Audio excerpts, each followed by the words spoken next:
Bobby Lee reached out. Yeah. When it's really small, really like just love it. I mean, I don't knock Gerard. Are you speaking as well, or just a regular dude with weird hair? Both actually.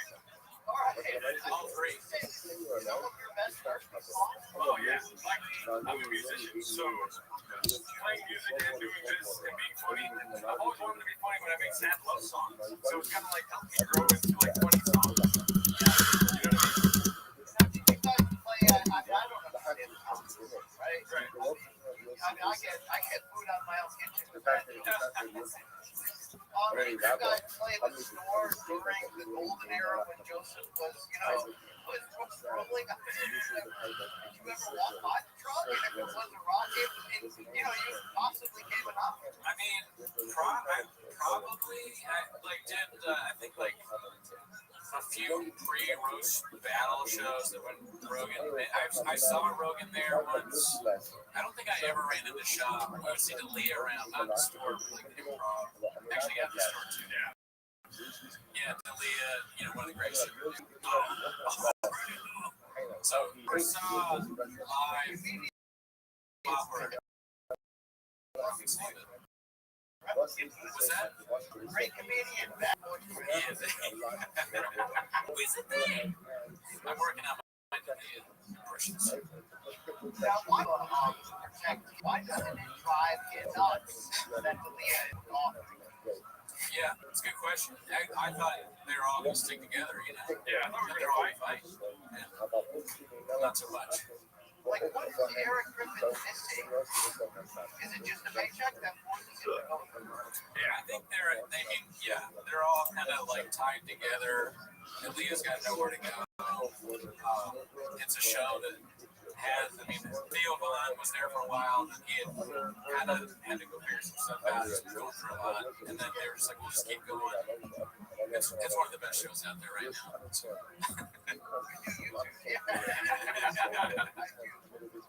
So have you ever been approached by Sean, by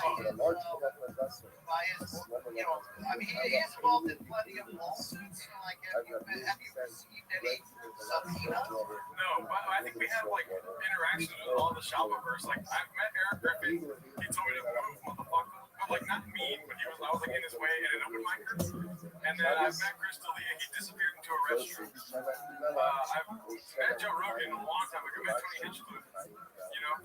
The only blowback, Shop was the only one. Yeah, and also the credit to Shop if he knows about us at all for not suing us. Thank you. But the only blowback at all that I've received is one time I did a show a long time ago, and the producer of the show told me, he was like, hey, the guy that does Shop's poster work saw your name on the thing. He was like, I can't do this poster because this guy makes fun of Shop.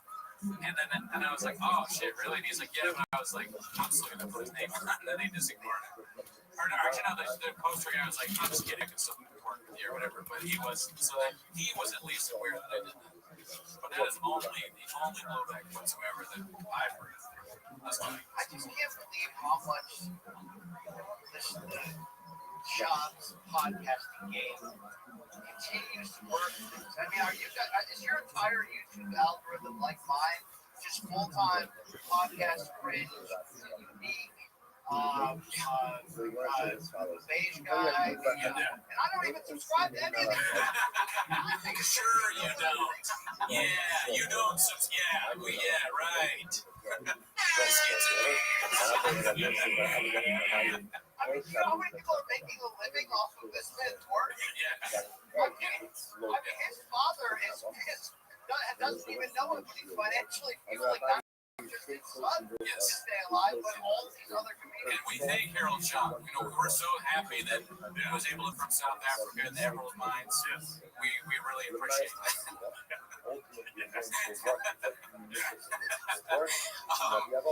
But to answer your question, absolutely, 100%. Our algorithms are just as embarrassing as yours, if not worse. I am subscribed to some of those things, unfortunately. I mean, guys got like 3 channels and they're good. Yeah, I mean, podcast cringe. I mean, good. I'm not sure I'm only goes for the president. You've always been you're gonna go out there. You heard it here first. Brian Campbell, podcast cringe good. We haven't ever said that. We watch it. We watch it. Yeah, it's great stuff. I have so many questions. I mean, I'm sure you guys do. Because here's the thing, I had a cup of coffee in the timeline of the shop, right? It was, it was South Florida. It was a little fight on that Floyd Mayweather versus Logan Paul. And it was a Showtime pay-per-view. And Papa and LT and I were, the talent hosting the weigh-in or something. And, it was a time when I started to realize that this Reddit thing, there's all these MK, I've been working on that, all these MK fans are like, yo, you gotta check out this Reddit thing, it's wild. Because they're like, you know this guy, LT's friends with him, you know this guy. I'm like, what? And then, you go to it and you're just like, oh, God, like, the rap song, it's like, that guy South Oregon Bird. I mean, like, these other guys are accidentally brilliant. Like, I'm just really balance these checkbooks, but they can make me laugh. And so they started to get in my DMs, and I realized there's a lot of culture here. And they're like, you gotta do the shop. Shop. Oh, shit. Yeah. You gotta bring the mix to him. And I remember there's a chance I could get my ass kicked at this. Like, there's a chance it goes south. But I've got to be honest, I delivered those during that weekend when I shared a stream with them. I delivered those job visits. Assuming that I'm almost throwing the lob for him. You're the pro comedian. I'm the stupid guy that thinks it's funny who isn't. So I'm just gonna lob him and then you'll dunk on me. And then, for plan B, I was thinking of if I can get him to address it, it actually will kill the hatred. Yeah, right. I had zero idea of the lack of self-awareness. 6 years later, we'd be right here, right now. I actually thought I was helping him in a sense, right? Yeah, that's impossible to help him, I think, is probably what you learned that day. I still can't figure out if he no soul but shit out of me, or he just literally didn't get it. I mean, there's probably the latter. I could see. Didn't get, or it could be either one. Oh, one thing I wanted to ask you, and feel free to, you don't have to answer, but when we first started on the Reddit, we would hear about you, and they're like the CEO Brian Campbell, basically. Not the wartime, though. Oh yeah, not wartime. Sure, yeah, Arrow Kalani. BC, there was a profile that was like supposedly you. Do you remember this? I do remember this, and to this day, I wouldn't even know how to post it. Okay, so we don't know who that is. Hi, BC, I'm sure you just, or whatever. Yeah. No, I have no idea. We have no idea who that was. Okay. I just recently figured out that it's an app that you can download. Like, I'm 47 going on 75. We're with you. I mean, we used to always say, like, we're so much like Shop. Like, when he was, like, he was accusing Kyle and Bobby Lee of, like, hacker shit or whatever. And she was like, do you know how Reddit works? And he's like, no. That's how I felt for a long time. I still kind of feel like that. Do you think, like, for example, the latest I saw, could be many life struggles behind, but the Patreon thing, he answered, like, potentially libel answers on Patreon about the CBD lawsuit. Is he, like, not assume that people can take that and put it on Reddit, or that even worse, every single Patreon subscriber is just a Redditor? I mean, there is no deeper pain than being an attorney for Brendan Schaub, I'd imagine. It's gonna be like, oh, why? No, stop! We actually, speaking of attorneys, you think this is funny? When Mark was on, he had his attorney call in the show, and he was just live on the air for a while. And Mark was like, is it okay to talk about the thing, and his attorney's like, yeah, it's fine. He had some sort of comical, like, TV character, like, blah, blah, blah. His name was Rob Pebble. We're like, all right, sure, he's an attorney. It was ridiculous. And then he was like, yeah, he's a great attorney. We went to college together, and we did Roy's. We're like, all right, but okay, you're not helping this guy. Like, poor Rob Pebble, Bobby Pebbles. The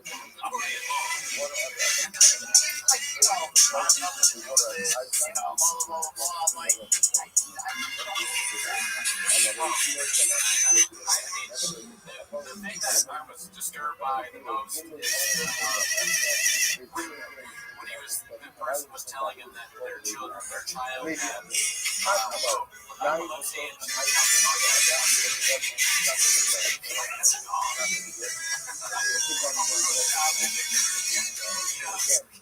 CBD treats for their dog. Yeah, just give them CBD, take care of them. The epilepsy goes right away. While CBD is it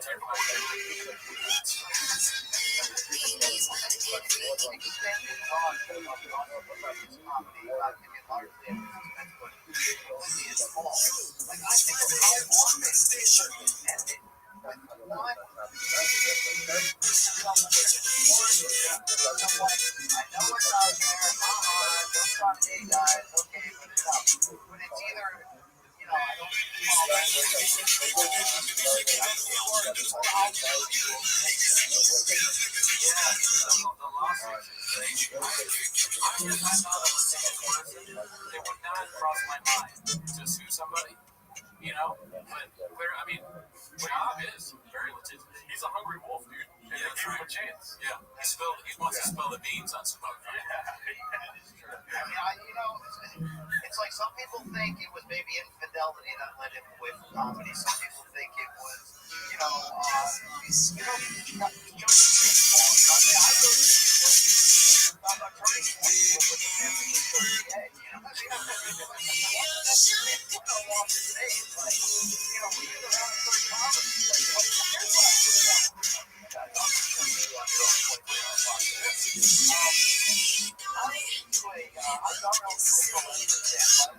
fantastic podcast. Old school wrestling fans who hate the current product, then just deep dive the shit out of what went on back in the day. So when Hulk Hogan died, they are in the midst of like a 9-episode special about the history of his life. Each episode's like 3 hours long. They research everything for archives. The other day they had on some like 75-year-old guy who was like, literally trying to find basically just to prove how much he was alive. Like interviewing his little teammates and they're like, old enough.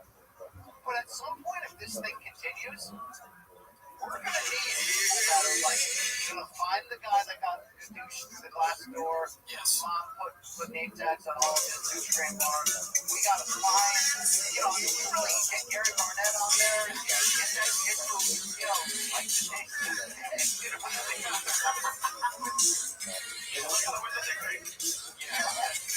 I mean, there are people that I think people that would be one of them. The Broncos. There are so many people that really can add quality to how they got here that no one stepped up and done that yet. Is that a Mooney and Gerardo production? Well, I'm glad you have it because, we act like this is 24 hours people watching this so popular, but really, it is inside the incident that people about so popular and the life of Rothschild. That's important that we bring that to awareness, and I'm glad that's what Yeah, if I you're doing it. I think we're bringing awareness to the fact that it needs to be made. Mr. President, I hear your words and I hear what these injunctions that you're giving us. Yeah, that's something that we're working on. Like, inspired by the work that you've done so far, and I will I'm really hard to find those people. I just think we're not putting sugar all over your dick. Yeah, we want the docuseries. And involving all of the aspects. And so it was a big part of that job at the center, just like Michael Jordan. And he brought us so much. In the last decade, I want during that stage house party or Abuelo, you know what I'm talking about. Yeah, the people that work with him at the grocery store, you know, when he got fired, I would definitely have them on. Old bosses. Yeah. Whoever gave him the cappuccino. Little League Dads. Oh, yeah. That's great. Yeah. Little League Dad's gotta come on. We tried to find, we actually tried to find the police. Oh, yeah. Which is crazy that we did that. Sean McCorkle thinks he's had all these he's like, I got the guy with the you know, like all these people. We want to, but I think we missed the window because Mark took over for a long time. Yeah. Sometimes I'll say not real hot that I'm like, I don't want to say on camera, but somebody needs to. And listen, I'm sure people tell you a lot of things. What are the meeting, when you're in the room, the situation room, you can only imagine what you hear there. Like, for instance, I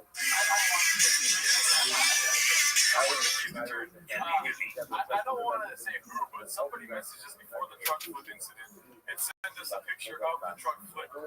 But it looked like it was just a truck and random, like the same exact model type thing. So we didn't share it. Like, we just kept it to ourselves. And then the whole truck flip incident happened, and I was like, oh my god, that full a month ago was right. Yeah, that was the craziest thing ever because he sent it. He sent it to you, right? Did he send it to me too? Oh, I think so, but I ignored it. I think Jaro was like, look at this, and I was like, what does it even mean? And then it happened, and we were like, oh my god. And it was the exact same picture. Yeah, and this guy, whoever it was, if we had really, and I'm sure they could get fired for whatever it is that they. So it's like we were like, damn, how do you get this? Wow. Man, I don't want to ask how this ends. Sorry. I don't want to ask how this story ends Yeah, because what? Sorry? it's probably going to be sad. Right. I just wonder, like, what twists and turns. Because lately I've been trying to get into the mind of Kellen when I watch these. He seems almost as turned off by extreme baseball dad's behavior lately in terms of like, you don't listen to that son of a bitch coach ego probe in sports, you know, like, or the, put your elbow up, that kind of like, I really fear that all of this man's happiness is tied into whether one of the chompies goes pro. Right. It could be, I mean, but he's putting a lot of effort into it, so I think they're both probably going to be Major League Baseball stars. Definitely, like in every facet. I hope they do become that, you know? Yeah, me too. Yeah, I just hope they don't kill us. There's a lot of I think I'm going to be sitting in a cafe someday, and someone's going to come up and put me to death. It's going to be like the end of the movie Sleeper. When they go back and they kill Kevin Bacon. Yeah. Or the Godfather. I'm gonna get a knife right there. Like, are you? I'm like all old. Yeah. Senor Cooney, Don Cooney. I would Don by then. Or Matt David at the end of the party. Look who the fuck it is. Comes in, he's got stuff on his shoes, so there's no fingerprints. And he's like, fuck you. Do you guys have access to Will Sasso? Because he seems to be Oh, I would love to. No access, but yeah, I love Will Sasso. That'd be great. He used to bring it about the space before anybody. Yeah. I liked the thing he did with they were doing some crazy AI content. Oh, yeah. Interesting. Like, and they do a whole George Carlin. Yeah, George Carlin is interesting. Creative guy. Rousey too. There's a like there's times when I'm like, if I could get an interview with Rousey, sometimes she's pushing a comic book or some movie or some reality show, and through my journalistic connections, I can conceivably get a stupid interview where I'm obligated to ask 4 questions about something no one cares about. Right. Sometimes I'm like, can I slip in the kind of question that can continue, it could illuminate some of the missing pieces that we don't know. I think, follow your journalistic instinct there. I think you can, if anybody can, see it. You're Woodward and Bernstein. I think so. What else? It's like Errol Hawani's the best guy. You know what I mean? Sure, yeah, right, man. But who else, if not you, is my question. I think, Gerardo, was there a specific setback in Bob first that did make you aware? Like, do you know how? Like, I know you're working on this pod. Like, what was? Like, did you even know who Red was? Oh, dude, I was looking forward to Ringo Poppy, and then I watched it in bed, and like this the whole time. And then, you know, him and Othman came up with the, like, let's watch the show, and I was like, it's really fucking bad, dude. And then I turned as the show went on, because it was fun to watch the Reddit stuff. Like, I watched Wise to the Reddit before then, but I was looking forward to Ringo Poppy. I look forward to You'd Be Surprised. I'm an idiot. You know more. You tell him that you know more about me. You were like watching Big Brown. Like he was. Oh yeah. I was supposed to make the Big Brown breakdown. But He only came in for Ringo Poppy. Like, it wasn't like it. So yeah. So here's what my knowledge of it was. I like UFC, and I'm pretty sure I watched the Ultimate Fighter that he was on, and I honestly I was like, oh, I like this guy. And but I didn't really know anything about him. And then when I was doing stand-up at like that time when he started, people would post about how like, oh, this like angry bitter comics would be like, this guy thinks he can do stand-up now because he did UFC, blah blah blah. And I watched it, and I was like, oh, they're just hating on it. And then he had a Showtime special, and I was like, I don't have any interest in that really. I kind of was like vaguely remembering him from the Fire thing. I was like, it's probably bad, but I'm not gonna watch it. And then Othman was like, dude, you gotta check this out. And I watched it with Gerard, and I was like, oh my, I had no idea. And then I went back and watched You'd Be Surprised. And I mean, cool story, but at that point I was Bob. I was very surprised by what I saw. The Jamal story, this story about the doctor. Well, you know when they show, I think the moment I got fully aware was the page frequency. yeah. That changed. Yeah, I went to. Do you know Greg? After the first one. Yeah, no, I think, was it about the first? Yeah, probably was the first one. Do you know Greg Sue, the doctor? Have you ever met him? No, I've seen him at UFC. And I hadn't even ever like realized he existed until they showed the side by side of Sean doing the action, and this guy being like, "Oh, I'm so." That was so crazy. That's a special time. Yeah. That was one of the greatest things ever done. I mean, he might be a Hogan-esque fighter. Like, it really is on that level. Like, I think like legitimately 98% of the stuff he says is not only false, but is easily like flipped. Like you didn't have to lie about this. Yeah. No one would have thought you were decently cool. You know what I mean? Like, it's mind-boggling. Because it's just one. It's equivalent of like a 5-year-old just lie on top of lie. There's never any reason for his lies. Like the random things. I just think about the time when he was like, yeah. So I had this Spider-Man over for my son's birthday. He's this fat guy on cocaine. This fat Mexican guy on cocaine. It's like, what? No, you didn't. That didn't happen. There's no fat Mexican Spider-Man in your house. Yeah. It just doesn't exist in real life. I mean, I benefit from the crossover audience of the Reddit. I think that, we only want spoiler alert, we only want Morning Combat podcast to work because of how aggressive these Reddit fans jumped on MK, but I think we still cross over today. Don't you have a superstar fan of your work named Saul from Louisville? Oh, yeah, Saul, great guy. Never met him. Cheers to Saul. He's wonderful. One of the best people on this planet. Yeah. I mean, one of the things we like about you is your humility. Of course, the Reddit had nothing to do with the great results of Mortal Kombat.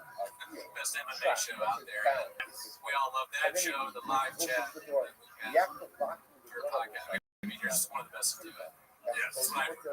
He's the dad. Yeah. Teach T-ball, travel dad. Are you doing anything with trucks lately? No, not flipping. I was hoping that you guys would give one away. You need a truck.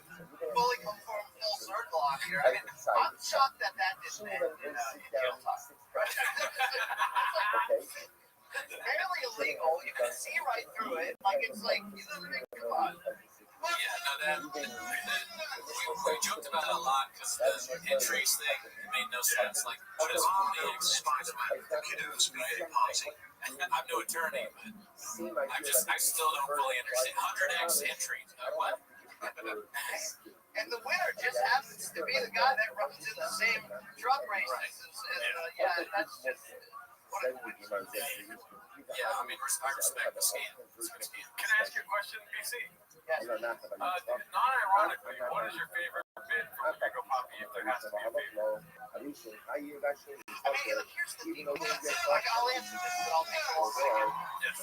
When the bio mentioned it, I don't know if it's somewhere with the You got a question. we got to figure out who's going to play him in it. I need a scene where he sits, Slow Joe and Mom-in-Law down. It's like, look, our careers on the line.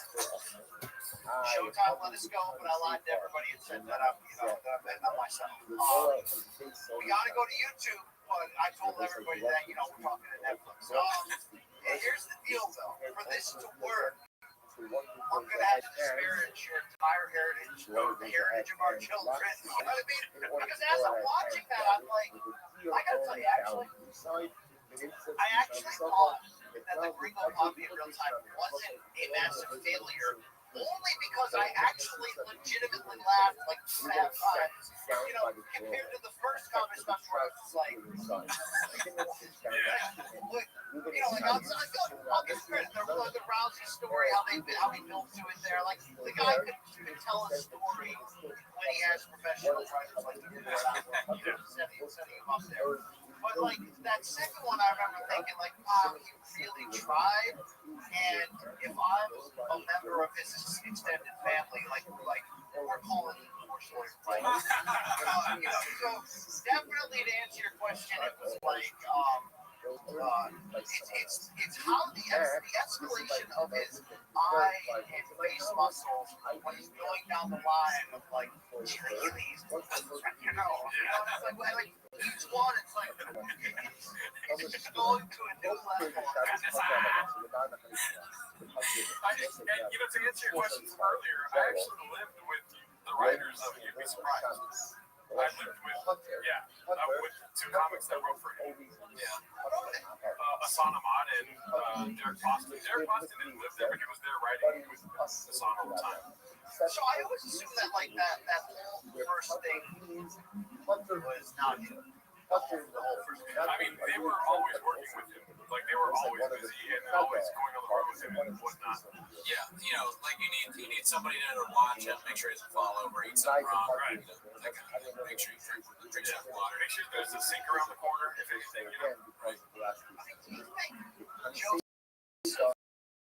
Led him down the comedy road. Felt bad about calling about podcast live, but I think it's funny. So people forget that Chuck didn't consider a cut down to let heavyweight after that. Actually, was like, I'm gonna do it. Doors kind of slammed in his face. So did Rogan overcompensate from a Chuck standpoint and push him into that just to like give him a soft landing? I have no idea how it was. He eventually get exposed as a ball guy that. I mean, he's a ball guy that slicks dick. Honestly, I don't think that Rogan felt bad at all because I believe the real reason he left is because he couldn't get sponsorship money. And what's his name? Brendan Schaub runs on sponsorship. He fucking intravenously takes sponsorship money every day. And when they started changing to the Reebok deal and whatnot, he left. What I think, and nobody thinks this, so I'm just a kook. I'm a crazy guy. I say a lot of wild stuff. What I think is that Joe Rogan at one point in his life, somebody told him, like, they sat him down, they're like, hey, you know what, you're not funny. You're not funny. And he heard that, and he was like, oh, I'm not funny? Well, then no one will be funny. And that's how he started. He was like, I'm going to be the worst comedian ever. And then I'm going to become so popular that everyone else has to be bad. And I will make my friends the biggest stand-up comedians there are who are also not funny. What do them is just gonna be some goon that throws people out of doors and like is a racist. He eats other people's food and they're Triscuits and calls their mom a whore or whatever. And it's a big strategy. He wants no more comedy. And he wants everybody to live in squalor and Lake Austin. So it's a big plan. The whole thing is, a lot of people are involved. So I'm done. I'm not going to say anything. I don't know. Maybe if there's a gap, and I think you can play baseball full year round. But will things get bad enough? Because we always thought if things got bad enough financially, we could see him in a bare knuckle fight, or we could see him in a Jake Paul boxing match or something ridiculous like that. But now I'm like, is there a lack of shame enough that there will be a comedic comeback that's only fueled by keeping lights? Wow, that's a great question. Dark question. It could be dark, but me and Cooney are very optimistic about this idea. Like, if he leans into the bit, which is probably impossible, but there's probably like a 2% chance that he does do that because of financial distress. He comes into comedy again, he leans into the bit, he sells merch about like water. Like, he sells 4 different shirts: water, weed, dew, and hair. You gotta collect them all. Yeah, that was part of what I was trying to tell you when I took that chance and exploded his own comedy work at him, just kind of giving it an opportunity to show me down. I was hoping that he would actually lean in enough to not only make the hate go away, but exactly what you're saying. If you leaned in and did your own bits, like leaned into your own ridiculousness, the slogans on a t-shirt, that's money. That isn't even like the amount of views another special would get on YouTube. I mean, like so many, like at least 2 million, but probably more. And then he should do it just because of that. And you don't even have to buy the views this time. He's like the Rocky of being stupid. Because like Rocky always comes back. So Shav is always going to do something even more stupid. I did this last time, but this time I'm going to drink poison or whatever. He's the stupidest person of all time. Like the fish tank era was quick. What's left?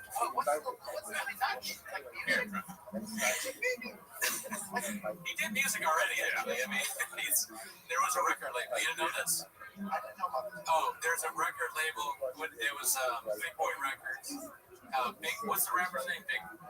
Lil Browns. I said Big Browns. That used to do his little there's many rap videos for you in the background. Yeah, there's a Big Boy Records CD. It's not very good, but I tried. I have another theory that it ends with Jim killing. He's like, you made me move to Austin. I lost everything. You didn't pay me enough. I have no home.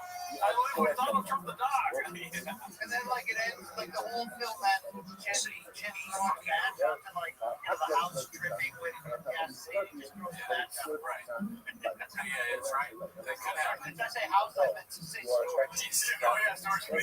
Sean's living in his storage unit. He got kicked out of his own house. The lights would go off and they're on timers, the train would go by. I mean, it really was just. Martin Hartley's. Is there going to come a time he was in on it all? I mean, he's like Pagliacci, mask off. I've been talking because this feeling, forget Andy Kaufman, this will be the his greatest work. It'll be chef's kiss, genius if it turns that way. And I think he should just lean into it now. He's listening to Lie and act like he was. So if you really think about it, let's go over. If we take a pie chart, let's look at his viewership right now. I'd say 82% of viewers are bots, and then 12% are Reddit. Right? You know what I mean? And then probably a couple other little league dads and some of those baddies in each city, right? You know what I mean? Oh, women love shows. Because I wonder if the hate financially has kept him before. The reality is no, it's been dead. But if the hate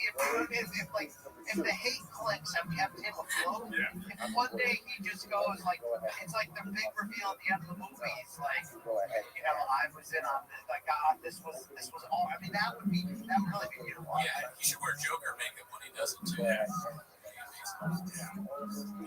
It was me the whole time. I don't know though. I just like it just seems too convenient for him to be like 60 years old and be like, by the way, I did that all on purpose. It's like he could have been way more successful if he didn't. And I think success is like his barometer. I don't like whether it's on purpose or not. It's unlike anything. And Walsh said this too. It's unlike anything I've ever seen from anyone in history. And I've studied history. I've not seen anything like this. He's like Rasputin or something. He's a historical figure. You know, I just he lies like Rasputin. But he's not as smart. People are more smart than they were back then. My favorite Shaivism, and I think it's died lately, like I don't even think the new kids know about this, right? Is underwater movements. Like what was that? Mark doesn't even know. Is that a glitch in the Matrix? Like what was it? You know what I mean? Those are one of those moments where you're like, suddenly you see like a non-playable character walking on the hillside and they just disappear. What was that?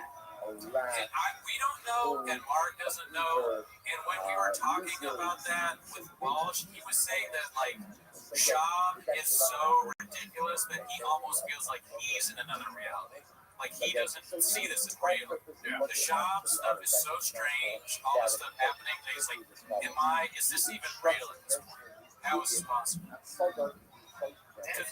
talked to people that worked in that West Coast office during the Showtime era, and the whole like pissing in the office sink in front of everyone as people are getting into a punch out. Like that's 100% real. That is not a bit. That is like complete Hell's Angel, Markland territory. You know, I don't give a damn about any of you. I mean, could you imagine there's like somebody fill out a coffee mug, you know, and somebody else on there, and this dude's just, you know, flying. Thing. Do you think he rinses it afterwards, or just like? I don't think so. Yeah, I mean that's funny. I've never really put myself in that position where it's like, can you imagine your boss? You're just working at a bookstore or something, and you see the boss go piss in the sink. You're like, did you rinse it? Shit, I pissed. Why would I rinse it? I just hope this is the one that was like the seat cushions and things about all those. Oh yeah. That's crazy to put it in your own furniture. Yeah. You have furniture. Why? It's yours. Yeah. You're definitely suffering from Down syndrome. Degrading your own stuff. It is one of just the great epic fold that is such a slow sustained. He'll outlive us all like some kind of stupid cockroach. You know? He's going to be there. When we're dead and gone, he's going to be like calling the president of some country the wrong name. You know, like in an offensive way. How many more do you think like his birthdays that Theo will show up? I guess that only I just hope he doesn't kill me type of gesture. Oh, I don't know. I mean, they stick together. Is this one really? Well, I think Theo is like of service to others. You know, Shop had a big part of his earlier days type shit. So maybe he'll never stop. Maybe Shop fucks up the relationship just like he fucked up many other relationships. You know, with him and whatnot. You're questioning about Underwater Lopez, though. That does bring it back to it being a joke the whole time. If one day he shows proof that he told Chin not to edit that part out, you know what I mean? Where he's like, leave this in. Yes. Leave that in. I know I glitched out, but you'll see in 40 years why I did that. Yeah. You know? I mean, how mad would you be if the editor of your show didn't take things out that were insanely embarrassing? Yeah, I'm with you on that one. It's a perfect storm. It's like they got a terrible bad co-host. Yeah, dead air left and right. In a storage. In In Austin. Where it's hot. You know what? Like Jim seems like a good dude. He can sing. Like you know, he makes roast fish on the camping. You know, but like I have a heart for that guy. Yeah. Oh yeah, no, I enjoy Chin. I think he's funny, and I feel bad. I worry about him, the way they talk about him. We can never tell what's true or not. They're like, they have him on the show. This guy that works for them for not enough pay and all this, and they're like, you're an alcoholic. Like, all right. I thought my job was to produce the show. They're like, you drink too much, your heart rate is bad. What? Sleep outside, shit, yeah. And also, we didn't think of any moving expenses for you. Like, we didn't help you. So, hey, you're living with your brother now in Texas. What? Doesn't sound like a good job. Yeah, it sounds like he's getting just paid just enough for like a social security type of thing. Well, we got some skinny on pay if you're interested in what they get paid. Mark was selling some Mark. Shout out to Mark in the chat going wild. But Mark said that Chin makes. I feel bad saying this out loud, but I've streamed for long enough that I have no culpability. Chin makes $100,000 a year. JD makes $1 million. JD makes $1 million on Rogan, $1 million a year. Yeah, that's probably good. But what did Callan get? Callan got 25 a month. 25 a month. How? That's a lot of money coming out of Harold Shotfucker.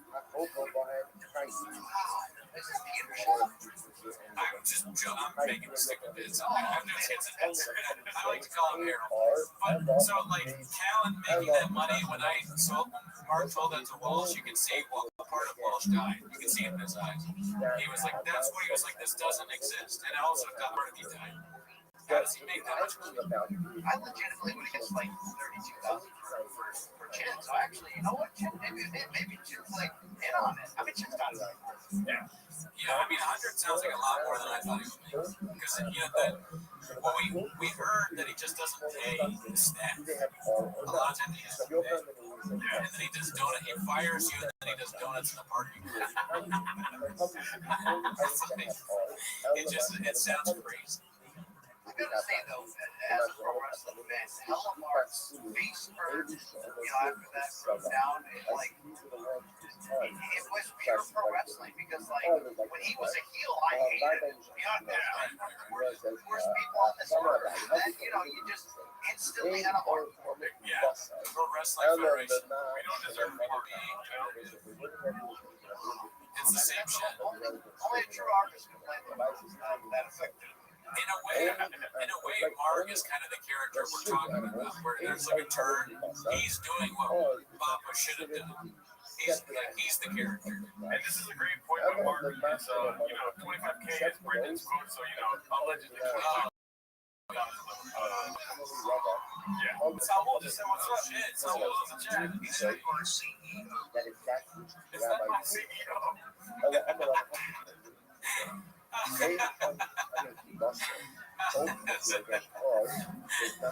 Man, damn. I mean, if this documentary is going to be, what if you just got all of those power players together? Everyone that's contributing to your talents, right? Like you guys could be the voiceovers, right? I mean, we'll get podcast written in there. We'll get, you love that guy. We'll get Elephant Graveyard. We'll try and get Elephant Graveyard first. Let me ask you a question. Are you ready for Sundance? Ready to go to Utah? yes, please. Okay, let's do it. That someday, Mark, we'll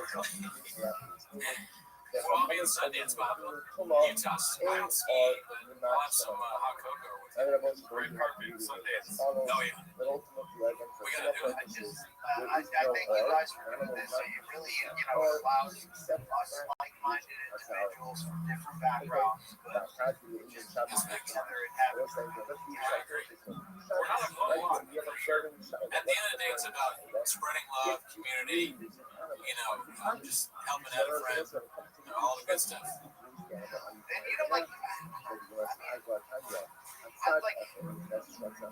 he was kind of reaching for too. Yeah. Oh, yeah. But I mean, are you looking at the similarities and the differences? You know what I mean? Because I would reach too. You know what I'm saying, dude? Facts, Danny. I mean, Gerardo hits on Kalila every time Bobby Lee sends us a check. Yeah. I don't sign the bag. I just put my phone number. We get paid from Tiger Belly, and he just sends a message saying, "Going to that's what Gerardo does." I think it's unprofessional. It's schizophrenia. So many Donald Trump moments on this journey. I like the privately thing is probably that might be the biggest thing. It was the Reddit most on fire. Yeah, probably that or drug law. I can't tell. I mean, some ways Trump law It all kind of blends together. kind of made it. I feel like Reddit grew up because of Trump law, but the Bobby Lee thing, especially the appearance he made on that podcast. Yeah, that was great. I mean, define bullying. I just, I'm 38 years old, but I struggle with the idea of somebody. I don't know how old Callan is, in his 40s or something like that. I don't see myself. It's like almost 60. He's almost 60. Yeah, he's 75 years old. He feels the shot. But I like that somebody that old calling someone else and threatening them like he did. That's the craziest thing I've ever. Flip flops on? Yeah, wearing toe hooks. It just doesn't. It almost seems made up. Is he a villain from a movie? It's just These like investigators that he hired and got scammed by. We need to interview those guys. Yeah, scammers. I just said we. I think I'm on this documentary too. I put myself in the file. We find out while we're doing the documentary that you were one of the scammers. And BC did it. Who else? Like fucking, it'd be so funny to like people that you'd never suspect. Like GSP is in on it.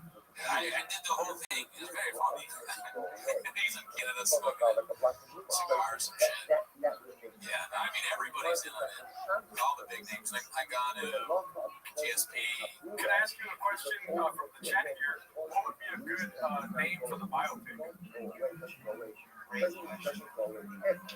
of them I liked a lot was Friends in Dark Places. That's good. I like that one. I like that one. I'm trying to get, you gotta have more pound there potentially. Like skin work. I don't know. Like it kind of depends how it ends, right? Like is there a hero turn? Is there a chapter in the novel share?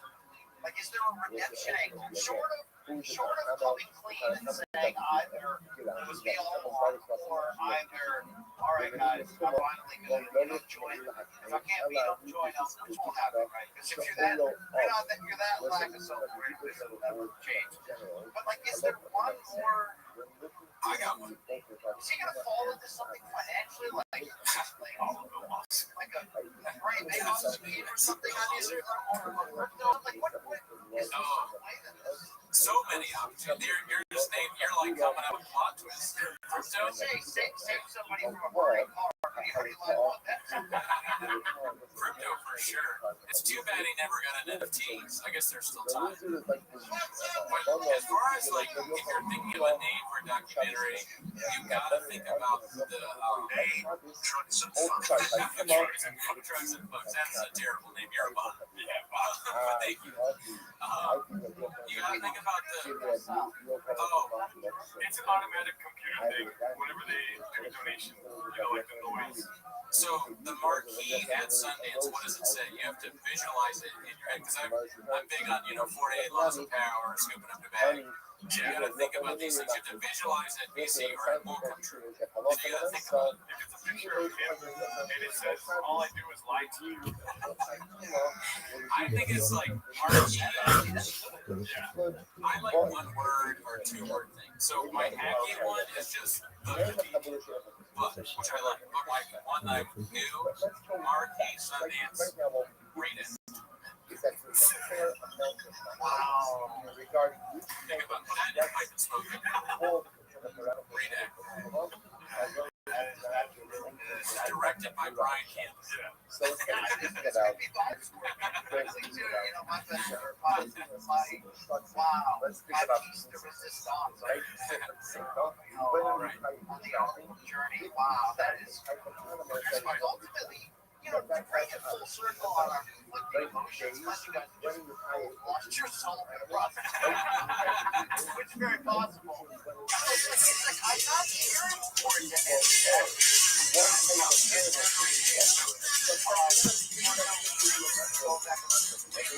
When money runs out, I mean, there's a few other ways to go here. I'd actually like, I'm happy I really love one. Yeah, I mean, we got nobody plays. No. You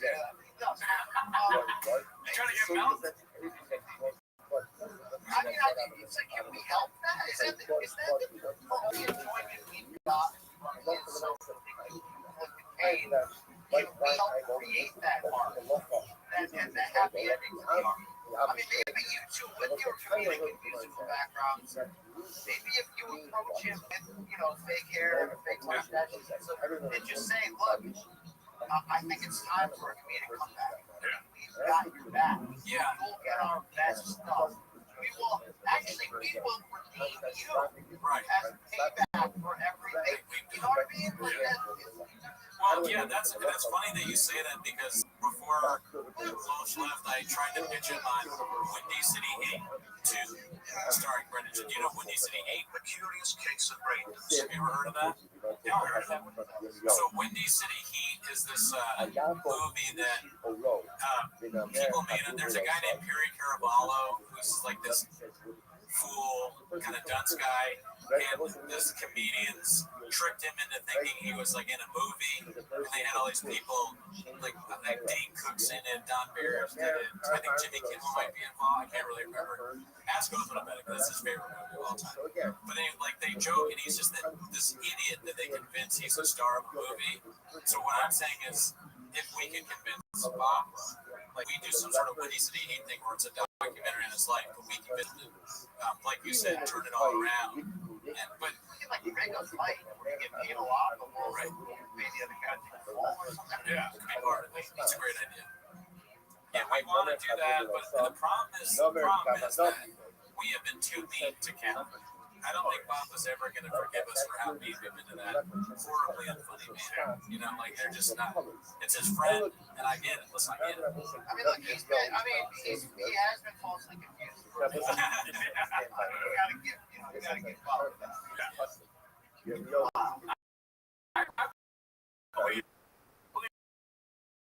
The redemption arc, I've always held hope. I think it's going to come with a lot of resistance. I think he's going to continue to resist against it until admitting that we're correct and that what he does is unintentionally funny, but that it is funny nonetheless. I feel like he doesn't want to be that guy, but he is. He's just always been that guy, Interesting. Do you think you can ask Jay anything? I've asked Jay a lot, and Jay has not answered. Yeah, Jay might be easier to get on than Sean. Jay might not even know. He knows a lot. Maybe you could orchestrate a Jay heel turn, actually. What? Yeah. Imagine an Ask Jay and LMR podcast. That'd be great. If Jay starts talking shit about Brendan, that's crazy. That would be so funny. I gotta get that.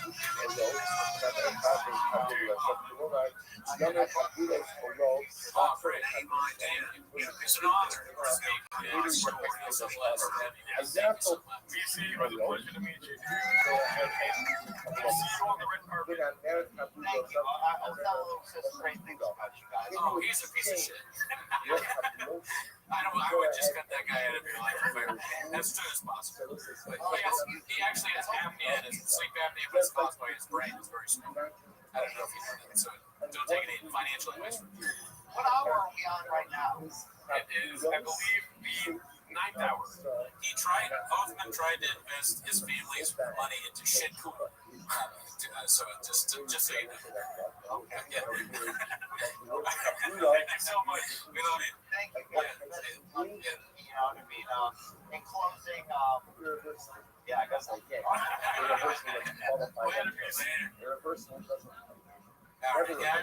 lost it. I'm going to keep streaming, but who knows what I'll say next. I'm going to grab a water. Okay. You want a water? Oh, sure. Hell yeah, that was great. Give it up for BC, y'all. What the hell? Unbelievable. That was 4 years in the making right there, dude. We finally got the CEO on the show. Thank you so much, Brian Campbell. Brian Campbell, keep them skits, keep them bits coming, dude. We're going to react to them every week. 7 days a week. Can you archive this whole live show? Almost catch will be very cool. I believe it will be archived unless there's some you know, if anything happens with it getting taken down, it won't be from us taking it down. I'll tell you that right now. 462 likes in the chat, dude. You guys are great. Back to the freedom of to the real stuff that matters. My mother was in trouble. Am I losing my mind? Slowly, yes. Thanks for asking.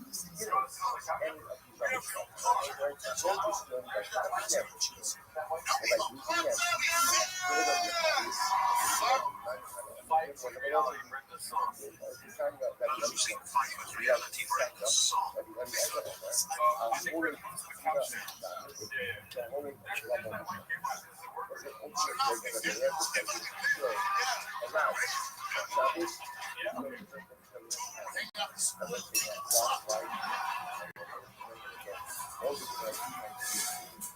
Get out and wrap up this next big going on in my family.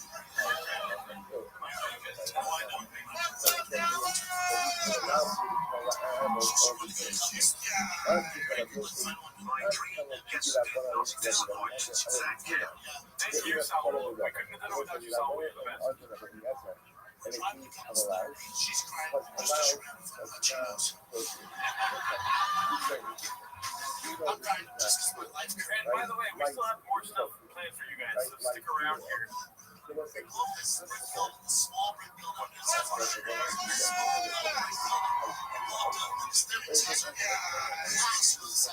Can you find the special I Miss Life from joke? What joke is that? I'm assuming it's meant to be called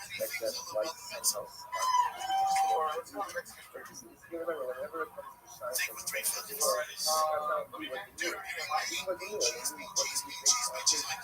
the hell, man? Cardboard year round? Cheese. Like, what the hell, man? Cardboard year round? You never tail off the carbs? That's gameplay? We're all gonna be built like armadillos?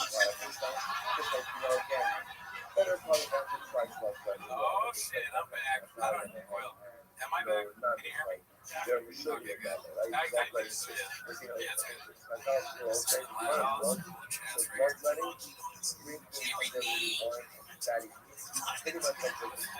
The fact that I broke a purple drives me nuts. It's all good. I gotta text him. It is hard to text and do a show at the same time. So stick around, brother. I was on the way to the stream. Dude, you got a shout out from BC. How cool is that? It's awesome.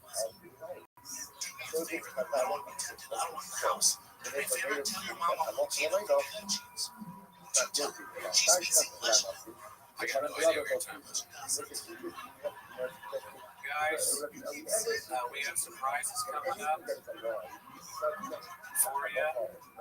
Checking to see surprises are still going on. Let's talk to the chat. This is Evil Arnie, thank you. I appreciate that. My favorite food. Now I feel What else you got? Just hang on. We got at least we're gonna get the It Doesn't Matter people on at some point. I think we have another surprise for you though. How awesome was that interview? I was so tired. I think my headache went away. That shit was crazy. BC is hilarious. Right? How funny was he? Oh, you know what? I wish I had connections to Mayhem. We have them on. Maybe we should have an episode of Mayhem and Sean.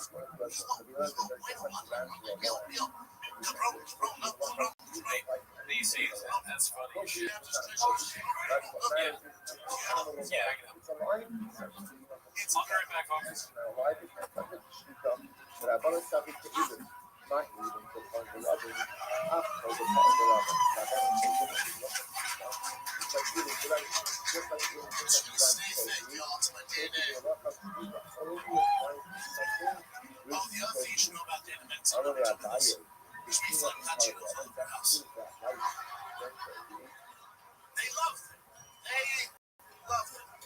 It's like getting into Mexicans. They love it.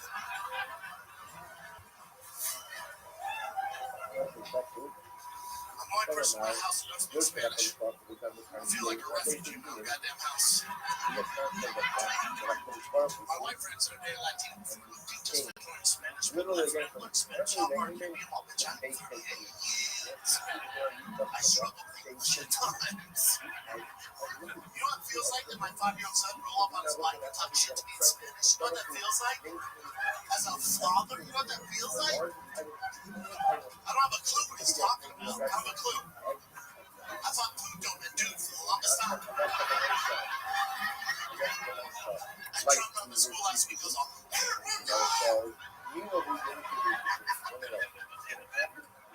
teacher's like, what the fuck? Oh,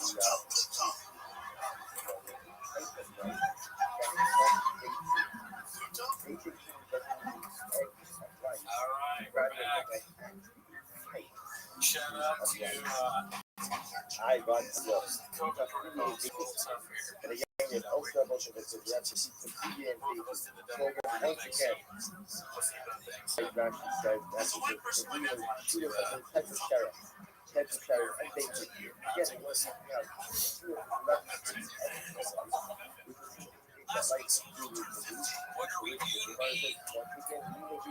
Not even really. I will say this face mask is unfortunate, dude. I do not like the face mask. No, I can't really fit it.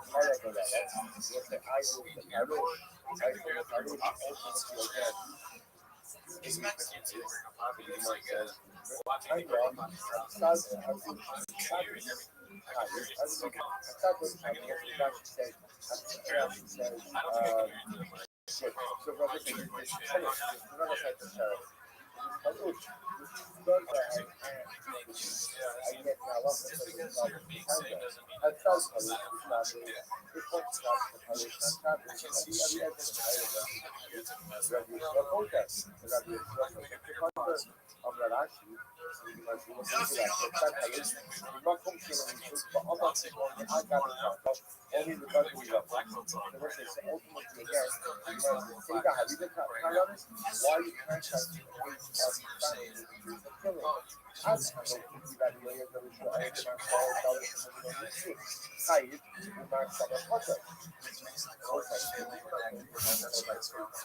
I guess that's probably not a good idea to have the jersey on. That you take it off and burn it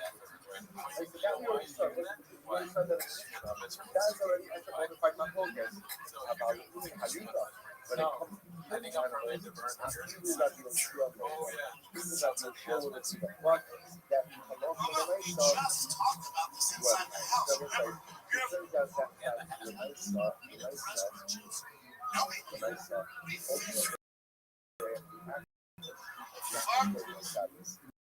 Sure enough, they fit y'all.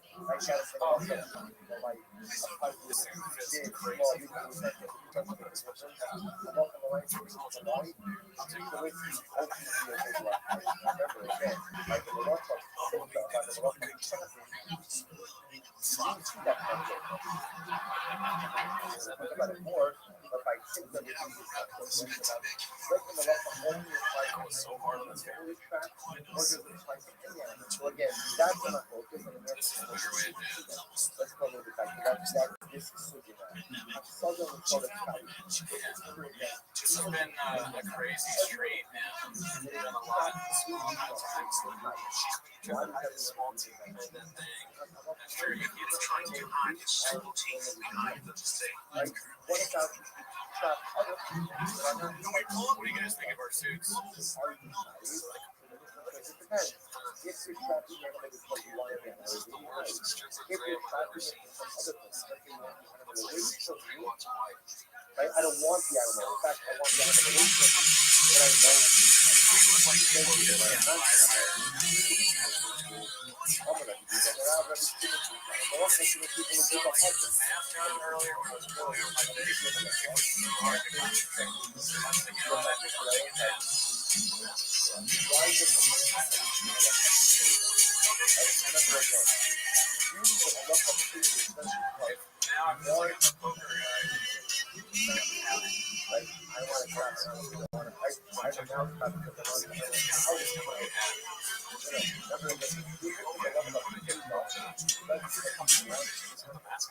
Therefore, again, I want to like Welcome back to Rick Glassman's podcast. I'm Rick. This is Glassman. I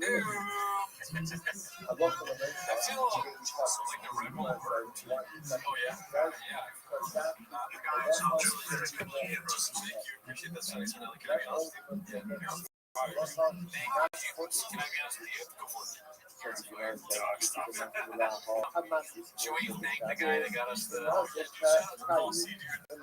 Policy's the realest, dude. Yeah. He got us. He didn't make us that makes sense. I can only eat smaller size carrots because I eat two size. A lot of people do that. And he was like, "Oh, I want bigger carrots, but just tiny." He actually got carrots. Fuck carrots. No, I'm fucking. Actually, I love it, but they only want it. I'm catching flies during the PC interviews. It's also the cooking. I mean, the Bordeaux cookies. Oh, you got another cookie. That's horrible. God awful. Oh shit, you actually did do it. I'm not joking. I really did that. It's hard cookie line. I'll do it. Yeah, that's probably the safest way to eat a messy cookie. Oh shit, close out again. Thank God. Like off the side.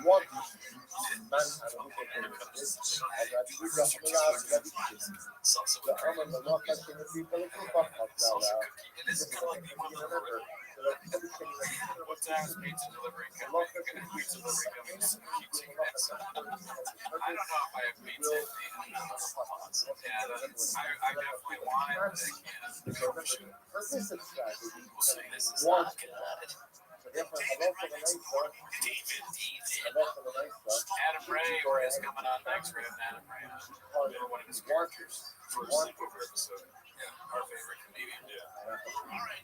He's doing Dr. Fail. I'm Dr. Fail. Everyone can do this. What do you mean you watched it for 24 hours? David.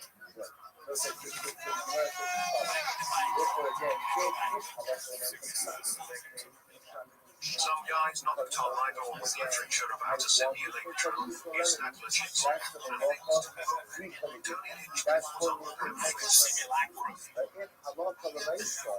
mean, people watching this probably think they're in a simulacrum. Look at this shit. It's crazy. I mean, it's hard to not enjoy a simulacrum. Fucking flies. It's like, you could have a yellow suit too. All you gotta do is not be a bot. Oh,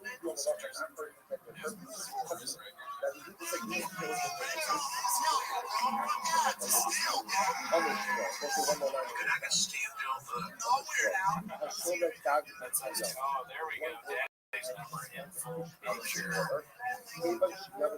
Mark, if you ask a nice lady, Jesse. Sounds like a bit I said the other day on Twitter that everything that Walt did, I said nothing that Walt did in Breaking Bad was worse than Andrew Schultz's voice.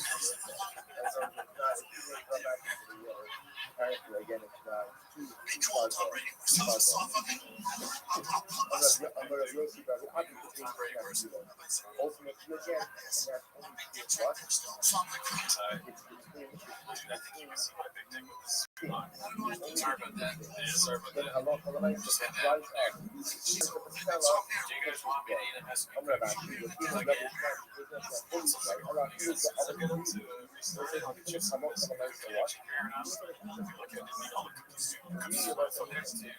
You're welcome to it. I'll let you eat the cookie. I don't go Take your shoes off podcast. Take your socks off. Take your shoes off. Take your shoes off. I've only seen one episode. You know, I guess what?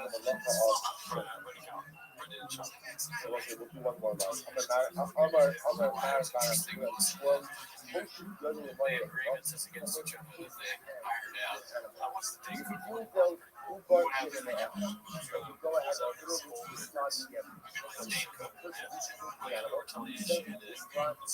don't know the name of the I'm not gonna do shit. It is scary.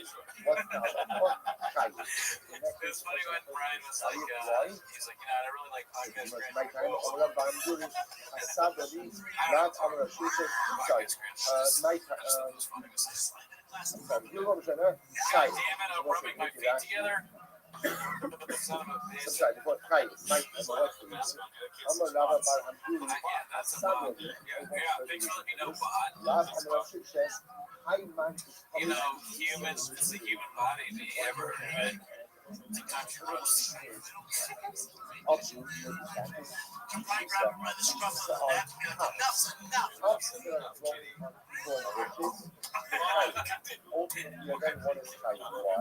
You kick the line, kick the line. It's a line of the mountains.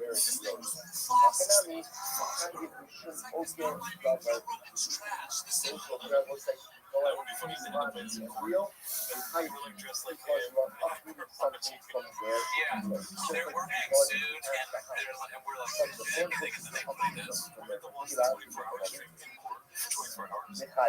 I don't want to see this image anymore. I would not be happy with that. But it is hilarious. This is a great, it's a great costume. It's a Halloween costume. Yeah, I feel like looks like I found my Halloween costume. Oh man.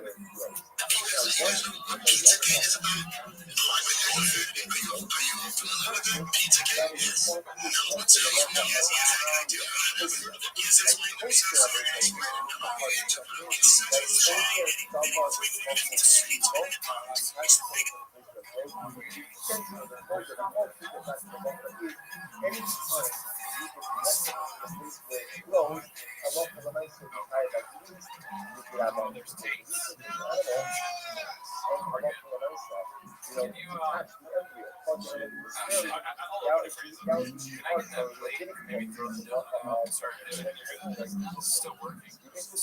Yeah. I'm not used to that. Oh my goodness. So many times, dude.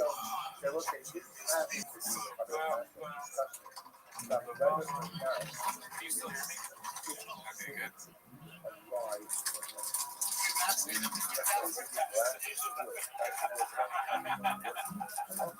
I wear the I'm vaccinated, but I also take my scorpion down. Did you guys have the scorpion? Yes. Yeah.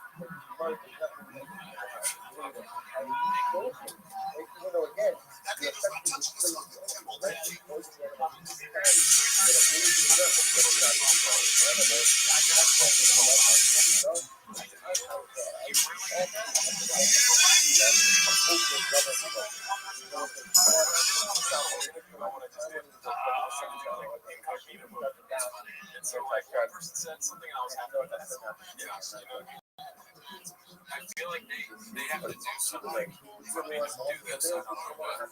They've done so much over there, but they have done a lot. This has been a great stream. Yeah, you guys are the best. All right, fair enough. You deserve what you deserve.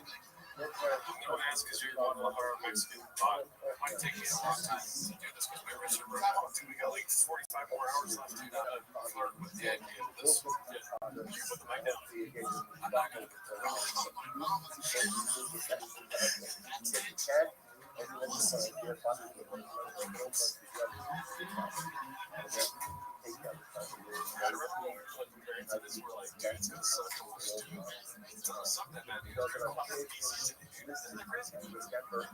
Dude, that was amazing. And also opening this made me feel like that right-wing podcast where they couldn't go to a pickle jar. That guy, I was like, oh shit, that guy. I didn't open it all the way, so you just leave it like that open and then just pour on top. That's what I did. So, yeah. Oh, I know, it's so bad, dude. It sucks. This is the worst joke ever written for this. Yeah. Oh, God. Okay, good. Yeah, it's enough, right? Because you don't use it. It's just salsa. It's salsa, dude.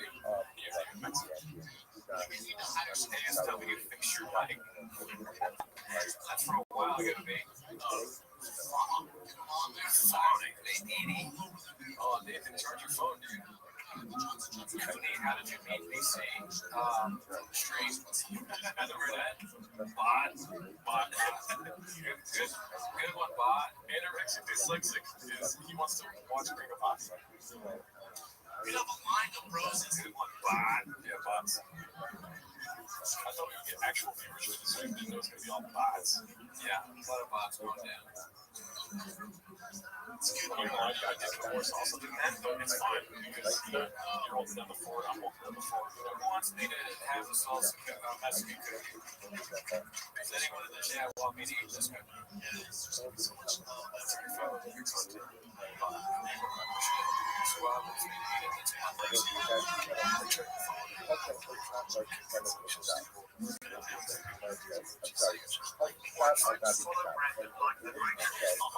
So eat it now.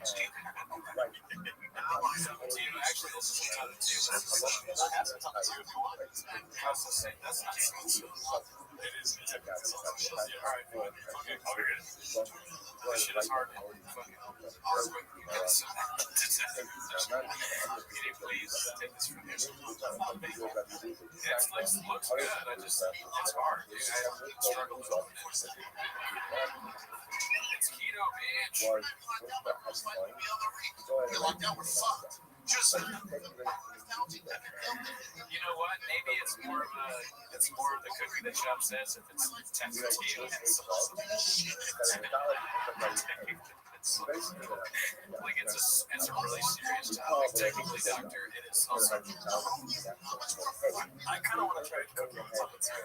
I'm worried that family and life will someday see that. Yeah, they're all over us. I mean, people should stop talking to me. That's definitely right there. At least it's like I'm so pictures because I don't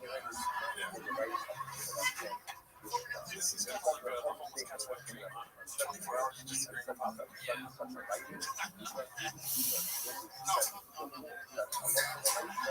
I got Diet Coke, so I would be on skates. Oh, great idea, but I'm good with water right now. Perhaps in a minute. Oh, he's fucking his friends again.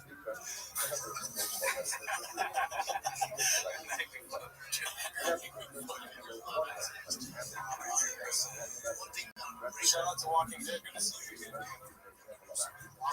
shit. Dude, shout out to all of these subscribers. We've gotten a lot of subscribers too. Oh really? Yeah. Welcome to the show. Hope you're enjoying it. You know, this started off surprisingly as a podcast about raccoons and titties. But now it's about Yasopui. Where's the dolphin bottle? I wish I probably had. The dolphin bottle is so fucking funny. I guess you can only get that if you watch Raccoon Tweeties. Guess it's only in the Patreon. Yes. Hi guys are awesome. Bot.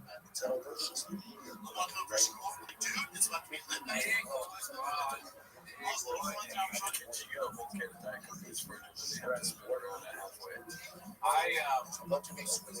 can't hear special anymore, but I don't need to. I've seen it 20,000 times. Can you hear? I think it's my headset. I think maybe if it's not playing in the headphones, it's just playing in my head like reverberation. I don't know if I fucked this up. I'm sorry, right here. I think I heard it from 10 with the parents, dumbass.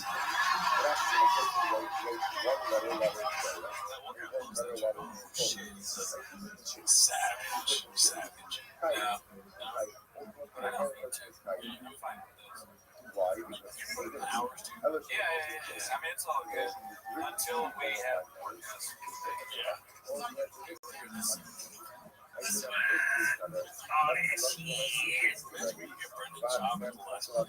That would be insane. Yeah, I keep looking at Instagram hoping that you message me. Yes. I know, right? We don't matter. No, we don't. Yeah. I'll say the attitude. I would also write my headphones. It's kind of funny. Like I did it on purpose. I didn't have to hear the record because I still see it though. It's almost.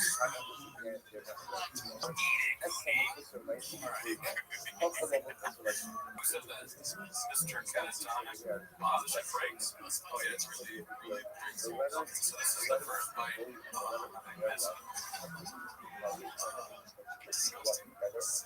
Yeah. It's gross. I forgot the first time I went in. It's fucking taste in your mouth. It's just like unbearable. All right.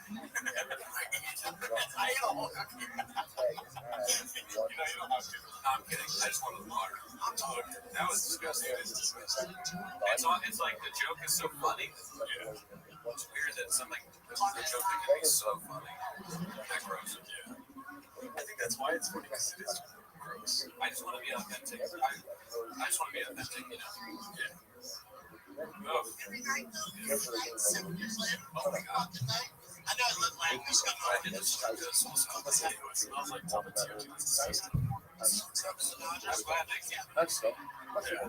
It's like too small, but I think it's just so close when you brush it out. This is really odd.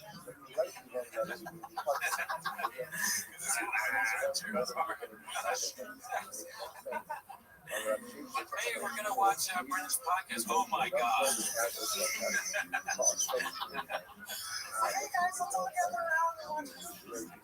So Van Lehman's like, imagine if putting a bomb in a hazmat suit. I guess that's the perfect way to bomb it. Take a picture of your phone. Okay.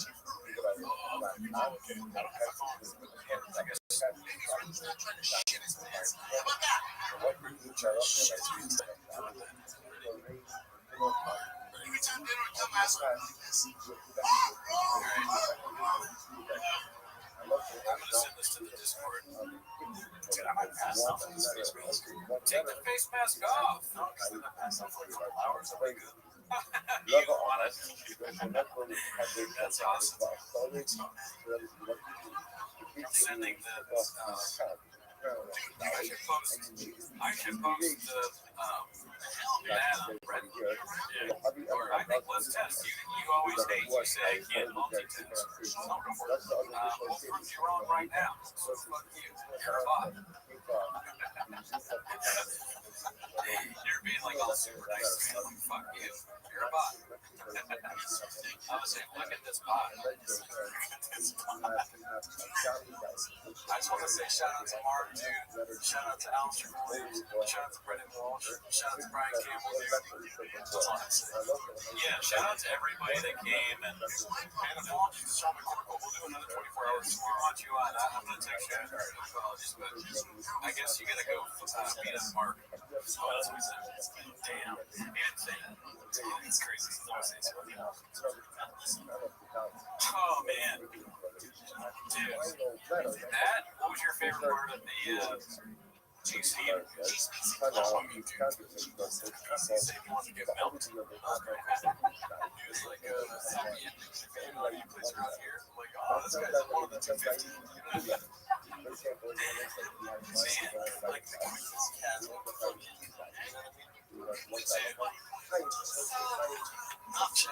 Subscribers, dude.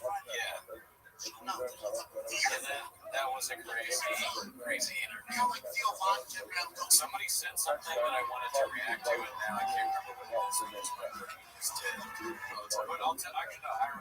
it's not even something that I wanted to touch on the fact that the Red Bull actually works. Yeah, like I feel better. Usually Red Bull makes me feel like crap. You know what's funny is that the fucking rain does not work. I was like knocking out during that ASW. Oh man, the ASW video was hard. You were on fire. You're like, really? Yeah. I mean, thank you. The fucking, the Red Bull was a good idea.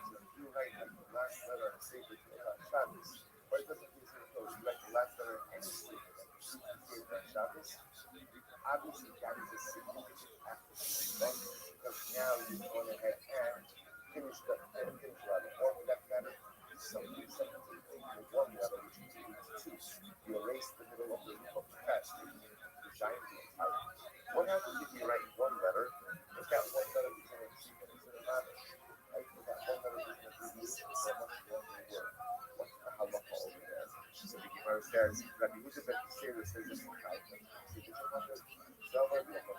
Now remember, let's understand something. The fact that the people that you showed up to say that said that you are high is huge in the truth. In the monitor is worse. So effectively, you're right to join the levels, you're effectively right to higher world. He said, where's the sort of where do you know that a lot of the nice stuff and the monitor radiation is such a and that is not a moment for you to study. It's not because I have no element to the father of the most. You might not understand the way that alcohol is in the matter. If you might say, is that you thought to the most. Alex can help your father. Wat kan je zeggen? Bezorgd en aangesloten. Jij wilt. Dat was het. Alles voor de lucht. Amongst musicians. Bella is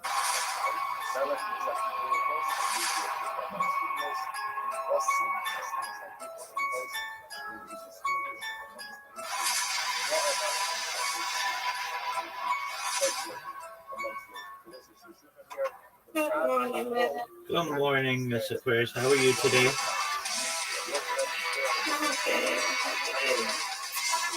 Lovely, thank you. Thankfully.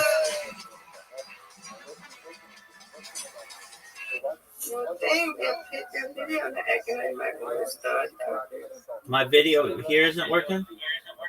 No, not that. Oh, I know. I do have to restart that one. You're absolutely right.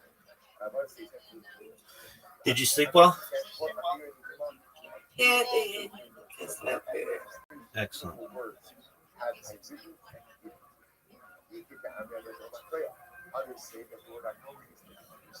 Backwards. Hari what's the amount of Kavano backwards? Your Hiva, Shiva, Siva, and Shiva, these words of these writings, and word of change. The data because of Yola, I got it to make. What's this number again? This is the Malach talking to Philip. Like when Philip is on a beautiful Christmas province, and will not go ahead and move anywhere. So what does the Dan say? I know the Yatsaki was suffer. Like Yari the and where it says, what is this stand for? Yara, Yira, Rahasa, Natasa. If you go to the Dan saw, afraid and therefore feared of the world. There is no Carmel. What does Carmel stand for? So let's remember again. This is talking about private criminals. Carmole, a complete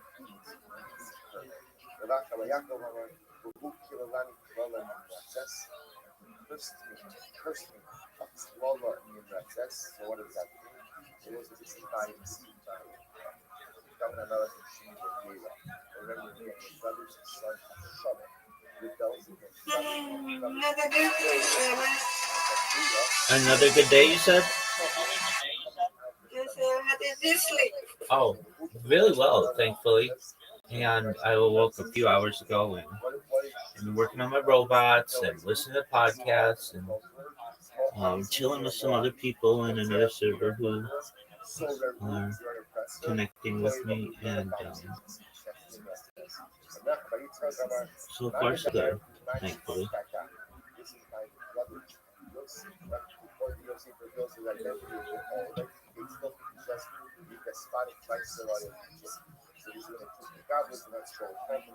So they say,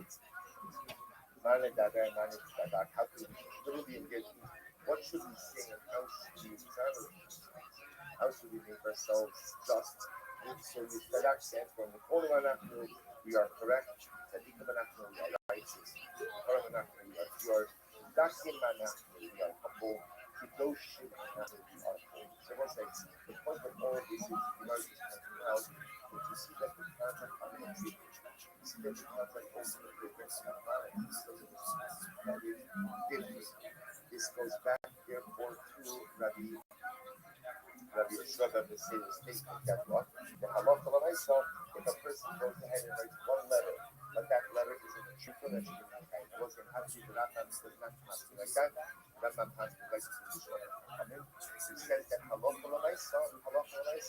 writing one letter, even if that letter is cinematic, one is not tied to that. One is not tied to that. But says the Mishnah, if a person writes two letters and two absence of awareness, Shak is the Achaz in our life, one of the morning, one of the evening. So the Shaila is not the lapses of awareness. So are they starting? Do they combine to form the share of the secrets? So what's the halachah? Rabbi Gamliel the Chayiv comes to Rabbi Gamliel says it's Chayiv. The Chachamim say that you are taught. So they must come out and where they are down. Rabbi Gamliel Sabbath in the Chachish. So you must say that Rabbi Gamliel says that it's coming from the lapse of awareness. Like remember again, Chayiv becomes Chayiv when you realize what you did. Rabbi Gamliel says you only realize what you did. You've done something. So it's only written one letter. Realizing that afterwards does not go ahead and create the realization to go ahead and generate any kind of feeling. So ultimately, the Gamliel says essentially, your idea is only meaningful when after you write the second letter. So because of the Gamliel will say the two acts of writing go ahead and understand. Rabbanon Sabi, Rabbanon on the other hand holds that creates the idea of transition. But ultimately, the realization after writing the first letter is something wrong. Then ultimately, and then again, sometimes by the second letter, those two letters are not connected because there was an awareness. So essentially, the shaila is, do we see an awareness about halachically is considered to be an awareness so as to divide the two acts from one another. Rabbi Gamliel says, no, therefore the two acts combine, and what will be titled for a letter written in the morning, a letter written in the evening, the Chachamim say yes. But let's say I'm not passing like to Chachamim and Halakha L'Mersa, writing a letter in the morning, writing a letter in the evening.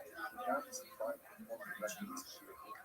Hajinallah Habo, Rabbi Eliezer Omer, Ha'orig Shloshah, Rabbi Achaz Ala Orig, Rabbi Eliezer says, the person goes get and weaves three strings, three threads, it's for Achaz Ala Orig, but for that matter, you add on one stitch using already woven down.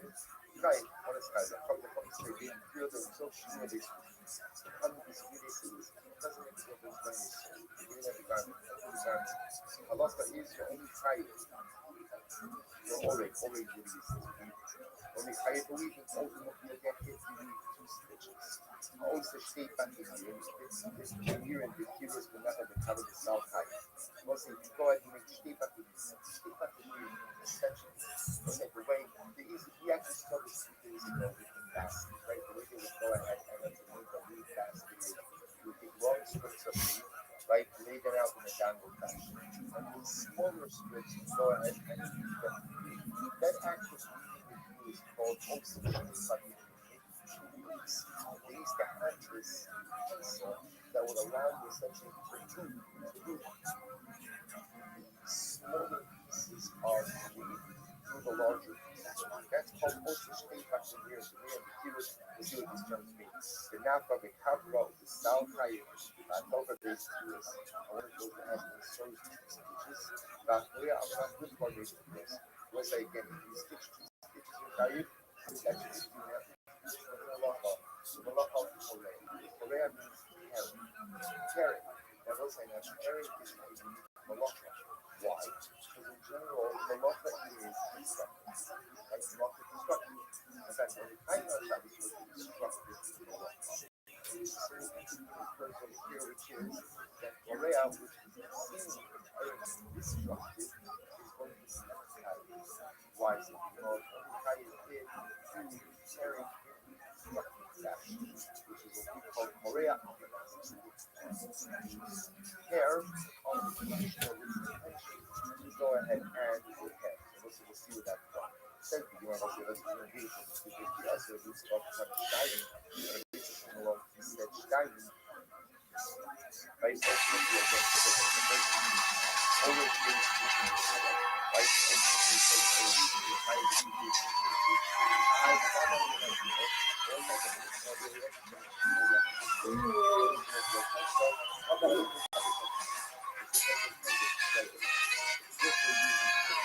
Hey, this is Rabbi coming live from the Comedy Mothership here in Austin, Texas, for a brand new episode of Kill Tony.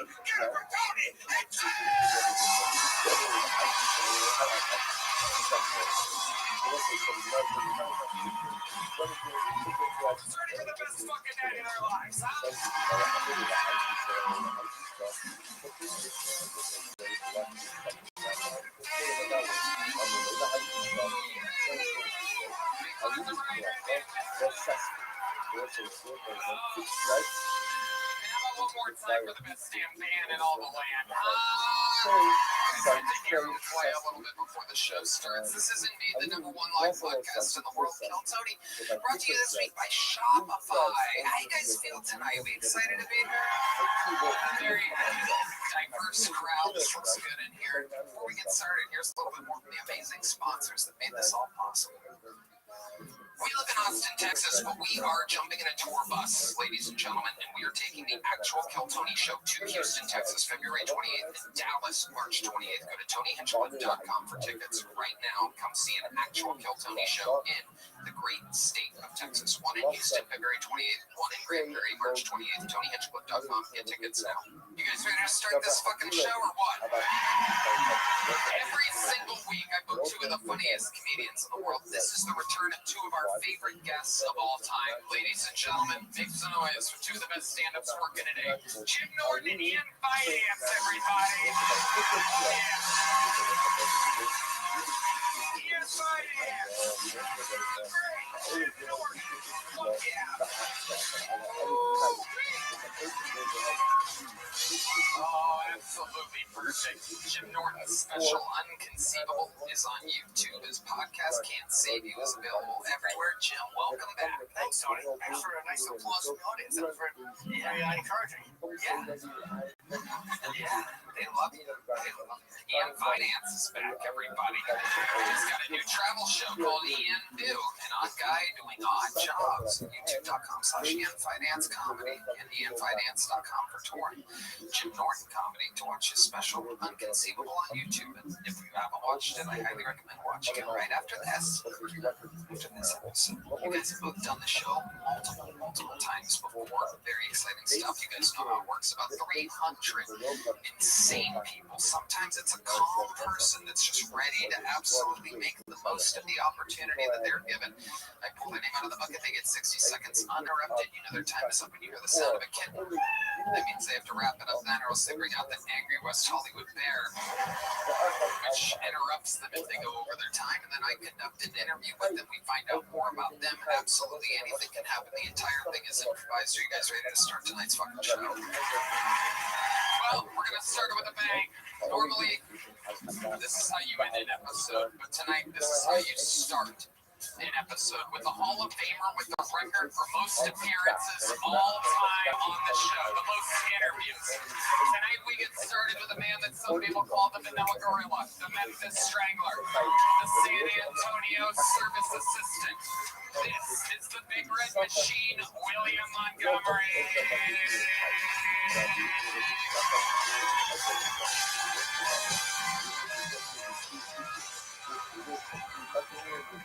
You'll see the email where Jeffrey Epstein's assistant asked him if they should invite Brian Reichel to the next big island party.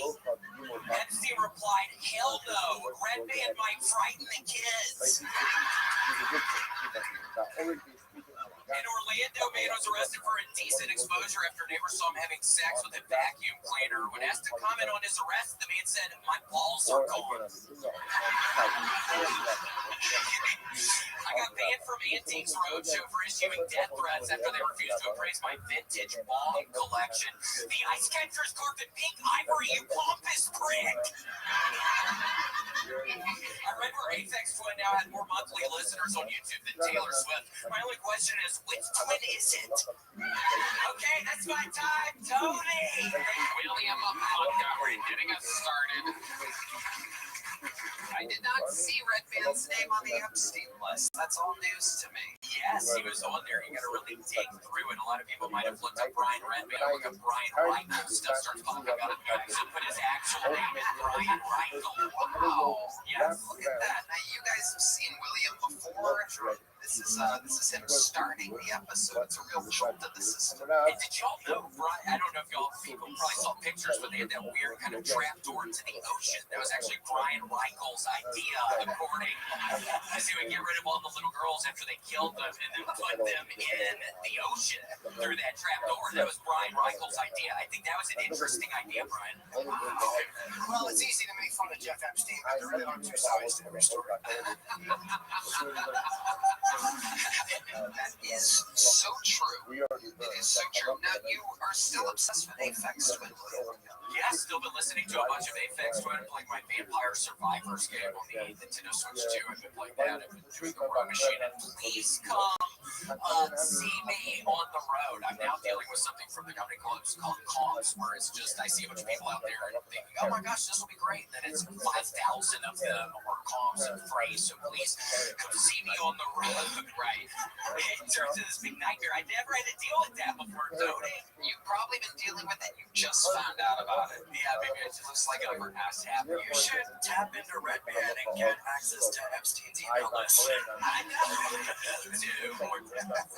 I need to. What would y'all do, Red Band? Would y'all put weights on the little girls when y'all put them in the ocean? Because that's the part I didn't understand. I think you put a body through the fucking floor of the house or whatever, it goes in the ocean. Would you put weights on the bodies, or how'd you do it? I don't know. I have people doing that kind of stuff for him. Oh, okay. Yeah, he doesn't do that. The people in the Illuminati, they just watch the show. Yeah, he would pull his back out or something, lifting up those little bodies. I know, I'm kidding. If you soak the diapers, it does weigh them down. Oh, look at that. Indeed, pull-ups can turn into pull-downs real quick. That is amazing. Jim Norton knows his stuff. I should have known. If there's anybody that specializes in drowning babies, it would be you. Oh, everybody's at Jeff Epstein. It's not that good. I know it's at a party. I love it. William, you also mentioned your bomb collection during this set. I wrote the words bomb collection written down here. What kind of bombs? Yes, sir. How many bombs? I have my favorite is a purple abalone long. It has little diamond-looking things. I think Swarovski crystals on it. I think that's probably my favorite. The one with Swarovski crystals. I also have this really nice tangerine. I think it's I don't know what kind of rock it is, but it's a nice tangerine one. I also have one that was a little amethyst that looks like a little mushroom. Amethyst. That's what I'm looking for. And, What do you like to do after you smoke bombs? shit, Tony. Well, I need to be careful because I have all the plaque in my carotid artery now, which is very scary. That's why I've been doing the row machine, but I've been eating a bunch of vanilla ice cream again. I just eat it with chocolate chips. I get the little chocolate chips in the freezer, the mini ones, and I just put it all over the ice cream. And I just eat that. I used to suck on the ice cream when I'm doing it, really enjoy it. Now I just eat bites of the ice cream with the chocolate things on it. So I've been pigging out big time, Tony. That's why I have to do the row machine. I feel like if I'm rowing 20,000 meters in a day, I'm allowed to eat a bunch of ice cream at night. So I don't know what's real. He is a wild boy. It's a wild way to start the show because William is kind of like a mythical creature. Yeah. Almost all of it is untrue, but it's very entertaining. Normally on this show, I implore people, talk about your real life top truths. William is one of the extremely rare exceptions. In real life, it's way too depressing. So. Are you gonna take that, William? Red Band's been holding back the whole time, and then he drops a bomb on it. Yeah, no, he's kind of right. So no,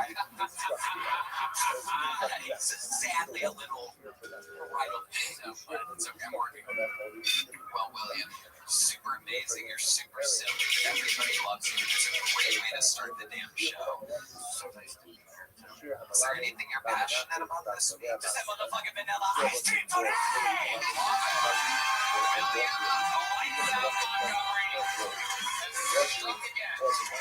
Now we rotate over to the mystical bucket of destiny, where absolutely anything can happen. This is where we meet people. This is where the crazy shit happens. Ladies and gentlemen, your first bucket full of the night goes by the name of Zachariah Tourette's Tippett. Here we go. Here we go. What's good, everybody?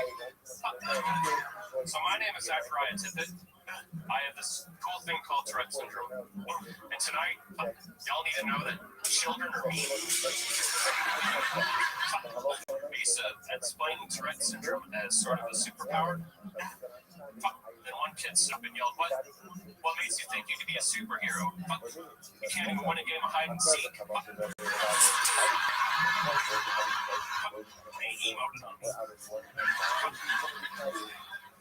So after a few Triple H moves later,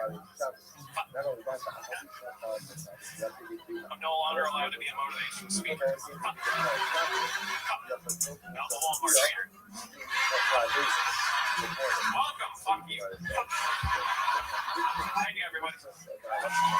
Okay, 50 seconds of Zachariah Tourette's typical start our fucking pulse tonight. Welcome to the show, Zachariah. How long have you been on stand-up? Talking to that mic right there. I've been doing stand-up since October 2021. 2021. Have you been on the show before? I have, I think about 3 or 4 times. Okay. I somehow don't remember you. You had Tourette's then too? Still disabled. Amazing.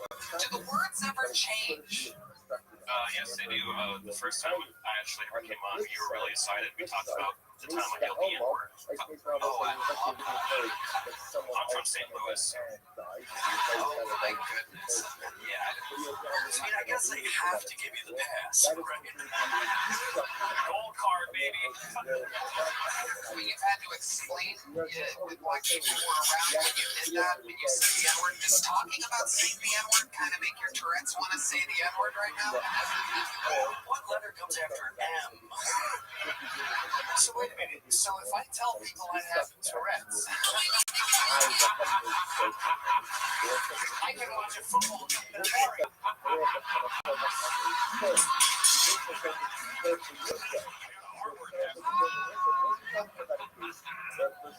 Wow.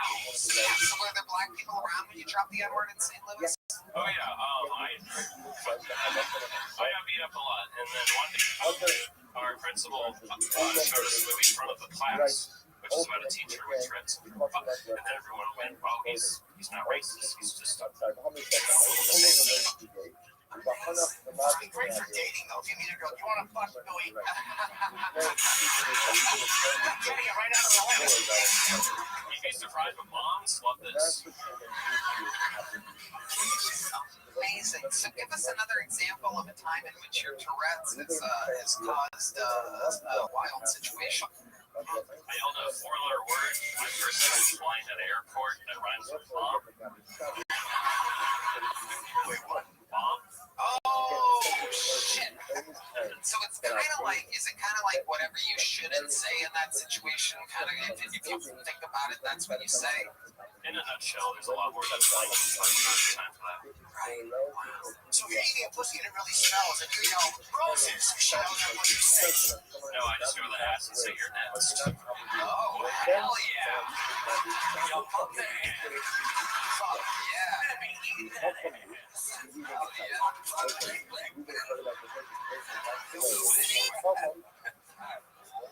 I love it. So, Zachariah, do you have a job? What do you do for work? How do you make money? I actually do content creating full-time, TikTok, YouTube, etc. Stream, and then I have a part-time weekend job at Chili's. Really? Which location is this show? Oh, my God. There's going to be a line around the fucking block. Chili's. We'll have to find out next episode. They didn't pay me to advertise. Okay. They will retroactively give you money. That I swear to God, that Chili's will be out of control. It's here in Austin. Okay. Everyone is going to go to every Chili's in San Antonio. What is going on? I absolutely love it. So obviously you have this when you're serving customers. So for example, let's say there's Asian customers. Is there any chance of the Asian C-word comes to the front of your brain? I would cook some. The reason why you have to wait 20 minutes is like flip. Oh, so you're not working front of house. No. I think that's what everybody wanted. That's what everybody pictured. What if we pay you extra? No offense, but I don't want you making my food.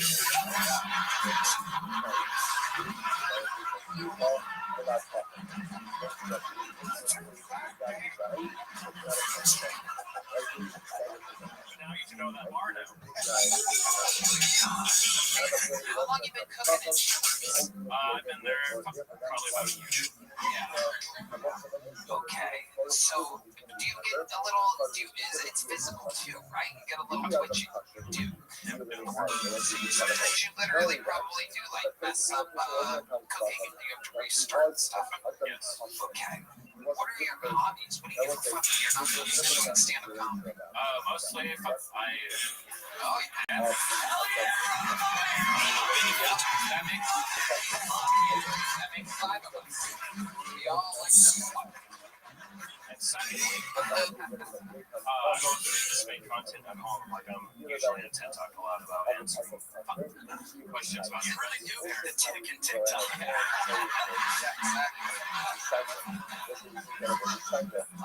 This is incredible. Yeah. Do you have words that cover up other words? Like I've heard of guys with Tourette's, like when everybody else is like nickels, and there's other replacement words that you train yourself. So that is sort of a manipulation you can do. Mine wasn't a verbal, mine was so that's why you kind of see half of my face instead of full. Driving like that's a game. Yeah. You always look like you're flirting. Winking and saying fuck can be taken in The rest area. That's incredible. So I wear the shirt, so That's smart. That is very smart. Let people know what those colors and sizes.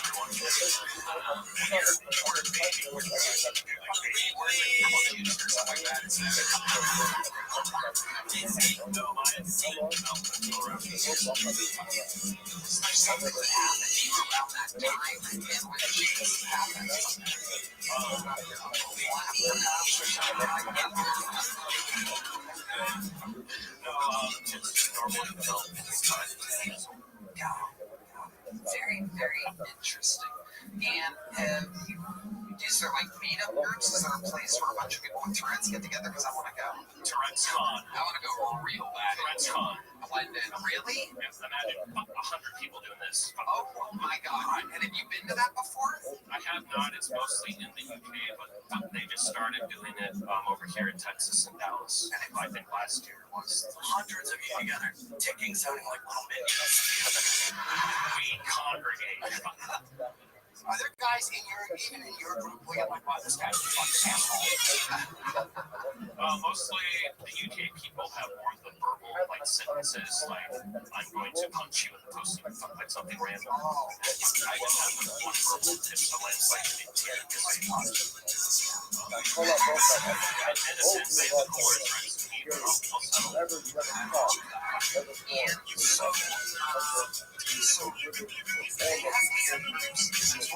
Why did you not go to that? It seems like, as a TikToking ticker that you should, that you would be there. It's not free to go to, so it's like expensive, so that was the only reason why I didn't go. Yeah, you have to have fuck you money to be able to do that. I'm just curious, how much does it cost to go to Tourette's Con? It's $800 to go there. Plus, that's not including like travel and stuff. It's a Tourette's Con job. Bullshit, dude. This is Comic-Con for table games. Do they have a non-Tourette's person make the reservation? That's about my disabled level. No. Unless you're entertainment or Billy Eilish. Are there like Tourette? Do you guys like fuck with each other? Because it's I imagine like finding someone is hard. So if you link up with a non-Tourette's, you must be like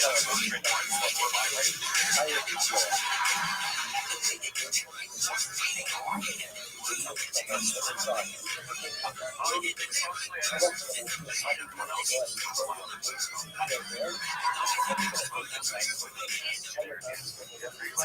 older and just big old. What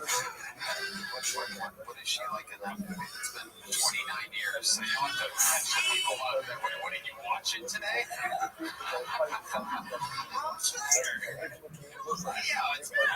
Yeah, it's been a while. What does her character do? When he takes her to a baseball game where Tourette's helps her like heckle the other team. Ah, got it. I can't be the only one that likes job. Hey, is she like Stella in Streetcar Named Desire?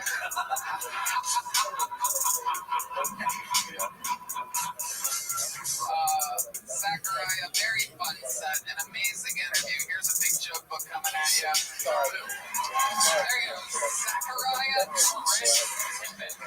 Correct is in the team. If you're wondering why, 8 minutes of the interview had to do with Tourette's. It's in his name. There's the lovely Heidi, everybody. Her podcast, Love on the Line, is available at HeidiRegina.com. This podcast is sponsored by Quo. 2026 is the year your business stops acting like a game of telephone gone wrong. Scattered messages, missed calls, and handlings shouldn't be a daily ritual. A modern communication system is like giving your team a DVS instead of a treasure map drawn by a toddler. Everyone stays aligned, responds faster, and no opportunity disappears into the void. In that moment of clarity, you'll catch yourself saying, all right, let's fucking Quo. And that's why today's episode is brought to you by Quo. Give you the smarter way to run your business. What a funny, I love Quo. It's the best business phone system out there. Quo works wherever you are. Right from an app to a it lets you keep your existing numbers, add new numbers to teammates in minutes, secure CRM, and rely on seamless routing and call flows as your business scales. Your entire team can enable calls and text from one shared number. No more missed messages or disconnected conversations. It's easy. Calls, text, voicemail streams, contact details, all free. With full context at your fingertips, your team communicates faster, stays aligned, and delivers a more personal experience, making this year where no opportunity, no customer slips away. Try Quo for free. Plus, get 20% off your first 6 months when you go to Quo.com/Deltoni. That's Quo.com/Deltoni. Quo. No missed calls, no missed customers. This podcast is run by ZipRecruiter. Listeners, think back to a first date where you were really interested in someone. You probably asked them important questions like, what are you looking for? What are your deal breakers? So you can get a better idea of whether or not this was the right person for you. Well, the same thing goes if you're hiring. You definitely want to address a few questions first to see if someone is right for your role. That's why you use ZipRecruiter. When you post your jobs and orders, suggest screening questions to help you get on the top candidates faster. Today, you can try it for free. ZipRecruiter.com/Deltoni.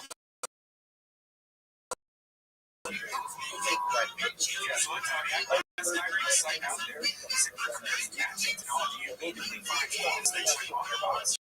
They also recommend solutions you can easily add to get the highest quality applicants. Want to see who's recently active?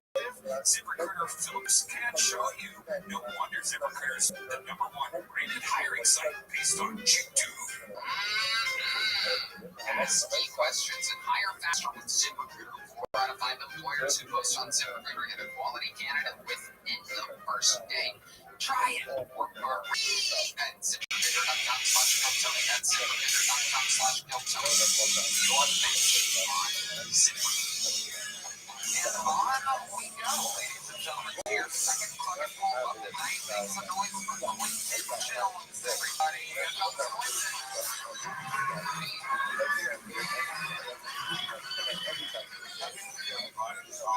Since it's a new year, I decided to make new rules for myself. But those rules is I decided I'm gonna stop being around with cats. Yeah, it's tough because I don't know if y'all do this. But cats are the biggest hoes out here. And it's so easy to keep a cat woman happy because she's already used to somebody in her house that doesn't love her. Like my ex used to have a cat. Just weird. I'm trying to make the guy but she loves abuse. Like every time she see her cat, her cat just keep her hands like, God damn. I'm like, damn, I'm hard to keep so I figured if I want support, I gotta keep it even with the cat. I didn't hit her, but what I did do was gaslight her, knock shit over from time to time. And it's not for the best reasons, not because I hate cats, not because I hate cat women. I'm just allergic. Yeah, and I don't think women respect how hard it is to have sex on Benadryl. That's my time, y'all. Quentin Jones. Welcome, Quentin. This is your first time on the show. Oh, it's my second time. Second time up here. Welcome back. Tell people, why is it hard? I don't know. I've never taken Benadryl. Is it why? Because you get sleepy. Oh, okay. Yeah, so it's like you on the clock when you take that Benadryl, you know what I'm saying? So literally one time I was with my ex and, I took the Benadryl and it just kicked in, like, too soon. And I was in her cries, even worse. Yeah, so I woke up and she was gone. It was just her cat looking me in the face. Amazing. Yeah. I'm so happy when they said your name. I was like, oh no, Chris Rothman's AIDS. Damn it, I had a feeling I was going to bomb. Not as bad as my Deuce Bigelow line. But at least yours wasn't topical. Quentin, how old are you? 34. 34. How long have you been on stand-up? I've been doing stand-up 7 years. 7 years, and how do you make money? How do I make money? At the moment. How are you surviving? So I got laid off.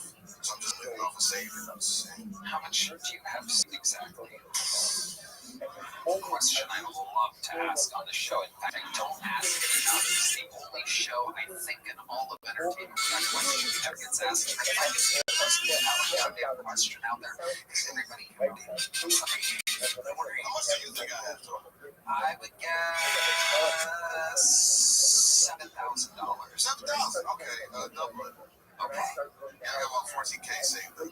14K. 14K. I love it. So, give us an example. You're 7 years into comedy. There's a lot of ways to, save money and be thrifty. Yeah. Let's have a little segment called Get Thrifty. Quentin Jones. How do you spending your money? How do I spend my money? So, the funniest way right now is I eat less. Oh, you hear this right now? Yeah. So, since we I've actually lost 30 pounds. Oh, very nice.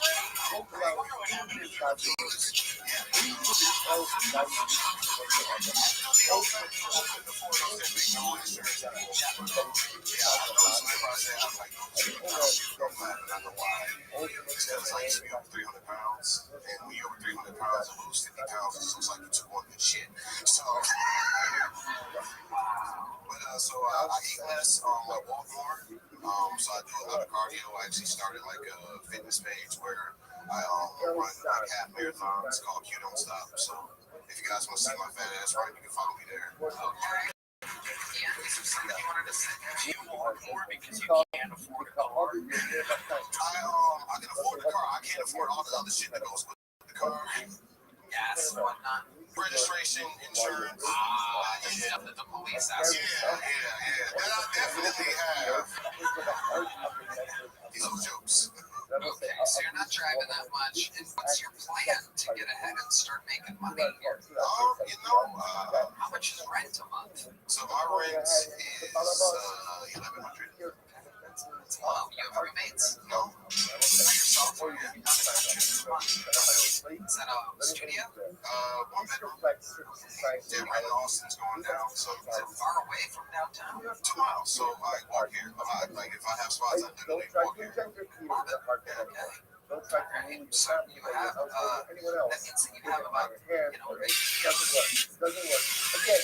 6 months. so you run out of money, so what's the plan? What are you good at? I am still good at tech, so like AI is just killing like a lot of our jobs. So I'm learning how to use AI to get back into tech. So if something happens with stand-up comedy, this is my dream. This is what I want to do. I don't want to go back to tech. Or my fitness page blows up, and because there's a lot of people who have pages who just make money running and just working out. So those are my 3 hopes. That's what I want to have happen. Writing is very good. Like the whole thing was linear. Writing was. Oh, thank you. I appreciate that, especially from you. I'm a big fan. Thank you. So other than cats, what's your love life like? What's my love life? Right now, not very good. I actually got more pussy when I was fat. I'm not saying. I don't either. Yeah, so I was dating somebody last year till about November, and I broke up just because of the distance, because of the gas. And so I just been kind of What's your type? What type of white women are you into? See, I'm from Detroit. That's the Texas black guy thing. Detroit, you're into real black women. Yeah, I'm into real black women. You know, give me about 5'7", 150 to 190. Is that their credit score that you're talking about?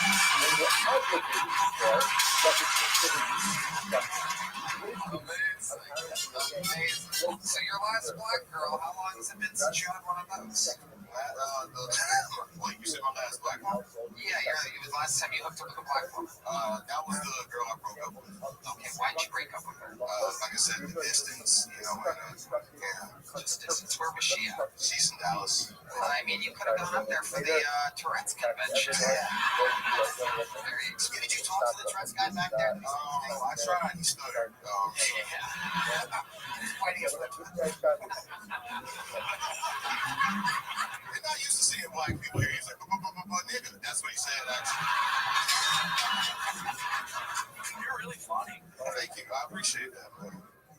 So Quentin, give us one more crazy fun fact about your life that you would find interesting. That's always a tough one. Last time we talked about me being a college cheerleader. Yeah, I was here with Shane Gillis, and we may talk about that. I like to play board games. I'm a really big nerd. What kind of board game? So literally before I got called up to play Settlers of Catan next door. Oh, wow. Yeah, so I started a board game group with some friends because it's just like there's not a lot of board game groups where I feel like I fit in. So I just went and started my own. That's amazing. And how do people find your fitness contact? So it's Q Don't Stop. That's my fitness run page on TikTok and Instagram. Quentin Jones, everybody. Fun time. Congratulations. It's that fun interview. Here's the there you go. All right, we're moving forward. Keeping it moving here. Ladies and gentlemen, your next bucketful goes by the name of C.J. Kaiserman. C.J. Kaiserman. Here he is. You know how degrading it is to have a homeless man put his sign down when he sees your car pull up? Hey, you guys too, huh? Yeah, I have a family here. I pulled up on 5th Street and this homeless guy just... They're not dumb. I rolled my window down, tried giving him money. He tried handing me a water bottle. That's how bad it is for me. Seriously. I drive a really old, beat-up 2002 Honda CR-V. It's been rear-ended probably as many times as Tony. Yeah.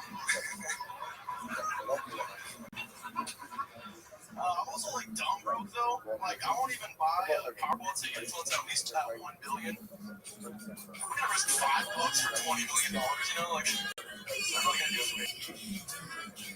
Happy Black History Month, guys. Those who celebrate, not this guy apparently. It's okay. It's got like a week and a half left. Alright, I'll send it there. Thank you. Hey, C.J. Kaiserman. Nothing really worked except for the thing about me. Do you do that at like open mics? Does that work for you out in regular public or when I'm not here? The homeless joke I start with usually does better. Does better. Why do you think the homeless jokes didn't go good here tonight for you? Not a lot of homeless people out here. That makes sense. One's in front of the other homeless people. Yeah. How long have you been on stand-up, CJ? It's about a year back home. I've been pretty lazy since COVID here. Where's back home? Spokane, Washington. What made you lazy when you moved to a place where comedy exists at one venue? I actually moved out here saying I'd be more comedy, and I just haven't really been set up for more fights. I started a business, an online business, and it sort of just took off, and I've been basically. What's the business? I sell football cards online. Football memorabilia. It's sort of, it's called breaking.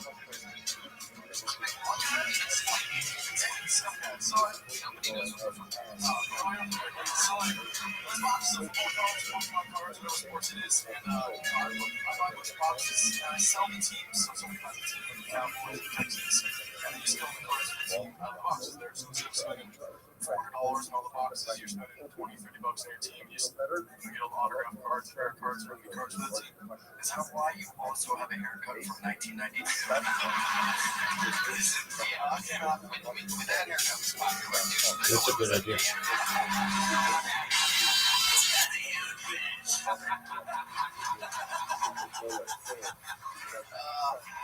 Amazing. So CJ, what was it like growing up in Spokane? not great. It's kind of moving here. It's cold up there. I got down here to avoid the snow and ice, and then we got that like crazy week with it. But we have one comedy club, just the Spokane Comedy Club, and you guys actually done Kill Tony there when you were touring years and years ago. But yeah, there's like random bars and stuff. Kind of similar to here. It's not great. The comedy club's okay. 2 weeks a week. How long have you been in Austin? 7 months. 7 months. Yeah. And so you've just been buying boxes of cards, kind of organizing them and divvying them up and sending them off. Yeah, that's what we're gonna call it. How much money do you think you're making doing that? Give me a ballpark here. A lot. Like, can you just give us a guestimate here? What's a lot to you? You said 20 million could possibly change anything in your life. I really don't like how much I did 72K in sales last month. What? Wow. Yeah, but what is that profit? Yeah, how much? Profit target's about 40%, so it's like 25 to 30K profit. Yeah, it's like Higher Quinn? Are you kidding me? Hire the last guy. He's only got 14 grand in his name. I do need employees eventually. He'll cut down on shipping. He'll just walk the car.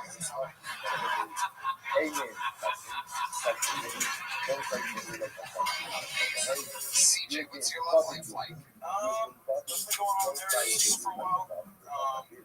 Kind of like Been on any dates since you've been to Austin? yeah, I've been on. I'm actually kind of talking to this girl right now. You're At BJ's. BJ's. Those restaurant guys. Yeah. Okay. Good sign. Yeah, I bet. They got some Tourette's chefs over there at BJ's, that's for sure. So you met her at BJ's, you're just sitting at the bar having a drink. My friend and I went for the Bazookies. $5 Bazookies on Tuesday. Wow, okay. Well, Red Band's got a new Tuesday plan. Red Band was like, $5 Bazookies. What's a Bazooki? It's a ice cream. Wow, you make those yourself. That's like you go to a place where it's made for you with a skillet too, right? Like, well, Red Band's art is a rock, right? Okay, so you're there looking for Bazooki, and you end up. And she's our server. I was my best friend, my roommate Nick, and she just was coming over, and I was making her laugh a lot, cracking jokes. What jokes were you doing there? Why don't we get some of your Bazooki jokes? Give us an example of one of the jokes that got you pussy at Bazooki's. How much I can remember? I think she just liked me. She was just laughing. I probably wasn't funny at all. She probably just liked me and was laughing. That's probably right. I couldn't tell you what they were. It's a shame none of those girls were in this audience. Amazing. So you won her over, and then when you took her back to your place, she's like, well, there's actually football cards everywhere. That's cool. You like with your little brother. My room is literally packed with football cards. The room calls it the anti-buzzer. But there you go. You're right. You tell her before she gets there. Yeah, I gave her one more said before we go in here. It's gonna look weird. But no, I got her phone number at the restaurant, and then like at midnight, I texted her after we left, and then after you left. Yeah. Awesome. What'd you text her? I got home and texted her, and then she was like, hey, Mark, we're gonna go and hang out. And I was like, let's go. And we drove all the way to Buc-ee's, like, right after she got work. Look at that. To Bastrop? Yeah, is that the one? I'm new here, so short that way? Yes. Yeah, it's that way. You got it right. Yeah.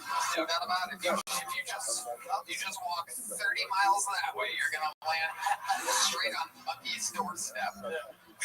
Okay, I love that for first date. You can learn a lot about somebody. Can you take us through what the first date at Bucky's was like? She told me she's a biter, which, it's interesting. She hasn't bit me yet. I don't know if that's a good sign or a bad sign. She takes not big enough.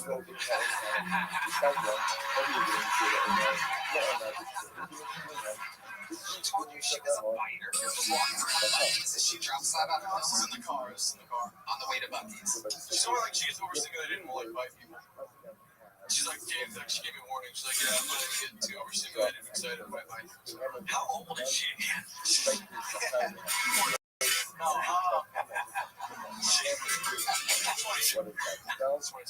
I'm 23. So you get to Bucky's, then what happens? Did you buy something? What'd you buy at Bucky's? I tried putting on the fudge. It was like Bucky's fudge. I don't know why you keep asking them. Just focus on the answers to the question. Yes, my man likes fudge. Keep going. I tried to put it on Bucky's fudge. She did not want it, and we ended up getting just some red snacks. She's black, and so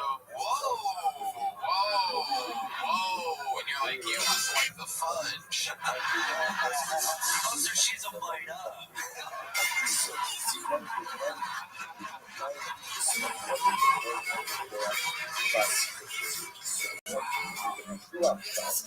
This is amazing. I wouldn't have guessed that the girl you went for was black.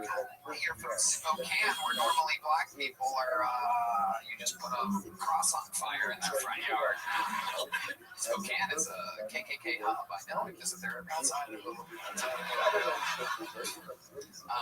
Okay, so you take her to Bucky's, you offer the fudge, you just got some snacks, and then will you take her back to your place? no, we just dropped her off. That was it. Okay. At her house? And you hooked up with her since then? Fuck girl that let you take her to Bucky's, dude. We both love Jesus. She hit you up after work. I just took her to a gas station and then dropped her off at home.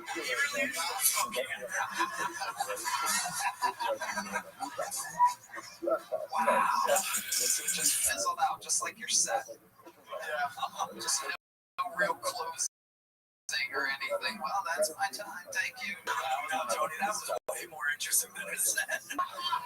Did she say anything that took you to the end of this date? You dropped her off. Was there any like last words? Besides the bite, what was that? This was a big jumper today, guys.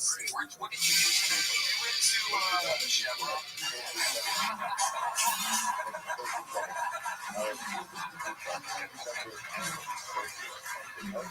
Amazing. CJ, fun times. You were leaving here with a medium black.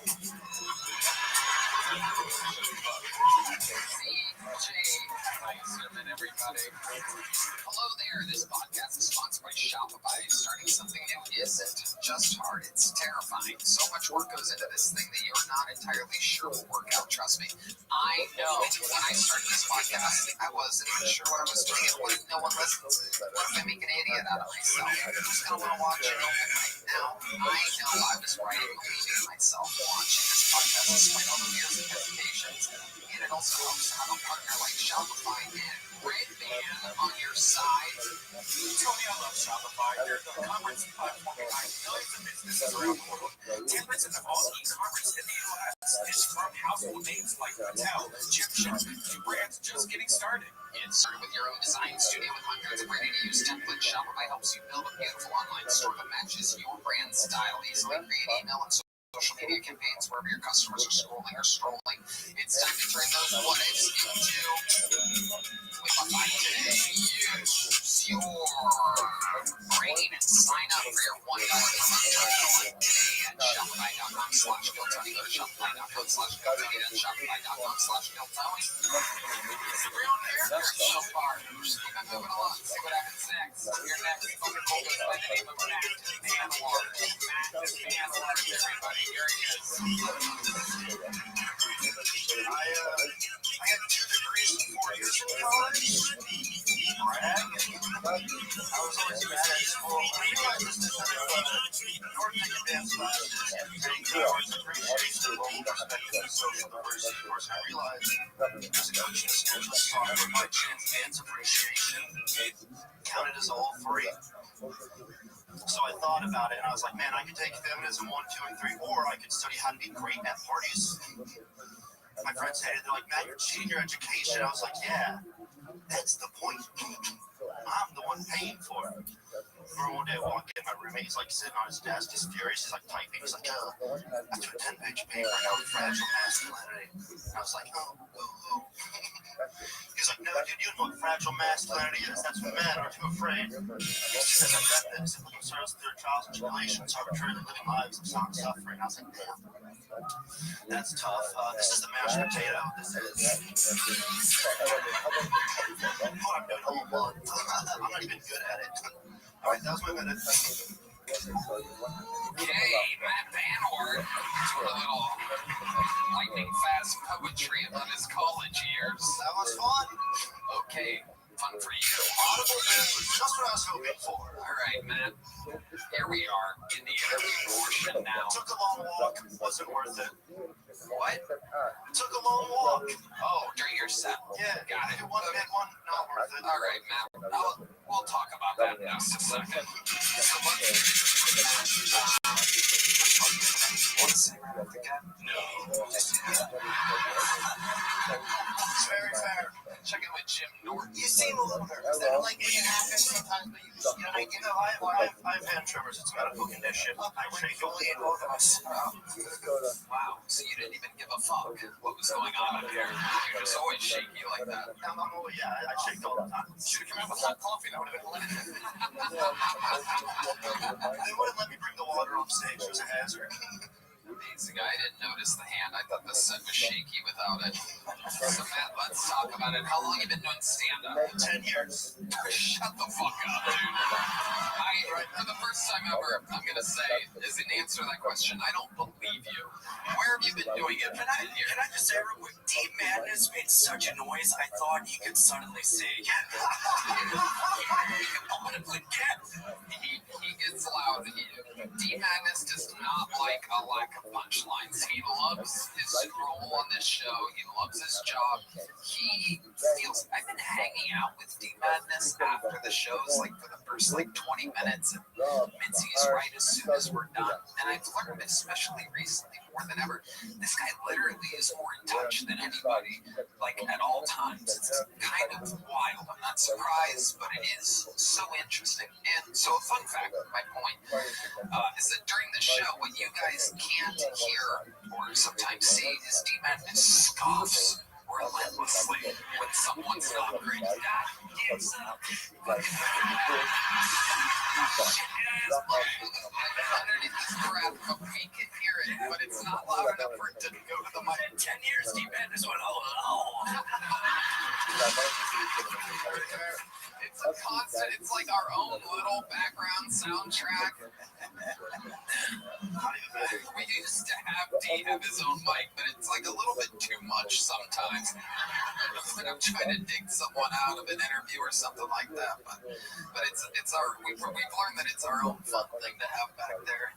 D-Madness, have a hand for D-Madness. The background, the absolute background. Which brings us back to Matt Van Horn. 10 years, where were you doing these 10 years at? First 3.5 were in Iowa, and then Chicago, and now here. How long did you move here? A little over 2 years, yeah. A little over 2 years. And you've been working at mics and stuff. You go up a lot, you perform a lot. Yeah, I travel and write shows, yeah. Do you have like a best joke you've ever written in 10 years that you could do for us? Like a short little fucking banger? There must be something. 10? Yeah, I can do something. I'm curious. Doing something other than whatever the fuck that was. Just doing one joke for us, ladies and gentlemen, Matt Van Horn. Give him a hand. 10 years.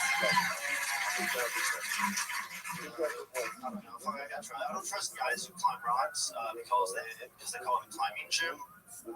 That's not a gym. A gym is where people go to be hot, you know. No girls have been like, oh, what's my drink, man? Streaking body, massive wrists. No one's ever fantasized about girthy digits. You know what? We'll just end it there. This isn't going well. Okay. So, Matt, Let's read the room. I've lost all inertia. Chip Norton. I mean, it's a rough call. Like, I understand. Like, after a bad set, it's hard because the audience loses a little bit of faith. It's common for all of us. So then you do another joke, and they're like, "Oh, this is not going to be good." In that case, they were right. But I empathize with you, and we've all been there. Just not for this long in a row. Matt, maybe there's something more that I can dig out of you about your real life here. So let's go over it. How do you make money, Matt? You're not going to like this. Uh-oh. I do stand-up. You make a living doing stand-up. It's hard to believe, but yes. Okay, so like where do you do this at? How? I just play in the worst cities. I just did a run. I just did Tulsa, Wichita, Rogers, Arkansas. So let's take it one at a time, just because I'm curious, because I've done this, right? I started headlining shows about 15 years ago or whatever. So I was in Tulsa, and I know that it's hard to sell tickets if no one knows who you are. So how do you sell tickets in Tulsa? You doing a comedy club? Yeah, I do. I do a lot of small rooms, a lot of like breweries and stuff. But what I do is I make videos for every city I go to.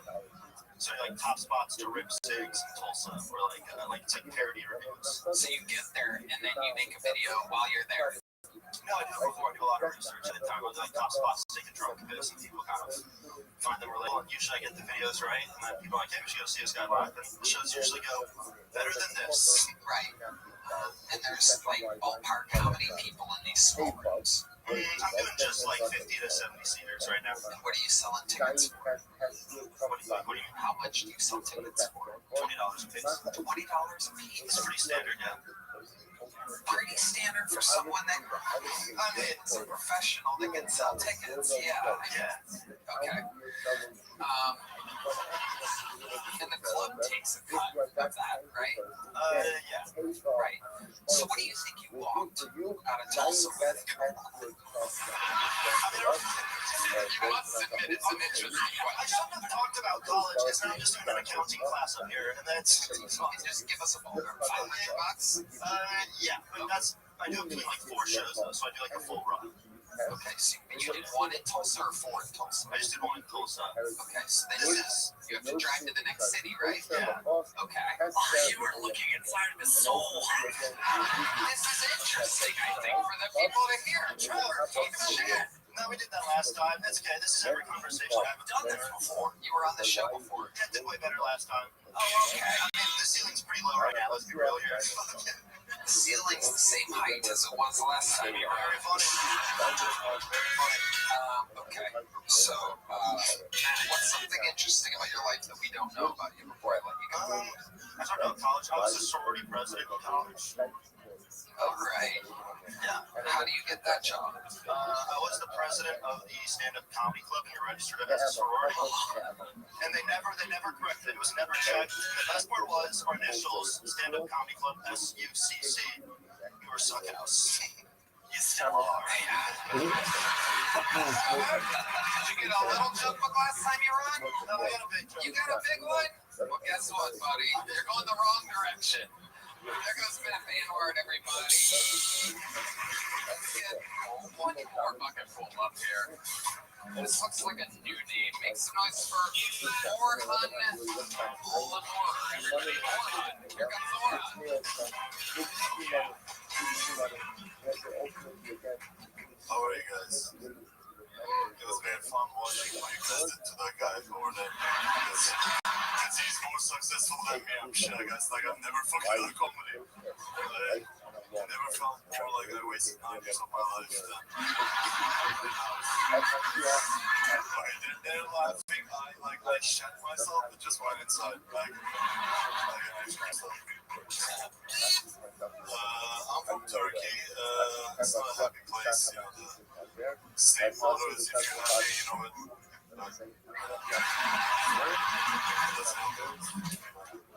But I was there for 2 years. Like I lived in LA for a long time, then I moved back there, and then I came back here. And I like in this time I realized how to make America great again. Actually, what you do is you go live in Turkey for 2 years, come back, and it's be spectacular again.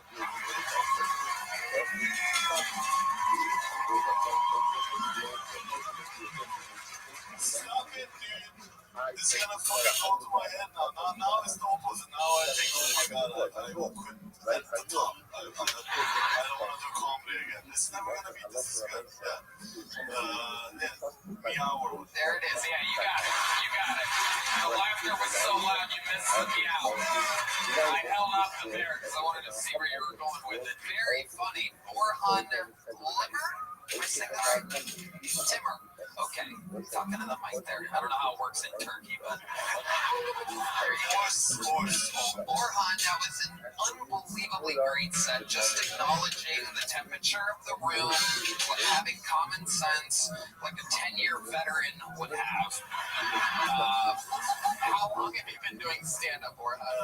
9 years. Really? Oh, amazing. I thought you were doing a joke about how you've been doing it 1 year and then 9 years. But okay, that makes sense. 9 years. Very fun. Thank you. I appreciate it. How much of that's in America?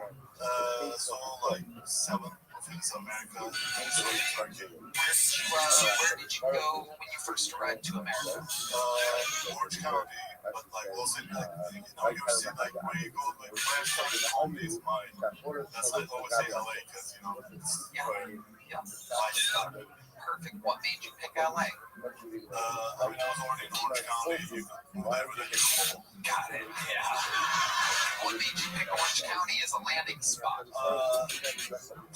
I studied film, unfortunately, which that makes sense. It does not have other money reasons, but yeah, I went there and then, I got sick of LA. So, yeah. What's the scene in Turkey like? I guess great. Oh, it's you do English, Turkish. But the thing is, like in English, we can't talk about the government, which is nice because they don't fucking get it. But Turkish, I have this special that I shot. I haven't edited it yet because if I put it up, I'll probably go back again. Right. So there's that little thing. So tell us, what is it like over in Turkey? Like, what are some of the day-to-day things that make it, dangerous and not fun? I mean, like, I had this joke about, like compared to Halloween, like, instead of Halloween, they play this game called Money or Stab.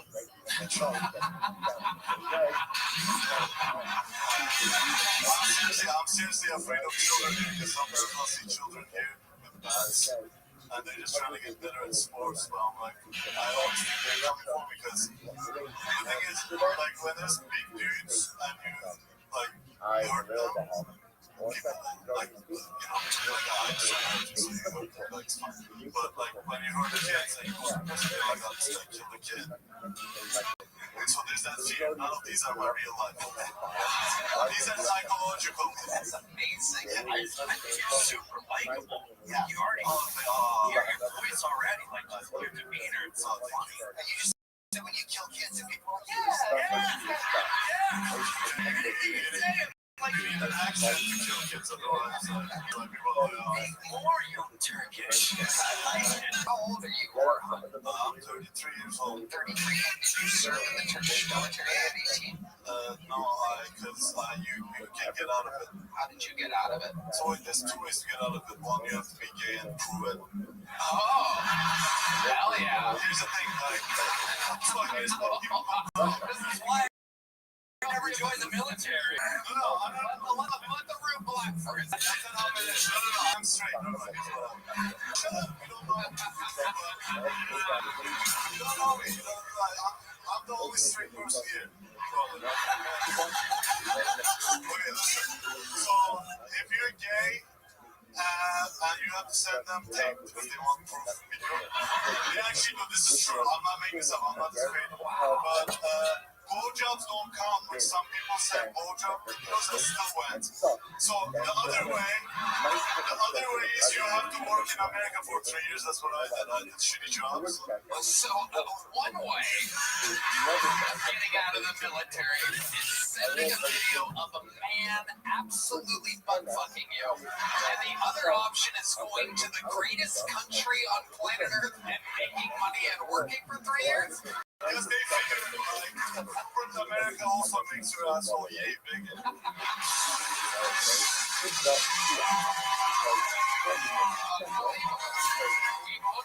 What he's saying is definitely true. Military service from the BBC News 2012.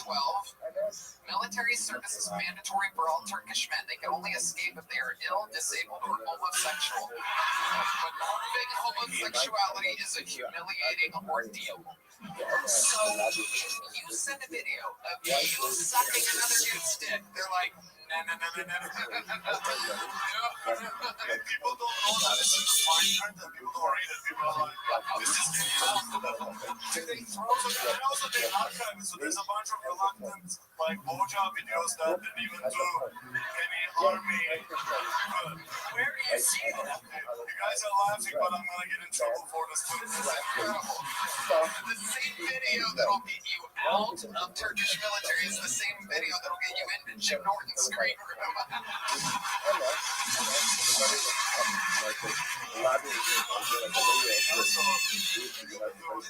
The guy who volunteers to watch the video in the army. Is there a guy who's like, I'll take you again? The amount of videos is probably a team, you know. They zoom in Because people don't want to go to the army, you know. Because they, you know, make you. Wow. This is incredible, Orhan. So how long have you lived in Austin, Texas? It's my 6th month. Wow. Yeah, I just moved here because I don't know actually, like people said I should, and I did, and then people have, like people said, hey, there's like comedy there, people will like you there. I said, okay, and they speak the truth. And like I'm telling you, like this minute thing really made me nervous because I'm not a very 1-minute guy, so.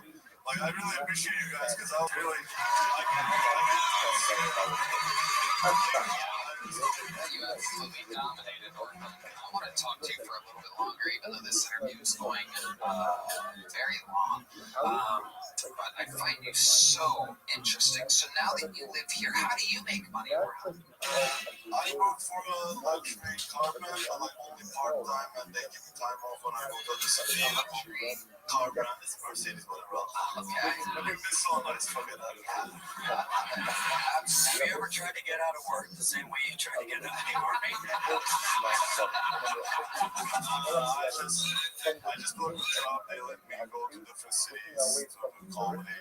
Absolutely incredible. What else about your life, Orhan? Tell us more about you. Honestly, I'm like a little bit good at everything, but not really that good at anything. Hopefully besides this, but like I play piano about well, you know. I don't know, like just like I learned to carve wood.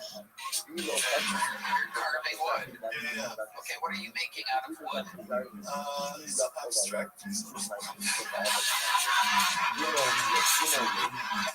about expression. What is carving mean?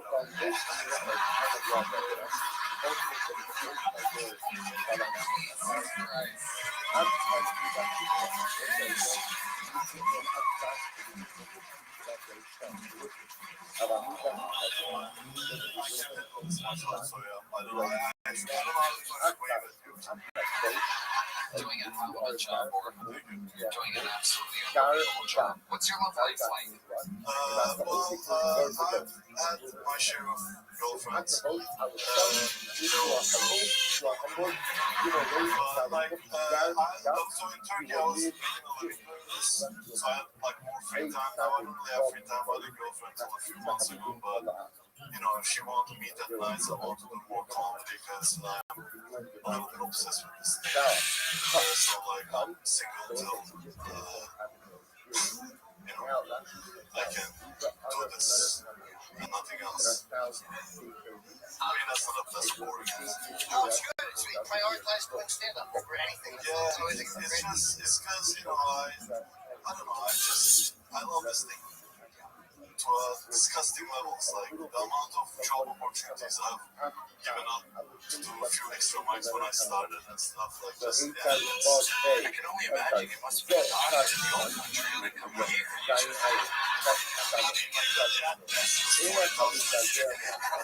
Right now is not higher. By people actually stuff with people That makes sense. Have you ever saved anybody's life or had a near-death experience or anything like that? I mean, people have been suicidal and I, shoot them. Does that? Yeah. He's talking about the last guy when he looked on him. I shoot them, they're on a ledge. People do such a thing on my ledge. Orhan, you are so funny. You are exactly why this show is built for somebody that's been doing it 9 years.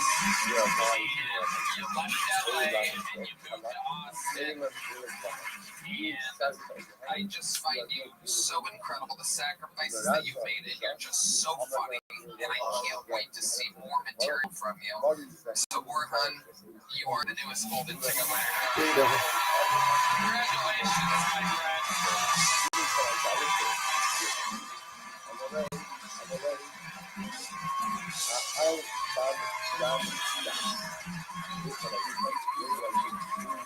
There you go, buddy. Ping pong. Hang up here, Orhan. Oh, there you go. You did it, Orhan.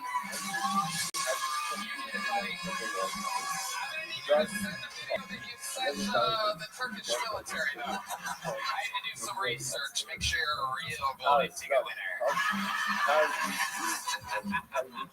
How about one more time for Orhan, everybody? When your dreams can come true, and they did for your next comedian. It was just about to move back to Atlanta when he got pulled out of the bucket here on Kill Tony.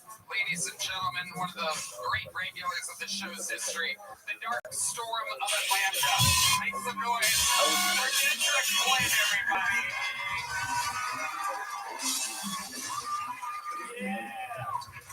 Sir, what do you know about buying $200 worth of pregnancy tests so you can pee on them, sir? Because you know you can't get pregnant, you just really need the good news right now. Sir, what do you know about pretending to be gay with your best friends so y'all can go to couples therapy because it's cheaper that way? Sir, what you know about having a spider that live in your room and this nigga is not your pet? This nigga's not your pet, but you can't kill the spider because you got a white girlfriend and she like the spiders keep out the bug because it's in the Indian blood. So then you chat GPT what kind of spider is, all you find out is a black widow. Nigga, I can't kill a black mom. I want to know.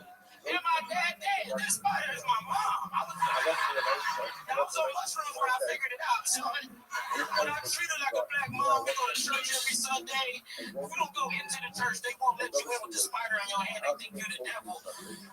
So I just go by her windowsill and we play Kurt Franklin, and then she put what she want to read in the Bible in her web, like Charlotte's Web. You know what I'm talking about, Charlotte's Web? What's the pig's name from the book? Willard. This nigga can't read. This nigga can't read, and he's a liar. He just wanted to fit in. He just wanted to fit in. You're a liar. That's my time. And then my friends, the difference between regular and a bucket full and everything in between. Kendrick, absolutely incredible. Loud laughs all the way throughout. Amazing stuff. You beat on pregnancy tests. Is that good news, Tony? When you get them, boy, you know what it feels like to not be pregnant. That's it. But don't get the Dollar Tree ones because the nigga was nervous. I didn't little mama could be, I'm a hoe. You know what I'm saying? Incredible. How's life been going? Tell us. I'm touring so much. I'm touring so much, going all over the country. It's so much fun.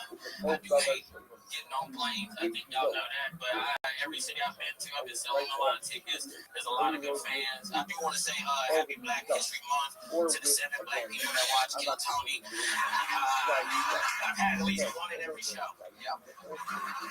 We got the good ones, though. You know what I'm saying? Little fun fact: Drake watches every episode with his crew in Toronto. Makes them all shut up. They sit around a big screen TV. Man, I love Drake. There you go. How you doing? We love Drake too. I love it.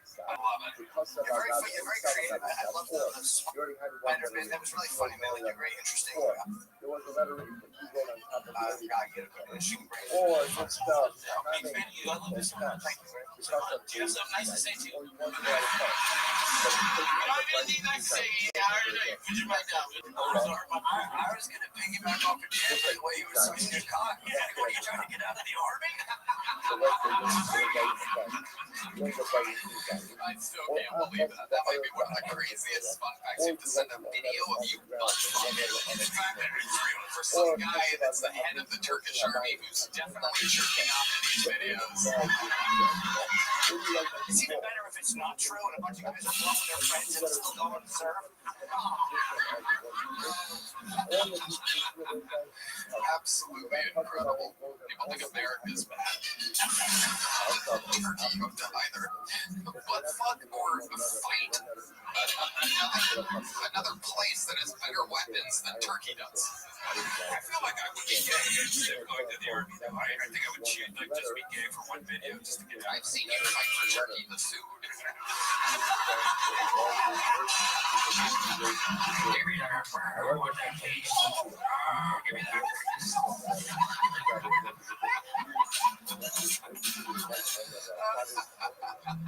Rabbi, you gotta do an AI video. You deep throat the turkey sub.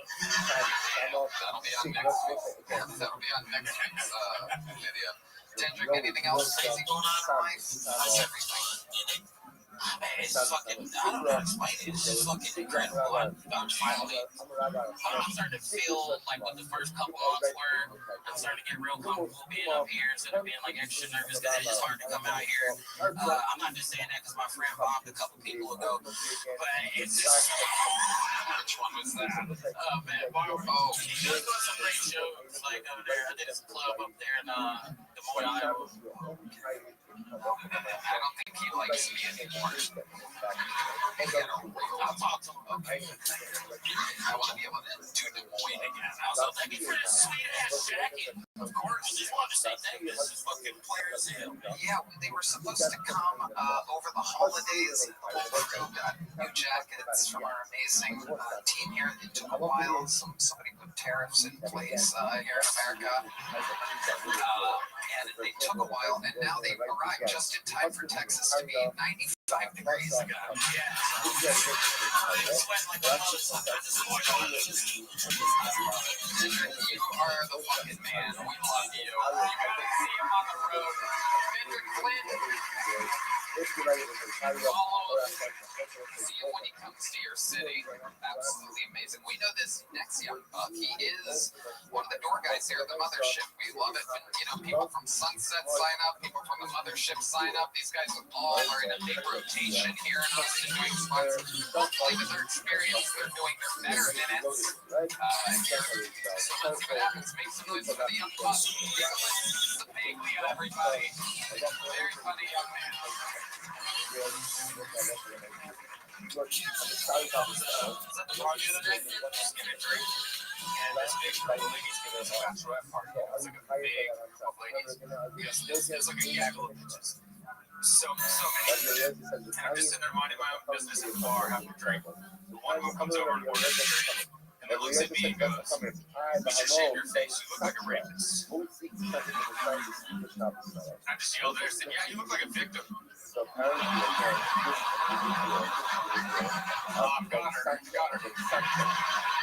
Got her ass. she didn't like that very much, and she chimed back. She's like, "That's not funny," and I'm like, "Shut up, bitch! Yes, it is." But don't worry, I love the fat chicks, and she was clearly anorexic, so got her again.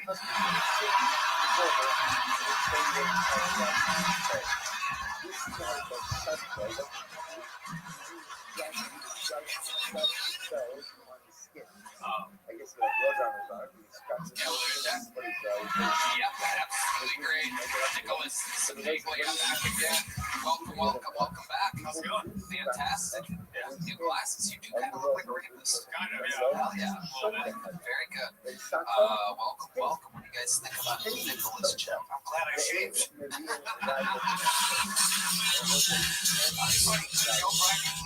Yeah, really great. I like the instinct of closing on the laugh, like fucking, I was like fucking stuff. I like that. It's good instinct. Thank you. Got out on top. What's going on, Nicholas? Tell us about it. You want to hear the mothership? Our here. I recently became a father about a while ago. So I'm just doing daddy daycare during the day and stand up at night. The wife is working full time. I'm raising the baby right. Tell us about that. I'm pretty sure we are all fatherless people. Well, I mean, we're not fathers. We're childless. Yes, childless. And we're probably also fatherless. I'll just come to test too. Well, I mean, it's cliche to say, but they always say you're never ready until you don't know what to expect, which is just the cliche thing that is true. But it was a little different in our situation because when our baby was born, we had a little baby girl. Wanted a funny one, but we got a girl.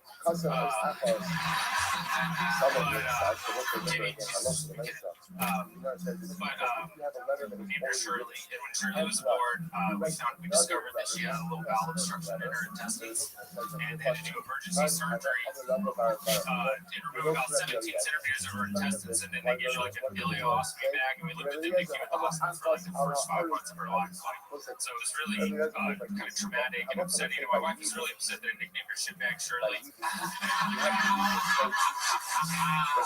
didn't like it. I said it one time, but every holiday since it always comes up, and I'm like, SBS is never gonna remember any of this. I like how you have dark jokes. We're like, oh my god, isn't that really fucking funny? Yeah, it's kind of my sense of humor. It's kind of so dark. Jesus, shit out of nowhere.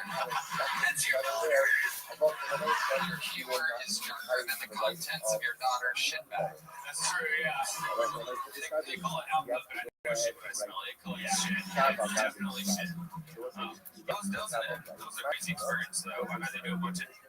I think I've started taking care of myself a little bit better now. Like I went kind of check up recently, which I hadn't done in quite some time. But as guys, we go to the appointment once a year. Get a little tired off. We think that's it. But this year I went. They were like, "All right, we're gonna tickle your balls." So that was fine. It felt great. I was turning my head. I was coughing. As you do. I asked the guys like, "Why do I have to turn my head when I cough?" Because I want you coughing in my face. It's about fair point. You don't know unless you ask. So that makes sense. Yeah. And then he finishes, and I started pulling on my pants, and he goes, "Oh wait, we're gonna check your prostate." I said, "No, thank you." I just didn't want to do that, but they forced it upon me, and all of a sudden I'm just in position, hands down, pants down, and he's behind me looking up, but he didn't even freak off. And he goes, "Don't be alarmed. You're gonna feel like a small pinch." And that's when I looked back at him and said, "Why do I feel both your hands on my shoulders?" And he didn't like that at all. He didn't like that joke at all. He kicked me right out of the dentist's office. So, hell yeah.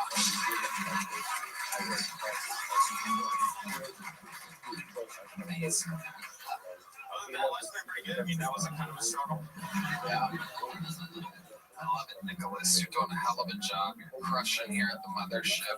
You're getting spots. You're just performed in front of millions of people here on the show. You did great. Congratulations. I'm going to be on the Singer Show Thursday. Your secret show. Here's a big joke about it. Bill. Nicholas Siniglia, ladies and gentlemen. All right. And back to the bucket we go. Here we go. Make some noise for your next bucket pool. It is Kirsty Hayden, everybody. Kirsty Hayden.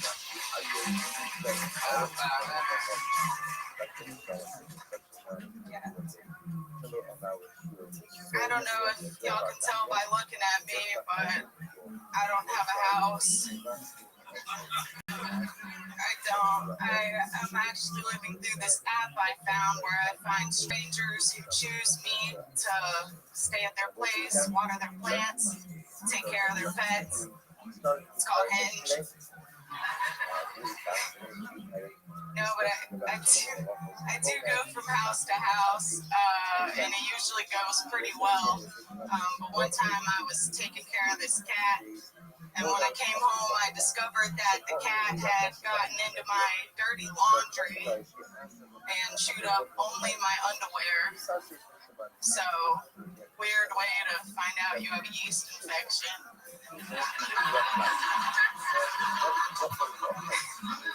Yeah, you can take the puss out of the panties, but you can't take the panties out of the puss.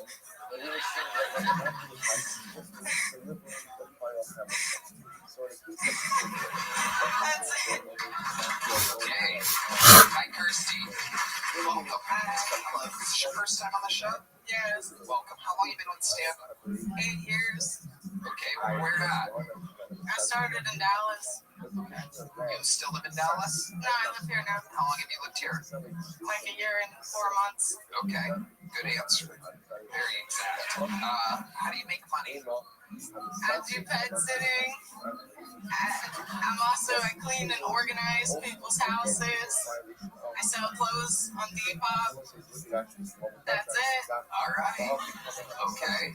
How old are you? I'm 30. 30. Okay, so you started at 22. Yes. How's it going for you? Good? Pretty good, yeah. Perform a lot? I do. Are you a little tipsy or on drugs of some kind right now? 100% sober. Really? Yeah. This is just you. Yeah, this is just me. I'm not even on Zoloft anymore. I'm off all of it.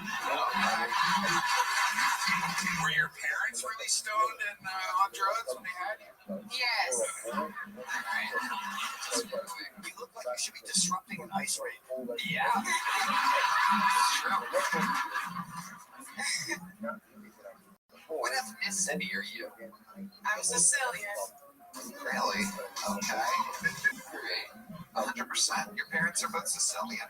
Like 80%. My dad's dad is like Irish, so that's why my last name's Hayden. Got it. All right. What do you do for fun, Kirsty? For fun?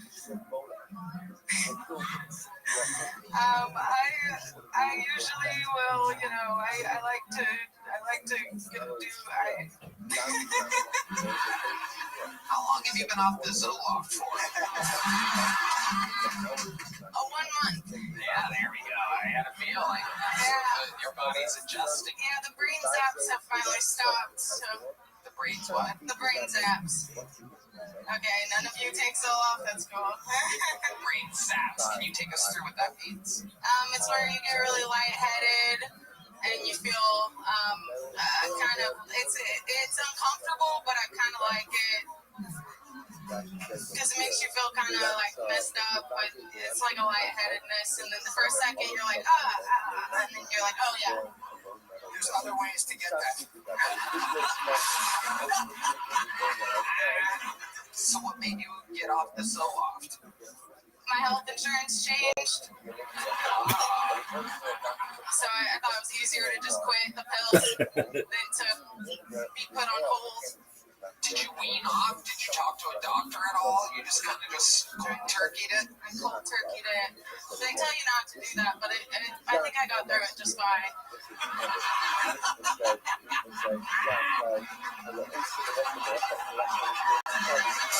Dude, so Kirsty used to used to wait tables at the Dallas Improv, and every time I headline there, I give her a guest set, and she always crushed it every show. She's very funny, and this interview is great. You're like a female. You look like female Mitch Hedberg. Mitch Hedberg? Bitch gives Hedberg to stay at someone's house. You already have a Mitch impersonator, though. So. That is true. You have a guy that looks and sounds exactly like him. What were you using Zoloft for? Like depression, anxiety? Well, I mean, that's what it treats, right, man? That's usually why people take it. Do you think it's a fucking weight loss drug? For like PTSD, anxiety, depression. I mean, there's a few different reasons. It was for depression, yeah. But I honestly, I would get depressed while I was on it, so I was like, well, what's the point? I might as well just deal with raw dogging. Right. So how's the past month been? What's going on with it? Is it a day-to-day thing? Have there been highs and lows? I think I learned good coping on Zoloft. So it's actually been fine without it. Yeah, I don't really feel any different. Because I was on it for 3 years, and it's not like you're fucked up on it, like you remember what you learned on it. So, yeah, I think I just learned how to be normal. Well, I wouldn't say that, but I feel pretty much the same. Does it fuck up sex drive? I've always been scared of it. It does. It would take like an hour to come. So every woman I've ever been with. Yeah, there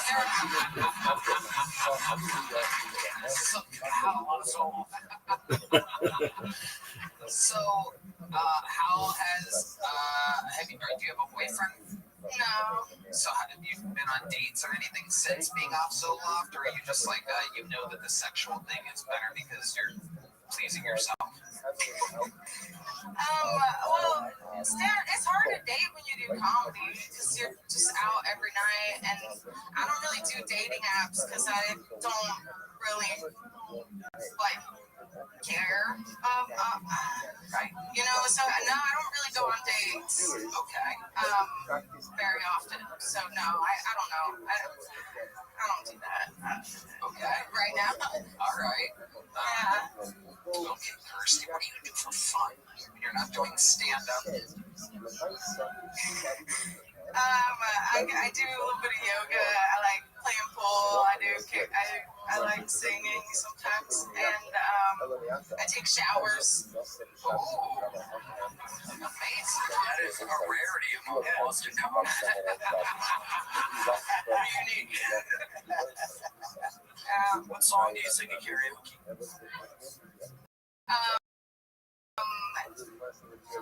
Some Shania. I sing corn good.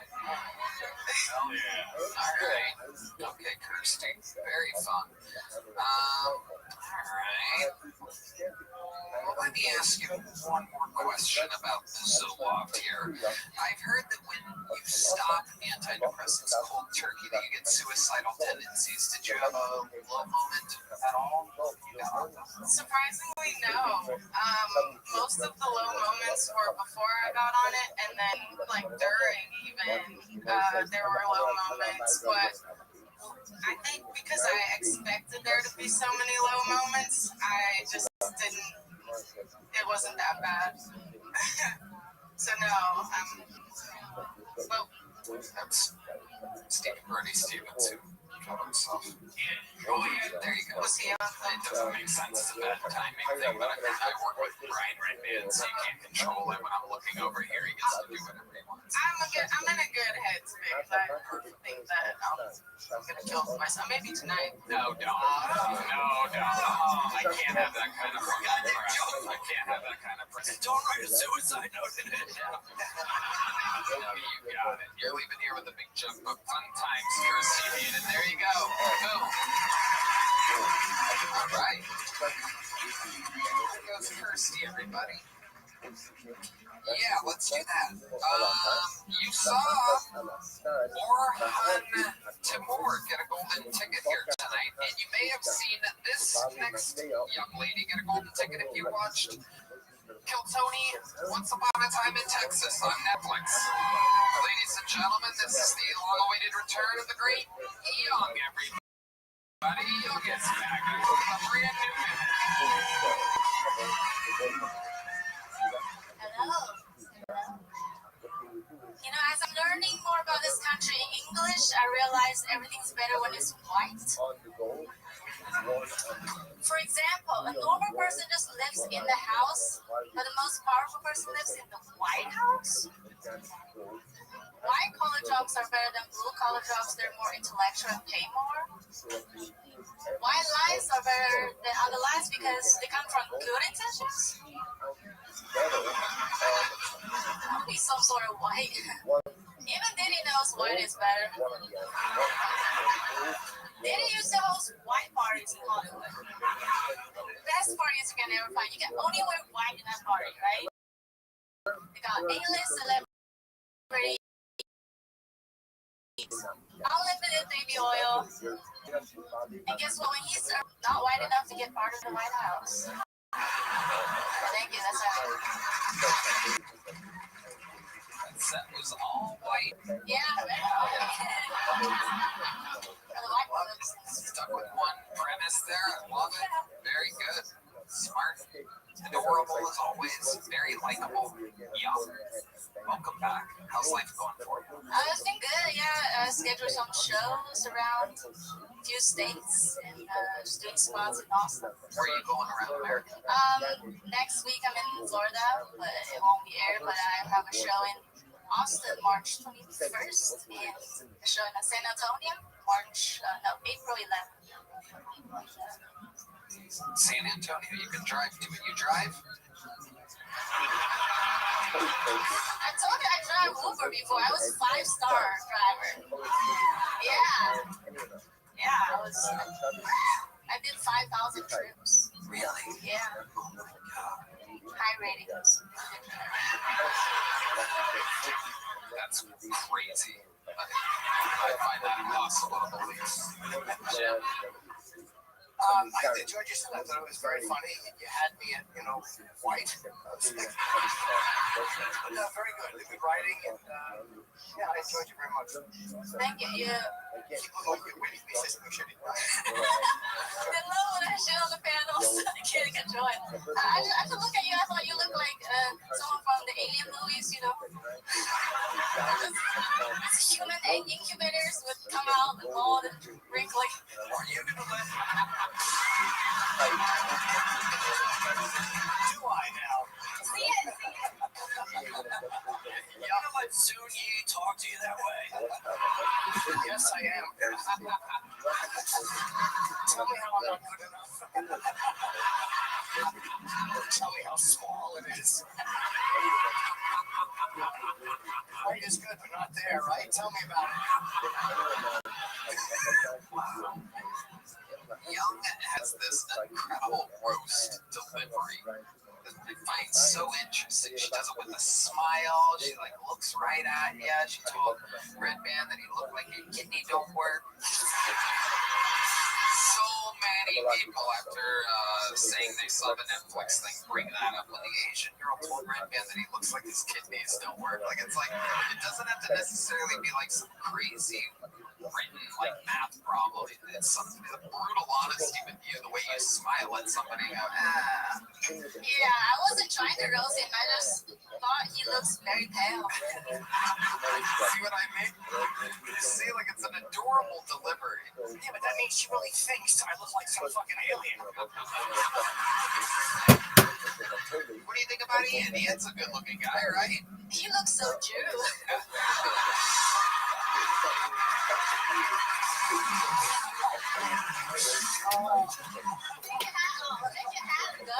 In Texas, that's the worst insult an alien. I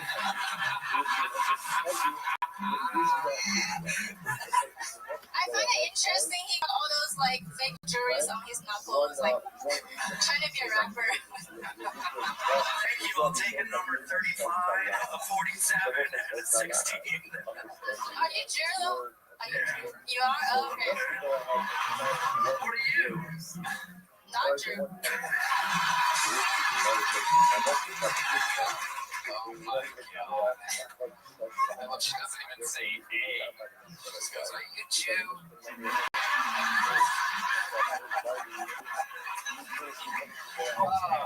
Yeah. That was very 1945 of you. Since when do the Japanese not like Jews? Oh, you're Chinese. I got in trouble for this before, getting these things backwards. You guys are totally different. Totally different people to us. Yeah, we don't nuclear people. You do? We do. Yeah. We do bumping. You don't.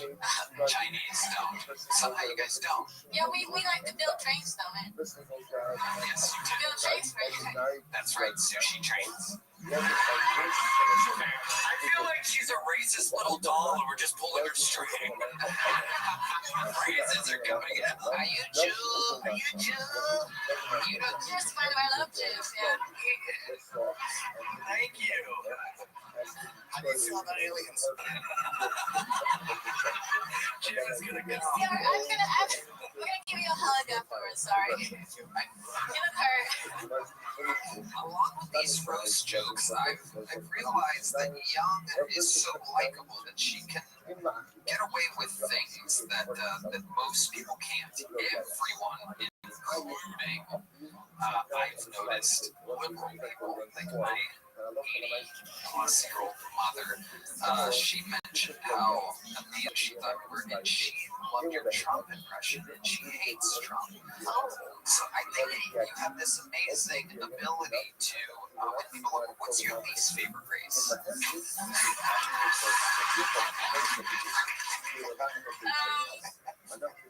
If you were joking, what would your least favorite race be? And what would your best impersonation of the day? You're really putting me on the spot, so you're trying to make me wait. Mexicans. Japanese. Ooh. Now, as a Chinese girl, tell us, what is it that you don't like about the Japanese? We fight a lot, you know, we kill each other all the time. Yeah. Why is that? Yeah, you know, they're neighbors. Neighbors just hate each other and fight a lot. Is there something about them in particular?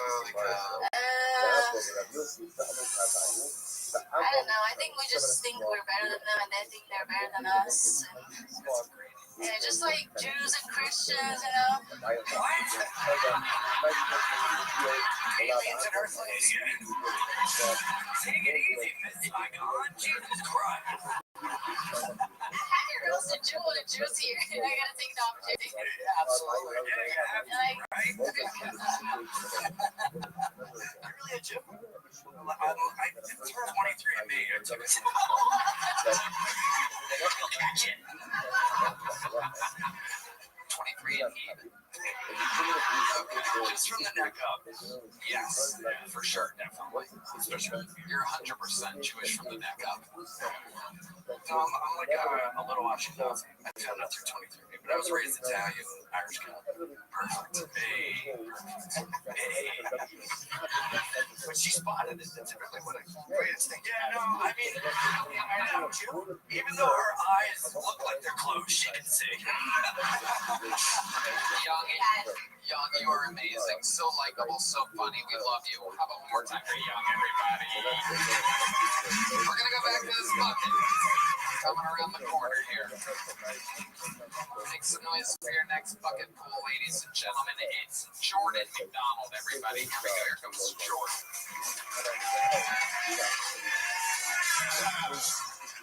What's going on? I've been traveling a lot lately. When I go to new cities, what I like to do is I like to buy weed. I like to take that weed and go to parks. I like to smoke that weed in parks. And I like to watch homeless people. That's how I judge how much I like the city. I suggest y'all try. I was in Toronto, Ontario, Canada not too long ago. Any Canadians in here? Boo! USA! USA! Say what we run! USA! Just started playing rallies. No, I was in Toronto, Ontario, Canada, smoking weed in parks, watching homeless people, not bothering nobody, do my thing. And I see this homeless man walking by himself. There's nobody else around him. And he just says out loud, I only smoke crack on the weekends. And guess what, Big Daddy? It's the weekend. That's a 5-star homeless man right there. You mean to tell me you're a disciplined crack addict? It's like, hey, Reggie, what you doing tonight? Maybe you want some crack? Nah, nigga, it's Tuesday. Don't start my crack till Thursday. I live with 58 pills. Thank you. Jordan McDonald. Okay. Backdoor, you've been on this show before. How long have you been doing stand-up now? Coming up on 7 years. 7 years. And is that true? You really made a crackhead that only does it on the weekends? I was smoking weed in the beaches in Toronto, and I was watching homeless people as I do. And he was like, I always smoke crack on the weekends. And guess what, Big Daddy? It's the weekend. That's the craziest shit I've ever seen a crackhead do. Chip Norton. I think I like watching you. You're a good performer. You have good energy on stage. I acknowledge the audience and the material is unique. So I enjoy watching you. Oh, thank you, Jim. Yeah, definitely got a lot better. I remember that. Yeah. Thank you, man. I've been working hard. Yeah. I liked your impressions. You really threw yourself into it. Appreciate you. Yeah. And the way you said "fuck Canada," I appreciate it. USA. Jordan, what have you been up to other than stand-up comedy? Actually, Tony, I toured the world 2024 and 2025. Wow. Went to 12 different countries and performed. Tell us about it. I went, the coolest place I went to was Tanzania, East Africa. Shout out to the Punchline in Dar es Salaam. Headline there, sold out shows there, performed in Spain, all over Europe. And you're performing in English? Yes, sir. All these different places. So it was cool. One of the shows in Tanzania, Friday night, all my openers, big comedy in Swahili. And I was like, damn, niggas, this is crazy. I don't know what the fuck y'all saying. Then the audience quickly turned on their English for me. We had a good time, man. Wow. So incredible. I actually got a notice in Amsterdam, Spain, and Dubai from Qatar. Oh, you got Recognized. They're like, you're the dude where your ex-girlfriend beat you up, right? And I was like, yeah. They're like, you're funny. And I'm like, can you leave with that next time? Incredible. Non-comedy related. What was your favorite place? Favorite place, non-comedy related, Barcelona, Spain, man. Everybody got fat ass. They got, for real, bro. Everybody's caked up. They got good food out there. The comedy scene was cool. It's just beautiful. I swam naked in the ocean. That was tight. I'm from Sherman, Texas. I ain't never done nothing like that. That was fun. Yeah. I ain't never seen such a light-skinned brother with so much soul. Come on now. You know what it is. I like it. You've been having all the wrong light skins on your show lately, Tony, so I just had to come in and be I like you throw your everything into your words. It's interesting hearing you talk. Thank you for that. When you swam naked in the ocean, what kind of floaties did you use? I didn't touch my hair. I didn't touch my hair. It keeps me afloat. My nose above water. I ain't worried about shit. You know what I'm saying? I didn't go below my knees. Also, we gonna keep. I ain't gonna get below the waist. Amazing. Did you hook up with any old ladies? You know what I'm saying? There was some pretty great ones out there. Can you give us an example of what that was like? Barcelona? No, one was in Edinburgh, Scotland at the French Festival. The Jewish girls out there go crazy, boy, let me tell you. I didn't know. No, tell us. What do you mean?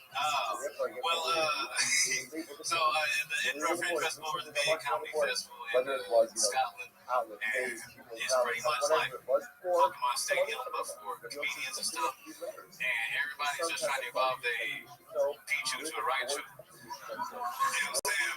And sometimes the Charizard and Raichu meet up. Sometimes like, yo, this motherfucker make electricity and fire. Can you explain that to the people that aren't absolutely brain dead dorks? Yeah, so you go to one of the after parties, and they drink a lot in Scotland, and you start drinking, and then you make eye contact with a very pretty Jewish lady from across the room, and she's like, yo, I direct shows. And I'm like, no, I don't, but let's have some fun, and we have some fun. Did you know she was Jewish before she said she directed shows? Or was that the giveaway? I was like, this might be my way in. Yeah, so, had to do the job. Have you noticed something different hooking up with a Jewish girl than with a non-Jewish girl? Oh. Go ahead, say it. It's okay.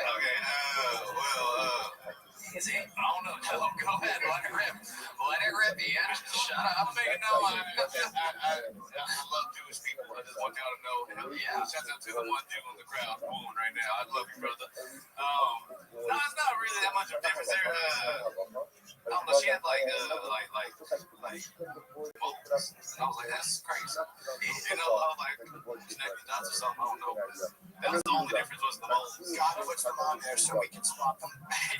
Exactly. No, they're not moles. They're called rats. That is a Jew who made that joke. Hopefully this is still in the clip. Hopefully the clip didn't end there.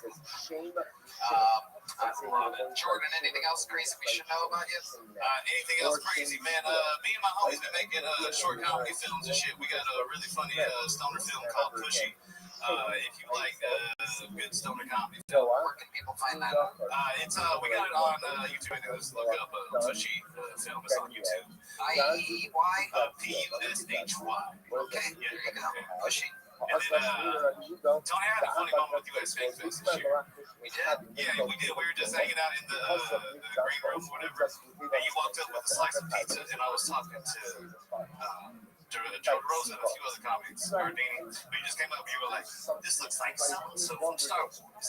I know this because I'm a Sith Lord." And I was like, "Yo, Tony, what?" I actually heard about this. It looked like the Mustafar. Exactly. Yeah. I go, "I would know this because I'm a Sith Lord." I was like, Well, that was a joke, but for being loser? "Oh yeah." Oh, come on. Star Wars is so much cooler than Pokemon. You know the references. The Mustafar system is where, you guys know, it's where Anakin and Obi-Wan Kenobi fought. It's basically a lava planet, and there was a bubble on this slice of pizza. It was like one of those like bubbles that come up, and it literally, I took out my phone. And granted, you have to also remember it's fucking Skankfest, so I'm drunk and high as all fuck all. But I literally did. I didn't notice it until then, and then I pulled out my phone and I looked up the Mustafar system and I went inside of myself. Then I took my red lightsaber and I shoved it up my ass to get out of the Turkish military. Here's a big joke with Jordan. Thank you. Jordan McDonald, everybody. That's the lightsaber of the Sith. They don't use green or purple lightsabers like what you got there. No way, Jose. Straight red. I'm almost to the point where I can shoot electricity out of my fingertips. Saving it for Madison Square Garden, our third time. Tickets going on sale real soon. You know, just casual business. All right, let's do one last bucket pull. Make some noise for Joey Johnson, everybody.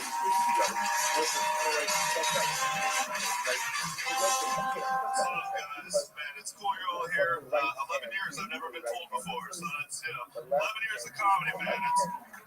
Sure, I know. Shut up. It's hard making money doing this, man. 11 years. I just got back. I was doing shows in the Denver area, and I was stopping like a homeless guy outside the comedy club. He goes, "Excuse me, sir, can you spare some change?" And I told him, I was like, "Look, dude, I don't have any money. I'm a stand-up comedian."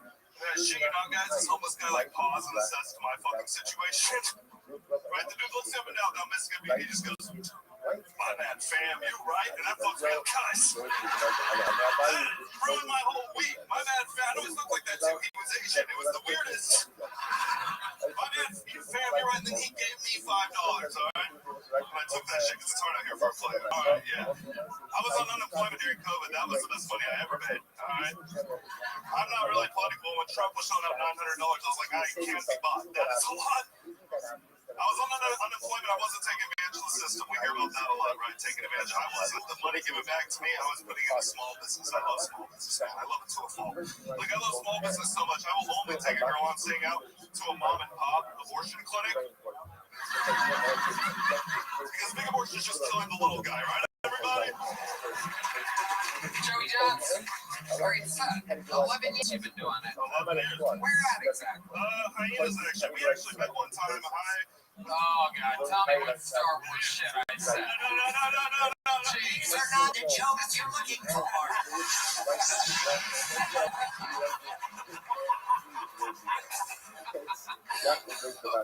What happened when we met? I was just supposed to open for you, and you had a bunch of people there, Randy, you know. Randy, it was Hyenas Fort Worth. It was at JP, and JP was having a great room. You don't recognize me. I had long hair during COVID. I was wearing a mask and I felt heavily judged walking in there with the mask. Can't believe Randy. Always brought my own open. Well, what's funny is the Saturday after that was man, you let me do the time and that was tight as fuck. But the Saturday after, the girlfriend that just broke up with me, she was gonna come to the show and I was like, oh, she's a big fan. And I was like, oh, she's gonna see me. This will be my big time. And then I was like, hey man, you need me back tomorrow? You're like, nah. Well, I had an entire crew that I flew out from Los Angeles. And hey, in retrospect, it was good. Randy. Randy's a dog. I love Randy. We love Randy. Randy's my fucking homie, the great Randy Butler. He comes to all of our shows when we do massive venues now. No, he let me do the time. That was tight. Thank you for that. Yeah. There you go. Nice. I like the girlfriend. There you go. There you go. Put my lightsaber away for the night. Where was the king at the cantina? Oh no. Who shot first? How dare you use the Mos Eisley Cantina's name in vain. This is crazy that you're all finding out at once how big of a secret Star Wars nerd I am. Literally rewatched it over the weekend. I just let it go. Virgin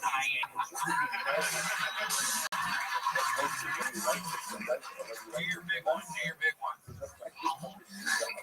I already did it on this show before. Okay, I do one impression. It's Princess Leia during The Empire Strikes Back when she's freeing Han Solo from being frozen in carbonite. She's in a special robot helmet which changes her voice, and when she wakes up, she goes, "You've been frozen in carbonite."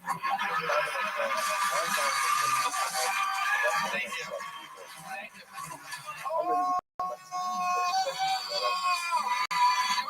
Secret show on Thursday?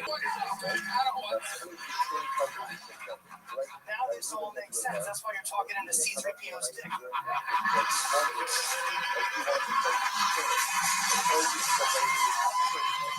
Oh my god. Oh my god. How fucking hilarious. I love this. I love that you're finding out that I have a sensitive, dirty side to me. Oh my god. Alright, Joey, what do you do for work?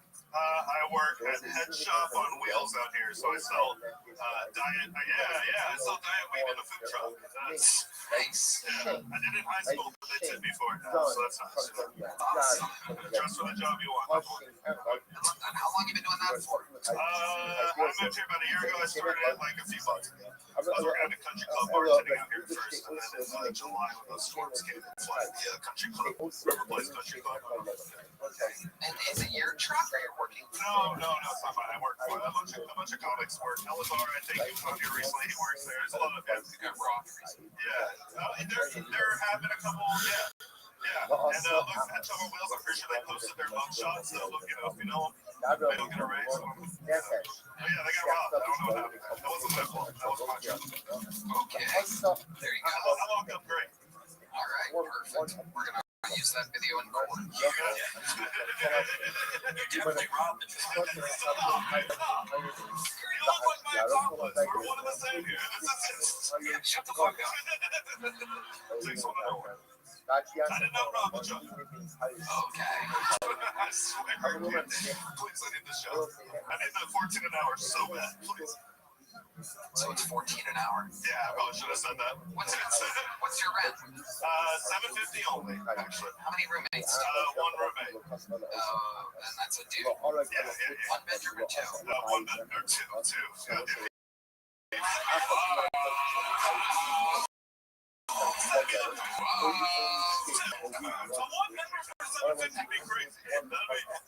C-3PO. L-R2, you're D2. Alright. This is not the toy you're looking for, to. Alright.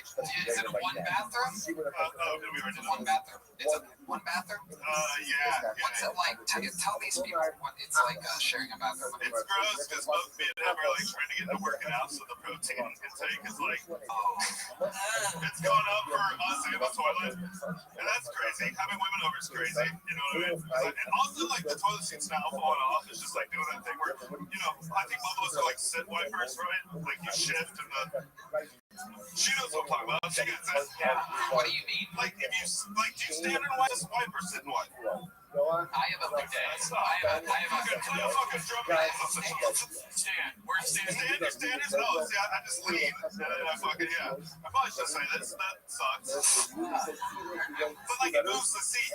I don't know It moves what I like a little. do. Everybody stands right now. Stand up. That's crazy. That's good. You stay, most people stay sitting and they go like that. No, you lean. You grab a cheek lean. It's a whole reach process. Yeah. It's a great way to do it, dude. It's very rare that we have so much standards here. Yeah, this is crazy, by the way. The numbers are normally in my favor. I feel like now. It's probably,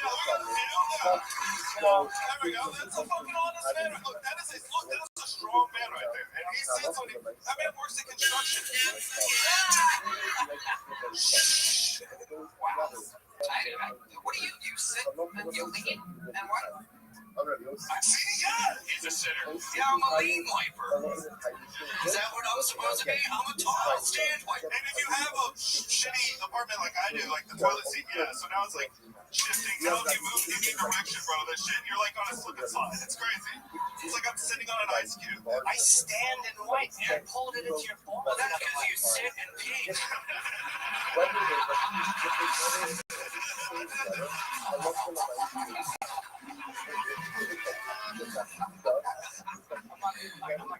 So Joey, give me one more crazy fun fact about your entire life. Could be your childhood, could be today. Crazy. I'm putting cocaine. Everybody, that's cool. Yeah. You're in the process right now. I mean, I've been doing it for like a few months now, but yeah. Thanks, dude. Appreciate it. Appreciate it. I had some, I guess, rock bottom. Let's hear about that. He has a roommate and he shits on the side. You got outed as a huge Star Wars fan in front of millions of people. No, I had sex with a trans girl though. Sorry, it was like a yeah. You're talking to the king and queen. Yeah, I know. This was the best, but I just, what happened? We were fucking. And by the way, she looked great. She looked great. No, I was fucking. Then I saw the penis, and then for me that was like the rock bottom. So I knew, but then when you see it and it's big, you're like, fuck, that's. Yeah, I know. And then I felt like that, like I couldn't. Let's go on a rock hard bottom. Well, then I felt like I could have stopped because it would have been fucked up, like to have been turned off once I saw the penis. Wait a second. Hold on. Yeah, I know that's crazy to say after I did it. But Let's go one step at a time, Joey. Just relax for a second. You're getting real amped up now. Sorry. It's okay. Getting closer to the. Yeah. Move back, Joey. Move back. It's your lifestyle. So, Joey, you're saying that you didn't know she was trans until you saw her dick? I was willing to ignore it. I was so like coked out, but to ignore the fact that like it could be a possibility. And again, you can play pretend until you see the shit. And then when I saw it, I was like, oh, I like don't like this, but then I didn't want to finish. Hold on, Joey. You robbed the truck. You are gay, and you knew she had a cock. Okay, you just be who you are. You're fighting for what he said. So you're saying that you were having sex with her, right? Yeah. You're hitting it from behind. Yes. Okay. And did you finish? And then you saw the dick? Yeah. So you came, but you weren't curious as to why first base was her asshole? Yeah. Or was you're just like, wow, this is freaky. Yeah. You didn't wonder why pussy smelled like shit.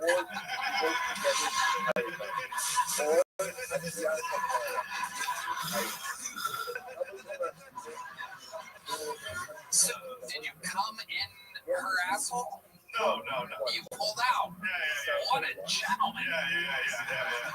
So you pull out and you shoot it on her back. It felt, for some reason, this is dumb, I know, but it felt gayer just coming in the ass. So I was like, oh, if I do it on the back, it's straight as fuck. If it's one alpha move, it's to pull it out. Yeah. Particular Yeah. So when did you see her dick? She's like my turn. Yeah, it was like there wasn't a cigarette, but she rolled over, you know, like she's yeah. Then Was hers big? and then I felt bad, like not wanting to get kicked out, even though I was, you know. Did you make her come like a gentleman, or you a piece of shit? I had honestly, man, I have no idea at that point. The Olympics are going on right now, and you're winning first place medal gymnastics. I was too coked up. I was so coked up, I dated her for 6 months. I was so drunk, I met her family and fell into a love relationship. The gold medal in skiing. Here for you to deny it.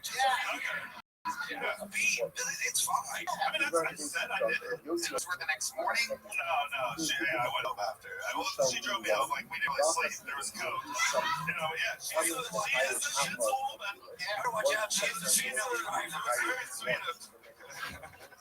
Like, what kind of car did she have? Do you remember? I don't remember. It's all red, like, Big pickup truck. hatchback thing. And if it's picture, second on the back. When you're tucked up underneath. Oh, Joey. Congratulations. Fun set, fun interview. Love it. Great stuff. Joey Johnson, everybody. All right. I fucking love this episode tonight. I mean, unbelievable. What a showing. Golden ticket winner. Young was great. Dendrick was great. William got the whole thing started. Normally, that's how you end a show. And he went out first in this batting order tonight. So it makes you wonder, how do you end an episode like this? And well, there's only one way to truly do that, my friends. This regular has it all. He's selling out giant theaters all around the United States of America, where one day it is very likely that he will be a citizen. But for now, he remains the Estonian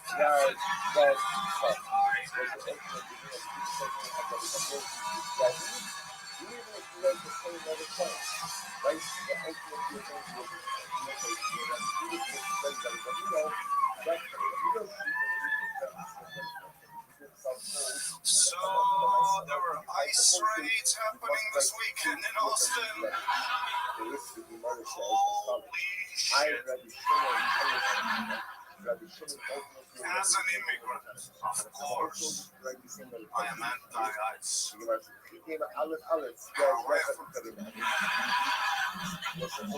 As soon as I get this green card, get these rapists out of my country.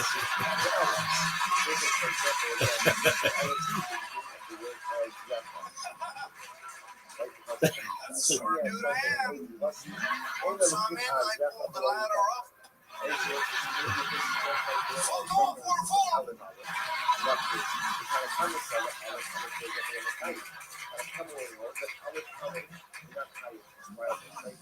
I always thought I'm safe from ice because I'm white, but holy shit, things have changed.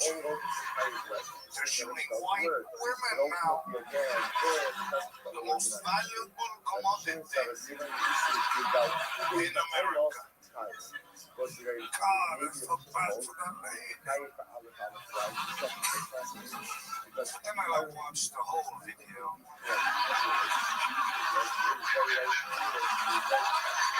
It was about time a Karen got shot. You know what I'm saying?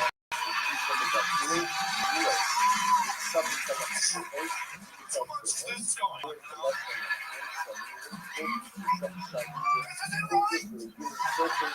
Stop the garbage!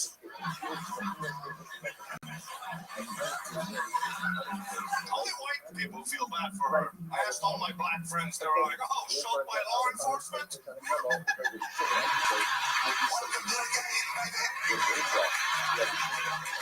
Thank you so much, you guys are Jesus fucking Christ. I mean, in the history of this show, I don't think we've ever really, I know for a fact we haven't seen anything quite like what's happening to the extremely hardworking, unbelievably hysterical Ari Maddie. I mean, you're growing at a rate that's absolutely insane. You're using your momentum and star power. You just have momentum from the get. Every single thing is fucking hilarious. And we know you're hilarious, so the expectations are raised, and then you know, you just Dude, the expectation of it's all right. The man love me.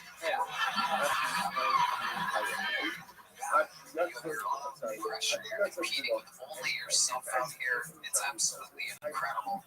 Jim Norton, what do you think? I mean, I like you. I know you. And very funny, man. I love to see, like, more confident. Like, every time I see you with more confidence, the material is really good. It's great to see. I think you're very funny. Confidence has been an issue recently, Jim. What? So that man.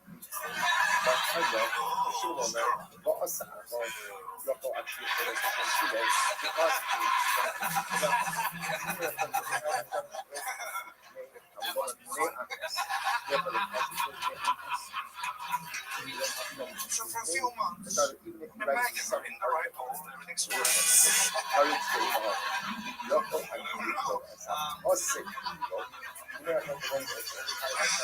So yesterday, she tells me a few months she hasn't come from one even once. Is she on Zoloft? God,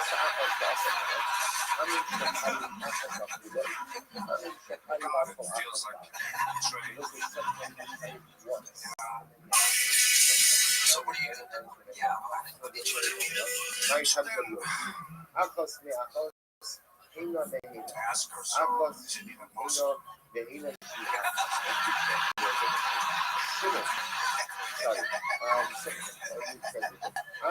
She goes, yes, I come with a vibrator. So I go, where is it? And she goes, oh, I didn't want to bring it up because when I bring it up, guys get insecure. I don't give a fuck, dude. I can get a black guy here in 15 minutes. I don't give a fuck. Lady, say what makes you come, Dad. For 4 months I've been playing a lie. Insecure. Fuck. It's technology, dude. I can't, you know. So you think if a Mexican guy's digging a ditch, then I fucking show up with a bobcat. You think he's gonna be like,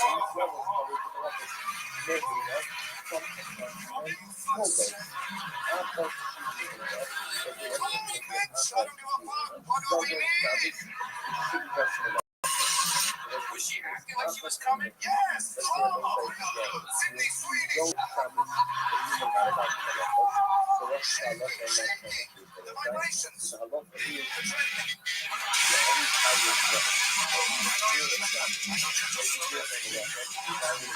Oh, when your wife comes. Oh, yes, I do.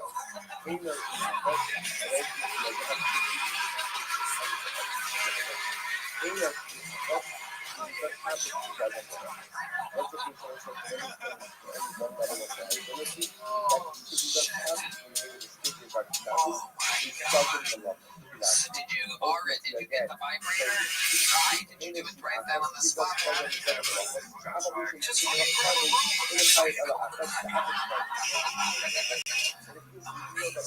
so are you looking forward to your revenge? Are you gonna? Yes, there will be revenge. I was thinking, I was even shopping for vibrators myself. I was shopping for things where the bathroom is even enough. I was shopping for fucking tools.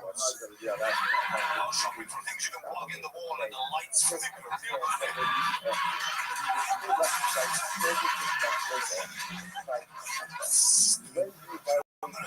Next time, show her my list, dude. I'm coming with a chainsaw.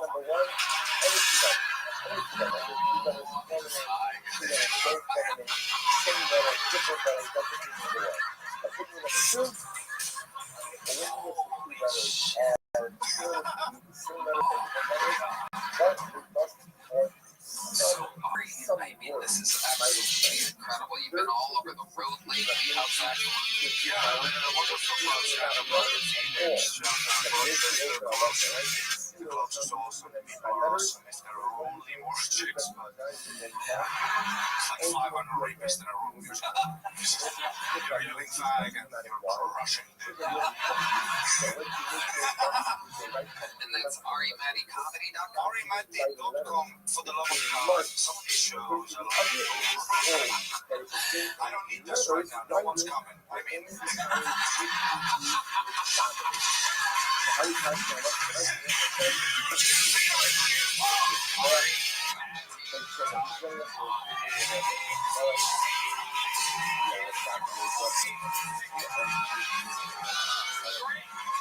Custodian assassin Ari Matty. One more time for him. This episode is brought to you by Shopify.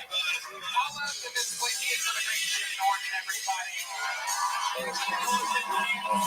Available everywhere. Inconceivable on YouTube. Jim Norton Comedy on YouTube. Ian, one more time for Ian Finance, everybody. His new travel show, Ian Do. Available on YouTube.com under Ian Finance Comedy and IanFinance.com for tour dates. Such a fun episode brought to you by Shopify. We are doing the Into a Drill in Los Angeles, California in May. So come out and see that wherever you are. You can fly to LA and see LA. Or if you live anywhere in LA, come see a real big ass, biggest Hiltonian of all time and the Into a Drill. Check out my fake band, Cat Red 7 on YouTube. Yes, and other huge announcements coming soon to this live audience. We love you. Thank you guys. We'll see you next week. Good night, everybody. Thank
But But Shabbos, you guys can do concert. So ultimately, again, that's the kind of life. Yeah, well, there's the rule. So I those. England, I don't actually Rothschild is so fun. Those are Shabbos, something that I the couples. If you ask what is if you were saying it's something to end, then I want to make sure I however, Russian struggle is so much better. So what you can start that, so, and then what? Afterwards, then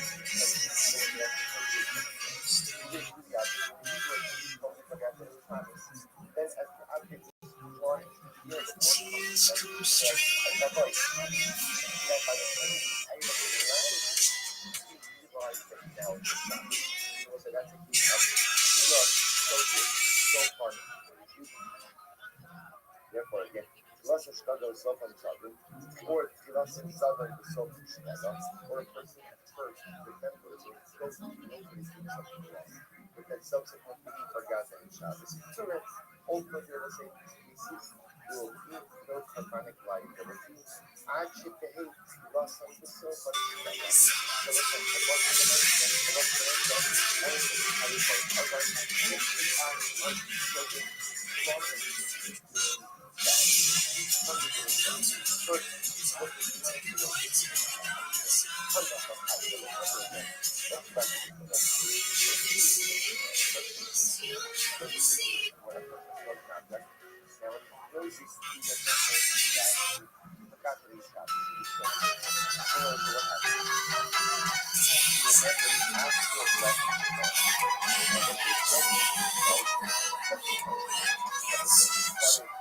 on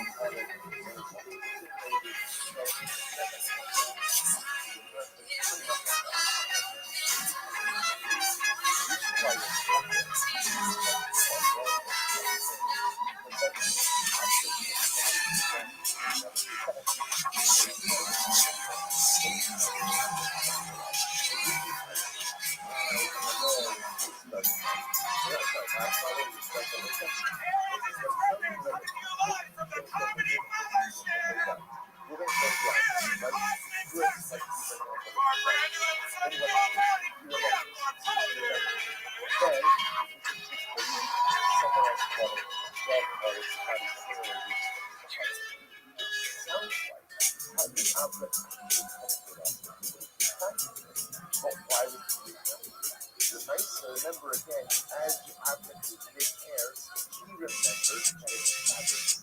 If that's the case, this is a situation of Pilas Shogeg, so unsuffer. The beginning is Shogeg, and the end is intentional. It's not a reverse. When I think that goes, Kayavin, actually, Pilasa is so unsuffer, and we don't have Mishnah. Well, right, that's the principle. Your only kind of a proper sadness on Shabbos is what? I want to get it done.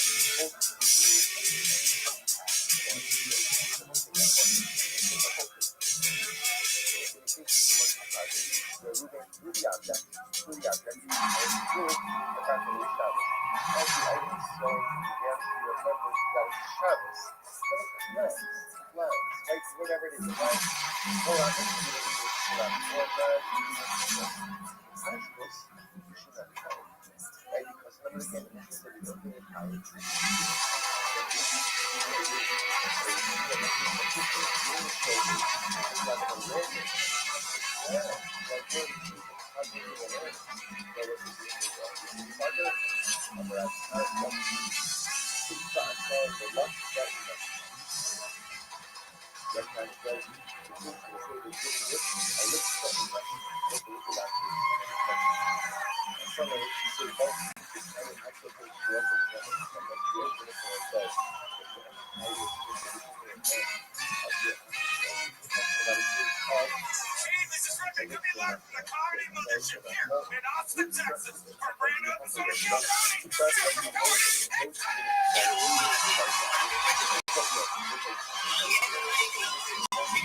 Austin, Texas, but we are jumping in a tour bus, ladies and gentlemen, and we are taking the actual Keltoni show to Houston, Texas, February 28th, and Dallas, March 28th. Go to TonyHinchcliffe.com for tickets right now. Come see an actual Keltoni show in the great state of Texas. One in Houston, February 20th, one in February, March 28th. TonyHinchcliffe.com. Get tickets now.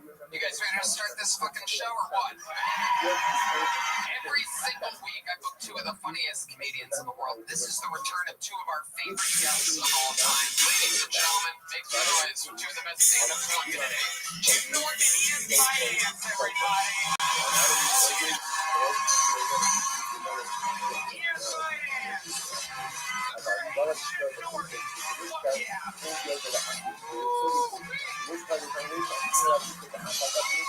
Absolutely perfect. Jim Norton's special Unconceivable is on YouTube. This podcast can't save you is available everywhere. Jim, welcome back. Thanks, Tony. Thanks for watching. I love you. Finance is back, everybody. You travel show called Ian New. A guy doing odd jobs. YouTube.com/IanFinance Comedy and IanFinance.com for tours. Jim Norton does this special Unconceivable on YouTube. I haven't watched it. I haven't watched it right after this. You guys have both done the show multiple times before. Very exciting stuff. You guys know how it works. About 300 insane people. Sometimes it's a calm person that's just ready to absolutely make the most of the opportunity that they're given. Like when they go to the bucket, they get 60 seconds uninterrupted. Their time is up when you hear the sound of a kid. That means they have to wrap it up then, or else they bring out the angry West Hollywood bear. Interrupt them if they go over their time. Then I conduct an interview with them to find out more about them. Absolutely anything can happen. The entire thing is improvised. Are you guys ready to start tonight's fucking show?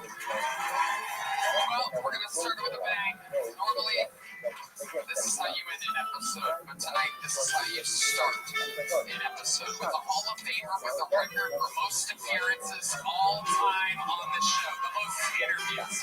Tonight, we get started with a man that some people call the Vanilla Gorilla, the Memphis Strangler, the CNN Tomato Service Assistant.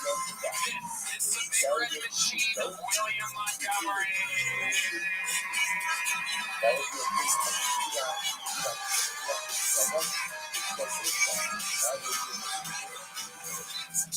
Email or guest reactions assistant asked him if they should invite Ryan Reichel to the next Big Island party.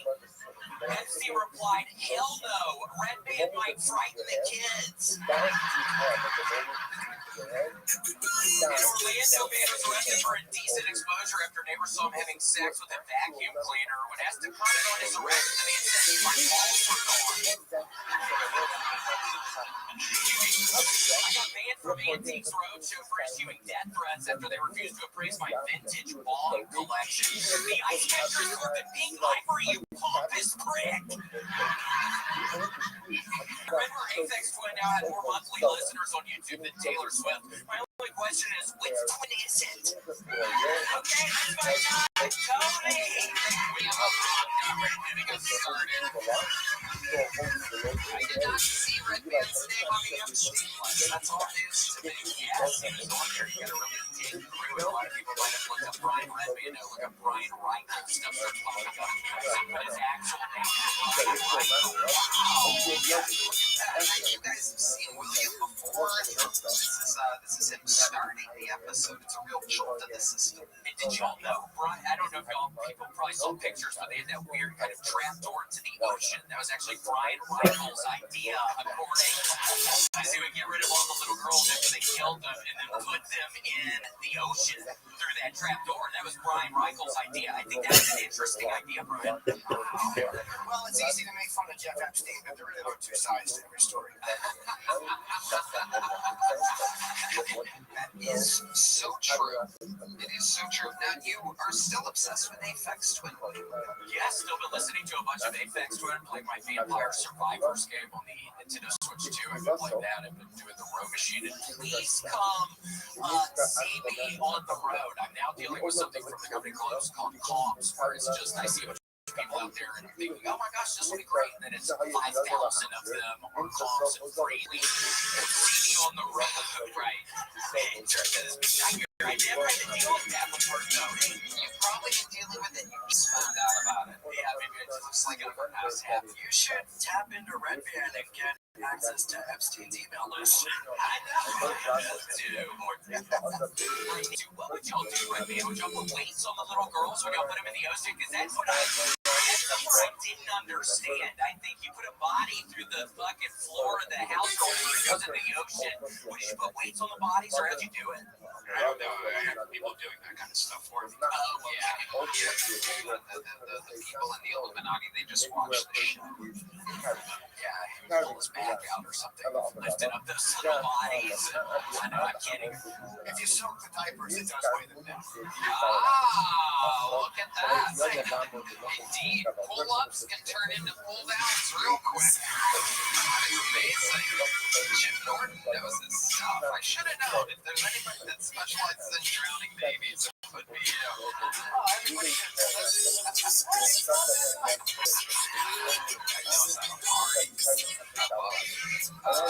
William, you also mentioned your bomb collection. This Norton's bomb collection. What kind of bombs? I have my favorite is a purple apple bomb. It has a little diamond stores crystals on it. I think that's one of my favorite ones. Crystals.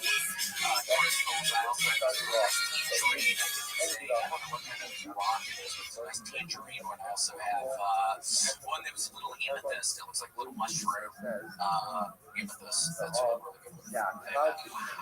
What do you like to do after you smoke the bombs? Tell me why you be careful because I have like a flat in my garage door right now, which is very scary because I've been doing the show and I just made it with chocolate chips. I get some chocolate chips in the freezer for this one. I used to suck on the ice cream when I'm doing it, really enjoy it. Now I just eat bites of the ice cream with the chocolate things on them. So I've been hanging out big time. That's why I have to do the row machine. I feel like if I'm rowing 20,000 meters in a day, I'm allowed to eat a bunch of ice cream in a day. So I don't know what's real. He's a wild boy. It's a wild way to start the show because William is kind of like a naval preacher. First, almost all of it is something true, but it's very entertaining. Normally on the show, I warn William talk about your real life, talk about the truth. William's one of the extremely rare exceptions. Are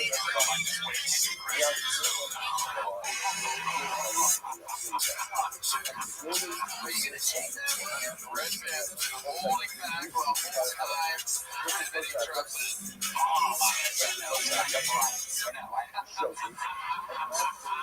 It's sadly a little right on the window, but it's okay. I'm working on it. Well, William, super amazing. You're super silly. Everybody loves you, and it's a great way to start the damn show. Is there anything you're passionate about this week? Just that motherfucking vanilla ice cream today! William, the lights out the strong again. Now we rotate over to the mystical bucket of destiny, where absolutely anything can happen. This is what we need, people. This is where the crazy shit happens. Ladies and gentlemen, your first bucket full of the night goes by the name of Zachariah Tourette's. Here we go.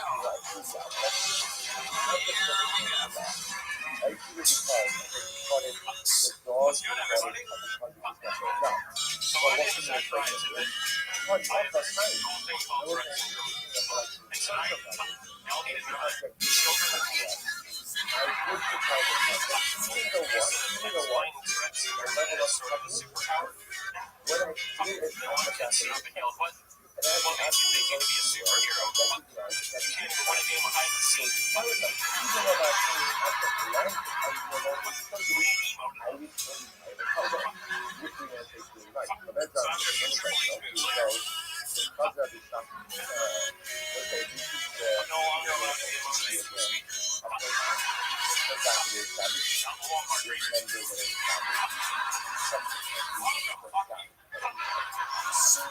Thank you, everybody.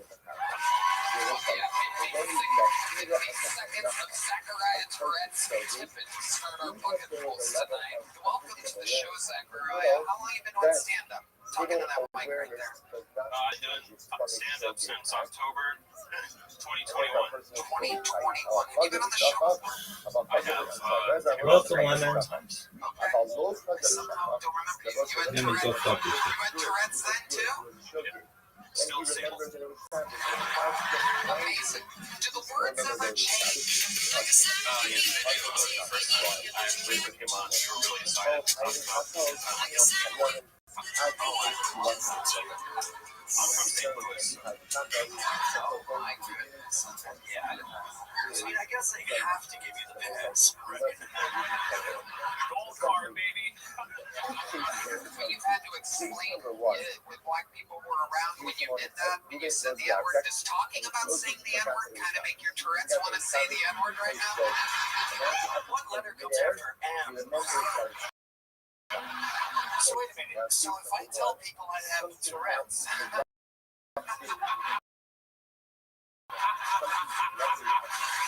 I can.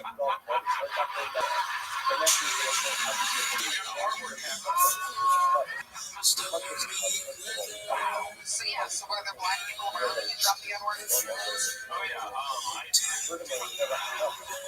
a lot. Our principal showed us a movie in front of the class. And then everyone went, well, he's not racist, he's just a disabled. It's great for dating. They'll give you the throw a fuck movie. Getting it right out of the way. You'd be surprised that moms love this. Amazing. So give us another example of a time in which your Tourette's has caused a wild situation. I own a four-letter word. My first time flying at an airport that rhymes with mom. Oh, shit. So it's kind of like, is it kind of like whatever you shouldn't say in that situation? Kind of, if you think about it, that's what you say. In a nutshell, there's a lot more to explain, but we don't have time for that. So here you get pussy to really smell it. So you know, roses, she knows her pussy stinks. No, I just go ahead and say it next. Oh, hell yeah. Yeah, sweet. Oh, yeah.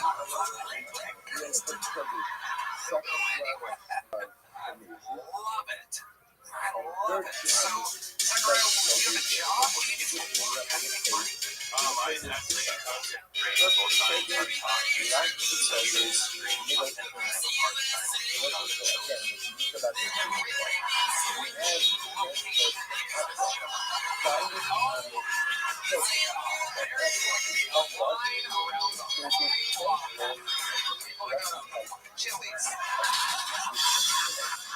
Next episode, they didn't make it advertised. They will retroactively give you money. That, I swear to God, that shit is out of control. It's here in Austin. Everyone is going to go to different Chili's in San Antonio. So we figure what is going on. I absolutely love this. So obviously you have this when you're serving customers. So for example, let's say there's Asian customers. Is there any chance the Asians work with some of your rate? Actually, comes from every single one of the employees. Oh, you're not working for the house. That's like, that's what everybody wanted. That's what everybody pictured. I tell you extra. No, seriously,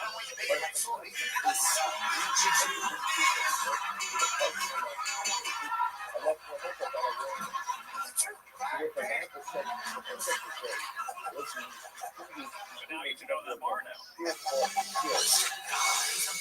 How long you been cooking? I've been there probably about a year. Okay, so do you get a little? It's physical too, right? You get a little twitchy. That you literally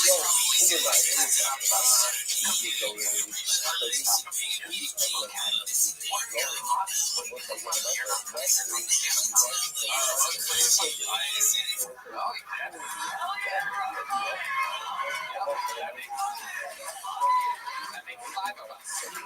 Mostly just make content.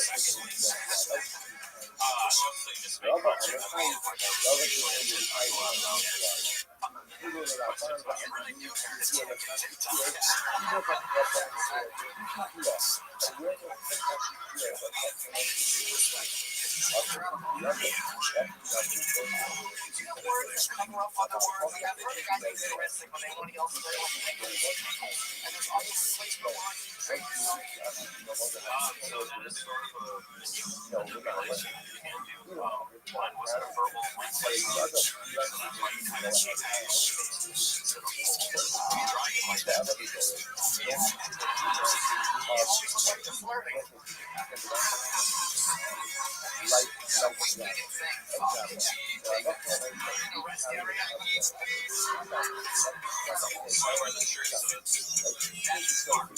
That is very smart. Let people know. Let those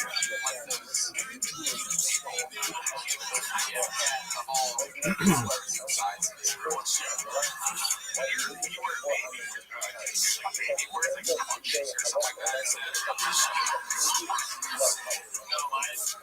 Until around 8 years old. Was there something that happened around that time in which this happened?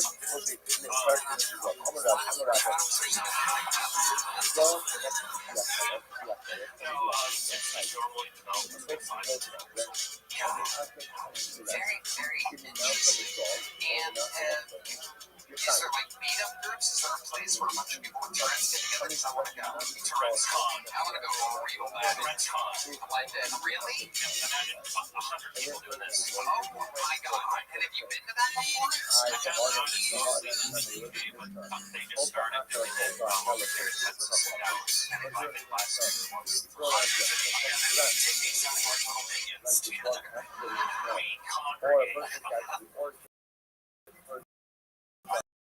Other guys, even in your group, like, wow, this guy's a fucking asshole.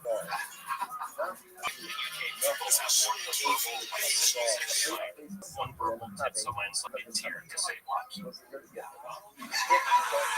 And say the cooler threats to me, but I'll settle. And so they have meetup groups. There's one in Dallas. Why can you not know that? It seems like there is a TikToking ticker that you would be there. It's not free.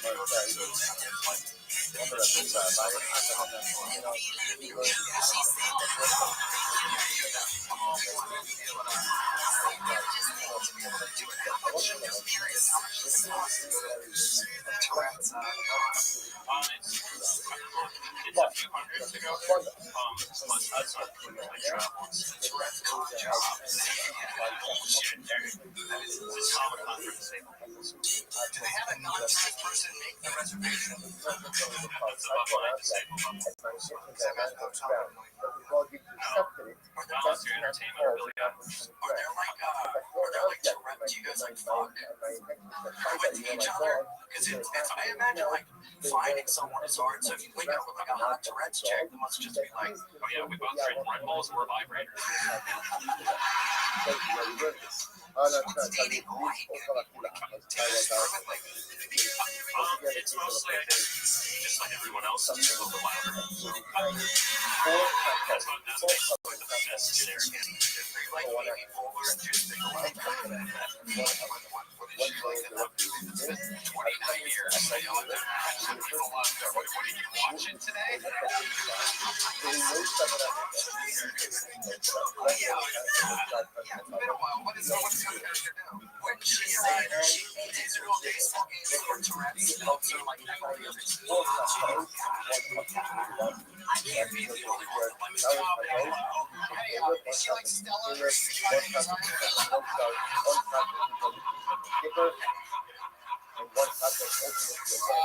Zachariah, very fun set, an amazing interview. Here's a big joke book coming at you. There you go. Zachariah Tourette's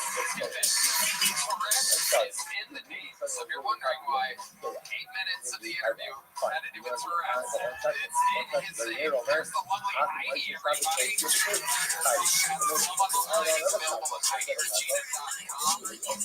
This podcast is sponsored by Quo. 2026 is the year your business stops acting like a game of telephone gone wrong. Scattered messages, missed calls, and who's handling this? Shouldn't be a daily ritual of modern communications. Students like getting your team GPS instead of interpreted by a toddler. Everyone stays aligned, responds faster, and no opportunity disappears into the void. In that moment of clarity, you'll catch yourself saying, alright, let's fucking Quo. And that's why today's episode is brought to you by Quo. Q-U-O, the smarter way to run your business. I love Quo. It's the best business phone system out there. Quo works wherever you are. Right from an app, phone works with you and lets you keep your existing number. Active numbers are teammates in minutes, secure CRM, and rely on seamless routing and call flows as your business scales.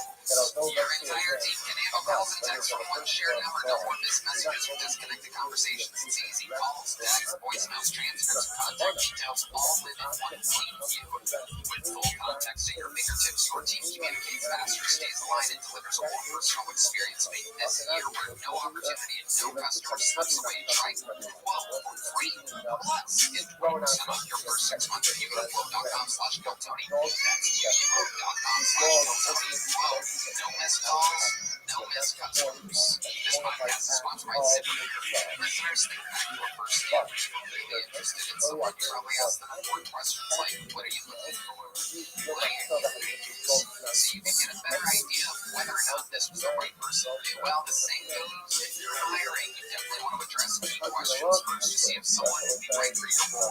That's why you need ZipRecruiter. When you post your job, ZipRecruiter suggests 3 questions to help you hone in on top candidates faster. Today you can try it for free at ZipRecruiter.com/GoTony. Guess what, Tony? I love ZipRecruiter. It's the best hiring site out there. ZipRecruiter's matching technology immediately finds qualified candidates that check all your boxes. They also recommend screen questions so you can easily add the highest quality applicants. Want to see who's recently active? ZipRecruiter filters can show you. No wonder ZipRecruiter's the #1 rated hiring site based on YouTube. Ask questions and hire faster with ZipRecruiter. 4 out of 5 employers who post on ZipRecruiter get a quality candidate within the first day. Try it for free at ZipRecruiter.com/GoTony. That's ZipRecruiter.com/GoTony. Your match on and on we go, ladies and gentlemen. Your second song and pull up the night. Make some noise for Quentin Jones, everybody. Here comes Quentin.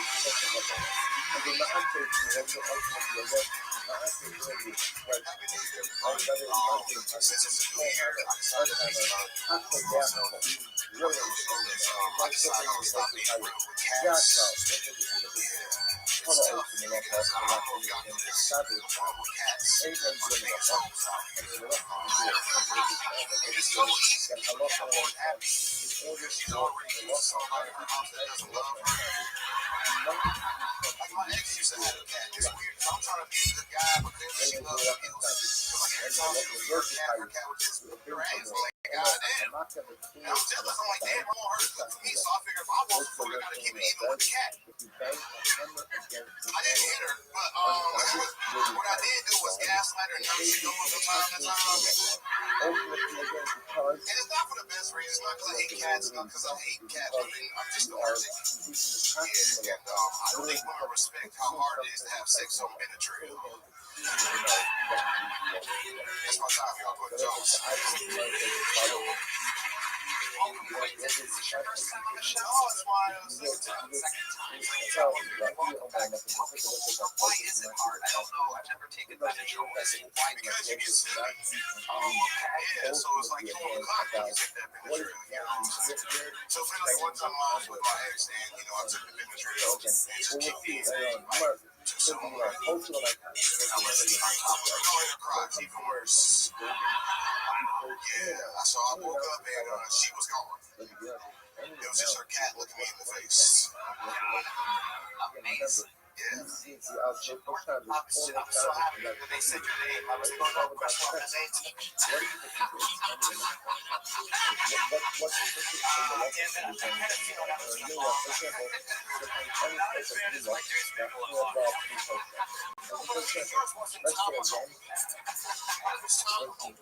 Quentin, how old are you? 34. How long have you been on stand-up? 7 years. How do you make money? I don't make money. I don't. How are you surviving? So I used to work in tech last time. So I go to work in tech, but since I got I'm saying.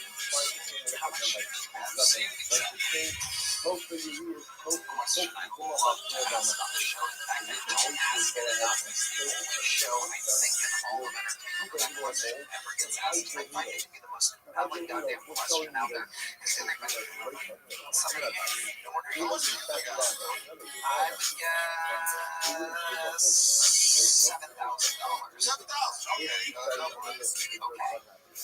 14K saved. 14K. So, give us an example of, your 7 years of coffee. There's a lot of ways to, save money and be creative. Yeah, let's have a little sing it out. Get thrifty. Tip out. Save for, or even spending your money. How do I spend my money? So, the funniest way right now is I eat less. Oh, we hear this every day. So, since being on board, I actually lost 50 pounds. So, very nice. I wonder what happened if you left the I can do the old fashioned. I couldn't afford those that make no insurance anymore. But, yeah. I notice whenever I say I might lose 50 pounds, people don't clap, and I know why. It's because I used to be over 300 pounds, and when you're over 300 pounds and lose 50 pounds, it just looks like too much shit. So, I eat less, I walk more, so I do a lot of cardio. I actually started these days where I run like half marathons, it's called Don't Stop. So if you guys want to see my fat ass, you can follow me there. Yeah, is there something you wanted to say? You walk more because you can't afford a car? I can afford the car. I can't afford all the other shit that goes with the car. Yes. Registration, insurance. The stuff that the police ask Yeah. And I definitely have. These are jokes. Okay, so you're not driving that much. And what's your plan to get ahead and start making money here? How much is rent a month? So my rent is $1,100. Wow, you have roommates? No. By yourself? Yeah. I do. Is that a studio?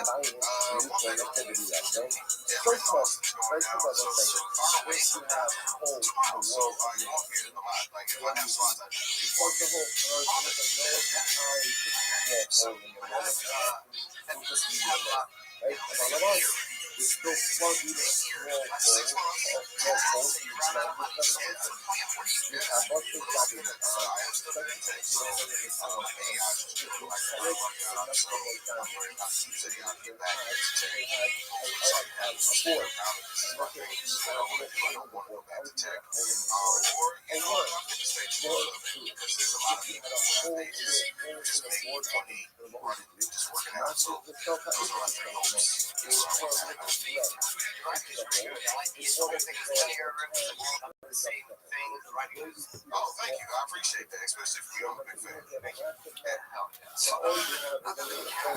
Day and night. What's my love life? Right now, I'm not married. I actually got more pussy when I was fat. I don't understand.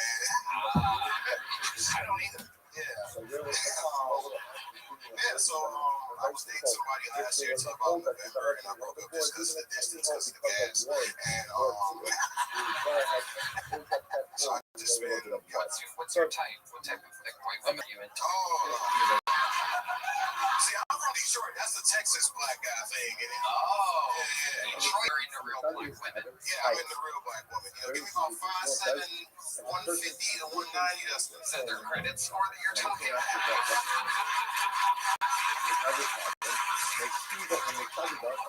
Amazing. So your last black girl, how long has it been since you had one of those?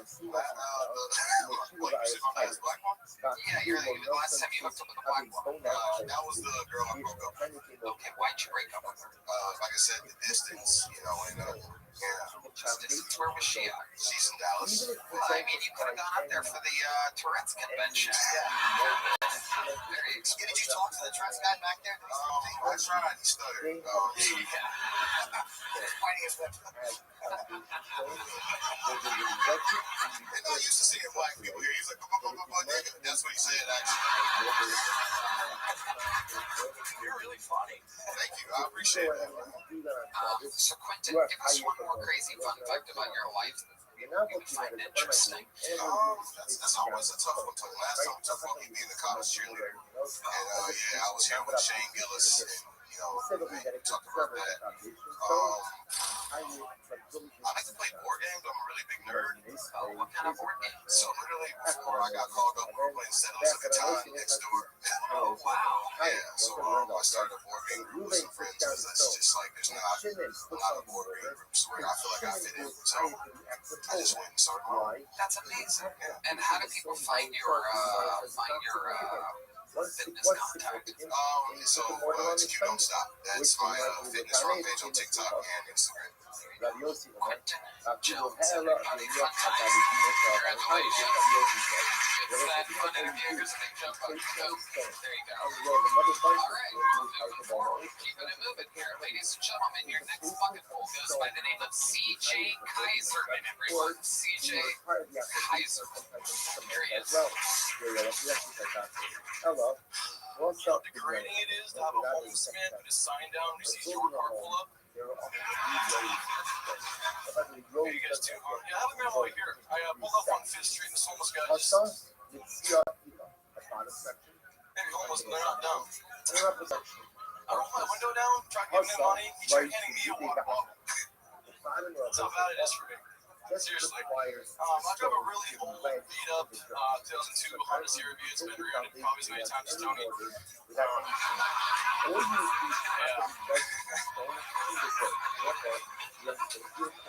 wasn't like dumb broke though. Like I won't even buy a Powerball ticket until it's at least at 1 million.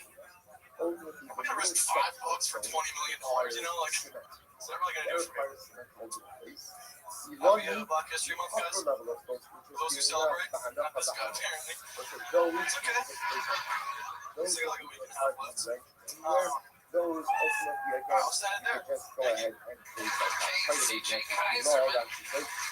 Nothing really worked except for the thing about me. Do you do that at like open mics? Does that work for you out in regular public, or when I'm not here? The homeless joke I start with usually does better. Does better. Why do you think the homeless jokes didn't go good here tonight for you? Not a lot of homeless people in here. Makes sense. Unfortunate for the other homeless people. Yeah. Hey, how long have you been on stand-up, CJ? I did about a year back home. I've been pretty lazy since moving here. Where's back home? Spokane, Washington. And what made you lazy when you moved to a place where comedy exists at one venue? I actually moved down here. So I gotta do more comedy, and then I just haven't really been signing up for more mics. I started a business, online business, and it's just took off, and I've been the best. What's the business? I sell football cards online. Football memorabilia cards. Sort of. Super niche. It's called break. Keep explaining. Okay, so Nobody knows what so like, there's boxes of football cards, Pokemon cards, whatever sports it is, and I buy a bunch of boxes and I sell the teams. So somebody buys a team of Cowboys and Texans, and then you just get all the cards for your team out of the boxes there. So instead of spending $400 on all the boxes, you're spending $20, $30 on your teams. You get all the autographed cards, rare cards, rookie cards. mark for that team. Is that why you also have a haircut from 1992? Yeah, I came out when that haircut was popular. Deuce Bigelow was in the air.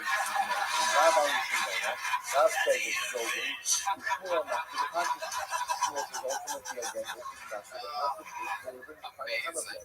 So CJ, what was it like growing up in Spokane? Yeah, great.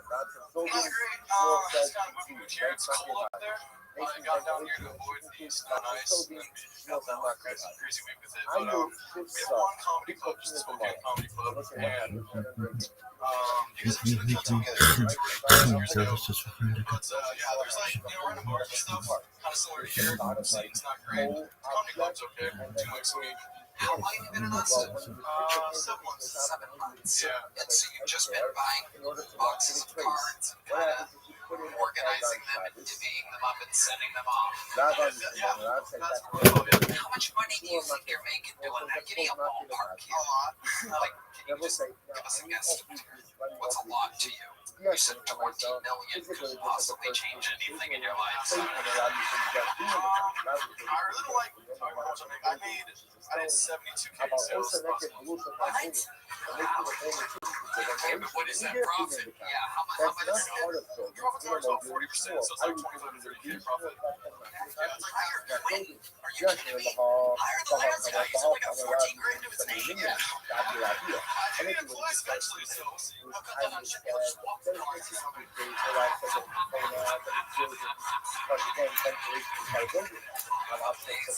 CJ, what's your love life like? Nothing going on there. I've been single for a while. Kind of like, Been on any dates that you've been to Austin? yeah, I've been on, actually, kind of talking to this girl right now. Meet her out. At BJ's. BJ's. Those restaurant guys. Yeah. Okay. Good sign. Yeah, I bet. They got some Tourette's chefs over there at BJ's, that's for sure. So you better at BJ's, you're just sitting at the bar having a drink. My friend and I went for the Bazookies. $5 Bazookies on Tuesday. Wow. Okay. Well, Red Band's got a new Tuesday plans. Red Band would like that. $5 Bazookies. What the fuck? What's a Bazooki? It's a pizza ice cream cookie. It's like a Wow, you normally you make those yourself. That's you can go to a place where it's made for you. It's in a skillet too, right? Oh, Red Band's hard as a rock right now. Okay, so you're there looking for Bazooki, and you end up. And she's our server. I was my best friend, my roommate Nick, and she just was coming over, and I was making her laugh a lot, cracking jokes. What jokes were you doing there? Why don't we get some of your Bazooki jokes? Give us an example of one of the jokes that got you pussy at Bazooki's. I wish I could remember. I mean, I think she just liked me. She just laughing. I probably wasn't funny at all. She probably just liked me and was laughing. I couldn't tell you what they were. It's a shame none of those girls were in this audience. Amazing. So you won her over, and then what? You took her back to your place? No. And she's like, "Why are there fucking football cards everywhere?" That's cool. You live with your little brother. My room is literally packed with football cards. My roommate calls it the anti-buzz room. It's I love it. But there you go. You're bringing your little piece of Bazooki back there, and then what happens? Do you tell her before she gets there, like this whole I gave her a warning. I said before we go in here, it's gonna look weird. But no, I got her phone number at the restaurant, and then like at midnight, I texted her after we left, and then right after you left. Yeah, very sweet. Yeah. What'd you text her? When I got home, I texted her, and then she was like, "Hey, I'm off at midnight. If you want to hang out?" And I was like, "Let's go." And we drove all the way to Buc-ee's, like right after she got work. Look at that. It's a Bastrop. Yeah, is that the one? I'm new here, so that way. Yes. Yeah, it's that way. Hey, you got it right. Yeah. No doubt about it. If you just walk 30 miles that way, you're gonna land straight on Buc-ee's doorstep. Yeah.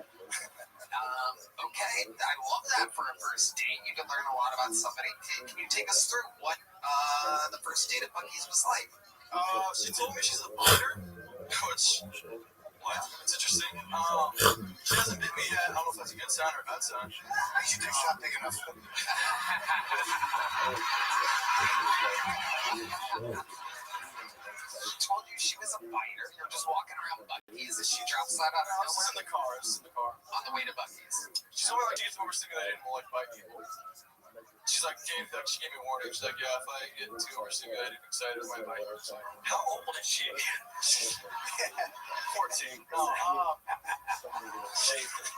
That's 22. 22. How old are you? I'm 23.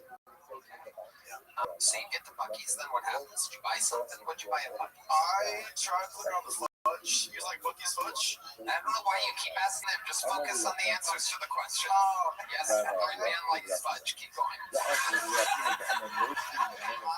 tried putting on Buc-ee's fudge. She did not want it, and we ended up getting just random snacks. She's black, and so Whoa.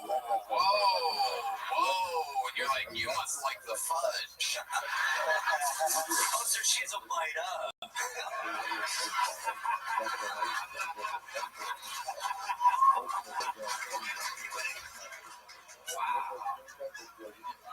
This is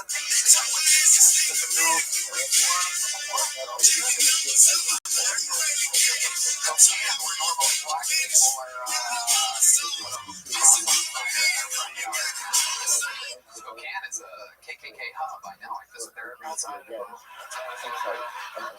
Okay, so you take her to Buc-ee's, you offer her the fudge, you just got some snacks, and then when you take her back to your place. no, I just dropped her off. That was it. Okay. Is it her house? Yeah.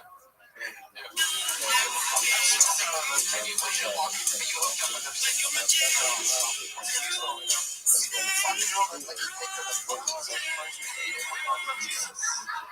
She hit you up after work. I just took her to a big ass gas station and then dropped her off at home. You really is from Spokane. Wow. So it just fizzled out, just like your set. Yeah. Just no real closing or anything. Well, that's my time. Thank you. Tony, that was way more interesting than it is. At the end of this, you dropped her off. Was there any like last word? When was it? This was we don't know today, guys. What did you do tonight? We went to Chevron.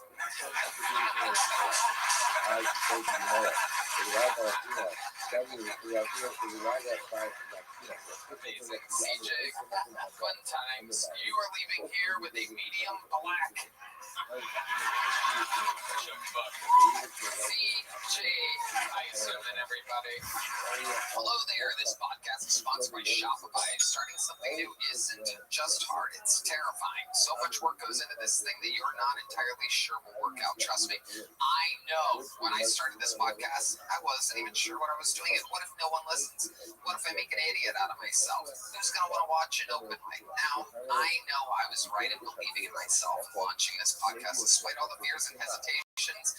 And it also helps to have a partner like Shopify and Redman on your side. Tony, I love Shopify. They're the commerce platform behind millions of businesses around the world. 10% of all e-commerce in the U.S. is from household names like Mattel, Gymshark, to brands just getting started. Get started with your own design studio with hundreds of ready-to-use templates. Shopify helps you build a beautiful online store that matches your brand style. Easily create email and social media campaigns wherever your customers are scrolling. It's time to turn the what ifs into with Shopify today. Use your brain and sign up for your $1 per month trial today at shopify.com/GuiltTony. Go to shopify.com/GuiltTony, then shopify.com/GuiltTony. Real characters so far. Let's keep it moving along. See what happens next. Your next bucket pool goes by the name of Matt Van Wart. Matt Van Wart, everybody. Here he is. I got 2 degrees in 4 years in college. Brag. I was always bad at school. What I realized is instead of in order to take advanced classes, you have to take arts appreciation, a global perspective, and a social diversity course. And I realized there was a glitch in the scheduling software. By chance, dance appreciation counted as all 3. So I thought about it, and I was like, man, I could take feminism 1, 2, and 3, or I could study how to be great at parties. my friends hated it. They're like, Matt, you're cheating your education. I was like, yeah, that's the point. I'm the one paying for it. Remember one day I walk in, my roommate, he's like sitting on his desk, he's furious, he's like typing, he's like, oh, I have to do a 10-page paper now on fragile masculinity. And I was like, oh. He's like, no, dude, you know what fragile masculinity is. That's when men are too afraid to be seen as effeminate, to put themselves through their trials and tribulations, are afraid of living lives of silent suffering. I was like, damn, that's tough. This is the mashed potato. This is what I'm doing all month. I'm not even good at it. All right, that was my minute. Okay, Matt Van Wart doing a little lightning fast poetry about his college years. That was fun. Okay, fun for you. Audible booze. Just what I was hoping for. All right, Matt. Here we are in the interview portion now. Took a long walk. Was it worth it? What? Took a long walk. Oh, during your set. Yeah, got it. One big one, not worth it. All right, Matt. We'll talk about that in just a second. So let's get into it, Matt. First of all, you guys have anything you want to say right off the bat? No. Just It's very fair. check in with Jim Norton. You seem a little nervous. Like it happens sometimes. But I've had Trevor's. It's a medical condition. I shake only in both of us. Wow. So you didn't even give a fuck what was going on in there. You just always shaky like that. Yeah, I shake all the time. Should have come out with hot coffee. That would have been They wouldn't let me bring the water on stage. It was a hazard. amazing. I didn't notice the hand. I thought the set was shaky without it. So, man, let's talk about it. How long have you been doing stand-up? 10 years. Shut the fuck up, dude. For the first time ever, I'm going to say, as an answer to that question, I don't believe you. Where have you been doing it for 10 years? Can I just say real quick, Deep Madness made such a noise, I thought he could suddenly say, I'm gonna quit camp. He gets loud. Deep Madness does not like a lack of punchlines. He loves his role on this show. He loves his job. He feels. I've been hanging out with Deep Madness after the shows, like for the first 20 minutes. And Mitzi is right as soon as we're done. And I've learned, especially recently more than ever, this guy literally is more in touch than anybody. Like at all times, it's kind of wild. I'm not surprised, but it is so interesting. And so, a fun fact, my point is that during the show, what you guys can't hear or sometimes see is Deep Madness scoffs relentlessly when someone's not great. God damn,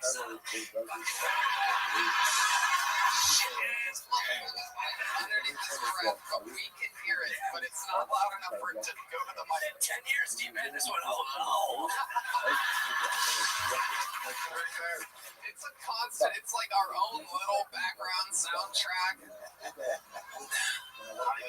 We used to have D have his own mic, but it's like a little bit too much sometimes when I'm trying to dig someone out of an interview or something like that. But it's our, we've learned that it's our own fun thing to have back there. D Madness, how about a hand for D Madness? The background, the absolute background. Which brings us back to Matt Van Wart. 10 years, where were you doing these 10 years of? First 3.5 for Iowa, and then Chicago, and now here. How long did you move here? A little over 2 years, yeah. A little over 2 years. And you've been working at mics and stuff. You go up a lot, you perform a lot. Yeah, I travel a lot of shows, yeah. Do you have like a best joke you've ever written in 10 years that you could do for us? Like a short little fucking banger? There must be something. 10? Yeah, I can do something. Here he is, doing something other than whatever the fuck that was. Just doing one joke for us, ladies and gentlemen, Matt Van Wart. Give him a hand. 10 years. I don't trust guys who climb rocks because they call it a climbing gym. That's not a gym. A gym is where people go to be hot, you know? No girls have been like, oh, what's my dream man? Streaming body, massive wrists. No one's ever fantasized about girthy digits. You know what? We'll just end it there. This isn't going well. Okay. So, man, let her in the room. I've lost all ownership. Chip Norton. I mean, it's a rough call. I understand, like, after a bad set, it's hard because the audience loses little bit of faith. It's common for all of us. And then you do another joke like, oh, this is not going to be good. In that case, they were right. But I know I empathize with you, and we've all been there. Just not for this long run. Matt, maybe there's something more that I can dig out of you about your real life here. So let's go over it. How do you make money, Matt? You're not going to like this. Uh-oh. I do stand-up. You make a living doing stand-up. It's hard to believe, but yes. Okay, so like where do you do this at? How? I just play the worst cities. I just did a run. I just did Tulsa, Wichita, Rogers, Arkansas. So let's take it one at a time, just because I'm curious, because I've done this, right? I started headlining shows about, 15 years ago or whatever, so I was in Tulsa, and I know that it's hard to sell tickets if no one knows who you are. So how do you sell tickets in Tulsa? You doing a comedy club? Yeah, I do a lot of small rooms, a lot of like breweries and stuff. But what I do is I make videos for every city I go to. So like top spots to Rip Cigs in Tulsa, or like it's like parody reviews. So you get there and then you make a video while you're there. No, I do it before. I do a lot of research at a time. I do like top spots, take a drunk piss, and people kind of find them relatable. And usually I get the videos right, and then people are like, hey, we should go see this guy live. And the shows usually go better than this. Right. And there's like ballpark how many people in these small rooms? I'm doing just like 50 to 70 seaters right now. And what are you selling tickets for?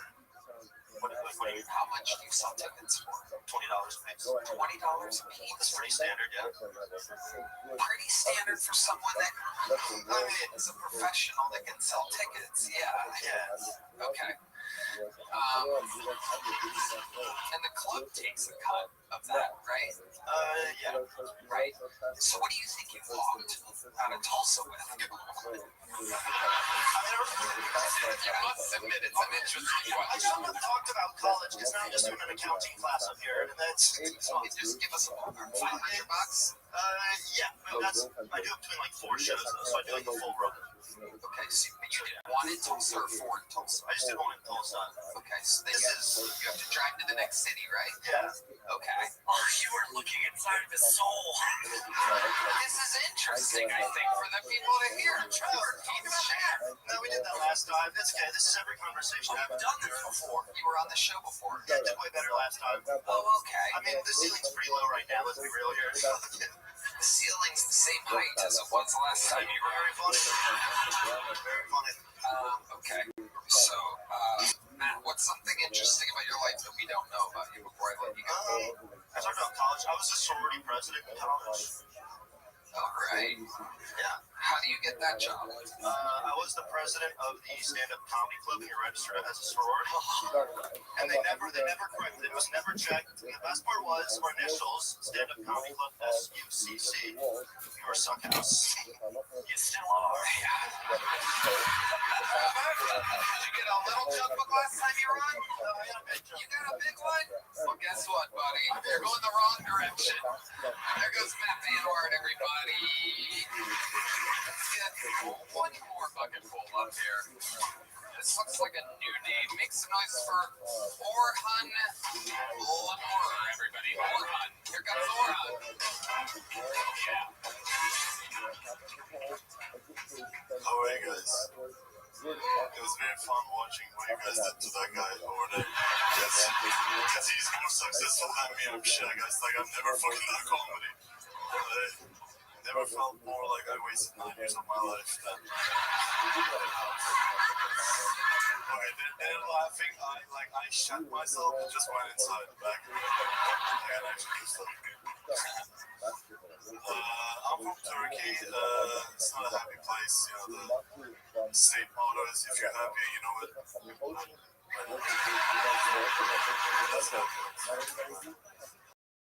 But I was there for 2 years. Like, I lived in LA for a long time, then I moved back here, and then I came here, and this time I realized how to make America great again. Actually, what you do is you go live in Turkey for 2 years, you come back, and it's fucking spectacular again.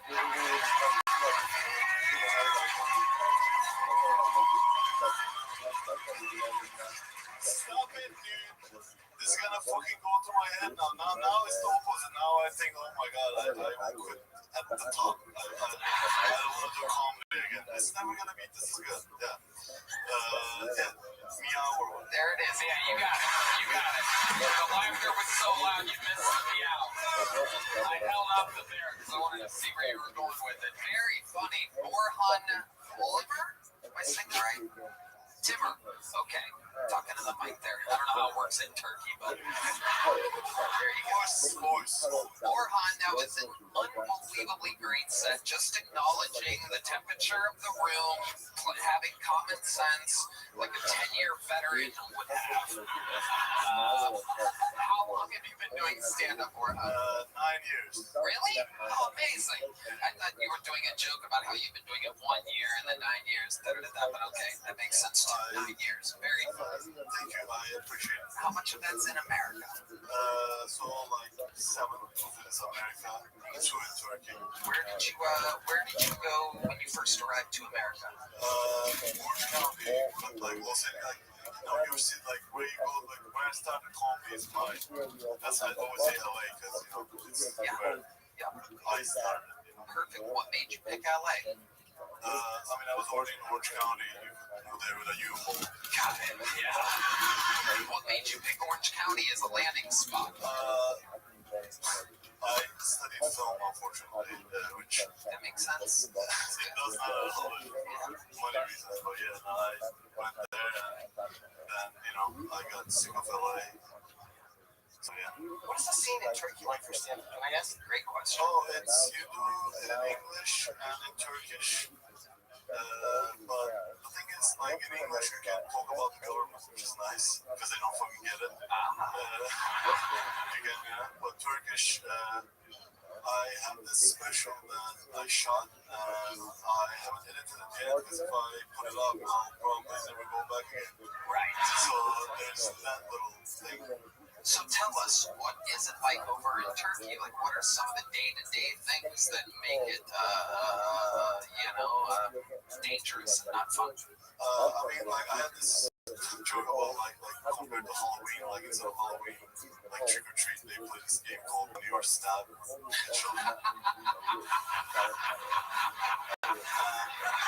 seriously afraid of children here, because sometimes I'll see children here with bats. And they're just trying to get better at sports, but I'm like, I always think they're coming for me because the thing is, like, when there's big dudes and you, like, hurt them, people will, like, you'll be like, he's trying to hurt you, so you hurt them, like, it's fine. But, like, when you hurt kids and you go to prison, they're like, this guy killed a kid.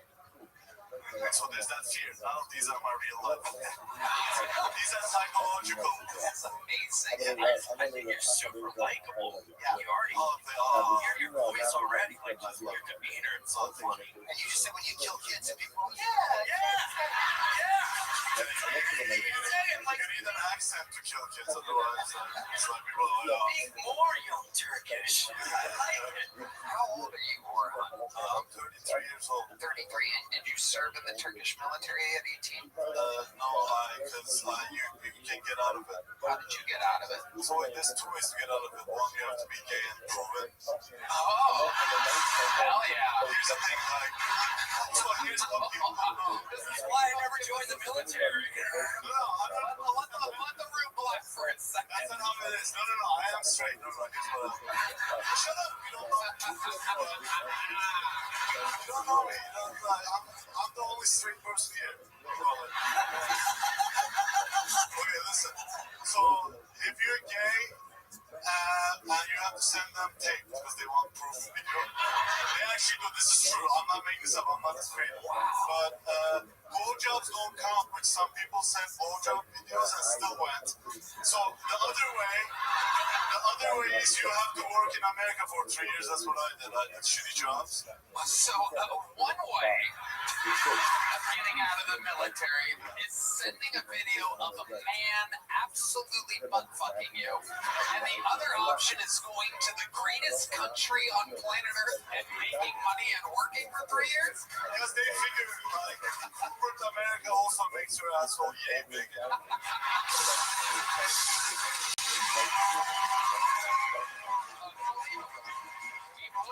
What he's saying is definitely true. Yeah. Oh my God. Military service from the BBC News 2012. Military service is mandatory for all Turkish men. They can only escape if they are ill, disabled, or homosexual. But proving homosexuality is a humiliating ordeal. So if you send a video of you sucking another dude's dick, they're like, no. People don't know that it's in the fine print, and people don't read it. People are like, this is getting out. So then I know that they archive it. So there's a bunch of reluctant, like, blowjob videos that didn't even do any army good. Where do you see that? You guys are laughing, but I'm gonna get in trouble for this. This is incredible. The same video that'll get you out of Turkish military is the same video that'll get you into Jim Norton's screen room. I love comedy, you know, so The guy who volunteers to watch the video in the army, is there a guy who's like, I'll make sure they're gay? I mean, the amount of videos is probably a team, you know. They zoom in real quick. You can serve it because people don't want to go to the army, you know, because they, you know, make you get up early. Yeah. So, wow. This is incredible, Orhan. So how long have you lived in Austin, Texas? It's my 6th month. Wow. Yeah, I just moved here because I don't know, actually, like, people said I should, and I did, and then people have, like, people said, hey, there's, like, comedy there, people like you there. I said, okay, and they speak the truth. And, like, I'm telling you, like, this minute thing really made me nervous because I'm not a very 1 minute guy, so, like, I really appreciate you guys because I was really, You absolutely dominated, Orhan. I want to talk to you for a little bit longer, even though this interview is going very long. But I find you so interesting. So now that you live here, how do you make money, Orhan? I work for a luxury car brand, but like only part-time, and they give me time off when I go to other cities. A luxury Car brand is Mercedes with a run. Okay. It feels so nice. Look at that. Have you ever tried to get out of work the same way you tried to get out of the army? I just do a good job. They let me go to different cities to do comedy. Absolutely incredible. What else about your life, Orhan? Tell us more about you.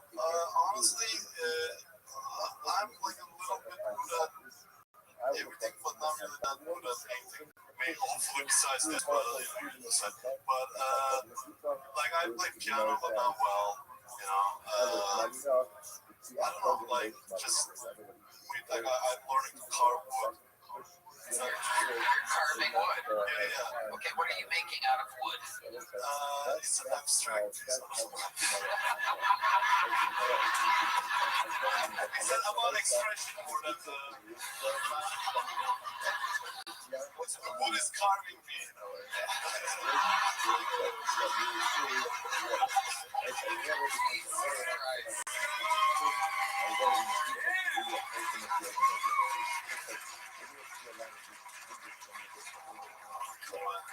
I can't handle this much love, sorry. I don't know. I don't know if I should wave at you or something. You're doing a hell of a job, Orhan. Thank you. You're doing an absolutely unbelievable job. What's your love life like? I've had my share of girlfriends. They're all girls.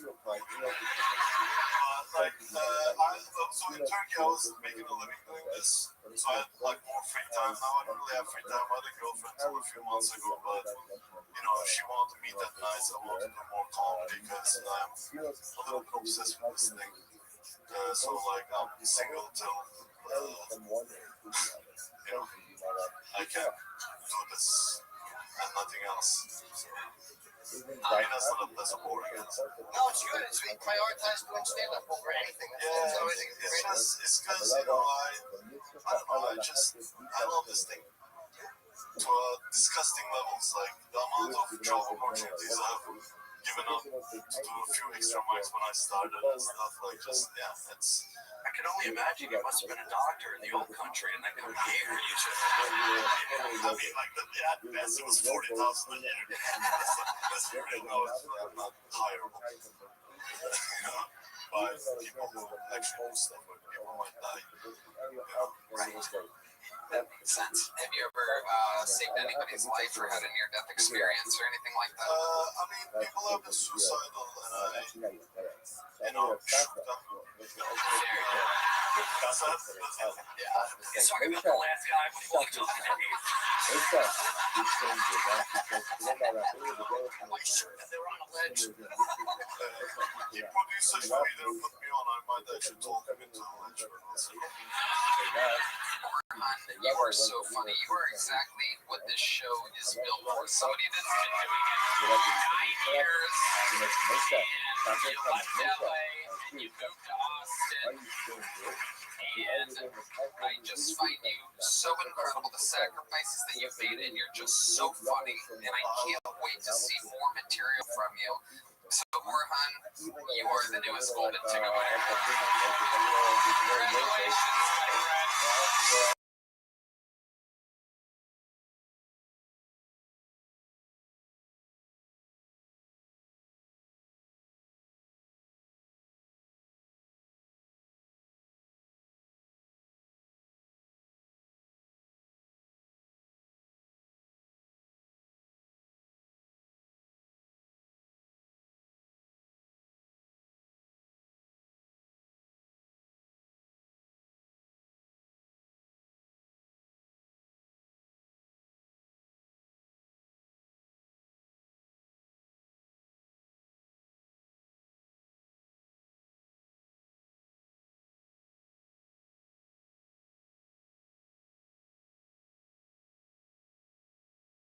About to move back to Atlanta when he got pulled out of the bucket here on Kill Tony. Ladies and gentlemen, one of the great regulars of the show's history, the Dark Storm of Atlanta. Make some noise for Kendrick Flynn, everybody.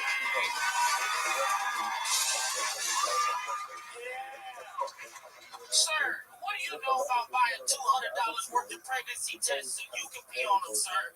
Because you know you can't get pregnant, you just really need the good news right now.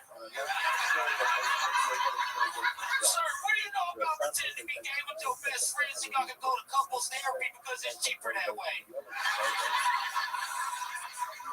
Sir, what you know about having a spider that live in your room and this nigga is not your pet? This nigga's not your pet, but you can't kill the spider because you got a white girlfriend and she like the spiders keep out the bugs and it's in your blood.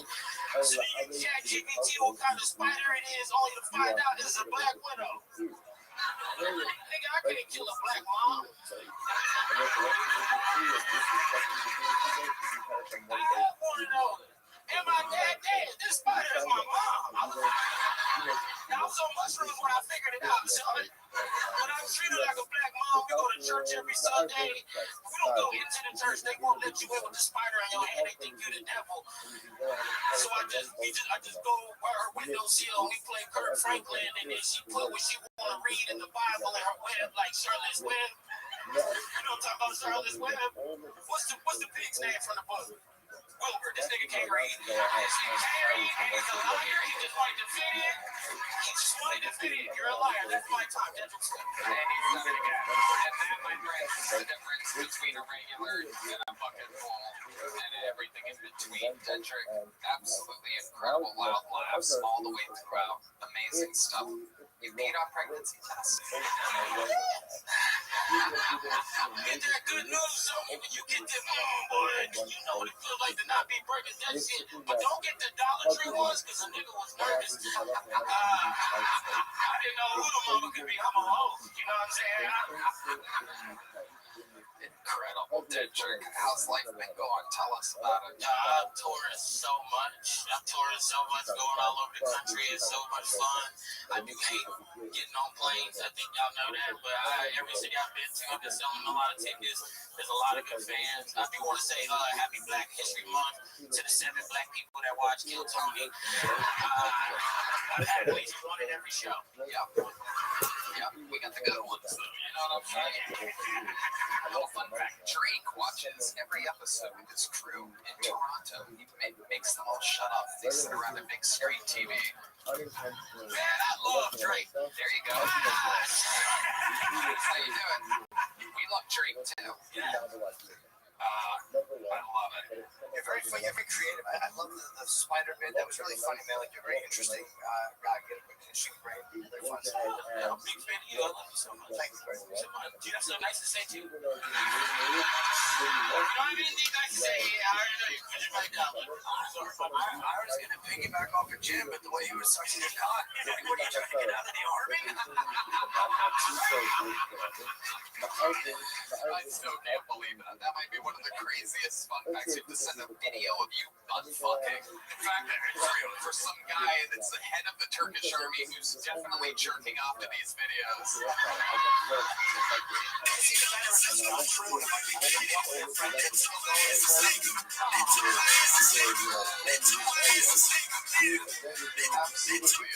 incredible. People think America's bad.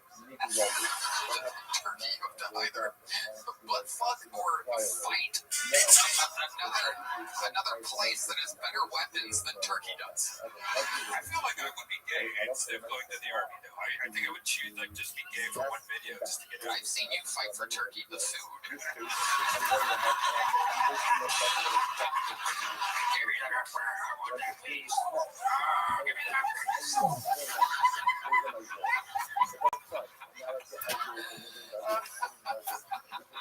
You gotta do an AI video. You deep throat the turkey sub. That'll be on next week's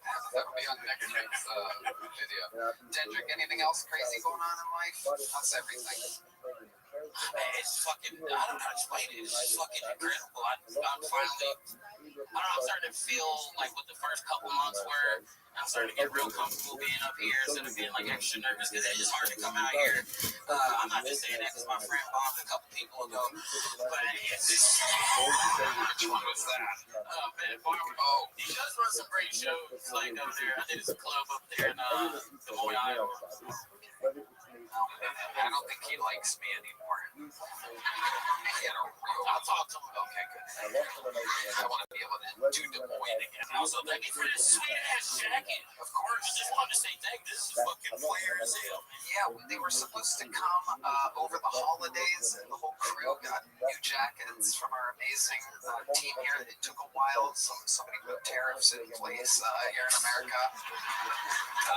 And they took a while, and now they arrived just in time for Texas to be 95 degrees ago. Yeah, so I'm sweating like a motherfucker. Boy, do I look good.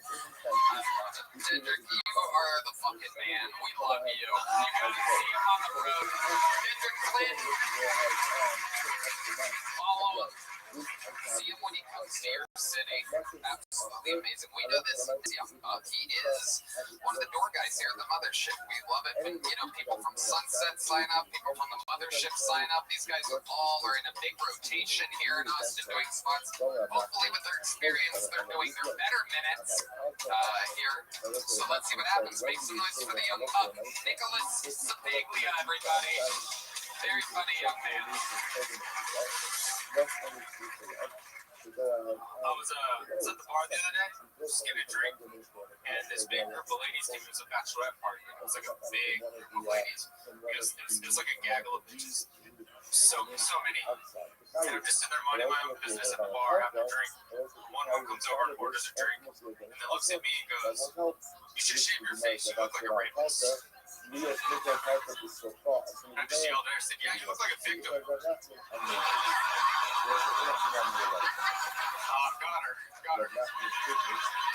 Got her ass. She didn't like that very much, and she kind of back was like, "That's not funny." And I'm like, "Shut up, bitch." Yes, it is. Don't worry, I'm not into that. She was clearly anorexic, so got her again.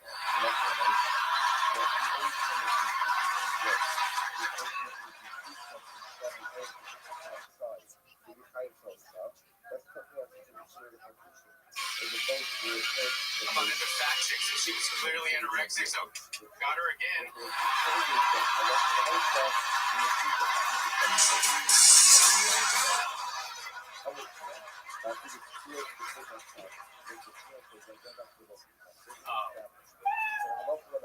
Yeah, we'll do that. Yep, absolutely great. Nicholas Sapiglia back again. Welcome back. back. How's it going? Fantastic. Yeah. New glasses. You do kind of look like Ramus. Kind of, yeah. Hell yeah. A little bit. Very good.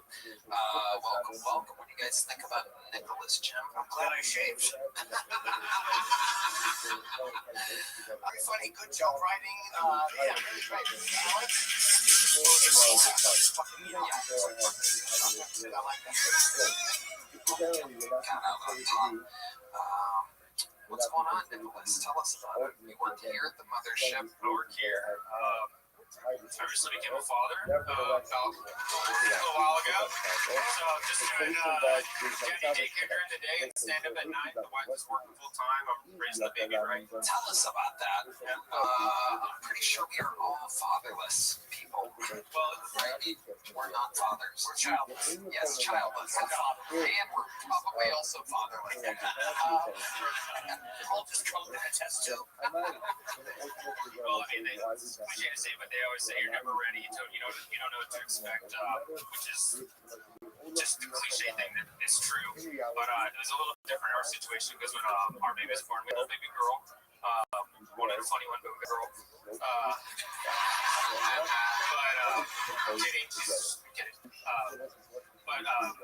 We named her Shirley, and when Shirley was born, we discovered that she had a little bowel obstruction in her intestines, and they had to do emergency surgery and remove about 17 centimeters of her intestines. And then they gave her like an ileostomy bag. We lived in the NICU at the hospital for like the first 5 months of her life. So it was really traumatic and upsetting. And my wife was really upset that they named her shitbag Shirley. She didn't like that. I said it one time, but every holiday since it always comes up, and I'm like, SBS is never going to remember any of this. I like how you have dark jokes. They're like, oh my god, it's not really fucking funny. Oh, thanks. Yeah, it's kind of my sense of humor. It's kind of my style. Dark. Jesus, shit coming out of nowhere. That's your daughter. Your humor is darker than the contents of your daughter's shit bag. That's true, yeah. They call it output, but I know shit when I smell it. They call it shit. It's definitely shit. Yeah, that was a crazy experience, though. I had to do a bunch of... I think I have to start taking care of myself a little bit better now. Like, I've got a checkup recently, which I hadn't done for quite some time, but... as guys, we go to the appointment once a year, get a little turn your head cough. You think that's it, but this year I went, they were like, all right, we're going to tickle your balls. That was fine. That was great. I was turning my head, I was coughing, as you do. I asked the guys, like, why do I have to turn my head when I cough? Because I want you coughing in my face. And I was like, oh, fair point. You don't know unless you ask, so... That makes sense. Yeah, and then he finishes, and I started pulling my pants, and he goes, "Oh wait, we're gonna check your prostate." And I said, "No, thank you. I just didn't want to do that, but they forced it upon me, and all of a sudden I'm just in position, hands down, pants down, and he's behind me, looking up like P Diddy at a freak off, and he goes, "Don't be alarmed, you're gonna feel like a small pinch," and that's when I looked back and said, "Why do I feel both your hands on my shoulders?" And he didn't like that at all. He didn't like that joke at all. Awesome. He kicked me right out of the dentist's office, so hell yeah. Other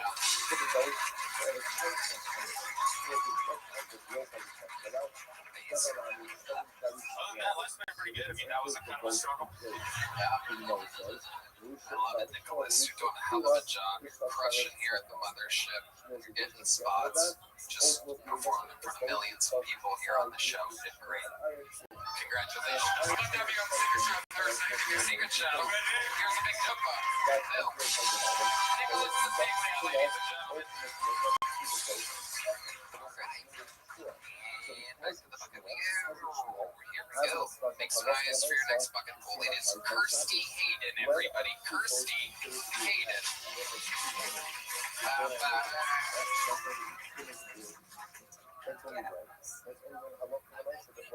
don't know if y'all can tell by looking at me, but I don't have a house. I don't. I'm actually living through this app I found where I find strangers who choose me to stay at their place, water their plants, take care of their pets. It's called Hinge. No, but I do go from house to house, and it usually goes pretty well. One time I was taking care of this cat. And when I came home, I discovered that the cat had gotten into my dirty laundry and chewed up only my underwear. So, weird way to find out you have a yeast infection.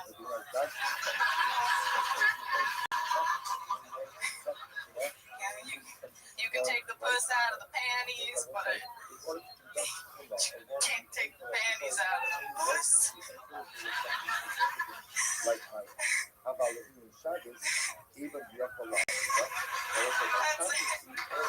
Okay. Hi, Kirsty. Welcome. This is your first time on the show? Yes, Welcome. How long you been on stand-up? 8 years. Okay, where at? I started in Dallas. You still live in Dallas? No, I live here now. How long have you lived here? Like a year and 4 months. Okay, good answer. Very exact. How do you make money? I do pet sitting. I clean and organize people's houses. I sell clothes on Depop. That's it. All right. Okay. How old are you? I'm 30. 30. Okay, so you started at 22. Yes. How's it going for you? Good? Pretty good, yeah. You perform a lot? I do. Are you a little tipsy or on drugs of some kind right now? 100% sober. Really? Yeah. It's just you. Yeah, this is just me. I'm not even on Zoloft anymore. I'm off all of it. Were your parents really stoned and on drugs when they had you? Yes. Alright. You look like you should be disrupting an ice rink. Yeah. That's true. What ethnicity are you? I'm Sicilian. Really? Okay. Alright. 100%. Your parents are both Sicilian? Like 80%. My dad's dad is like Irish, so that's why my last name's Hayden. Got it. Alright. What do you do for fun, Kirsty? For fun? I usually will, I like to do. How long have you been off the Zoloft for? 1 month. Yeah, there we go. I had a feeling. Yeah. Your body's adjusting. Yeah, the brain zaps have finally stopped. So. The brain's what? The brain zaps. Okay, none of you take Zoloft. That's cool. Brain zaps. Can you take us through what that means? It's where you get really lightheaded and you feel kind of. It's uncomfortable, but I kind of like it. Just makes you feel kind of like messed up, but it's like a lightheadedness. And then the first second you're like, and then you're like, oh yeah. There's other ways to get that. So what made you get off the Zoloft? My health insurance changed. So I thought it was easier to just quit the pills than to be put on hold. Did you wean off? Did you talk to a doctor at all? You just kind of just turkey? Cold turkey did. They tell you not to do that, but I think I got through it just fine.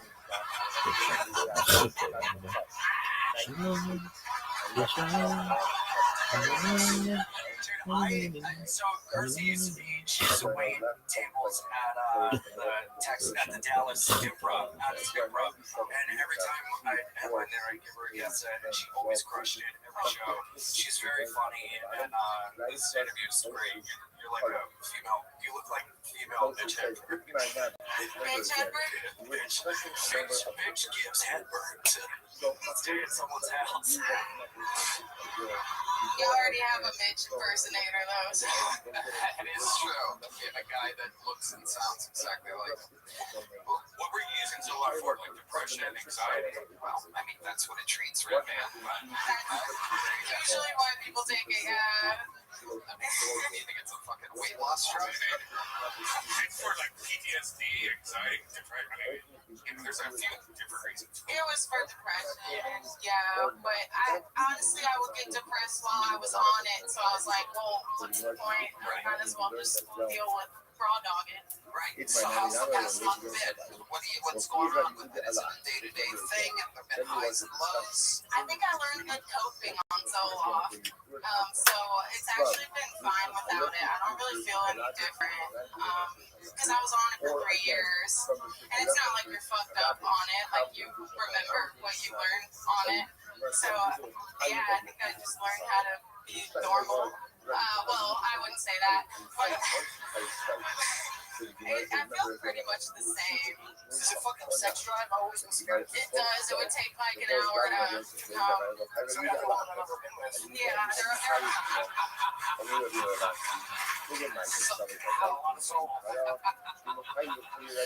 So, Hal has, do you have a boyfriend? no.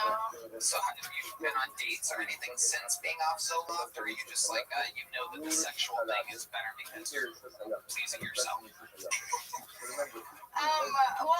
it's hard to date when you do comedy because you're just out every night, and I don't really do dating apps because I don't really like care.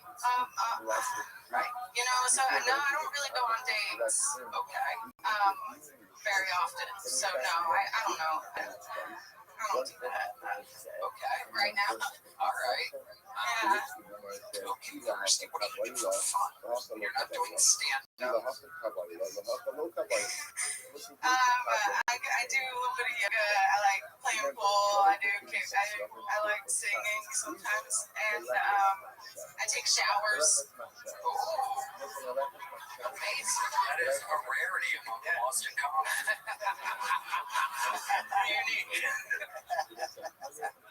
What song do you sing at karaoke? I like to do some Shania. I sing Corn pretty good. Hell yeah. All right. Okay, Kirsty. Very fun. All right. Let me ask you one more question about the Zoloft here. I've heard that when you stop antidepressants cold turkey, that you get suicidal tendencies. Did you have a low moment at all when you got off them? Surprisingly, no. Most of the low moments were before I got on it, and then like during even there were low moments. But I think because I expected there to be so many low moments, I just didn't. It wasn't that bad. So no,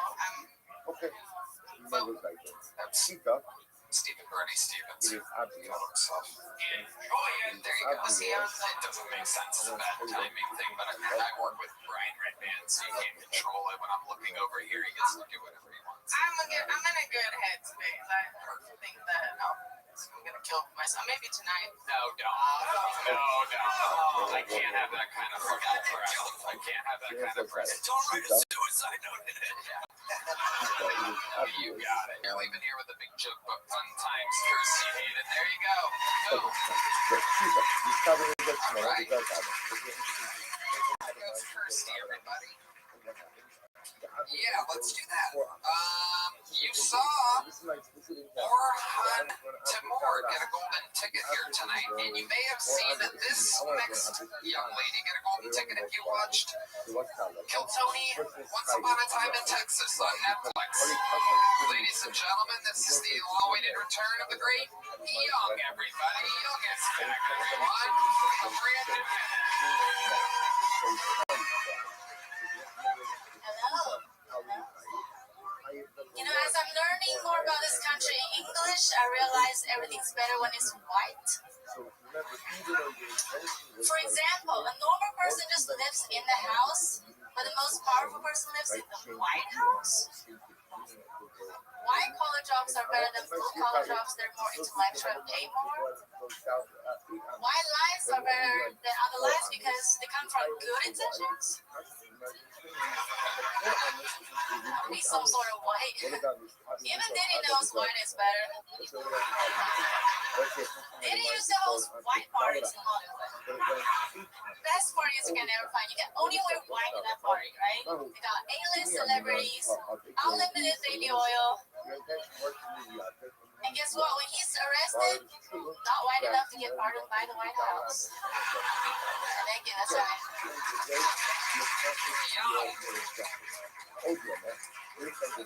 Is all white. Yeah. Stuck with one premise there. I love it. Very good. Smart. Adorable as always. Very likable. Yeah. Welcome back. How's life going for you? It's been good. Yeah. Scheduled some shows around a few states and just doing spots in Austin. Where are you going around there? Next week I'm in Florida, but it won't be air. But I have a show in Austin, March 21st. And a show in San Antonio, April 11th. San Antonio, you can drive to it. You drive? I told you I drove Uber before. I was 5-star driver. Yeah. I did 5,000 trips. Really? Yeah. High ratings. That's crazy. I find that impossible. Jim? I enjoyed your set. I thought it was very funny. You had me at, white. Very good. The good writing, and I enjoyed you very much. Thank you. Keep looking like you're waiting me to take a picture. I love when I shit on the panel so the kid can join. I should look at you. I thought you looked like someone from the Alien movies, As human incubators would come out bald and wrinkly. Are you going to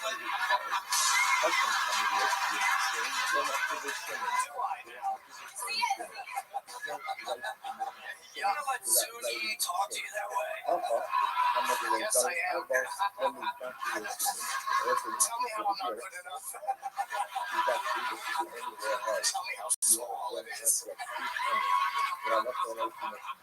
Right is good, but not there, right? Tell me about it. Young has this incredible roast delivery that I find so interesting. She does it with a smile. She looks right at you. She told Redman that he looked like his kidney don't work. So many people after saying they saw the Netflix thing bring that up. When the Asian girl told Redman that he looks like his kidneys don't work, it doesn't have to necessarily be some crazy written math problem. It's some brutal honesty with you, the way you smile at somebody. Yeah, I wasn't trying to roast him. I just thought he looks very pale. See what I mean? See, it's an adorable delivery. Yeah, but that means she really thinks I look like some fucking alien. What do you think about Ian? Ian's a good-looking guy, right? He looks so Jew.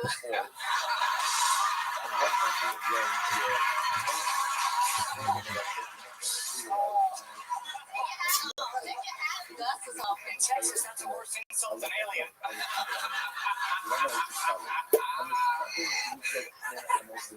find it interesting he got all those fake jewelries on his knuckles, trying to be a rapper. Thank you.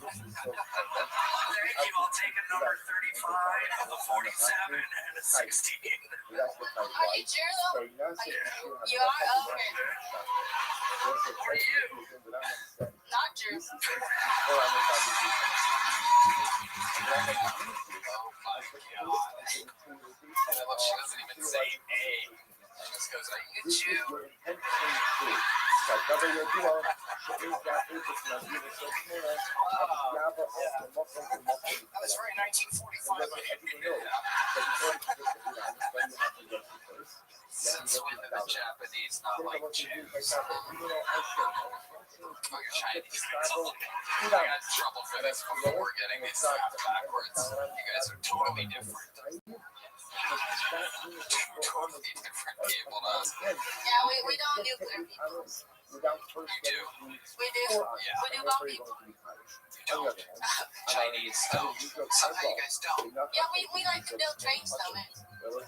Yes, you do. Build trains for you. That's right, sushi trains. I feel like she's a racist little doll and we're just pulling her string. Racists are good, but Are you Jew? Are you Jew? You don't just find I love Jews, yeah. Thank you. How do you feel about aliens?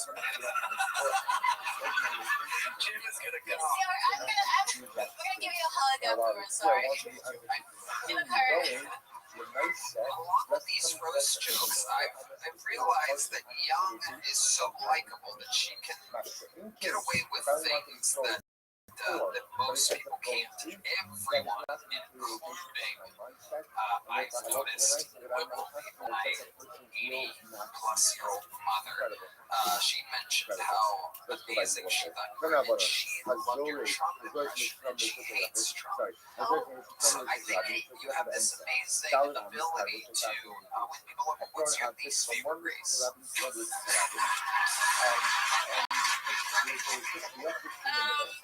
if you were joking, what would your least favorite race be? And what would your best impersonation be?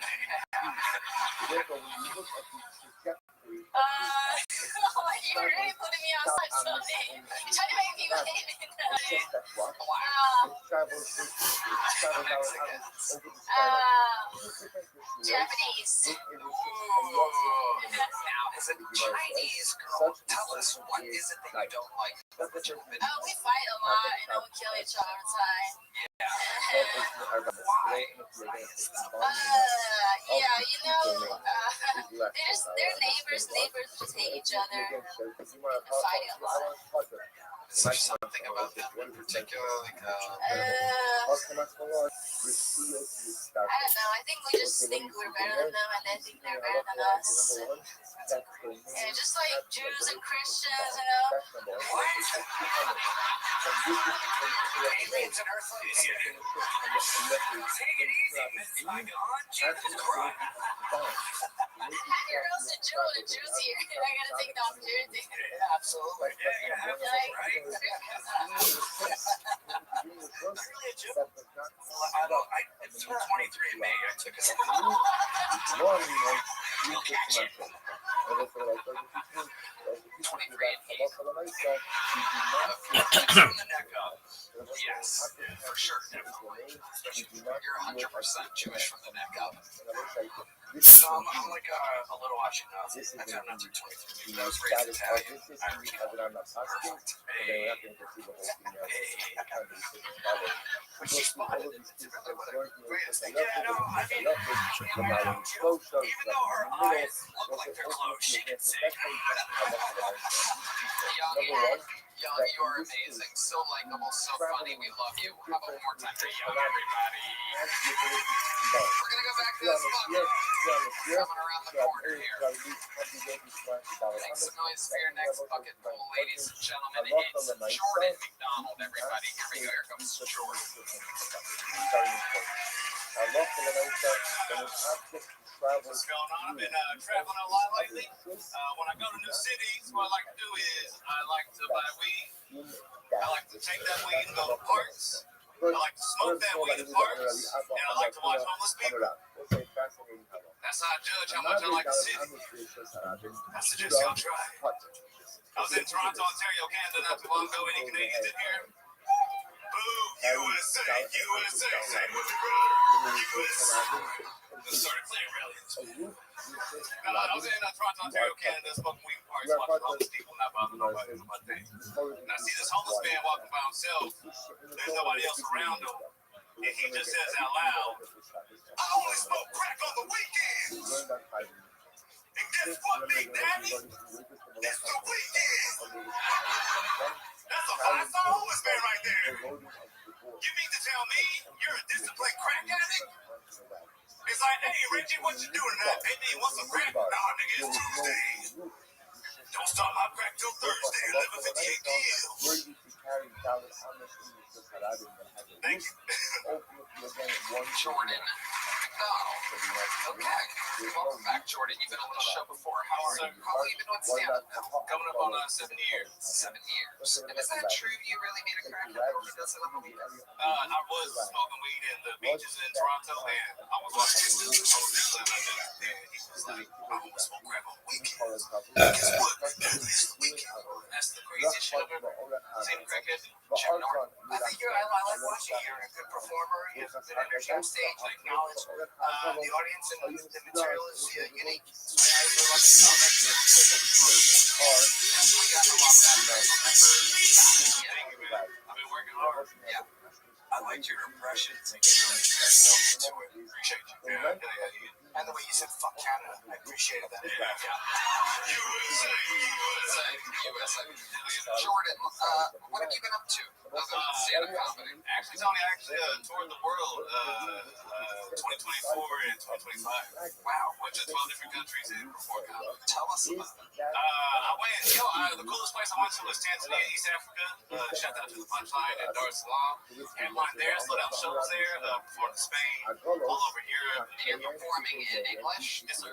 All these different places. So it was cool. One of the shows in Tanzania, Friday night, all my openers in comedy Swahili. I was like, damn, like, this is crazy. I don't know what the fuck y'all saying. Then the audience quickly turned out their English great.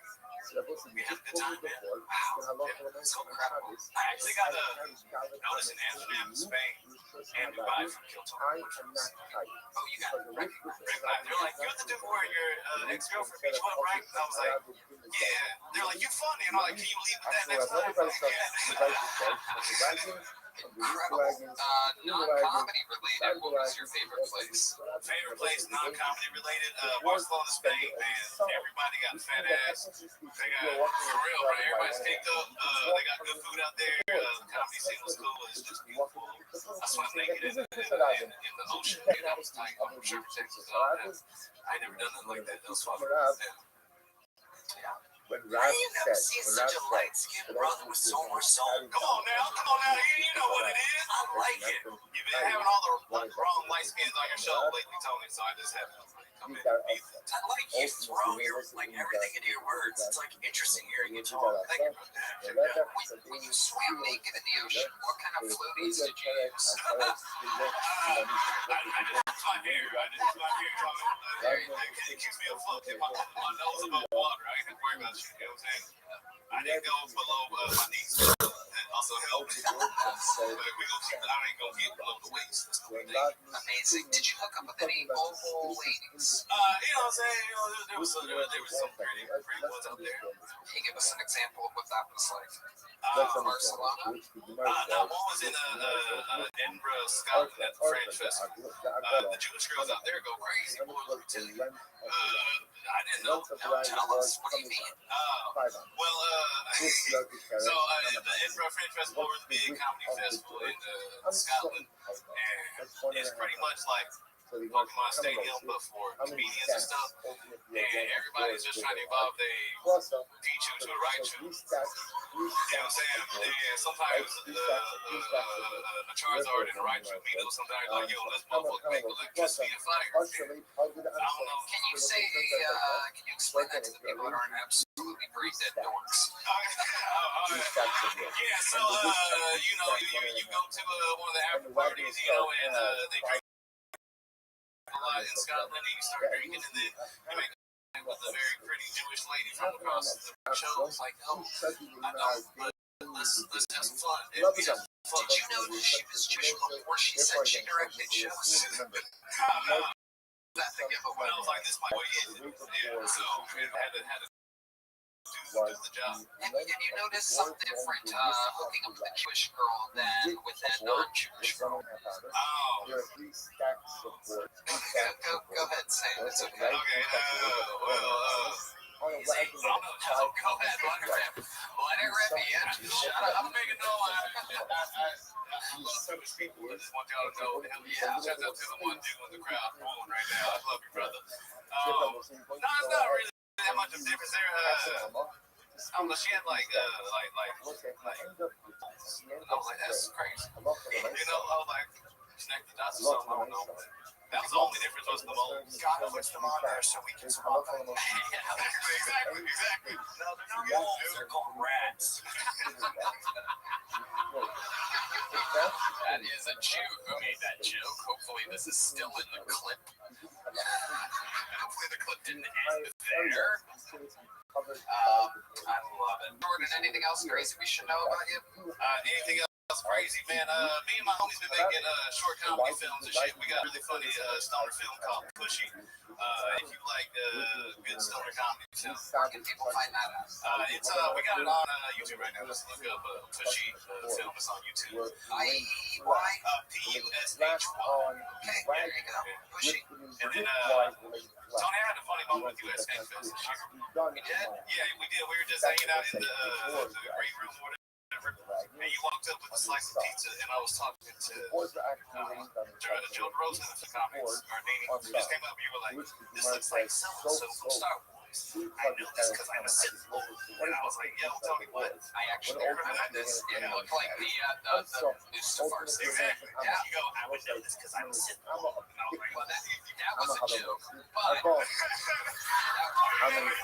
for being loser? oh, yeah. Oh, come on. Star Wars is so much cooler than Pokemon. You know the references. The Mustafar system is where, you guys know, it's where Anakin and Obi-Wan Kenobi fought. It's basically a lava planet, and there was a bubble on a slice of pizza. It was like one of those like bubbles that come up, and it literally, I took out my phone. And granted, you have to also remember it's fucking Skankfest, so I'm drunk and high as all fuck all. But I literally did. I didn't notice it until then, and then I pulled out my phone and I looked at the Mustafar system and I went inside myself. And I took my red lightsaber and I shoved it up my ass to get out of the Turkish military. Here's a big joke from Jordan. Thank you. Jordan McDonald, everybody. That's the lightsaber of the Sith. You don't use green or purple lightsabers like what you got there. No way, Jose. Straight red. I'm almost to the point where I can shoot electricity out of my fingertips, saving it for Madison Square Garden, third time. Tickets going on sale real soon. You know, just casual business. All right, let's do one last bucket full. Make some noise for Joey Johnson, everybody.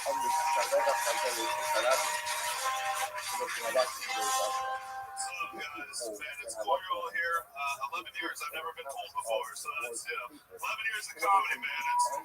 Yeah, sure, I don't know, shut up. It's hard making money doing this, man, 11 years. I just got back, I was doing shows in the Denver area, and I was stopped by, like, a homeless guy outside the comedy club. He goes, excuse me, sir, can you spare some change? And I told him, I was like, look, dude, I don't have any money, I'm a stand-up comedian. And I shit you not, guys, this homeless guy, like, pauses and says, my fucking situation. Right, the dude goes, $7, this comedian just goes, my bad, fam, you're right, and that fucks me up, guys. That ruined my whole week. My bad, fam, I always looked like that too. He was Asian, it was the weirdest. My bad, fam, you're right, then he gave me $5, alright? I took that shit because it's hard out here for a play. Alright, yeah. I was on unemployment during COVID, that was the best money I ever made, alright? I'm not really political. When Trump was showing up $900, I was like, I can't be bought. That is a lot. I was on unemployment. I wasn't taking advantage of the system. We hear about that a lot, right? Taking advantage. I wasn't. The money given back to me, I was putting into small business. I love small business. I love it to a fault. Like, I love small business so much. I will only take a girl I'm seeing out to a mom and pop abortion clinic. Because big abortion is just killing the little guy, right, everybody? Joey Johnson, great son. 11 years you've been doing it. 11 years. Where at exactly? Hyenas, actually. We actually met one time. Oh, God, tell me what Star Wars shit I said. No. These are not the jokes you're looking for.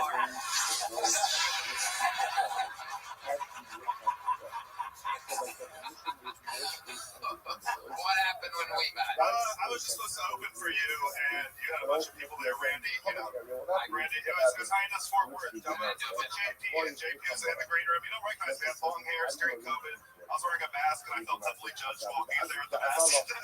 You believe Randy? Yeah. Always brought my own open. Well, what's funny is the Saturday after, that was a Friday, and you let me do the time, and that was tight as fuck. But the Saturday after, the girlfriend that just broke up with me, she was gonna come to the show, and I was like, she's a big fan. And I was like, she's gonna see me. This will be my big time dinner. I was like, hey man, you need to be back tomorrow. You're like, no.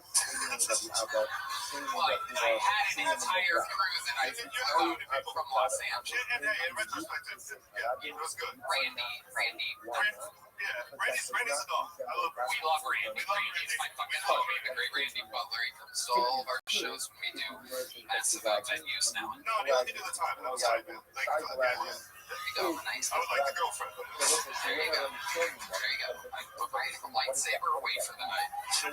Where was the king at the cantina?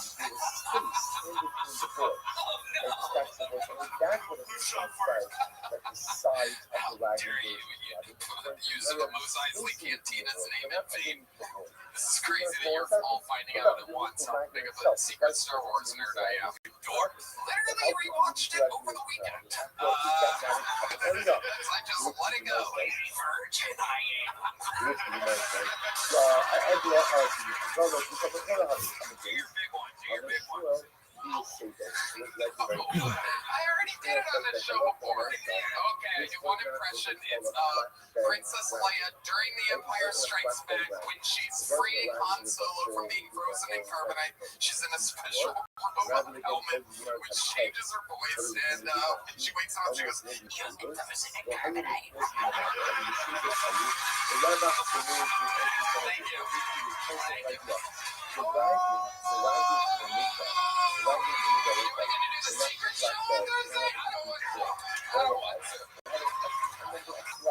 Now this all makes sense. That's why you're talking into C-3PO's dick.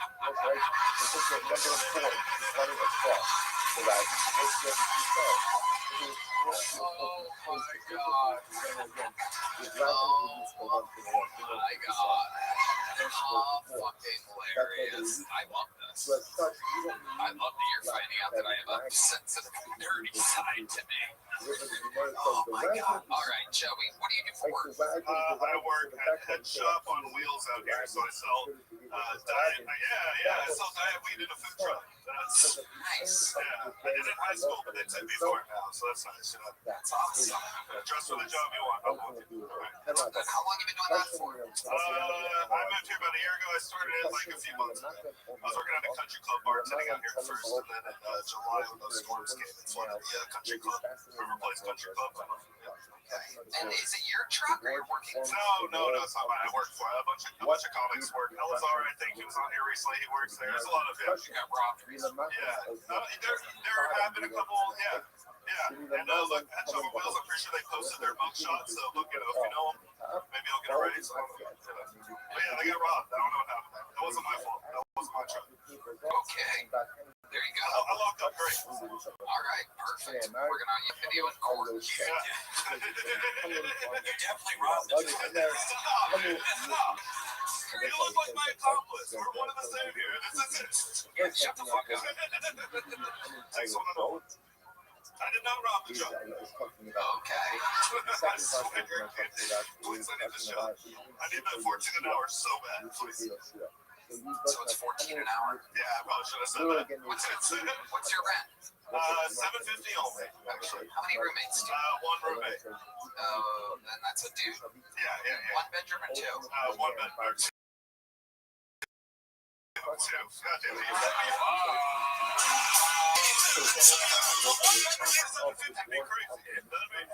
Looks like I found a new C-3PO. How aren't you your D2? All right. This is not the droid you're looking for today. All right. Is it a one bathroom? It's a one bathroom. It's a one bathroom. Yeah. What's it like? Tell these people what it's like sharing a bathroom. It's gross because both me and him are like trying to get into working out, so the protein intake is like, it's going up for us in the toilet, and that's crazy. Having women over is crazy, you know what I mean? And also like the toilet seats now falling off, it's just like doing that thing where, you know, I think both of us are like sit wipers, right? Like you shift and she knows what I'm talking about. She gets it. Yeah. What do you mean? Like if you do you stand and wipe, just wipe or sit and wipe? I have a bidet. I have a fucking drum. Stand. Where you stand? Your standards? No, see, I just lean. I fucking, yeah. I probably should say that sucks. But like it moves the seat. I don't know what I do. Everybody stays right now. Stand up. That's crazy. That's good. Most people stay sitting and they go like that. No, between, no, you lean. You grab a cheek lean. It's a whole reach process. Yeah. That's how it's like. It's the super straight way to do it, dude. It's very rare that we have so much standards here. Yeah, this is crazy, by the way. The numbers are normally in my favor, I feel like. On this call, yeah, we got a deal. There we go. That's a fucking honest man. Look, that was a strong man right there. And he said something. That man works in construction. Wow. What do you sit and you lean and what? Yes! He's a sitter. Yeah, I'm a lean wiper. Is that what I'm supposed to be? I'm a tall stand wiper. And if you have a shitty apartment like I do, like the toilet seat, yeah, so now it's like shifting. Now if you move any direction, bro, the shit, you're like on a slip and slide. It's crazy. It's like I'm sitting on an ice cube. I stand and wipe. You pull it into your bowl. Well, that's because you sit and pee.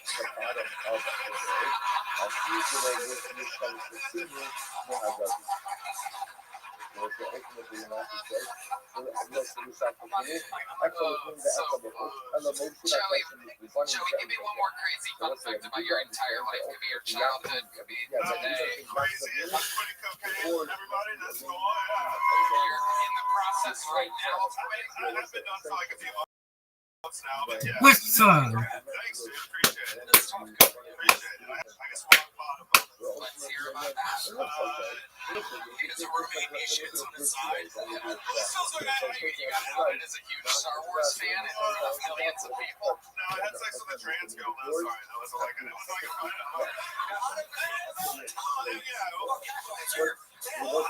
talking to the king and queen. I know. This one is not the best, but I just we were fucking. By the way, she was great. She looked great. I was fucking. Then I saw the penis, and then for me that was like the rock bottom. Because I knew, but then when you're sitting and it's big, you're like, fuck, that's. Yeah, I know. Then you and then I felt like that, like I couldn't. Let's go on a rock hard bottom. Well, then I felt like I couldn't stop because it would have been fucked up, like to have been turned off once I saw the penis. Wait a second. Hold on. Yeah, I know it's the craziest thing I ever did. Let's go one step at a time. Should we just relax for a second? You're getting real amped up now. Sorry, my bad. It's okay. Getting closer to us. Yeah. Move back, Joey. Move back. It's your lifestyle. So, Joey, you're saying that you didn't know she was trans until you saw her dick? I was willing to ignore it. I was so like cooked out. Like to ignore the fact that like it could be a possibility. And again, you can play pretend until you see the tits. And then when I saw it, I was like, oh, I like don't like this, but then I didn't want to finish. Hold on, Joey. You robbed the truck, you are gay, and you knew she had a cock. Just be who you are. You're like 26. So you're saying that you were having sex with her, right? Yeah. You're hitting it from behind. Yeah. Okay. And did you finish? And then you saw the dick? And you weren't curious as to why first base was her asshole? You're just like, wow, this is freaky. You didn't wonder why her pussy smelled like shit.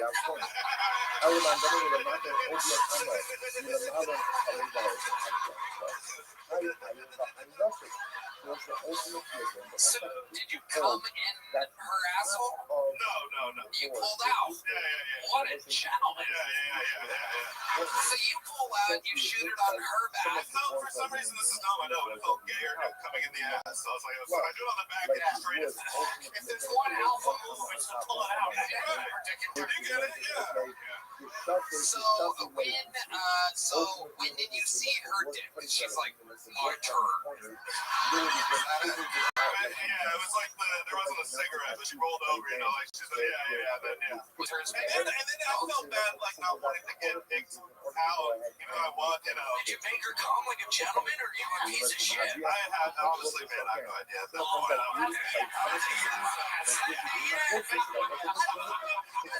The Olympics are going on right now, and you're winning first place medal gymnastics. I'm was too comfortable. I was so comfortable, coked up my dinner for 6 months. I got drunk, I met her family, and fell into a love relationship.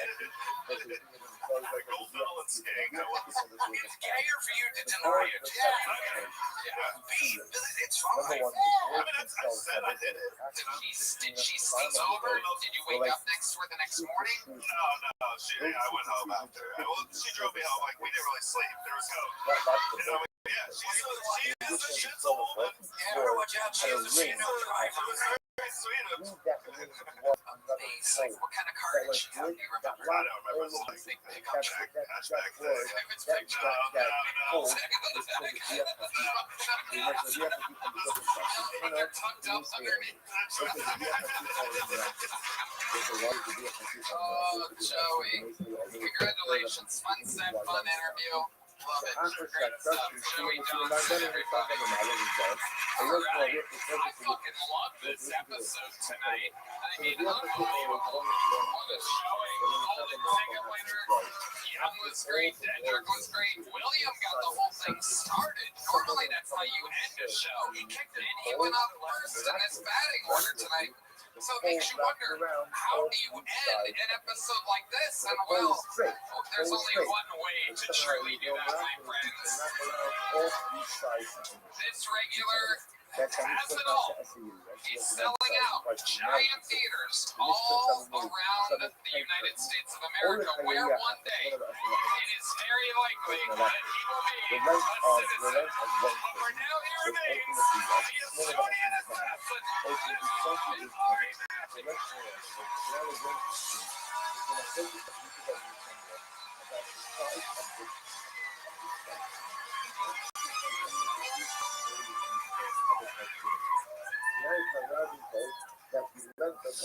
So there were ice raids happening this weekend in Austin. Holy shit. As an immigrant, of course, I'm anti-ice. However, as soon as I get this green card, get these rapists out of my country.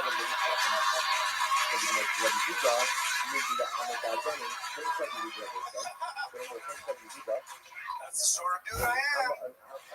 Once I'm in, I pull the ladder up.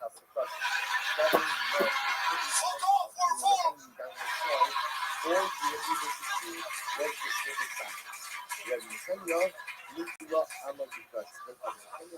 I always thought I'm safe from ice because I'm white, but holy shit, things have changed. They're shooting white women now. The most valuable commodity in America.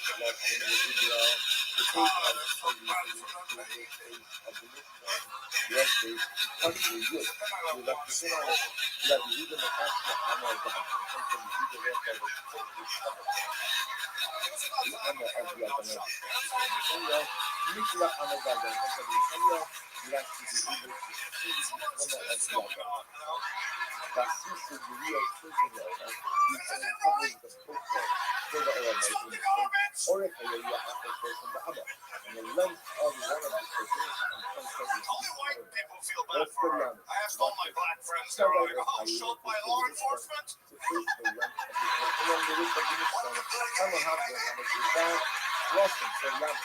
Thank you so much. Jesus fucking Christ. I mean, in the history of this show, I don't think we've ever really, and I know for a fact we haven't seen anything quite like what's happening. Extremely hardworking, unbelievably hysterical, Ari Maddie. I mean, you're growing at a rate that's absolutely insane. You're using your momentum and star power.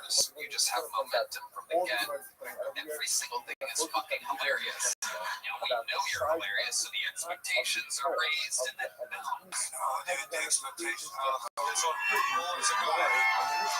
And love me. yeah. You have your love pressure. You're competing with only yourself out here. It's absolutely specifically incredible. Jim Norton. I mean, I like you. I know you're funny, man. I love to see, like, the more confident, like, every time I see it's more confidence in the material is really good. Awesome. It's great to see. I think you're confident how to show yourself. Shaddai is like the argument.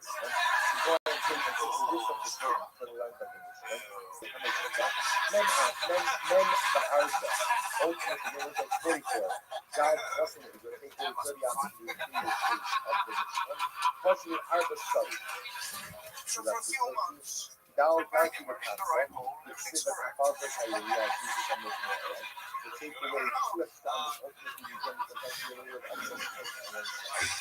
So yesterday, she tells me the whole time we were back in a few months, she hasn't come to work in months. She owns Zoloft.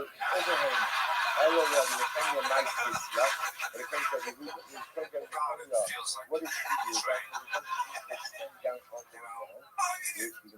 So what do you do? Yeah, what did you do? So then, ask her, so is it even possible?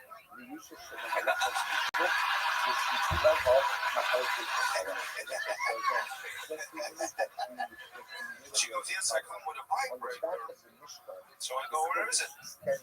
Further down, And she goes, oh, I didn't want to bring it up because you said when I bring it up, guys get insecure. about how far I don't give a fuck. it actually extended onto the Whatever ground we need. even a little bit. I can get a vodka here in 15 minutes. Extended further down from the other side. Ladies, say what makes you calm, Either dude. way, what The past 4 months I've been buying a lie. Insecure. Fuck. It's technology, dude. I can't, You think if a Mexican guy's digging a ditch, that I fucking show up with a bobcat? You think he's gonna be like, oh,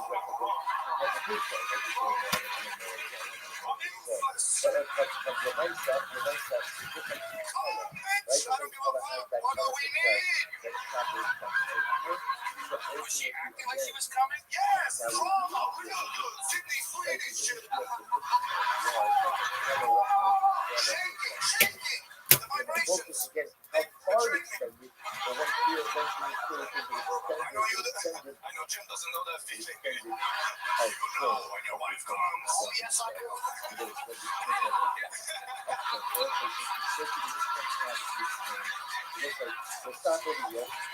My shoulder that time. Oh, shit. Oh, my God. So did you get the vibrator and then try it? Did you do it right then on the spot? I had it there, but that's right. Just fucking grab a Roomba and fucking call it back. So are you looking forward to your revenge? Are you gonna... Yes, there will be. I was even hoping for vibrators myself. I was hoping for things where the batteries isn't even enough. I was shopping for fucking tools. I was shopping for things you can plug in the wall and the lights flicker.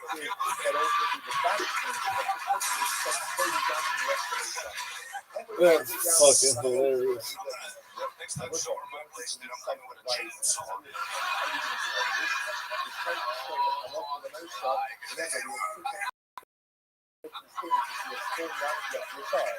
Statement number one, you got the job that is we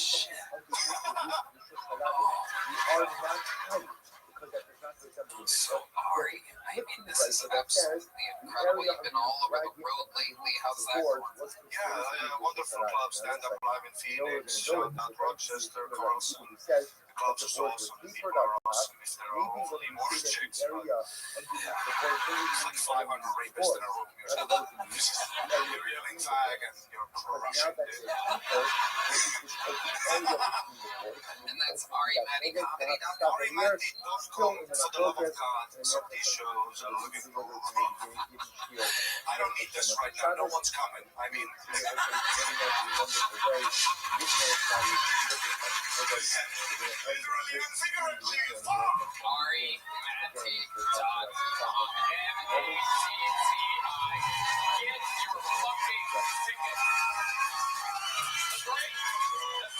Assassin Ari Matty. One more time. brought to you by Shopify. How loud can this place get for the great Jim Norton, everybody? Jim Norton Can't Save You. Available everywhere. Unconceivable on YouTube and Jim Norton Comedy on YouTube. One more time for Ian Finance, everybody. His new travel show, Ian Do. Available at YouTube.com under Ian Finance Comedy and IanFinance.com for tour dates. Such a fun episode brought to you by Shopify. We are doing the Intuit Dome in Los Angeles, California in May, so come out and see that wherever you are. You can fly to LA and see LA, or if you live anywhere near LA, come see a real big ass, our biggest Keltoni of all time in the Intuit Dome. Red Man. Check out my fake band, Cat Red 7 on YouTube. Yes, and other huge announcements coming soon to this live audience. We love you. Thank you, guys. We'll see you next week. Good night, everybody. Thank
gracious. How exciting is this? You guys happy to be here or what?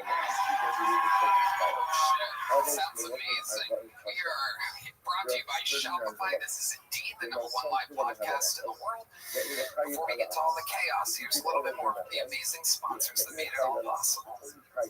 We live in Austin, Texas, but we are jumping in a tour bus, ladies and gentlemen, and we are taking the actual Keltoni show to Houston, Texas, February 28th, and Dallas, March 28th. Go to TonyHinchcliffe.com for tickets right now. Come see an actual Keltoni show in the great state of Texas. One in Houston, February 28th, one in Granbury, March 28th. Tony, get tickets now. You guys ready to start tonight's fucking episode or what? Okay, every every single week I book this Mammoth Jam. Doesn't get, I mean, this is just so amazing. Two of our favorite guests in the history of the show. Make some fucking noise for the great Sal Volcano and great Fitzsimmons. Oh my God.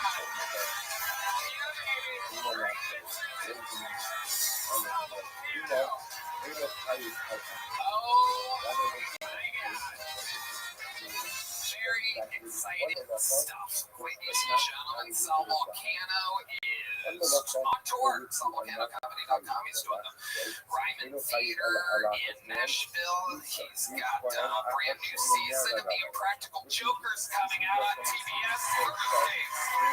On TBS, this podcast is available under a great Fitzsimmons, one of the greatest guests in show's history. Touring SalVolcano.com. He's in Philly, Lexington, and Houston. Coming up very soon. How you guys feeling?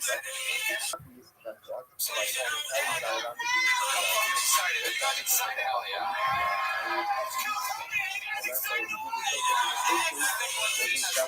Practical Jokers slating that name over and over again.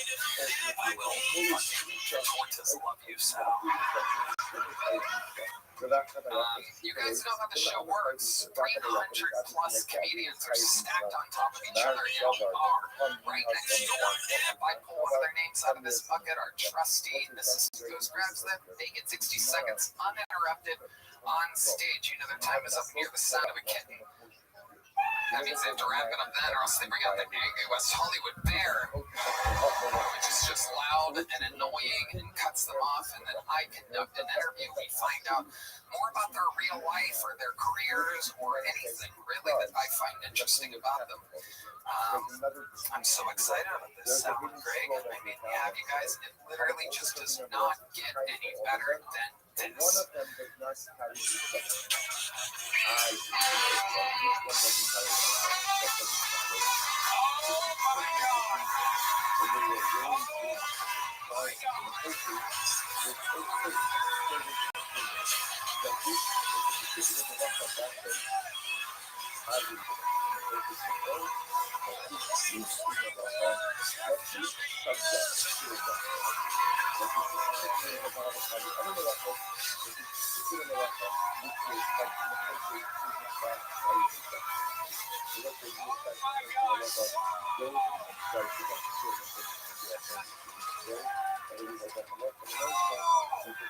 Ladies and gentlemen, it is indeed the 2024 Guest of the Year.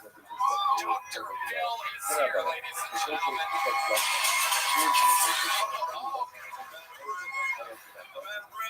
Some treats. We don't need any more red bands out there. Wow. Dr. Bill is throwing out Magnum condoms. Might be open. I got more than the Delta Light. One of these two for later. Dr. Phil live in the flesh. Literally recognized as one of the greatest guests in the... Whoa, what was that? Monkey bugs. Oh my goodness gracious. We didn't even get to hang out yet. How'd you get those? Wow. Sad to be back, Tom. It's been way too long, Dr. Phil. You've been out selling out all around the fucking world. That's right. The Quiz Me Tour. Wow, that's a wild thing that's happening. I guess you don't even Wow, it's wild how... You do. I'm going to keep right here. Okay, all right, this is very exciting. Dr. Phil is here live in the flesh with Greg Fitzsimmons and Sal Volcano. This episode is brought to you by Shopify. My goodness. I mean, what a start to this show. I mean, that's absolutely crazy. You got a fucking joke. Yeah, we absolutely do. We shake them up for the show to add add vibes and energy to the show. It's also working and it's squirting. That's what we call that. So what's amazing is that while this is an incredible, perhaps one of the greatest starts of the show ever, why don't we take it one step further and have the first comedian be the record holder for all time appearances, normally the closer of the show. One of the few living members of the Kill Tony Hall of Fame. Some people call him the Memphis Strangler, the Manila Gorilla, Tacoma, the Weirdo of Washington. This is the Big Red Machine, William Montgomery.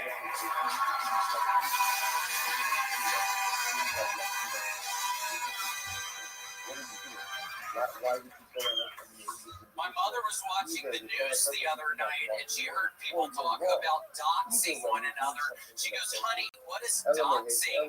I said, oh, it's when two guys get in a ring and punch each other with their dicks. The waiter walks out and goes, who ordered the Amber Jack? I raise my hand and he sits down in front of me. I look and I say, wait, this has whiskey. Have I literally...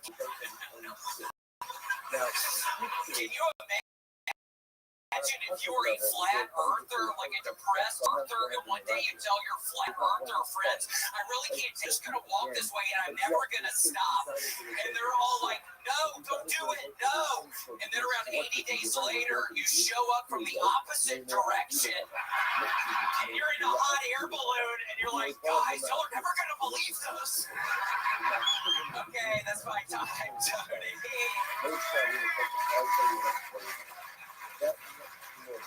Because the earth is round, Tony. That's how you'd show up from the other end. Right. But that would mean that it's not flat. Right, it would mean it's round. It's proving, it's saying to his friend, it's ultimately teaching his friends that the earth is round. Right, it's kind of like a passion play. Oh my gosh, Tony, I'm so nervous. Seriously, going up first, I love it. It's literally my favorite thing, but I'm so nervous right now. Just really, I have time up there to hang out and whatever, and oh my gosh, here we are. So I love it. I love it. Out of your comfort zone, proof that you can do it all. You got the show started with a bang. And Tony, I do have to say, I finally have been in a horrible funk. I'm still actually in a pretty bad funk in my brain, but I've started rowing again. I've done 65 fucking miles to pass 6 days. Tony, very good, William. That's 10 miles and some change per day. Yeah, listening to fucking Melancholy and the Infinite Sadness by Smashing Pumpkins all time. Great Fitzsimmons. Well, it's just great that you, I know you guys have a long history of that as well, but it's good to see that you're growing.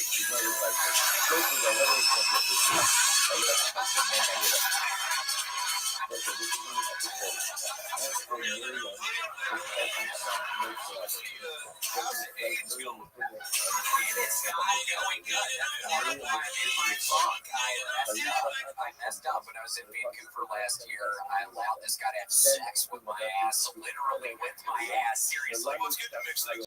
I know, it was fun. I was kind of in a funk. I've been in these bad funks, and I the puzzles don't absolutely help. And it's sex with that guy. It was great. Oh, that was fun, right, man? What was that noise? Noise in the corner, right, man? When you're watching my ass, you fucking weirdo. That's exactly what you would have been. Just in the corner where you're fucking tank top. Fucking nasty weirdo. Your little blue tank top. Yeah, have you ever seen it, Tony? Where that little blue fucking tank top with these little swim trunks? And he has like a little bad boy, and he's showing everybody pictures of his fucking girlfriend's feet. Stop doing that. Seriously, stop doing that. He's doing that in the fucking green room before we even start tonight. That's part of why I'm nervous, Tony. I did walk by and you were showing somebody a picture of a foot. Was that your girlfriend's foot? Yeah, tradition. Anytime Greg's around, Janice shows her foot to him because he likes that. Wow, this is not a great start for Greg. You know, there's certain things that stay in the green room. Whatever happened to get to the grave, Redman? Yeah. Jesus Christ. Now we have to cut them off. Oh my goodness, I love it.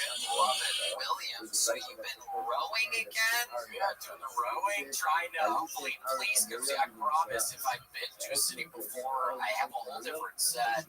It's mainly new jokes. I've got to get my tickets, and I got to go to the marketing industry. I got to figure it out. Yeah, well, this, would you just call me a nacho vest, or what did you say? You should say everything. You should encourage your woman to say everything that comes to the front of her brain, so you're doing a really good job. The Lakers have always a dead giveaway for not having your woman under control.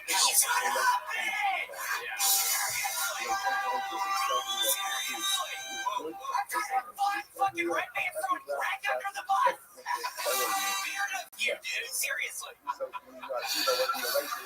It's really weird. Why'd you? William, I get what's happening with you right now. You're getting fired up, you're getting angry, you're getting more red, which I didn't think was possible. Yeah, Everyone what's going on right now? Where can we get some of it? that is, But look, it looks like little nachos. I see it. Yeah, I did it right. I know, you're right. All right, Sal, that's not how this works. You guys all see those little nachos? We all see the nachos. it is an incredible vest, William. What are you wearing? It is award season, and the world wants to know, where do you get a vest like that? So I literally clicked into eBay.com, my account. I click in vintage 90s Columbia vest, large. And I get a button, and then yes, this Nachos was not in the keyword search. no. Wow.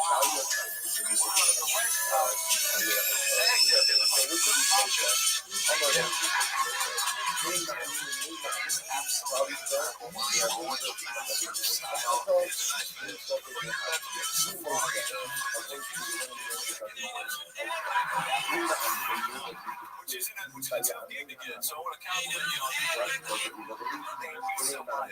You look like the tour guide at Epstein Island. The guy that walks you off the dock when you pull up on the boat. Okay, everybody come in here. And it's just Rabbi and jacking off with all the fucking you weirdo.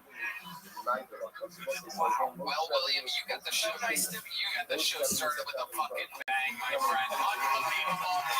Right now to the great and powerful William Montgomery showing us how it's done.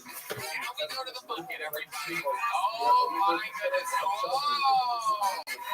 Dr. Phil getting his own book delivered to him. That is incredible. You are a marketing genius. Philip C. McGraw, PhD. You and me, it's as easy as 1, 2, 3. I'll talk about that in my book. That's right. Page 73. 73. If you can't rhyme, get the fuck out of my garage. All right, to the bucket we go. Ladies and gentlemen, your first bucket pull tonight is Sancho Pancho Villa with an uninterrupted.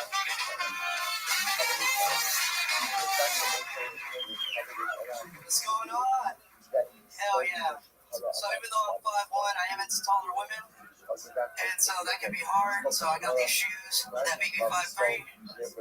Don't believe me, we'll call this Mike Staff 5'3". And now we're at 5'1". But even with the shoes, like tall women are starting to hit, it's still hard to hit on. Like I was hitting on this one super tall girl, she was like 5'5". And she looks down at me and she's like, "Boy, you're so short, you would have to go up on me in the bedroom." I'm like, that's a weird way to ask if I keep a stepladder in my trunk. I'm like, "Girl, what do you think I'm wearing this shirt for? Like, I'm trying to eat my way to your heart, you know what I'm saying?" But on the same note, I hate tall dudes who use the short urinal in the men's restroom. Because, like, now I'm over here having a tippy toe, fucking putting my chimichanga on the foot over the rim. Like, how am I going to explain to a girl that I got crap from a men's restroom? Like, it doesn't work like that. Hey, I'm such a Pancho Villa. Thank you. That's my time. Adorable. Absolutely adorable. One of the largest full-grown babies to ever do stand-up comedy, ladies and gentlemen. Giant when it comes to the weight class of babies. Sancho Pancho Villa. You're standing at 5'1", is that what you said? Yeah, 5'3" with the shoes on. 5'3" with shoes on. Incredible. When's the last time you measured yourself? Like height-wise? Yeah.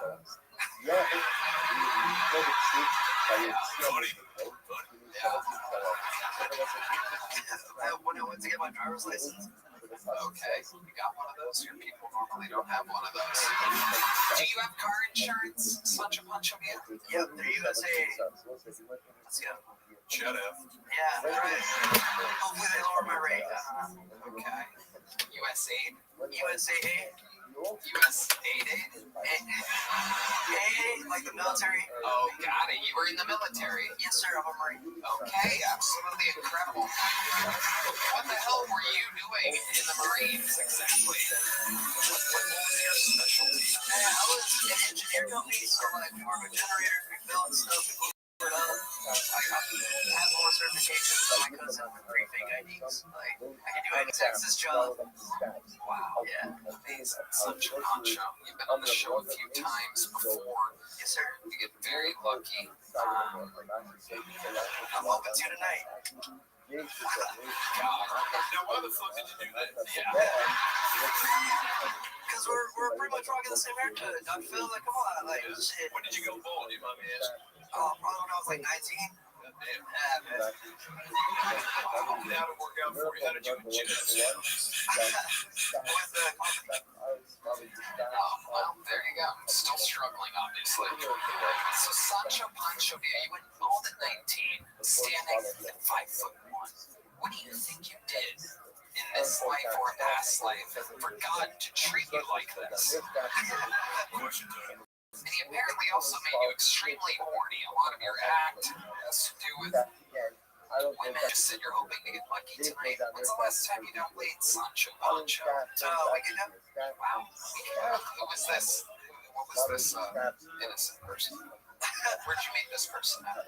just in my hometown. You know, Was she married? this one wasn't. This one was not married. That is true. We found out about you that you're into married women. You like wrecking other people's lives. Listen, like the door's already cracked open. I just walked through it. You know what I'm saying? Even if it's the door. Like I'm. The door was on, you walk right. That was tonight's Doritos. Blooper of the day. Put it on the cutting room floor, Sal. What were you guys gonna say at the same I time? was gonna say, well, yeah, he could walk under the crack. You didn't have to go. Oh, yeah, I was gonna say he walks right through the door. Right. He doesn't have to duck down or anything like that. Work together. We all have different doggy door jokes for you, Sancho. That's a good sign. That's how you know you're a hot dude when you break up a doghouse and we're like, okay,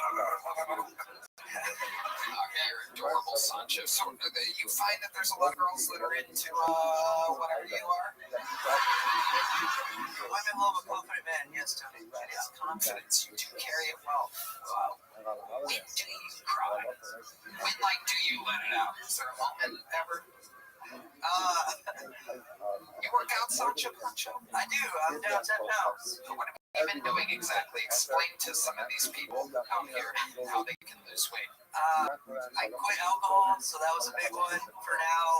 Yeah, but on St. Patrick's Day, I dressed up like a leprechaun, so like I'm 1 month away and I can drink again. Oh yeah, that's perfect. And then yeah, quitting alcohol and then just working out every day. So yeah, back to benching 245. That's cool. You bench 245? Yeah. Wow, enough about your date from last week. She's not 180, she ain't a lady. You know what I'm saying? Let's go. Talk about that in my book, chapter 25. Chapter 25, fat bitches are people too. I'll be your local Barnes and Noble. What's the biggest girl you've ever hooked up with before I let you go, Sancho Pancho? Probably red band. No, probably she's like 233. Probably, yeah. It's an interesting guess. Wait, okay, sorry. Not to be specific. That was such a specific weight. Yeah. Like that's something you knew. That 233 is a very specific, and that's how much I weigh. Really, that's my real weight. You really think so? Let's get the fucking scale out, everybody. Oh, yeah. Oh, yeah. Come on, there it is. Oh, it's too good. Come on, Red Man.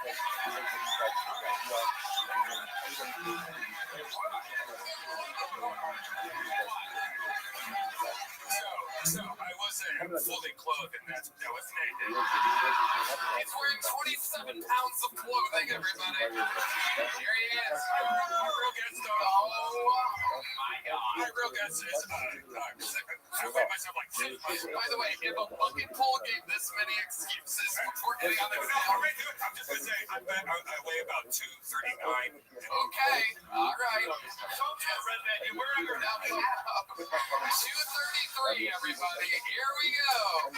Ladies and gentlemen, he's been here for every episode of the show. Sal, read it off for me when it comes up. It just says, all right. It says, ouch. Okay, Do you want me to report that? Yes, report it. 251.4.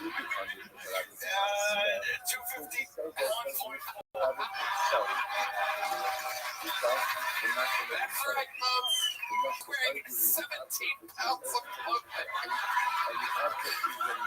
It's getting cold outside. What do you mean? Sancho Pancho, get on that thing. Let's see what it says.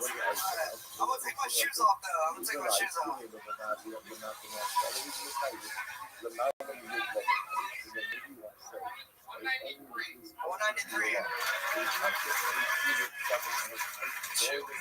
Now, what do you mean you weighed in today? What does that even mean? Oh, you're right. This thing is pretty heavy. Yeah, okay. I'm 165. 164.6, everybody. Everybody, let's go. Is this Gil Sancho Pancho? Give it up for me. That's about 10 pounds. You're right. I'll give you 10 pounds. Maybe. Take yourself a joke. Thank you. They're solidly hiding everybody in Sancho Pancho. Sancho Pancho. What size joke book did you get last time? I think you said like, oh, that small joke book is the same size as a big joke book. That's right. So you got a small one? Yes, sir. Well, today you're getting a medium one. Let's go. Sancho Pancho via everybody. There he goes. And the show is off and running. You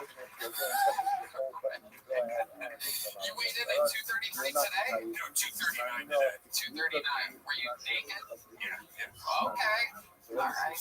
Oh, it's a lovely Heidi, everyone. A lot of drinks coming tonight. You guys having fun out there? We got Dr. Bill Greg, Fitzsimmons, and Sal Volcano, everybody, and a shit ton of water, an absolutely shocking amount of water on the table. Didn't have enough beverages.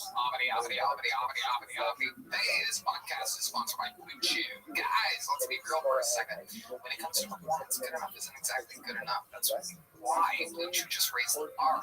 Introducing Blue Chew Gold, the revolutionary 4-in-1 upgrade that targets both your brain and your body. Here's the deal.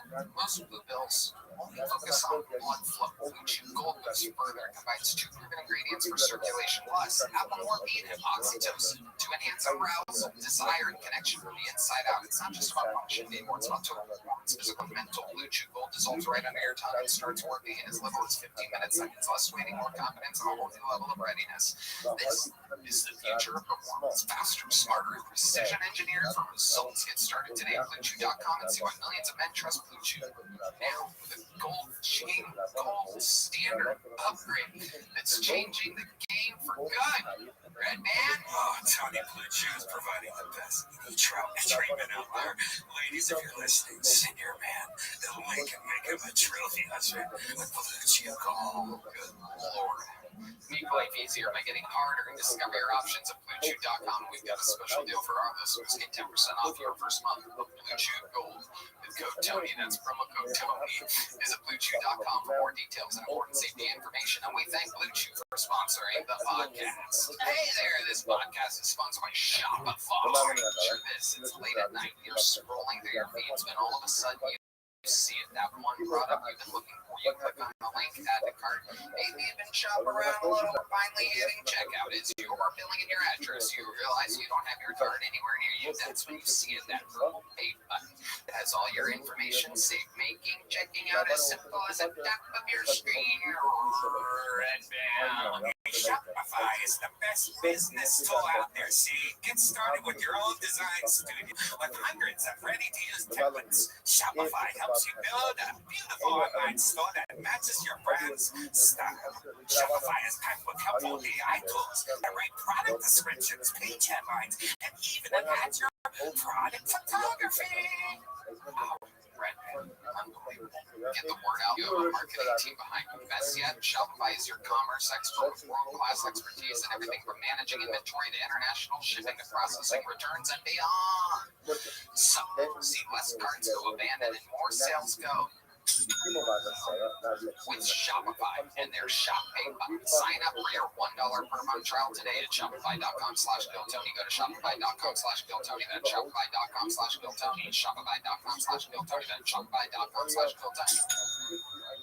Absolutely. Your next bucket pool goes by the name of Mario Zapata, everyone. Mario Zapata. Hell yeah! A lot of crazy stuff going on in Minneapolis. Why's everybody mad at all these sommeliers? Kind of whine a lot, but that's cool, whatever. Don Lemon recently got arrested. That shit's crazy. Just goes to show you when life gives you lemons, get legal aid. I don't know what you did, but whatever. I'm buckling, guys. What is the difference between a Jewish person and an undercover cop? You may never know you were talking to a cop. Alright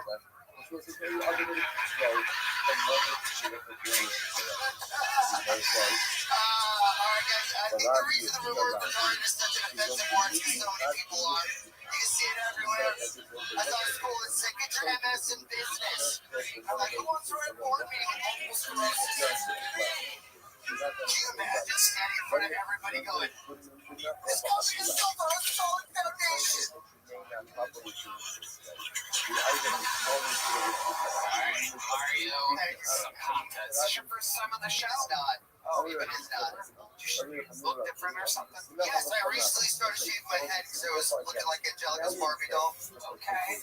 Dr. Phil has you. That's commendable. You could do that at any point, Dr. Phil. Yeah, well, if I looked like I was about to shoot up an anthropology store, I would say now, what I mean by that is you came in hot. For a minute there, I thought you were running for office because too many Jews, you know. Yeah. And then you said, what was the last thing you said? I think the reason the word retarded is so offensive is because so many people are. Right. Okay, and how do you feel about that joke? Like when you say it out loud to the silence, does it? I'm behind it. I know a lot of retarded people. Sal, what do you think about this guy? Well, I like that you had topical stuff, so you're writing new stuff, and I like that you really went for jokes. You really did. I will say though, I noticed that you told everybody to buckle up before one of the jokes, and then you really, it really didn't deliver. So I was saying, just be mindful of that, and you guys are going to buckle up, because the inference was that you were going to blow the fucking balls off with this joke. And it was just a real hard type of joke. It's funny, I never started until they would buckle up for this next one. And then basically just, it was a very mellow joke into that. That was more for me. Well, look, your catchphrase, or did you just feel like coming out saying something sassy? It does feel sassy. I don't know, maybe I could use it as a catchphrase. Yeah, buckle up, guy. Hey, buckle up. Yeah, let me just say something real quick. You said the buckle up, and then it filled. I'll agree to disagree, Sam, because I feel like the comedy set was a little turbulent. And when you're on a plane, they tell you to buckle up because things aren't going to go according to plan. It was just kind of. No, buckle up, folks. Yeah, hell yeah. But you do have confidence, and that's important. I appreciate it. Buckle up, everybody. Jewish people will let you know. Yeah, that's exactly what I was getting to next. You're good at spotting Jews? Is that no, they usually tell me pretty quickly in a conversation. They tell you they're Jewish. Yeah. Where are you talking to these Jews at exactly? Wherever I go. Wherever you go. They're everywhere. everywhere, right? I mean, like, no, that sounds bad. Okay, Starting to see why this guy shaved his head all the way. Lord. This one guy. Yeah, keep talking, guys. Okay. I mean, people are everywhere, right? You run into different people everywhere. Wow, it doesn't get much more racist than that, everybody. But these people are everywhere. They go anywhere without seeing these good people. Yes. Okay. Mike, what's your favorite type of person? Oh, that's a totally direction changing question you just did, Dr. Phil. Let's stick with the Jews here for a second. Shoot here. Okay, let's not shift at all, Doctor. Let me ask you this. You're seeing them everywhere, this and that. Is there anything you've noticed, a way to spot Jews before they tell you that they're Jewish? How long have you been doing stand-up comedy? I've been doing a stand-up for 6 years. I've been doing comedy for 12. I used to do music comedy. Okay, well, you would sing? You write your own song parts? You have any original song? I do. Okay, what notes are they in? What chord is it? Most of them are in G. Okay, you guys want to play an open G? Why don't you sing us something, Mario? Okay, they'll follow you. Here we are, me and my best friend, out at the bar, and we're hammered again, and we're talking about all the girls we bang. We both drink until we can't see. Then my friend leans over and he says to me, "Hey, I love you, man. You're my bro." And I'm like, "Yeah, bro. I love you too." The part that's weird for me is he's telling me this while he's rubbing on my knee. My name is Mario. And everybody gave my time at the show so far.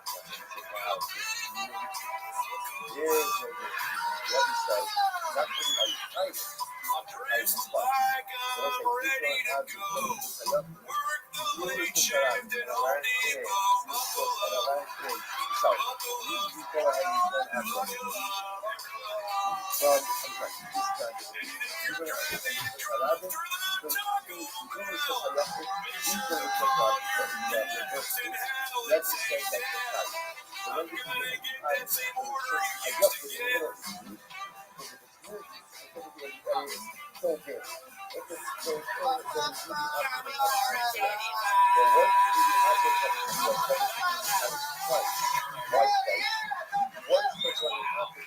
Dr. Phil, making Mario Zapata hilarious.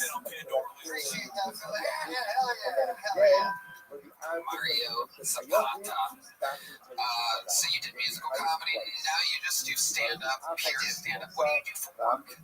I edit wedding videos, I make porn, and I write. Wait, let's stop right there. When you say you make porn, what exactly do you do?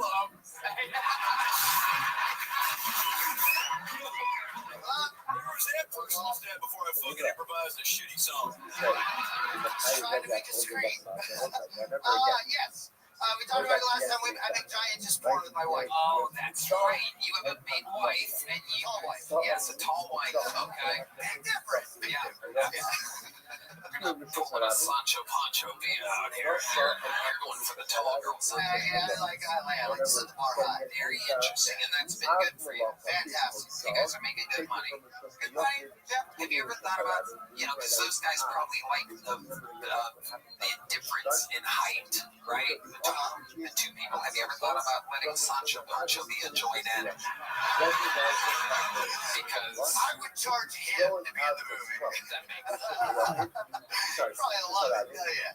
all right. Somebody's gonna check off. Yeah, where do we is it all available online, or is there a specific We're in upfills. Something. It's on fucking. What is it, a .org or something like No, that? okay, it's on You sure it's not we sell it for Square. We sell it for Square, yeah. You don't know the website of you and your wife's for? I copy and paste everything, dude. It's yeah, look it up, films. Yeah, look that up. Great things. Mario Zapata, our second extremely confident Latino in a row. You as well. Yeah, it was good. Mario, you know what? I'll give you a big jump. There you go. Did you get one last time? No. Okay, there you go. Well, good catch. It's a little off. There he goes. Mario Zapata, everybody. That's perfect, Mario. That's a okie dokie. Well, there you go. Right there he is. 12 years of comedy experience. There he goes. Mario Zapata, everyone. All right. Our next bucket full, ladies and gentlemen, goes by the name of Robert Carroll. Here we go. Robert Carroll. Okay. This looks like a new face. Make some noise for Robert Carroll, everybody. Fucking A, kill Tony. Wonderful. So, I'm on shrooms. I gotta lead with that. Sorry. What are the odds? It's my second time I signed up. There's no way they're making me. I'm sure. Give me a little benefit, okay? So I guess looking for the ice.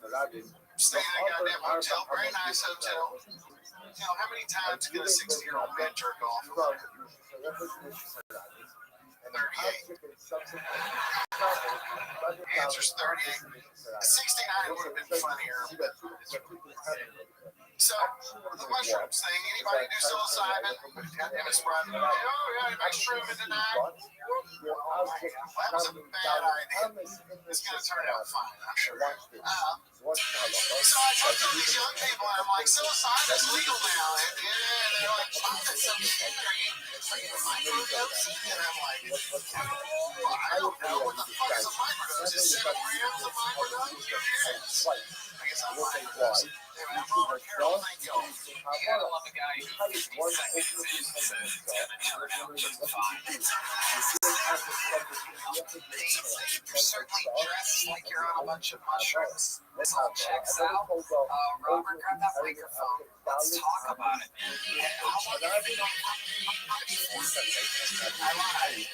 This is my absolute first time in front of a crowd and a microphone. There you go. Okay, perfect. We got it. All right, great. You're 60 years old. I'm 60. What made you want to start comedy now? I went broke. What? I went broke. Okay, ladies, stop. James, okay, relax. Did you hear the laugh that got? Oh, shut the fuck up. What is going on? The women in this room tonight, it is unbelievable. Some weird improv troupe. Kamala Loss, lady, shut the fuck up. God, what the fuck is going on? This fucking one's back now. Okay,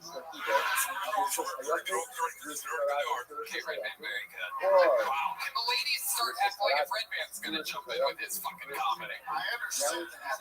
My God. Okay. Robert, what made you want to start here today? It's a long story, but going broke in short. And just How did you go broke? Let's talk about it. It's okay, you're on the show. decades of working as a builder for the commercial construction industry. You got a little quiet there, Robert. You really fizzled out. Years of working. The short version is I just suddenly realized, fuck it, I'm gonna be 60, and if I keep scraping, things will be so fuck them. I just literally went nuts. My whole family, they've decided to keep me, maybe. But like I said, I think it's gonna work. I think he thinks he's in a bed bath beyond right now. You're talking, you gotta talk, I couldn't understand. I wanted to follow that story. Well, it's a rambling bunch. I did leave with them on motion. I really thought mathematically the likelihood of me being on that was not very good. But I do function at a reasonably good Well, level. mathematically, your odds are the same whether you're on or not on mushrooms. If you take an overload of mushrooms, that's when you wouldn't sign up. I'm not sure about that. I'm not sure that's true. I'm here, man. I had my second try. You got it. You signed up last week as well. I did. I was here for the ice storm. What would you have talked about last week if you would have gotten pulled? Not on mushrooms. Were you on mushrooms? I was on. So your whole plan was just to come out and go, oh, shrooms, I hope this goes okay. It has been working so far. Where has it been working? Have you been doing other open mics? My bank accounts aren't looking very good, and everything else is pretty sweet. How'd you afford that fucking scarf? Shut up. Did you make that out of cubes and queefs? It's everything's negotiable. What the fuck did that mean? I tried to fucking handle that from you. Impossible interview. That's a you purchase. Tell us a fun fact about your life, man. You're 60 years old, and all you've said so far is I'm on mushrooms. Okay, I'm 60 years old. I'm a commercial builder. I'm a grandfather of 3 wonderful grandkids. We had play day Saturday. I was not on mushrooms for that. Okay. I behave with it How often are you doing mushrooms nowadays? as often as I can. I have found that Are you dealing with some type of trauma or something like that? are real. Yes, yeah. Like what? Can you give us something compelling about your life? You have 60 years to reference here. Well, I lost 80 pounds last year. Oh, well, that's So February the 10th, they and then somebody said, hey, you're kind of funny, and you're kind of, so I was here because I was working on the show Meatball with Roseanne. I don't know if I'm here as a background actor. I got stuck. Joe Ellis is someone you know. Joe said, hey, you should come to the movie. Okay. You didn't know if he was supposed to mention that you did background work on the show Meatball? Keep that to yourself. Excellent. I'm going to try to follow. I have one other question. Do you put on all the jewels after you take the mushroom things? Before I was doing the mushrooms, but I do wear this pretty well all the time. I mean, I do not sleep Is it at all. strictly aesthetic, or do any of those things have a certain special meaning? It's probably OCD. Once you start wearing them, then you're like, oh, fuck, I don't have that on. I'm not sure my whereabouts in your life did you start doing a lot of mushrooms? Oh, well, I did a lot when I was in college back in the 80s. Recently, my son just graduated from college, and he's got a degree in engineering. A year ago. Perfect. Let me ask you this. When did you start wearing that type of jewelry exactly? What's around your neck? That type? 2 years ago. 2 years. It was a phase. Is that When did you become turquoise, Mr. T? Yeah, you definitely got a Jeff Bridges, Jim Henson about to get me too to watch those pretzels. Jeff Bridges and Jeff Bridges. All right, Robert, I kept you up here way too long. Well, thank you for putting up with the goddamn it snuck in, and you didn't torture me. The crowd was great. I am going to do something. Write a set. Write jokes sometime, and then you'll be back on, and then we'll know something about you. I love that you're on mushrooms, and now we all feel like we're on mushrooms. Yeah, contagious. Dr. Phil's throwing him a magnum condom. There you go. Probably thinks it's like gummy worm. There you go. There you go. Robert Carroll, everybody. There you go. Hell yeah.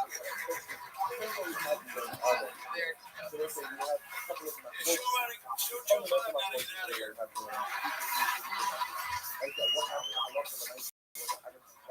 It's stripping so hard. These old people doing mass amounts of mushrooms out of nowhere. It's insane. This podcast is sponsored by Talkspace. Talkspace is the #1 rated online therapy, bringing you professional support from licensed therapists and psychiatrists that you can access anytime, anywhere, and take control of your mental health. Talkspace makes it easy to start. Mental health leads to better health overall. Just like your physical body needs exercise, your mental health needs maintenance and attention. Talkspace helps you build confidence and skills. Our therapists not only listen to you, they provide valuable techniques to manage stress or conflict in your life, helping improve your coping skills and self-awareness. Life is all about how we are in a relationship with one another, and communication is key. Talkspace can help you identify obstacles and create new meaningful connections. Talkspace makes getting the help you need easy, accessible, and affordable. Plus, most insurance members have a $0 copay. Really? Tony, I love Talkspace. I think they're providing some of the best mental health treatment out there. I can't recommend them enough because therapy has led for me some crazy moments of transformation. Yeah, I can tell. And as a listener of this podcast, you'll get $80 off your first month. It's Talkspace. You go to Talkspace.com/Tony and enter promo code SPACE80. That's SPACE80 to match with the license service today. Go to Talkspace.com/Tony and enter promo code SPACE80. Hello there, my dear friends. It's me, your favorite human, very nice guy that cares about everybody. This podcast is sponsored by Tecovas because anywhere we're going is worth going in good boots. Find your perfect pair with Tecovas. Their boots are handcrafted with meticulous steps for broken income or right out of the box. And their in-store experience is unparalleled with expert staff and complimentary beverages and customizations. Red Band. I love my Tacovas. I personally wear those rugged Chelsea boots, and I highly recommend getting a pair. You know what? I will.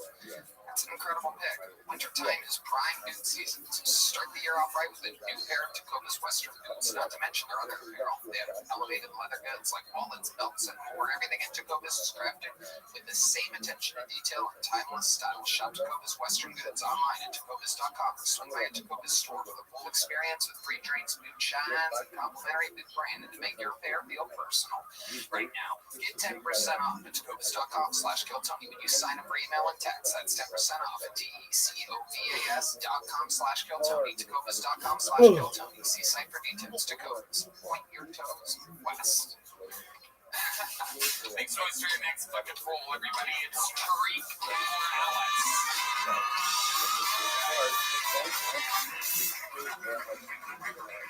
Hell yeah. You guys remember when driving a Tesla made you a Nazi? I miss those days. I like being called a different type of N-word. Which is ironic. I'm from Idaho. That place is full of N-words. I had to go out by myself a Tesla Model 3rd Rank. That's what I drive now. See, this joke is only fun and silly if you can remember that the N-word was Nazi. So anyway, I see this group of filthy fucking N-words coming down the sidewalk. And they were headed right towards me because I was screaming out N-word lives don't matter. Yeah, I hate black people. But not as much as I hate those blonde-haired, blue-eyed N-words. Thank you. Okay, 50 seconds from Tariq Morales. Good job. Anything after Robert Carroll's amazing. Anything after an old man going, I'm on mushrooms. That's just incredible. At least you tried, Tariq. Amazing. First time? Second time. Second time ever doing stand-up. What made you want to sign up? No. Second time on the show. Oh, it is. All right. How did it go your first time? It went well, yes. I had a full 60 seconds. It was great. All right. Okay. And how long ago was that? Maybe November. What did we find out about you then? What was the interview based around? Oh, I had a gong. Not that black. You had a gong? I had a gong, yeah. I didn't get to pull it out. Oh. I had it in my passenger seat. Car the whole time. I just had to drive home. Okay, yeah, that wasn't anything covered in the interview last time. That was in your car. It was. Give us, what do you do for work, Tariq? I work from home, so I'm just like getting paid to be unemployed. What do you do? Honestly, I don't know. It's like the documents, they come in, I hit like green or red, Childcare. and then... Yes, it's a Somali daycare worker, everybody. Good job, Randy. Mr. 233 over here. Okay, so you don't know what you do. You're getting paid. How much do you get paid? It's $20 an hour. How many hours a day are you working? 8 hours. 8 hours a day. And the check's clear. Check's clear. Yeah. Okay. What do you do for fun? I like to play the piano player. You're a piano player. Yeah. Bit of a beige Beethoven. Okay. Are you the kid from Fresh Prince of Bel-Air? That's me. Yeah, there you go. Absolutely. Are you from Austin, Texas? No, I just moved here in July. Okay, where were you at before that? Boise, Idaho. Nice. All right, tell us about being whatever you are in Boise. Yeah, I was the blackest person there, which is super embarrassing. Are you black? Half. Yeah, Half black, half Mexican. Puerto Rican. Puerto Rican, okay. All right.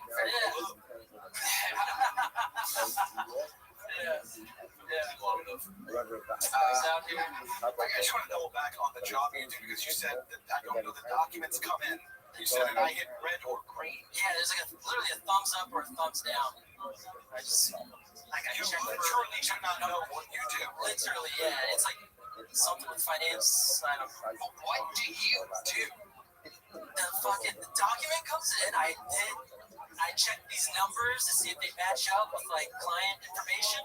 Are you on the cast of Severance? The work is mysterious and important. Definitely, the work is mysterious. Wow, how long have you worked for this company? 3 months. Not long. Why would you hit it green? Because the numbers match up with the client information. It's fucking lumen. That's it. Yeah. And you hit right when the numbers don't match. They don't match. And you do this for 8 hours a day. Fucking hours a day. I'm watching movies. I'm on the phone. I'm hanging out with my comic friends. That's it. Was there training for this? Not really. No. Yeah. It's like day one. They're like, all right, here's what you're gonna be doing, and then And the name of the company? what the Well, I don't think he's gonna lose this nothing burger job. That's that. Tariq, what's your love life like? Single right now. I can't afford to date. I make $20 an hour, so yeah. I just yeah, single right now. I haven't been on that. How long have you been in Austin? Since July. And I see you've been on no dates. You've met no women. I went on one date. I met her like at a show at Yard Bar, and it didn't go well. What happened? This is perfect. Take us through the night, Tariq. Yeah, she was like a bodybuilder, and I couldn't see it. She was wearing a hoodie, and we went on the date. She was wearing like a tank top, and she had like some fucking biceps. I wasn't ready for that. I think I was a little. She was, thick neck. Thick neck, biceps. Is there any chance she had a dick? Didn't make it that far. I think you went on a date with Joe Rogan.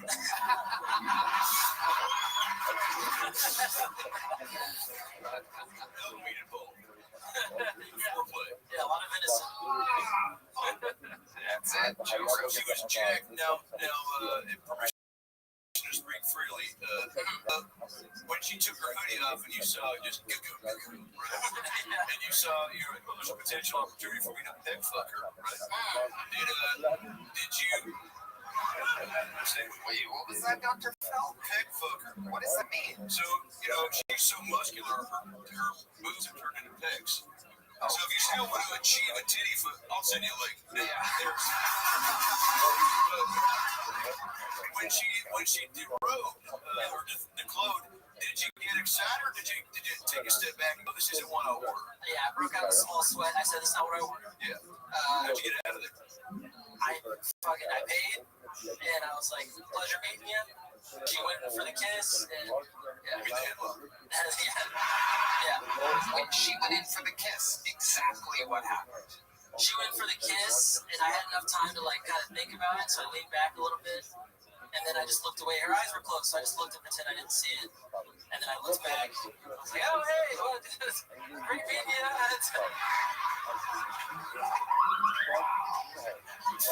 She was like a red document. Yeah, that was a thumbs down for me. It was a thumbs down. Wow. Tariq, absolutely incredible. What size showboat did you get last time you were on? You got a big one. All right, well, there you go. Then Tariq Morales, everybody. Both sides making all kinds of different showbooks. Small, medium, large. Some are black, some are brown, like Tariq. Okay, so things are moving along here, but I think we need to shift the momentum. I mean, wow. This has been Sancho Pancho, Mario, Robert Carroll, and Tariq. I'm gonna say none of them really knocked it out of the old fucking. Oh, I disagree. It's my favorite. So I'm gonna bring up one of our unbelievable regulars, ladies and gentlemen, to sage the room. He is fucking fantastic. Make some noise for the great, powerful, the dark storm of Atlanta. This is Dedrick Flynn, everybody.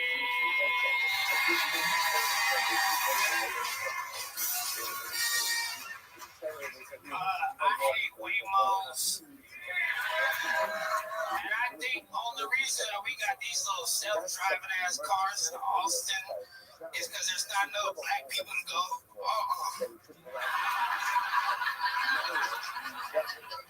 I hate these little those self-driving ass cars because they don't leave the human factor in there. Because if I'm drunk and I'm going home, who's gonna wake me up in the Waymo?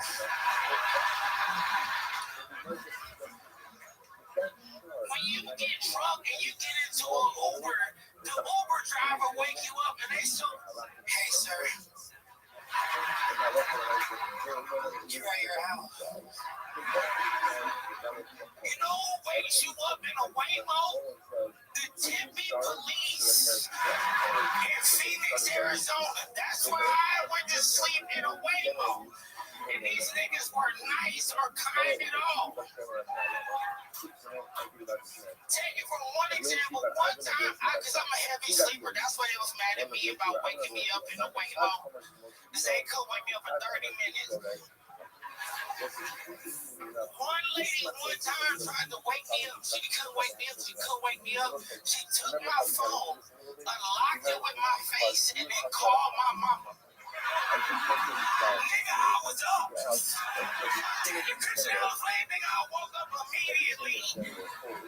And I was like, I'm so sorry. I started to clean it because, like, when I was a kid, if your mama started whooping your siblings and you clean it, she not gonna whoop your ass too. And so I woke up to start doing push-ups, cleaning, and then she was like, "How dare you let it And the next day, I had to go to that same Uber lady place and then cut her grass and then wash her car. That's my top day. I saw it up there. 2 minutes of material, tons of punchlines throughout, cleansing the room of the debacle of the past 4 bucket pulls. I'm so sorry. What are you apologizing for? The bucket pull. Oh, yeah, exactly. Great work, District. That really happened, didn't it? Yes, it did. It sounds real. I texted the Instagram the night after that. I apologized to the Timid police. And I was so scared the whole time because, like, when you're drunk and they wake you up, you're still lying. When you wake up, you're like, oh, I should have been lying this whole time. And the whole time I was like, I'll be fine. I'll just call Joe Rogan. That's right. Phoenix, Tempe police love Joe Rogan. They do. They told me that when they was walking me to the Omni where I was. I just did a sold out show. I felt so bad. I didn't know. I'm sorry. I'm sorry, Tempe police and the 2 officers, and I don't know your name. And the Instagram asked me that too. They said, "What officers?" I said, "Nigga, I told you I was drunk." That's amazing. That is incredible. I never really thought about that. Falling asleep in a Waymo, there's no real. I heard that they start playing music really loud. I don't know. Slept through that too. They don't have good music. That's what fucked me up because I was leaving Rochester, New York. And then I had a 5 a.m. flight, so I stayed up, went to that, flew, did 2 hours in Tempe, Arizona, and I was expecting to see my grandma, but my grandma was diamond right now, and she lives in Tempe, and so I didn't know until after the show, so I got drunk, and I started hanging out, and I started getting sad, and I said, you know what, I'm gonna leave, and then I got in the Waymo, they have suggestions for music, but none of them are good. What are they? Music that you listen to. Dr. Phil music. Vertical Horizon. Sure. I'm listening to 20. Don't play with me, big man. Oh, yeah. Shania Twain, Mark Twain. Listens to it all. Sure, yeah. Well, maybe next time I'll fuck around that Waymo with you and we can go get some fish sticks or something. Or not. Or you can just look at me and say, you're right, Blake. You know? That's right. Do that again. That's terrible. District. I love those teeth. Is there a specific song that would be on a Waymo if you needed music to wake up a black person that fell asleep in a Waymo? As our senior black correspondent, what song would you pick? Too Short. How's that go? What Too Short song again? I go on and on. Can't understand how that's so long. I might have superpowers. That's 203 days down. That's as long as we can go without the copyright strike, so. Nigga, you can bring me out of the grave. That is. You way too short, nigga. I be bouncing. They should have a hits playlist to wake me up. Don't let the knocking on the window. That don't mean nothing to me. I'm from Atlanta. We go to sleep to gunshots, nigga. That's not. Absolutely. I think Claudio Sancho listens to Too Short as well. You live in Atlanta too, don't you? Yeah, I'm in New York. I thought you was in Atlanta for a while. For True TV. Hey, Atlanta, this nigga's a liar. That would be a great sketch on Impractical Jokers, just you guys going around the streets of Atlanta telling each other what to say. Say hello, my friend. You have an extra wallet to the guy walking towards you right now. No, but I'm about to, motherfucker. I'm playing both roles. That's great. Dedrick, what is one of the more dangerous things you saw in your days in Atlanta? Oh, man. Besides my best friend getting shot in front of me, just two clips. Oh my goodness. Sorry, we don't have. All right. The police don't come that fast in Atlanta, right? So, just go ahead. I saw with my own eyes. This is crazy. I was at a bar and one dude walked up to another dude and asked that nigga for a chicken wing. And the dude was like, order your own chicken wings, because he was like, yo, I pay you $25. I can eat your chicken wings faster than you. That doesn't work anywhere. He said, you never take your poor ass over there. And then that dude, I swear to God, this is the first time I've ever seen this entire my life. He had a sock attached to a string. It was like a string with a knot on the end of it. He started swinging around like it was a nunchuck. There was something in the sock. It was something. The nigga was like, but if you defend your wings in Atlanta, that's your honor. You know what I'm saying? Like,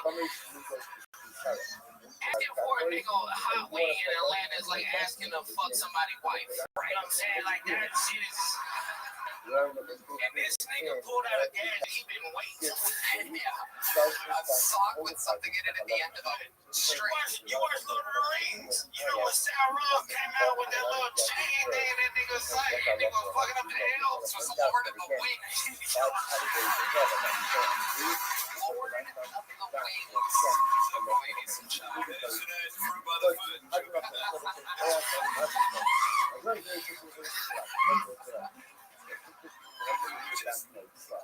To summarize, the two craziest things you saw in Atlanta was your best friend getting gunned down in front of you, and someone eating someone else's chicken wing. So there's a string, and there's a sock that's It's like little strings, and he has to like whoop into like a bigger thing. Wow. He had like a knot. It looked like a, I don't know what you call it, because I'm not from the medieval times. right. But that nigga had one of those. He was like, how dare you? And then did he hit him with the, Oh boy, did he? oh, And then the cop showed up. He said, this nigga asked me for a wing. And the cop said, we'll take him to jail. oh, Dedrick, you're the best, man. Unbelievable. No asking for wings in Atlanta. No ass to know how to do wings. That shit fucked up. That's my new voice. That's some Wesley Oh my God, that weapon sounds scary. Yeah, you say pennies. They put pennies in a sock. Who's they?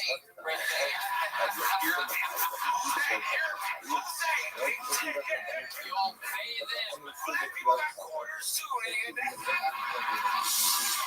I actually talk about that in my book, chapter 35. Black people have quarters. Your local quarters are noble. Black people are people too. Dendrick, you rebuilt the momentum in the room. Thank you so much.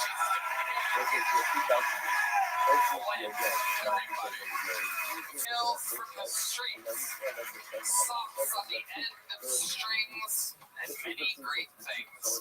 Your next bucket full is a one-word name. Anything can happen. Make some noise for Tasia, everybody. Tasia.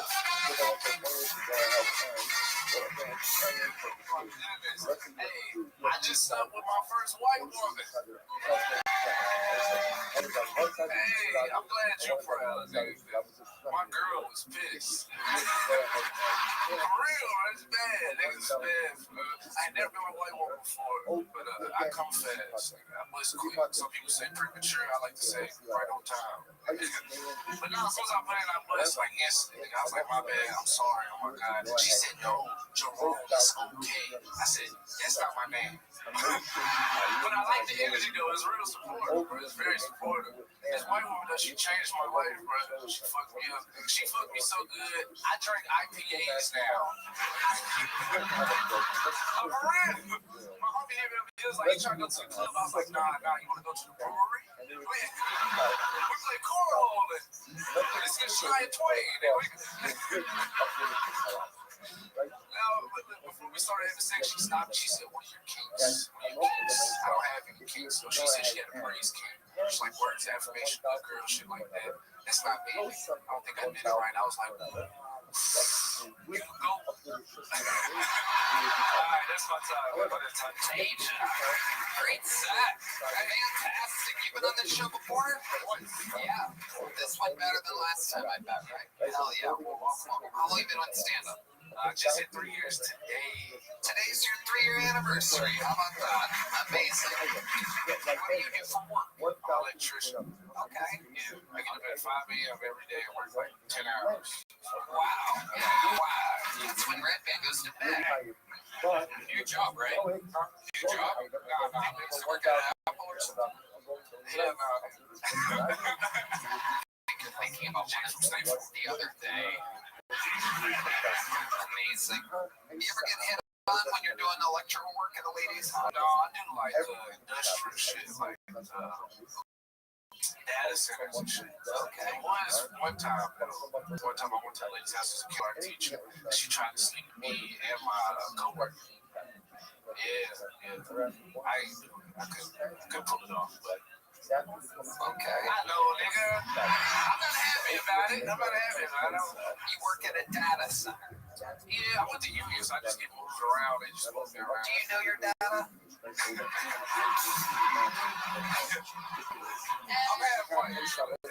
Okay. Your dad's white? Yeah. White dad, black mom. They still together? Yeah. No. Why do you think that ended? Why do you think that happened? Do you have brothers and sisters? Yeah. How old were you when they divorced? They were never married. No. I was like, boy, but you know. You sure your dad's white? I swear to God. Okay. White as hell. All right. Super white. Okay. And what does your dad do? You're a realtor. And what does your mom do? Okay. Documents come in, and then.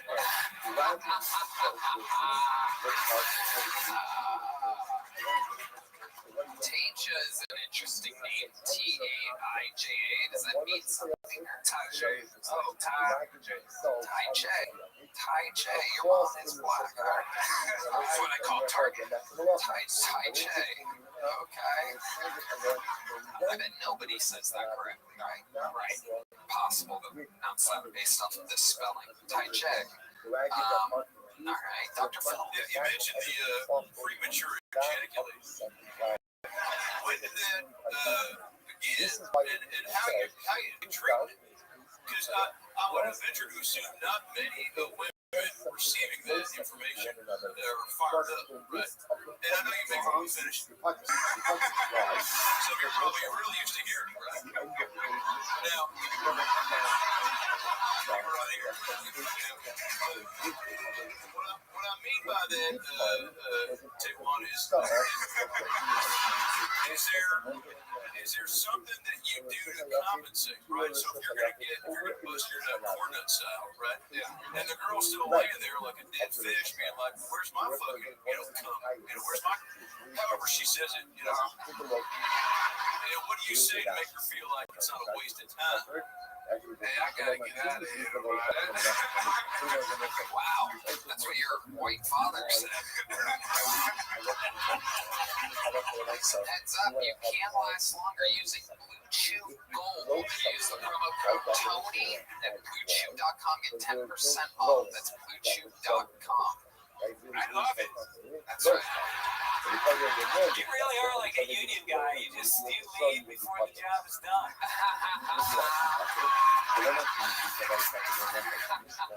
That is tonight's Frito-Lay joke of the night. Amazing. Ty J.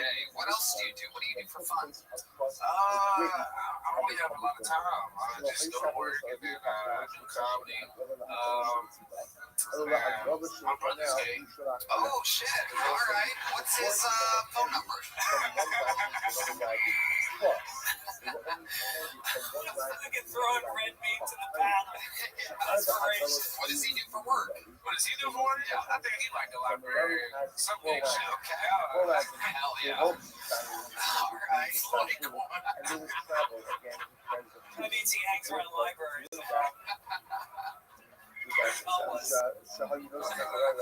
Amazing. Ty J.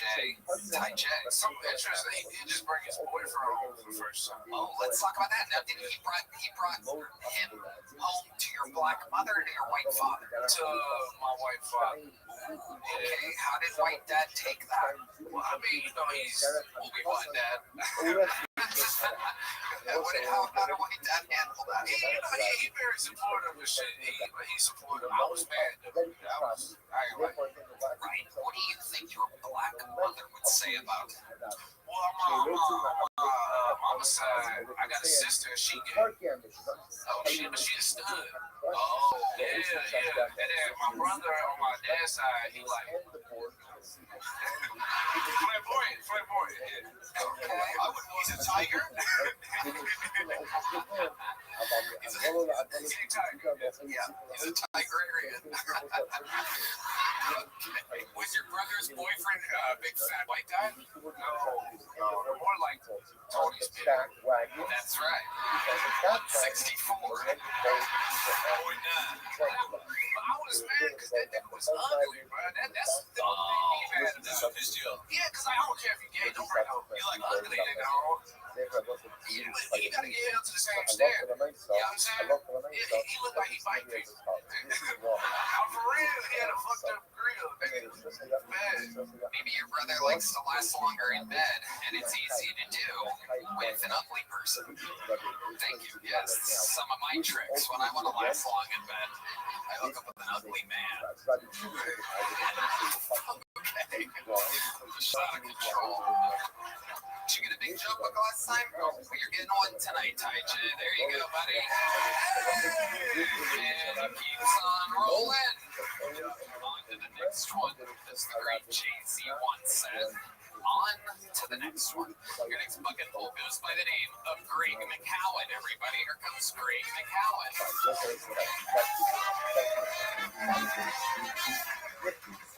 Yo, what's going on? Tony. Yo, recently I've been trying to date, but it's been very hard with an Android phone because for some reason iPhone users always discriminate on me based off the color of my text messages. You know what I mean? It's always weird. Like every time I'm in a club and I'm trying to talk to a girl, I feel like Martin Luther King. I'm like, I have a dream that wanted green messages and blue messages. Well, when they come together, you know what I mean? It was great. Like, I can imagine I'll have like a group of Android supporters behind me leaving the club. They'll be chanting shit like green or blue. We don't care. Let us see your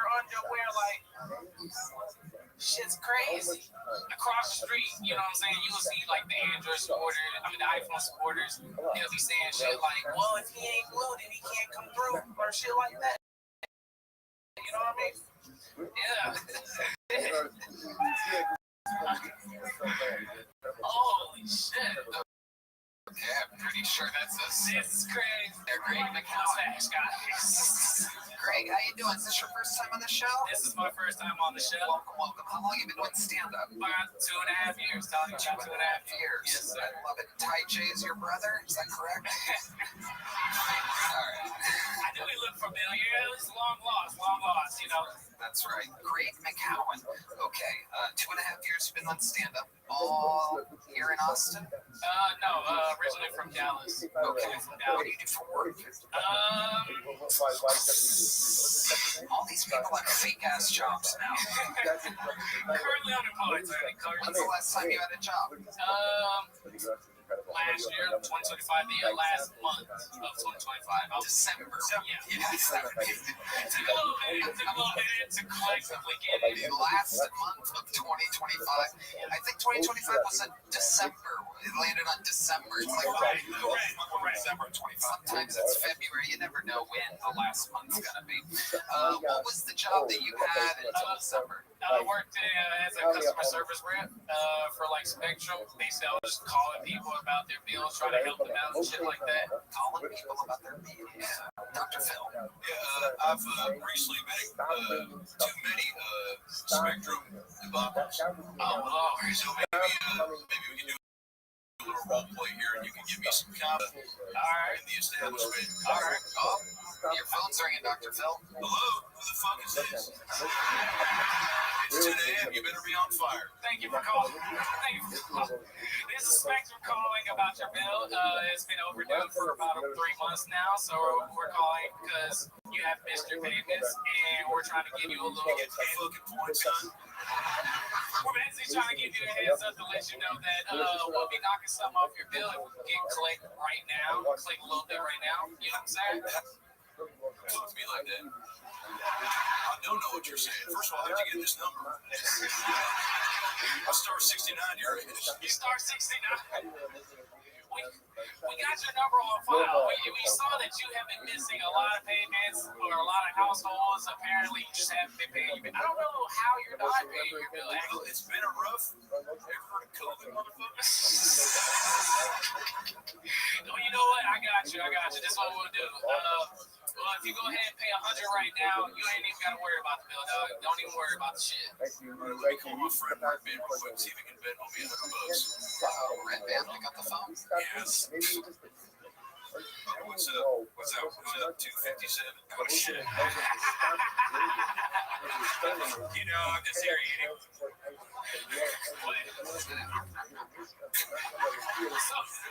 So Red, so he's the one we gotta get the money from. So me and him are against you. This is a three-way call. What is happening right now? Hello? There's a fourth caller? Sorry, this is how we do things in the Phil house. You guys are Spectrum, think you can fucking one-on-one this shit, but I got a whole half court ready to play, motherfucker. You're playing a pickup game at 24-hour fitness. Now just show up. Go ahead, Tony. How exactly did you lose that job? Basically paid off a lot of people's shit, like just pushing through and shit like that. Just, helping some people out. Okay. They didn't like that shit. They didn't fuck with that shit at all. Okay, so how much money do you have in your checking account right now? Right now? Yeah. Well, just give us a ballpark. Ballpark about $10. $10. Okay. What's your living situation? Currently, I live at the homeless shelter that's like right down the street from here. Oh, okay. All right. This guy loves the homeless. That's not as sad as having an Android phone. How long have you lived at the shelter? I've been in Austin for probably like about a month now, so a month. Okay. How are we going to...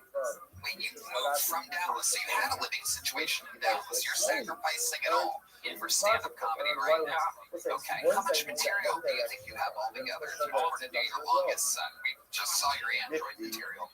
I'll probably say between 10 to 15. 15. Okay. So what can you do? Like, what kind of job can you be good at? Customer service, anything sales related, anything just dealing with talking to people. Just Fucking test. What was that? Film test. Wild Strain. Okay. What's that from? Antonio what? Oh, Antonio Brown. That's right. Okay, that's a deep cut. All right. That happened on this show? Holy shit. All right. I'm about to have to hire a brand new keyboard player. Do you know how to do shit? I think somewhere. I don't know. Seemed pretty solid back then. I'm kidding. He's not going anywhere. What sort of food do they serve you in the shelter? Shit, literally. They serve like scrambled eggs, regular shit. You know, sometimes they do a little chicken bolognese. You know, some type of chicken bolognese. Amazing. I've never even heard of that before. That sounds like We're doing it in this. Well, you notice I always said bolognese, not bolognese. It's like the dollar store spaghetti. Yeah.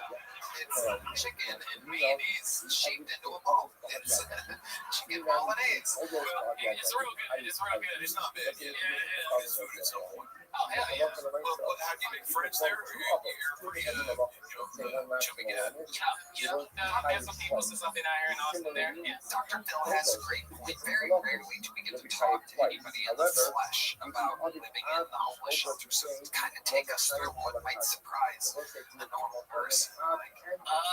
Shit, man. Where the fuck do I start? So it's kind of like a cold cut, 3 bullshit meals, if you can call it that. Occasional fights, you know, a lot of crackhead energy. You know, you see people in the corners sniffing cocaine, and, you know. You don't do drugs? No, I don't do drugs. I watched them do. I'm an observer, Tony. I watched them do drugs. And they do it in such a terrible fashion, but you know, they do what they do. They do what they do. Okay. Alright. Well, Greg McCown. Easy women, right? Do you ever get laid at the homeless shelter? Get laid outside of the homeless shelter, yeah, in the bush. And then, like, yeah, you gotta find any way you can get it. Alright. Talk about that. Like, that's crazy. Chapter 47. Pussy's booze. Old pussy. Depending what year it is. So you have family in Dallas? Yeah, I have family in Dallas. And do they just not? Did they kind of like kick you out and tell you to go do your own thing, or was moving to Austin to a homeless shelter your own idea? No, actually, they didn't kick me out. I just kind of just left on my own. Just like, I'm just gonna do it. I'm all in for it. How old are you? 29. I just turned 29 on the 31st. Okay. Yeah, 31st of the last month of the year. Yeah, some month. First month of the year. Alright. Happy birthday. Appreciate it. Does the shelter do anything? And they give you like a cupcake or something like that? No, nothing at all. This is all so interesting. Fuck. Yeah, well, we don't have any like sales jobs or anything like that, so this is going to be one of the saddest endings to an interview in the history of the show. So she got a job offer. Yeah, she raised her age. She's been wasted for 2 hours. That is not the place to find hope, my friend. You think you can sell nachos? I dare sell nachos. I sell fuck out some nachos, dog. Greg McCowan, I'll tell you what, you have a lot of work to do, so here's a big joke book just to fill it up. Just to have something. Worth selling, double your net worth. Yeah, there he goes, Greg McCowan, everybody. There goes Greg. Yeah, let's do that. Let's go with one of our golden ticket winners who's here to pop in, just visiting, swinging by in town. Ladies and gentlemen, this is a brand new minute from Jack Shaw, everybody. Here he is. It's Jack Shaw.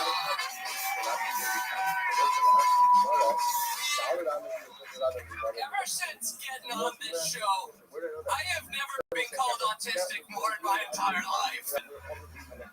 When I say autistic, they're saying retarded a lot. And when I say they, I mean my dad. This guy, he won't stop saying it. I'm just Jewish, man. I'm just fucking... I mean, I'm so Jewish. I have family on both Epstein and Schindler's List, dude. You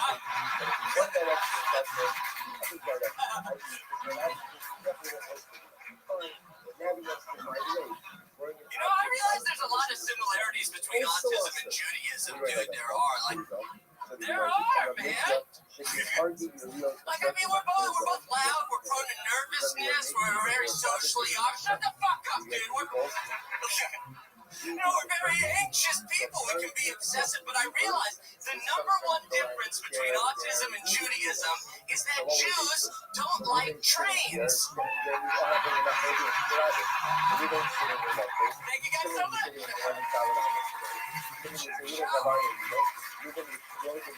People really do come out and just say that you're Jewish. Always wondered what you were. Just kidding. Griffin Simmons. So the last guy worked for Spectrum and you're on. It's come full circle. It's like a choo-choo train, if you will. Jack. That was funnier than you guys gave me credit for. We're choo-choo trained. Yeah. Don't play that sound, please. There you go. There's a little something to cleanse the bounds.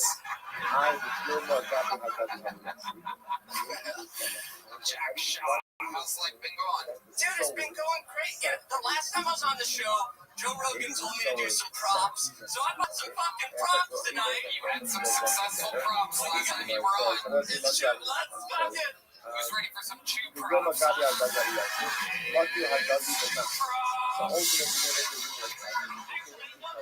This first one is to make your Jewish friends feel comfortable up front. Wow! I love it. Jew props. We're talking Jew props. We're talking Jew My dad props. really doesn't want me to do this one, but this is a enhancement. Oh, God damn. Oh, you got it. We'll picture it. Yeah, just put it up. And put AI on it. Fuck. Just do it. Do it like it works. And then put the thing over your head in seconds. This is a acidic gas mask. Acidic gas mask, everybody. There you go. He said it, not me, by the way. This is an ancient dick pic. That's my dick, dude.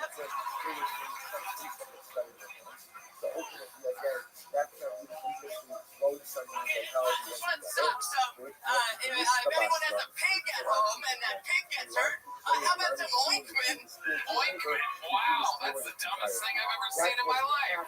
We're talking Jew props. We're talking Jew props. He's doing Jew props. Jew props. This is a drawing by D. Magnus. I think that's pretty good. It looks great. That's amazing. Great stuff. This is health insurance for a healthcare CEO. Bulletproof vest. Where you going, box top? This is Lego Epstein Island, everybody. I thought that was going to go so much better. What the Jesus Christ. All right, well, we have an expansion pack with Donald Trump and Bill Clinton. I think. All right, Trump was never on the island. Keep going. All right, Clinton was 55 times. What's that one? Stephen Hawking. Yes, he was there. God damn it. Okay, well, we tried it. That's right. Jack Shaw lives in LA, so they will never let it go that Trump was never on Epstein Island. It's a fun fact, but he was never there. Okay, well, that didn't go great. It's like Cal Volcano. It's a little like Carrot Stop. Dude, that's what I wanted to ask Carrot Top. I was hoping Carrot Top would be here so I could ask him for some mentorship. So Carrot Top, I'll be Carrot Bottom right here. Whoa! You were ready for that. Yeah. That's amazing. Hey, you want this? Wow. That's a lot of It's a lot of red pew. Barrel trade. Can't have That's it. actually All right, because trade you. There you go. You can use that. You believe in yourself. If I scrunch it down, it'll fly. It's fine. You can just put your whole body into it. Yeah. Put it over my head. That's if it's one full punch or something. Top sounded out. Sancho Villa. Jack, it turns out we love good and bad props here. I loved it. Make some noise one more time for Jack Shaw. What a hoot. There you go. A lovely Jack Shaw. Back of the line we go. This name came from the inside. Make some noise for BHC Tommy. BHC Tommy. Shout out to each other, but they're sharing stuff with Last each other. Christmas, the Corpus Christi corner was in court for having intercourse with corpses. They said it was the best sex ever. Magical even. Abracadabra. That's what I call Netflix and chill. I don't think that's actually what There's a burial plot twist. The offenders actually won. Thank the Lord for rigor mortis. She testified that her favorite movies are Die Hard and Rise of the Living Dead. In related news, a local drive-by shooting had 12 casualties. That means she was down there gangbangers. It was Crips and blood everywhere. No regard for human life. Because there wasn't any. She's also facing sexual battery charges. Literally, because she had jumper cables hooked up to her nipples. There's the real shocker. She only got caught because she got pregnant. The dumbass was out there raw dogging zombies. She should have been using the Twilight birth control method. That's when you bang only vampires. It works. A vampire can't come inside anywhere without permission first. Okay, BHC Tommy. One direction is usher. There was a lot there. I mean, there may have been so many attempts, even so many jokes, and only that one at the end. I don't know what the 12 people that laughed at that one saw in the vampire thing. Maybe I'm missing it. Some volcano. I tell you, sweet friends, you said you miss all 100 attempts that you take.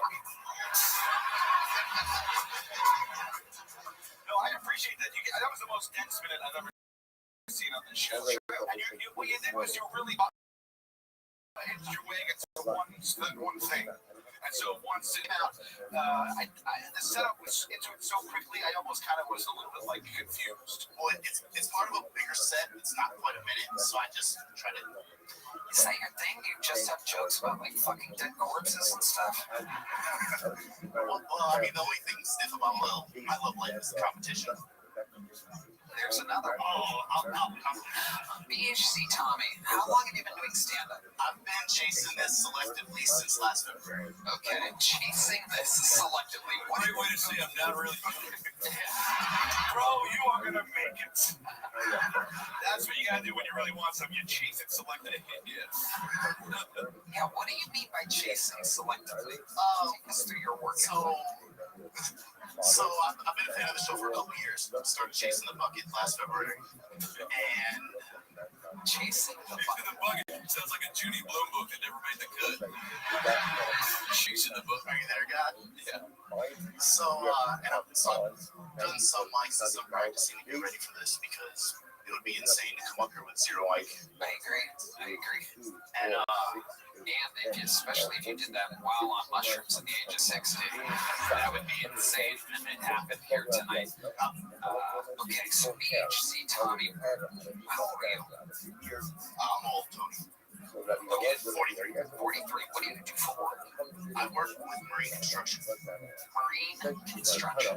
We build beaches. You build beaches. Yes. It's a big and stretching, so we have a boat that basically has a drag head that sucks up all the material, and then we pump it to the beach, and the beach constructs the beach. Wow. And then Red Band washes up on it, and that's how you find a Red Band. Okay. BHC Tommy. So how long have you been doing that for? About 7 years. Anything crazy ever happen when you're out there dredging? Yes, but I'm not really allowed to talk about it too much just because it's government contracting and whatnot. But, I mean, It's kind of like you're a background player. let me give you an answer. We find explosives and like Civil War hit missiles and stuff. And this is mostly off the coast of Texas. We do work. You do at Freeport, but I've been working mostly in New Jersey. Oh, I can't even imagine when you find a New Jersey. Absolutely. How long is your hair? How long has that been? How long? Like your barber was chasing it selectively. Dr. Phil, oh shit, there he is. Mr. McGraw. Now, that's a joke because I can't pull it off. So I'm obviously deflecting and admiring, but also judging. When I go to the barber, I say, make it look like G.I. Joe on this side and Barbie on this side. Killing it. But for real, how long have you had it like this? Probably like 18 months, 2 years. It's a new accusation. What made you want to go with that? I mean, I've always had like a mohawk on the side, but I have a nephew who lives on. He's got like the flow and the mullets, so we kind of grew it out together. Okay. Why BHC, Tommy? What does the BHC mean? So BHC has just like been my handle for all my social media ever since like mail as a messenger. It's just a nickname I've been Hanging hot corpses. sometimes. Hey, I want to play Big Hairy Cock. Say out your turn. So it really stands for Big Hater Company because just I hate on shit all the time. I just talk shit. Wow. What do you hate on? I mean, I'm just a troll in general. Like, Oh, Jesus Christ. That's fucking broad. hating coochie, I think is what she said. BHC comedy, hair bone side. Keep selectively chasing food. Because BHC Tommy. Some people just try. Some people just hope. You gotta try. If you don't first succeed, well, maybe do something else. Is that in the book? Chapter 4. Son of a bitch. Your next fucking book goes by the name of Lorenzo Tyree. Everybody.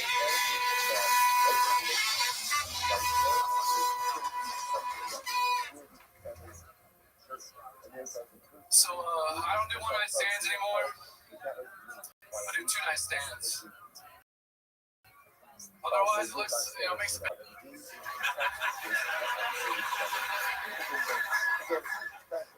Yeah, last time I hooked up with the girls on 6th Street and, she takes me home. I'm super drunk. She's super high, We start macking as soon as we walk through the door.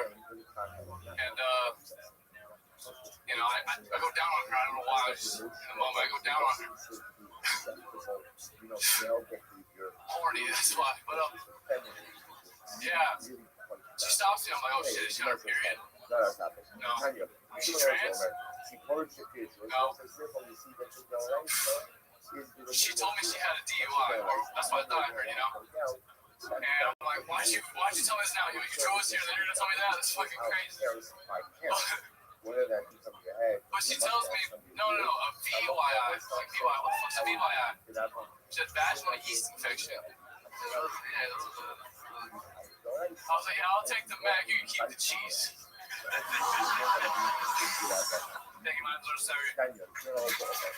All right, Lorenzo Tyree. Lorenzo, have you been on the show before? Yeah, third time. What?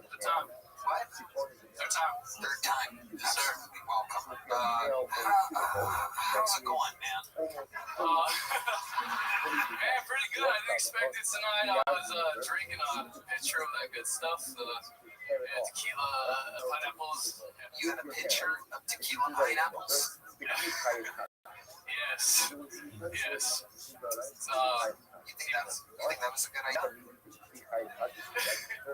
Yeah, I was like, chill night. I love being hang out with other comedians. It'd be fun.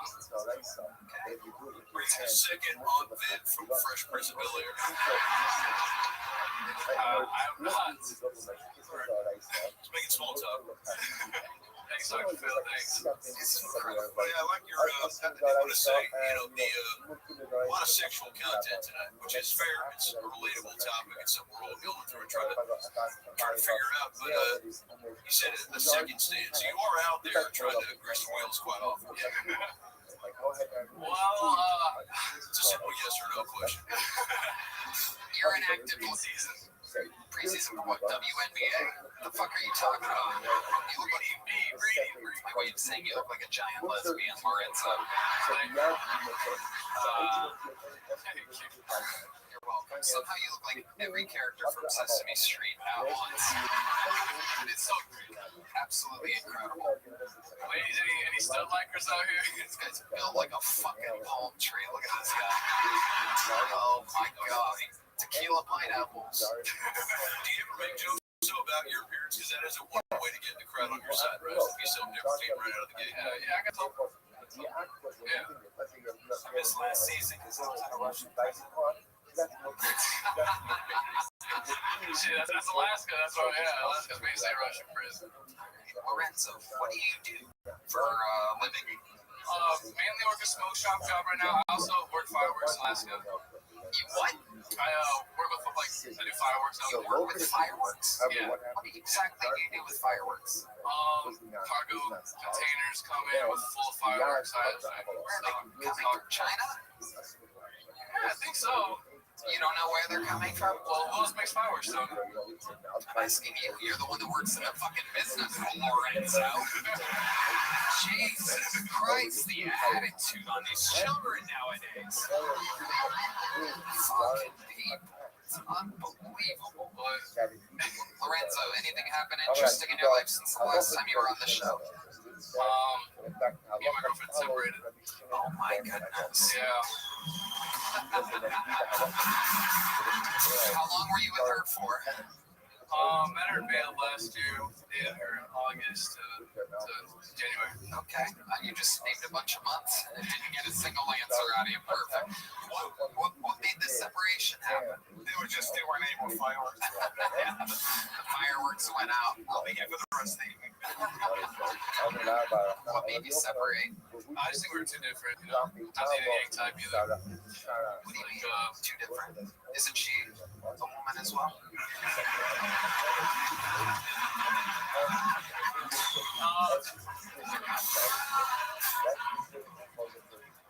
You know, I like working out. She really didn't. Long term, that's, you know, I need that in the future. Going out, I didn't. She's like, what? Going out, I didn't like going out to home bus. Kind of. I go out for mics and stuff like that, but I don't like to be out too often. I get really drunk sometimes. It sounds like you do that a lot. If you drank a pitch of tequila pineapple before the opportunity of a lifetime, I'm pretty sure you might have a drinking problem. Sorry, Grandma. That's his closer. That's how he signs off his sets. Sorry, hey, that's my time. Sorry, Grandma. Yeah. I'm actually not mad about it. It's a little bit better than book a little. They're the same department store, though. Lorenzo, we're going to keep it moving along because Lorenzo tiring everybody. There you go. You got nothing but little joke books, right? I'm guessing. Little and medium stuff. Little medium next time. Keeping it moving along. Make some noise for Scion Lazar out of the bucket. Go. You drunk ass motherfucker. Jesus Christ. Scion Lazar.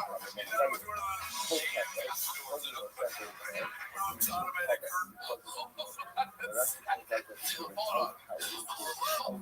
I'm sorry.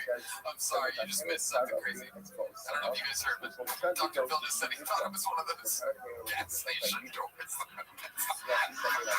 He stood there waiting. Let's reset, ladies and gentlemen. This is the Kill Tony debut, I do believe. One more time for Scion Lazar, everybody.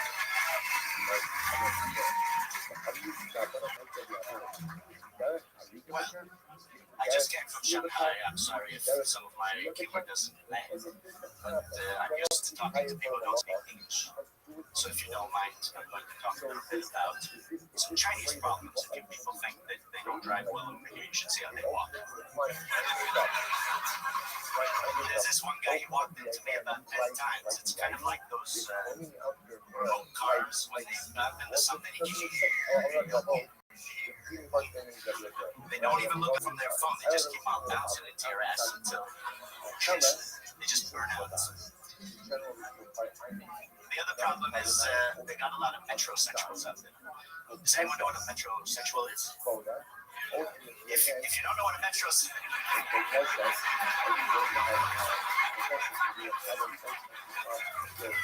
calm down, Americans, calm down. Stand on your head and calm down. Like the police say. So put your hands in the air, stand on your head and calm down. No.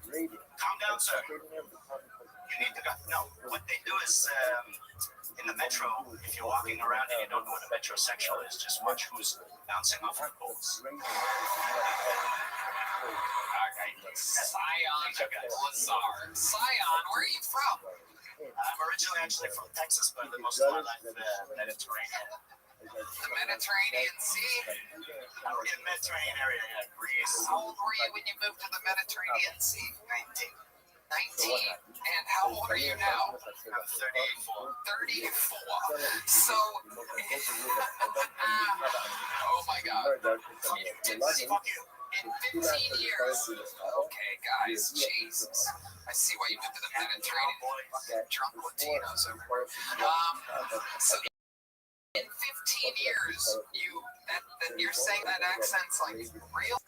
Well, you work on it, you know, it's not perfect. But, you know, you polish it and you sleep on it, and it is what it is. I don't know what to say. No, I think you're reversed. I think he's saying that the accent you have now, what you're saying. Yeah. Oh yeah. He thinks. Bear with me. Yeah.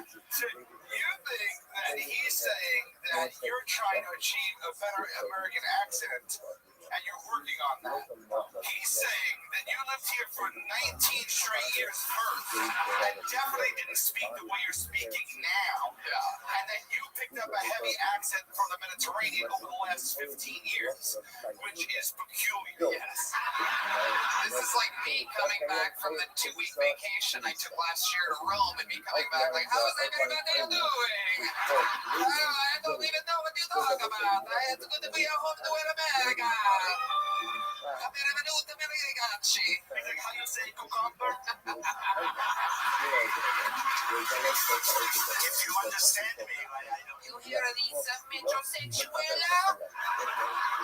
I've been in the Mediterranean for about 15 years. I was born in Texas. Can't you hear the Texas in my accent? I am from Texas. We like a Texas. And I'm an English teacher, by the way. I was born with a barbecue that flies like a wings. You never ask another man for his wing. Go get the bad boy. Fuck the dog. Where are the owner? And then it bump into something. What was that? The only accent they know is Italian. It's strange. Sorry, everyone. Well, I mean, To ourselves. If you got a rhythm, we continue, gentlemen. I'm enjoying myself too. So the accent you would label that more as Greek? No, probably more Israeli, actually. Okay. I speak Hebrew. I speak a little Greek and Turkish too. Okay. Didn't take him long to bring him up, did he? Yeah, baby. It's dog. That is tonight's Honey Nut Cheerios joke of the night. Wow.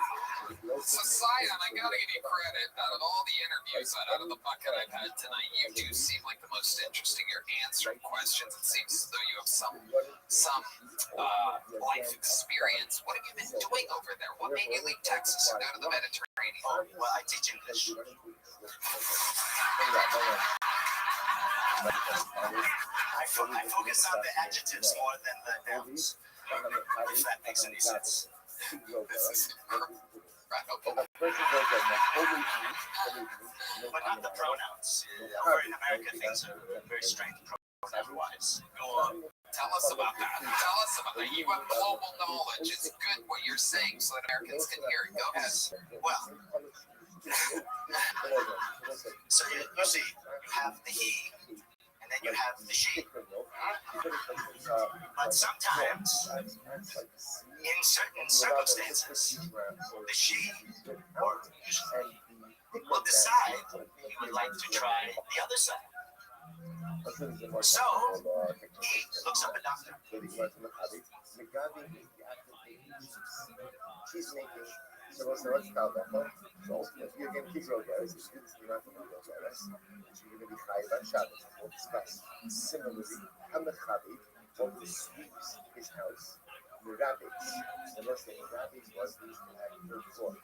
So which means on the third floor, it's the floor with water, you have dust, with dry. So doing this on Shabbos is going to be lesser. The harod of travels dash, or one who goes getting crushes, honeycombs, like all the travels dash, crushing honeycomb. If you do these things on Shabbos, shut up to Shabbos high Shabbos.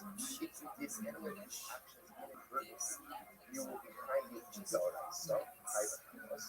Cases don't look at our bones. If you did it intentionally, then of course you can intentionally on Shabbos, and Yom Tov, you'll get caught. Everything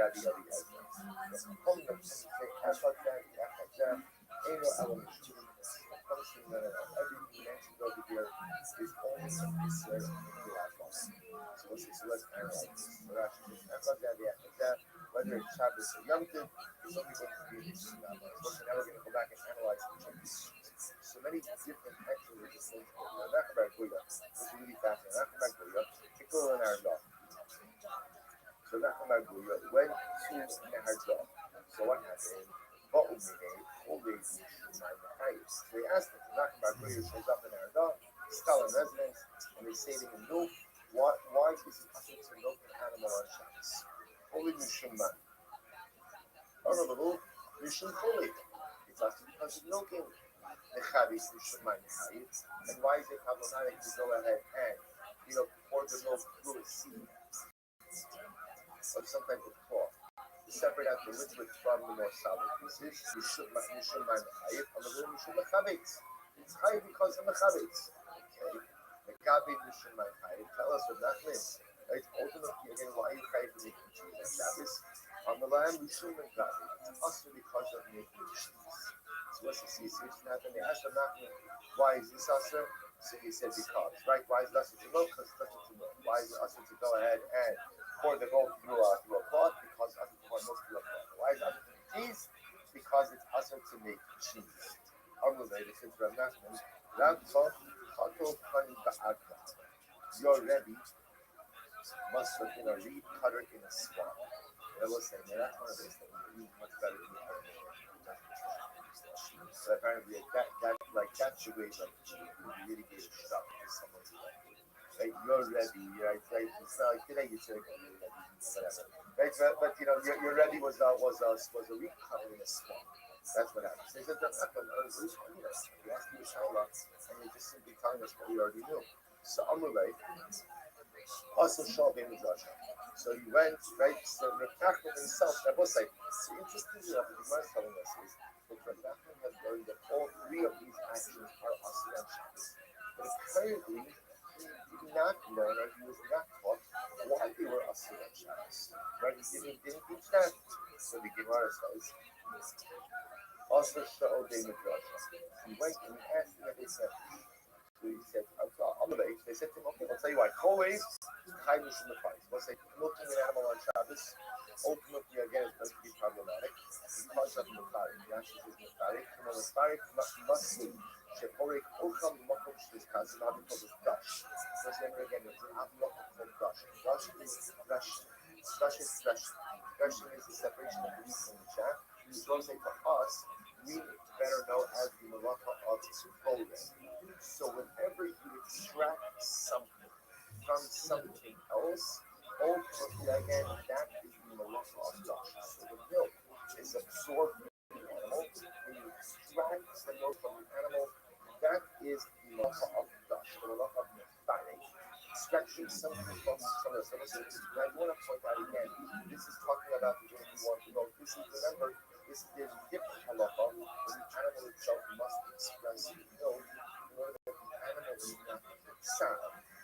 ways to alleviate that on child. Because sometimes again, just you know, just like a mother, even if the child doesn't want to nurse, the mother sometimes has to express milk to go ahead and alleviate.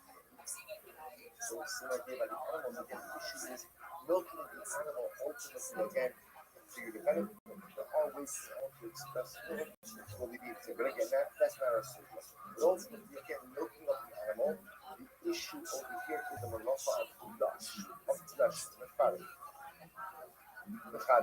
What's the problem ultimately again with the passing the milk through the cloth? Ushum bone. That one. Right? The whole point of the cloth is to allow the liquid fruit to solid issues behind. Mekabi, what's wrong with it? Is that Shabbos? I have Ushum bone. Does it really fight it? And ultimately, the issue of Shabbos is one of the those. The idea that you're speaking and ultimately again building into a sound mass is the issue of the animals and obviously this is not the issue. Right? So this is but it's certain nevertheless. Pretty incredible. Alright, so what's wrong with Merabi to know the house of Dash? So what's we're gonna go back sweeping. Kind of sweeping. Merabi is sprinkling water on the floor to keep the dust down. Though the house is again crushing honeycomb. Those are now the idea over there are these crushing the honeycomb is to extract the honey. So what's the halacha? Shalom to Shabbos high practice. If you did this intentionally on Shabbos, sorry, if you did it unintentionally on Shabbos, high practice. As if Yom Tov, if you did intentionally on Yom Tov, ultimately you're going to look at our get losses. You're great Rabbi Eliezer. Omer Rabbi Lozer, my time is Rabbi Eliezer. What's the way of the says, by gift from also Yaras Hadash. The Yaras Hadash. We give the staff, ultimately, you're going to also in Yaros Hadash. Now, this is actually very interesting. So remember again, this is the story in Shmuel Aleph, where again, Jonas and Shaul that were going ahead and they're at war, and Shaul said that whoever eats anything before we vanquish the enemy, ultimately the enemy will be killed. Jonas did not know, right, the decree of his father, so he went ahead and he immersed the staff in Ya'aros Dash. Now the Gemara is intrigued over here. This Yima'ina Ya'ar eats of Dash. Understand why does the Navi call in Kashrus? Yonason went ahead and stuck his staff in the honeycomb.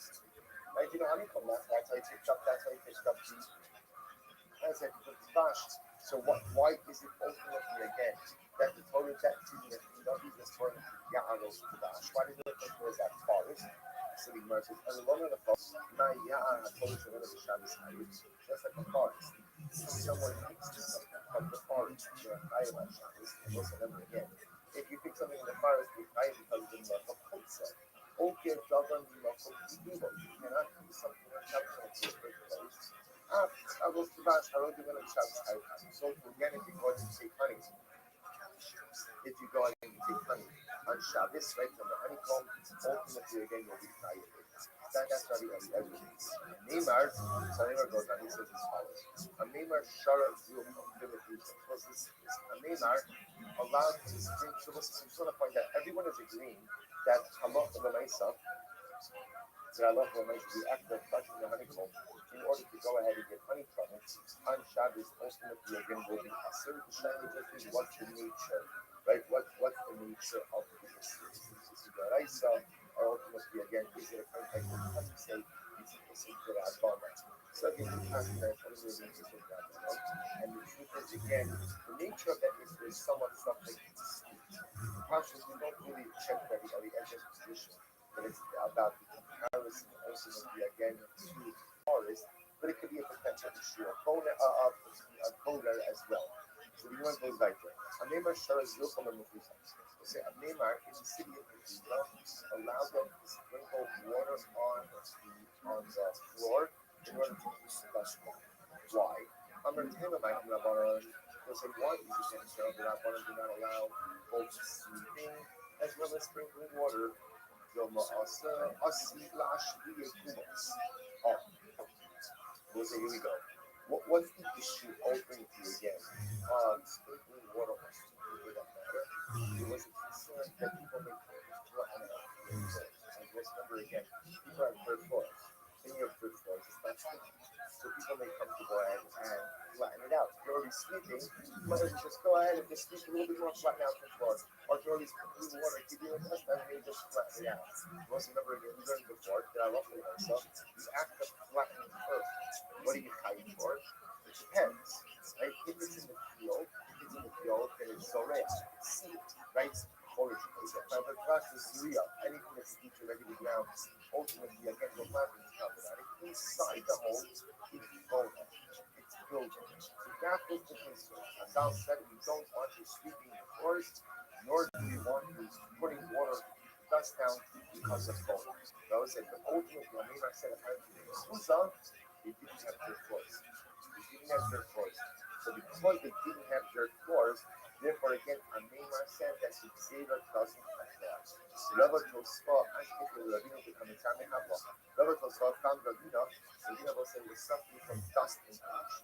Most of the idea is that in his house or wherever he was, people are walking around. And when you walk around, they kick up dust. And I guess again, it caused breathing problems. But under the other position, the great Rabbi asked me, Rabbi, Tami Havla. Amalei. Those summer Lamar, the Hadi Sanya, those are the Rabbi was Jason. Reaching out does the master cannot hold the following halach. We learn about this. Let's say you want to go ahead and you want to throw water down on the ground, keep the dust down. But you have a home that has a dirt floor. What you're beginning to see is this rabbinic prohibition of not being allowed to go ahead and keep water on the dirt floors or on the floor on Shabbos is that's a green dirt floors. It's a green dirt floor. Alright, so what happens if you have a dirt floor, but you want to be able to put the water down? What can you do? Listen to this. Maybe Areva Malaya Maya, the Rothschild kind of Bizabizu. Yada Bizabizu. Ragla Bizabizu. The name Sabah is Merabis Mistabit Neva. Listen to this. The great Eitzah. So if you have a dirt floor, but you need to put water down on the floor, but you're not allowed to put water down on the floor. So what do? Bring a basin of water, wash your face in this corner, wash your hands in this corner, and wash your feet in this corner. Listen, what happens when you wash your basin? Inevitably, water sprinkles on the floor. So like this, you're doing something primitive, but the byproduct of it is that some water gets on the ground. So ultimately, we're suggesting that would be primitive. I'm really glad about that. This is good Eitzah. Turn up. Isha Chachma, Ma'atetes Beis of Shabbos. Smart woman knows how to sprinkle water on her floor on Shabbos. Rashi points out, what is that? Ishes Chachma, Ishes Chachma, Isha Chachma, Ishes Chachma, Avas Chachma, Shisham Yaviyah. So either the life of Tam Chacham or the word of a Tam Chacham will know the following reason. Ma'atetes Beis of actually says, Ma'atetes Kipot closest result to the deal. She'll wash the plates in one corner, the cups in a different corner. It's the same pizza as washing your hands and your face and your feet, which is what?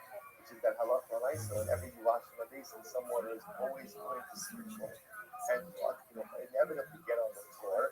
And halach malai, so go ahead and cause the structure or cause the dirt to remain set. So she's not enough.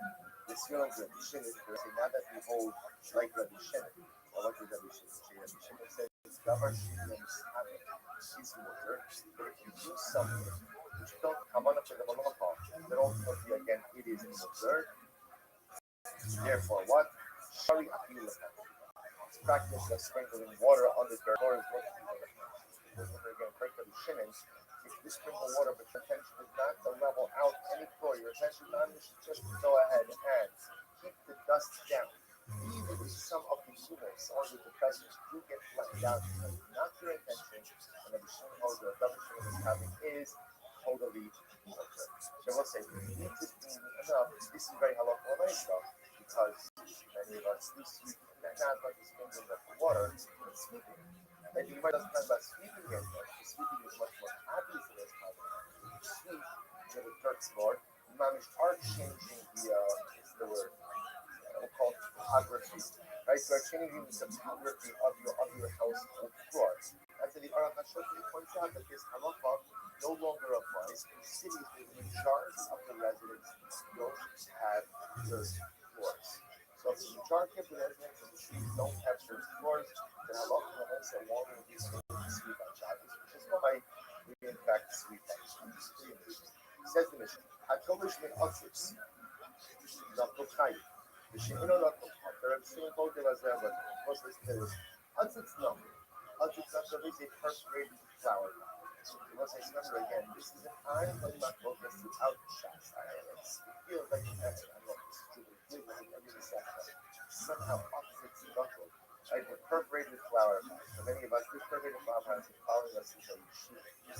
Right, you can't dodge the perforated flower pot. Everywhere and anywhere. So the Gemara says what happens. So remember, the sophistic machlokes is you have a perforated flower pot. So Shaila is, does the preparation allow for the contents of the pot to remain connected to the ground or not? So that's the fundamental machlokes that is everywhere. The Gemara says, if on Shabbos, I have a perfect, I have a potted plant, I have a potted tomato plant, and it happens to be in a perforated flower pot that sits on the ground. So what's halacha? The Mishnah says, if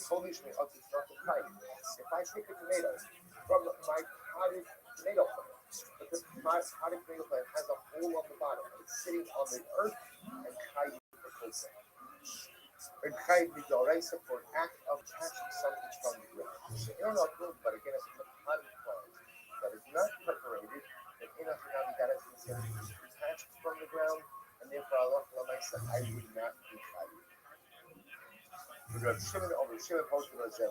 Shimon says either way, halacha l'maisa. So whether it's not good, Shimon or not, but if it's a potted plant, it is not considered to be attached.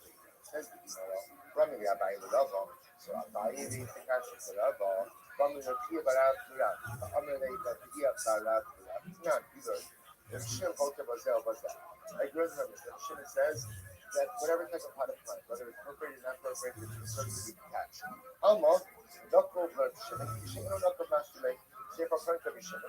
In us, it's knuckle of a perforated pot. It's the same thing as a non-perforated pot. But then you raise the attached up.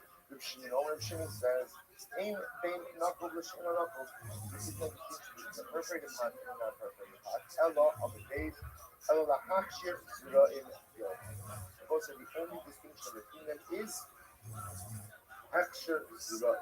Ultimately, again, Torah claims to be 15 counts. Look at actually the Haksher Zura. Has Zuruim the silver Otikna, Okino Matal Haksher, the Tumas. The She'inu Akum the Kapal Haksher, the Tumas. Both sides, listen to this. According to the Shimon, the Gemara suggests, the only time the Shimon makes a distinction is ultimately between an Otik nothing, until Shimon of the only the Haksher Zura.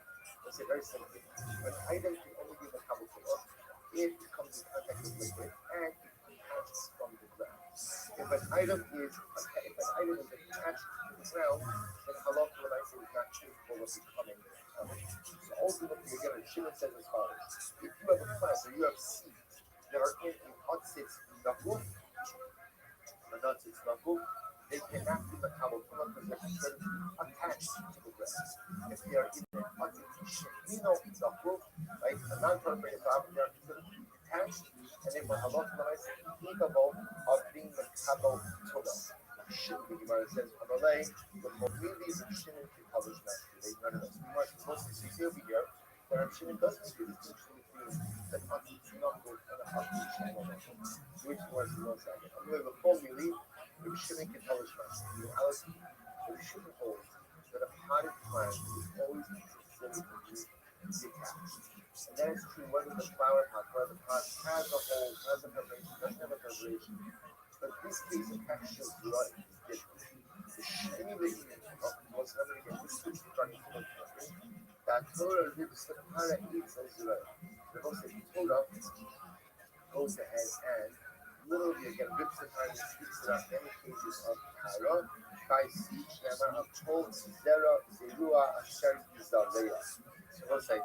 So the passage says, Zera Zerua Asher Yizalea means any seed that is planted and will be planted probably. So what's like? You don't understand what here. So Shimon is saying is as follows. You look at actually, Asher Yizalea, you get outside the multitude of you're making things covered multiple. So what's like? Shimon says as follows. Now when it comes to multitude, again, plant, their ability to have a tumor, the Torah goes out of to add additional muscles of plant. So it is only in this case which she makes the distinction between an otzitz knuckle and an otzitz shayla.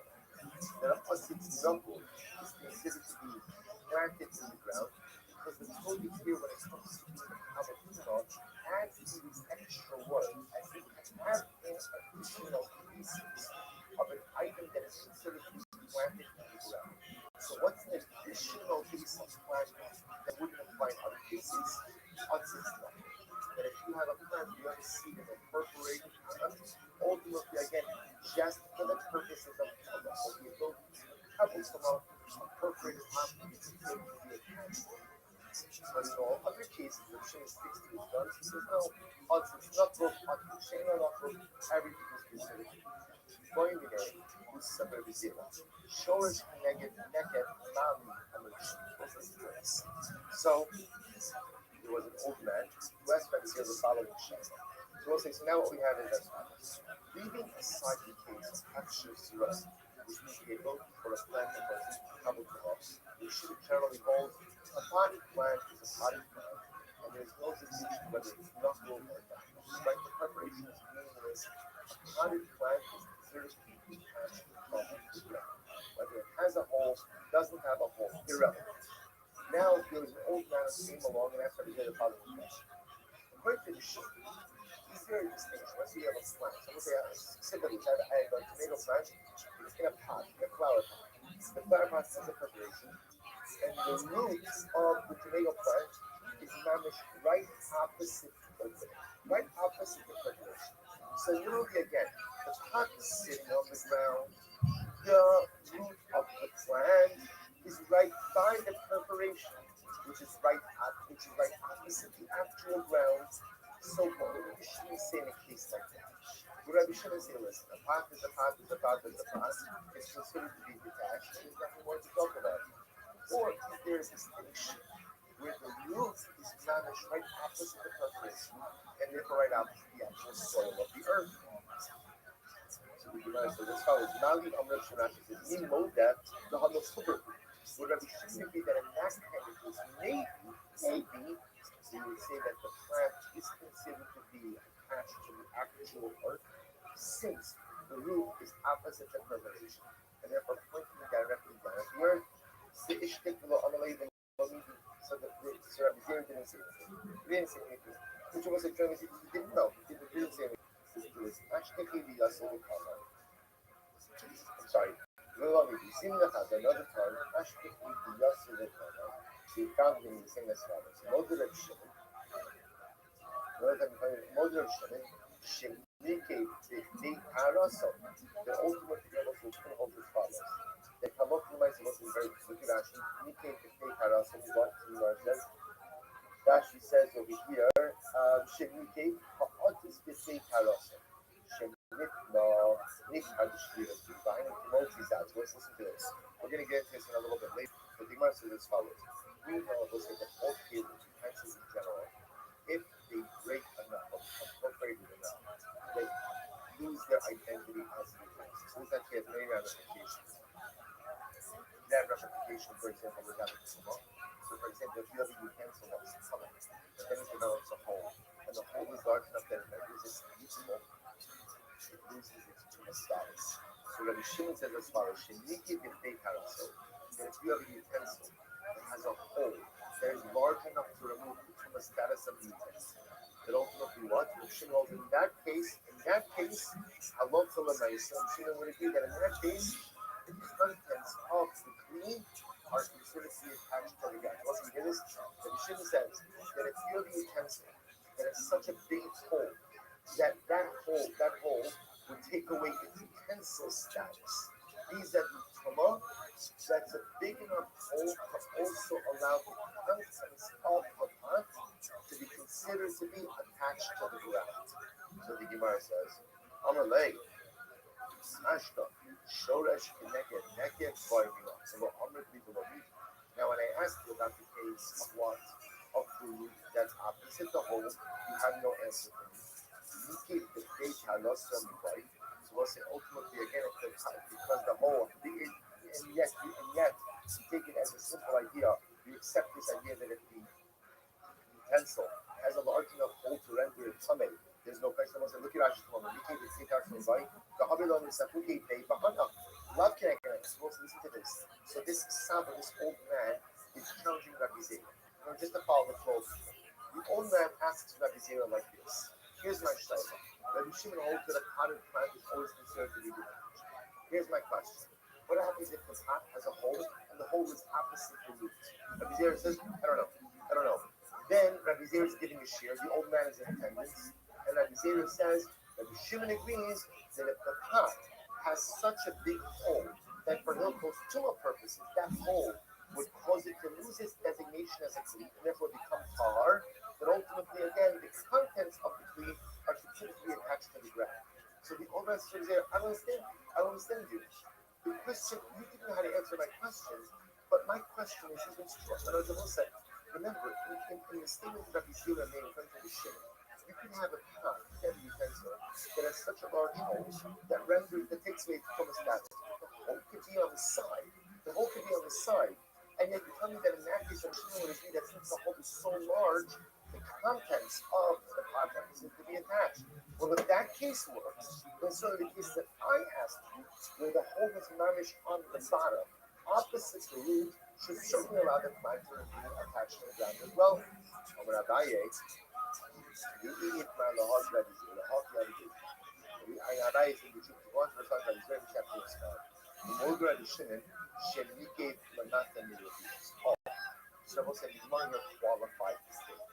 But ultimately, again, when is it that Rabbi Shimon says that if the utensil develops a hole that is large enough to take away its chemicals, goes under again, if the heat is coming, if it develops a hole that essentially renders it unfit for use, and takes away its chemicals as well.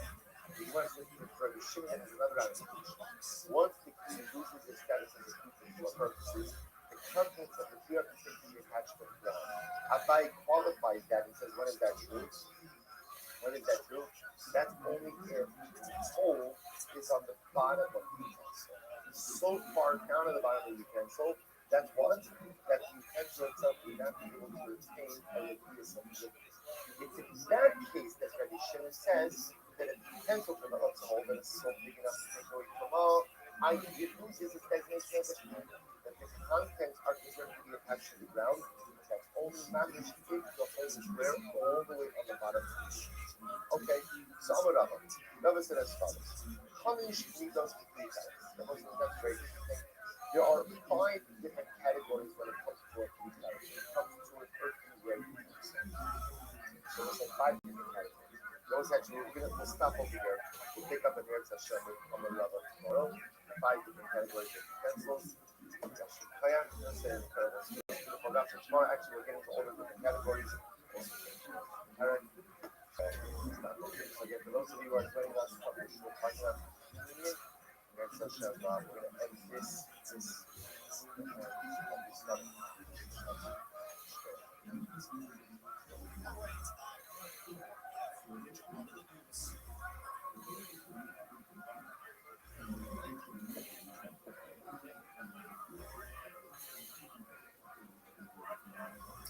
All right, so we'll say good for let us begin. Beautiful God, have a nice day. I want to see my day. Our sponsors, and our sponsors, and our tested at the sending all the students justice in this month. Render the lungs and holy height, doubts and governments, our company offers life in the front out, spirally and family, state endeavor, just in the back of maybe that all the grandchildren are to see food very well, which we like to overpass people. Thank you for your business. Adam has fragments, sharing Adam's fragments. Again, all of the ways you can have your Ari's fragments, Kaya class layer is for the rough up on the report. She was there, she was learning.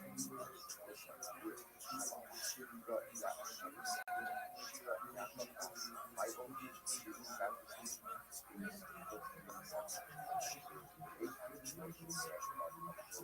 all the checks have an idea of all those required books have one together. It looks like the guys set up very delicious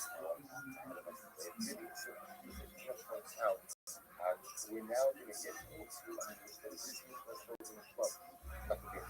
started down 94, 94 picking up 93 with the mission of 6 months from the last.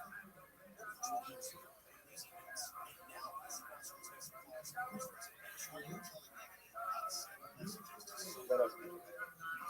I'm mostly open focusing here. This is so this one more mission on resolve. And carry transfer to transfer items from one building to another. So mostly open focusing here. This is a highlighting the idea that every item that we carry out has a shear, has a particular reference to that. So for example, in this case, the shear for open, the shear for food is a glogelus. And that stands for passions. I think a glogelus is the size of the dry fish, which in this case, what happens if one shrimp food in a clean utensil, not carrying something? You then carry food in a utensil from his home to the terrace. But interestingly enough, the food is less than a shear. So it's less than a glogelus, less than one dry food. And it's finding a heat. You can't open these items up. What's how the hot? So you must hot the apparati, shakti status. What is it? It's never halal. If you carry out food that is completely sheer, so the halacha is even though you're carrying with a utensil, so again, I would have been tempted to say that even though you are carrying less than the sheer of food, you would still see high activity. Like, so think about this. Let's say, and keep it simple, I'm carrying half a dry cake. So therefore, again, halacha is I am not carrying out the sheer. So I'm going to put it in it. If you want to say that only the next thing to be found with, the mice and carrying out of the utensil, nevertheless, the says that things like that can happen. Why?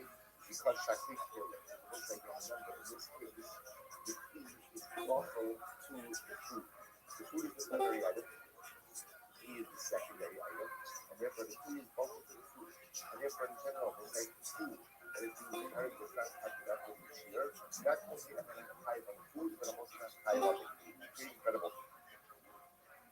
Similarly, as a hybrid stuff, if you're carrying a living person in a bed, so what you're going to see is no well, it's a hybrid stuff.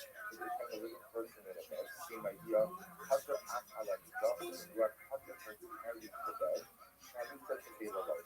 Because the bed is secondary to the living person. So this goes to the concept. Again, actually, one is a hybrid stuff. The high level high level stuff. So it looks like you are never hiding and carrying the living person. So this is actual no sense. What this is the concept of high and safe. So you think that a living person goes ahead and essentially carries your individual. You know the expression of dead weight. So that expression comes from the idea that a living person, not even from the other, redistributes their weight. Therefore, ultimately, you're going to make them quote unquote super light and heavy. So in general, in halacha, we view the living person as if they carry themselves. So therefore, again, we say you have to carry the living person to dead. So that's the reason why would you remember? Because ultimately, they left high at the time of the living person. The living person, quote unquote, high no say the living person carries themselves.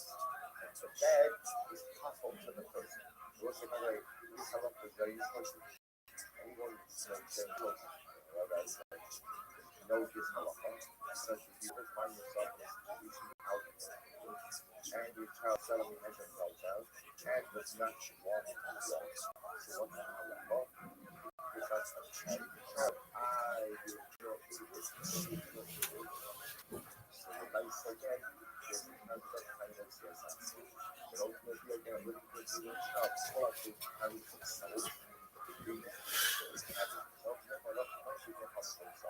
you see this idea that when you carry an item in a food, right? You carry an item in a food, so the food ultimately is possible for the item. Therefore, you are comfort for the primary item, you also comfort for the food that is supporting the item. Similarly, the thing Kizayis Muhammad, or Kizayis Muhammad, Chadasha in Asheret's Hayit.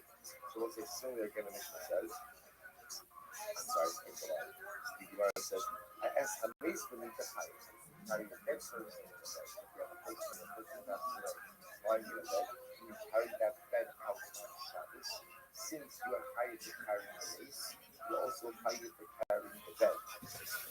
לכן כדאי זמן סוף כדאי כדאי סמכות או כדאי זמן הנבילה או כדאי זמן הנבילה וכעדה שנה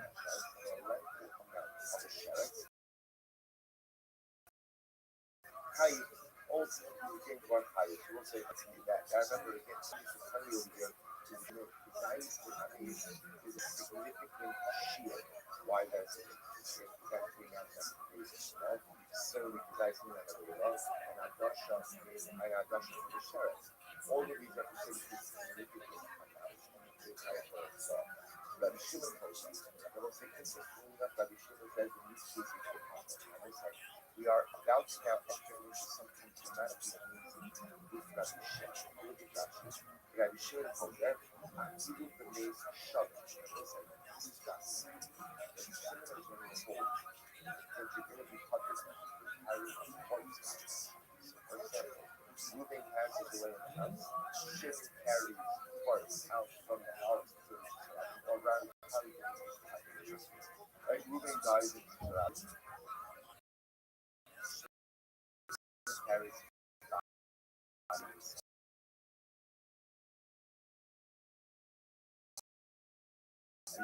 the Tanakhama says that I wrote the transfer will say that Shimon holds that this issue in the law not for the constructive purpose. Not for the constructive purpose. The Komalacha She'in Azriva Yudika, and any Malacha, or really a Malacha not for its intended use, Elo L'Sal Kablik Allah, having Malacha She'in Azriva Yudika, Dibir Tzolo Lo Ba'alo, Malacha Yitzana Ba'alo Ta'Blad Malachas Ma'Shem Tzorich. The machine has a dramatic speech. In general, what's in the middle of a capsule. The law has been the Russian Ma'Shem. The machine says the law has to be for the defined destructive purpose. If the molecular is not for a defined destructive purpose, then you are out. So, for example, the machine says if you are doing something in order to remove something that is harmful, right, or something that is bothersome, the machine does not see that as an active constructive malacha or malacha for an intended purpose. He calls that a malacha shouldn't be used. Let's say, again, going back to this moment, Reuben dies in the house, he dies in Shimon's house, and Shimon does not want to buy the house. So what does Shimon do? Shimon removes Reuben dies. Shimon says, Shimon will not be hired from himself. But he transported item from one point to another. That's not called the malacha should be. That is not called the constructive malacha. That is called the removal of something bothersome. The removal of something bothersome from your domain is not considered to be constructive malacha. So we'll define it more than that. Most people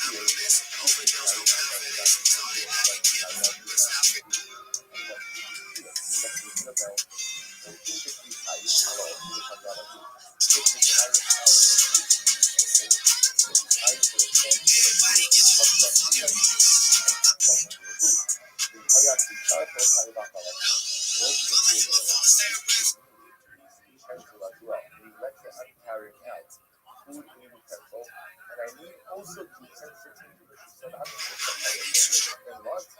I will carry also for some. What is the United States? We carry out, for example, food in utensil, you need to be carried twice. Once for the transfer of food, and once for the transfer of food. If you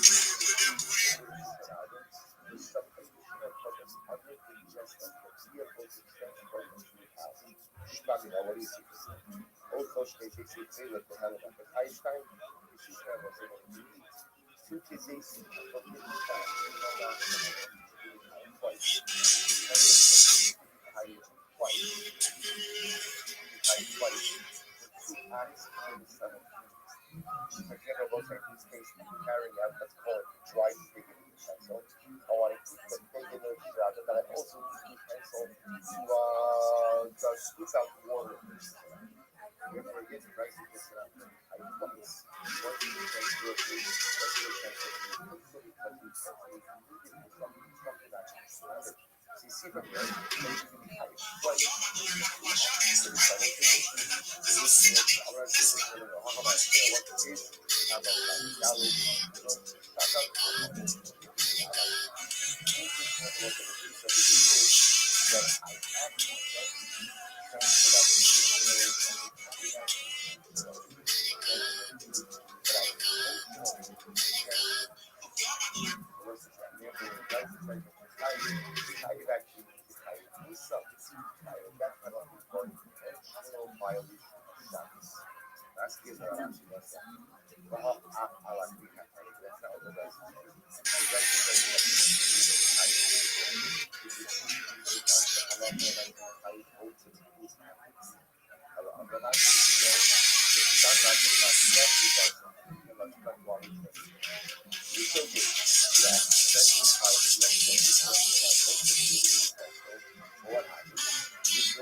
So first we found out about the fact that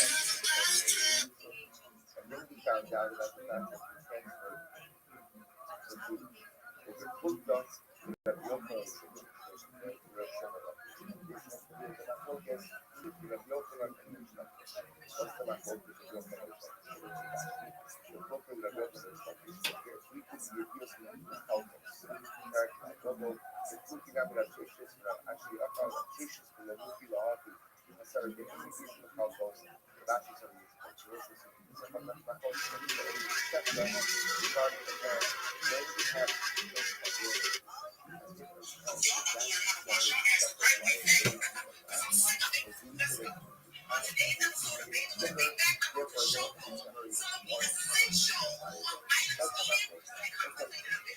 So again, just for our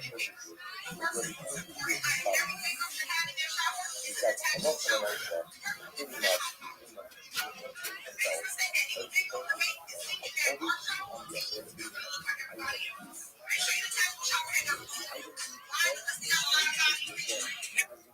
Liability and ultimately Earth itself will never be separate. That's what it says. Now, local ISA, the identity of the utensil ultimately again solidified and characterized by the identity which is transport. So we can answer as follows. As a high of Mr. Hunter Ampara, so remember the transport of the living person to that. So you hunter on that. So remember, since I'm hunter for carrying the living person, right? Because I know say as possible, a living person carries himself. Therefore, again, the bed is comfort, secondary to the person. And therefore, I'll be comforted to the bed as well. Thank you, tomorrow. Great one, my sister, that we not just roll that one.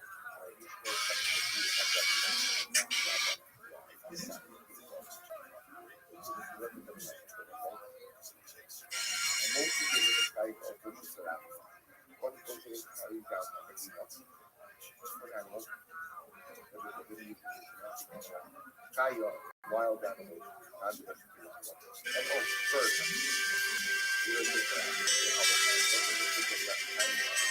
From private domain to the public domain. They need to be treated, whether they are alive or they are dead. Ultimately, again, such a person is tight. Such a person is tight.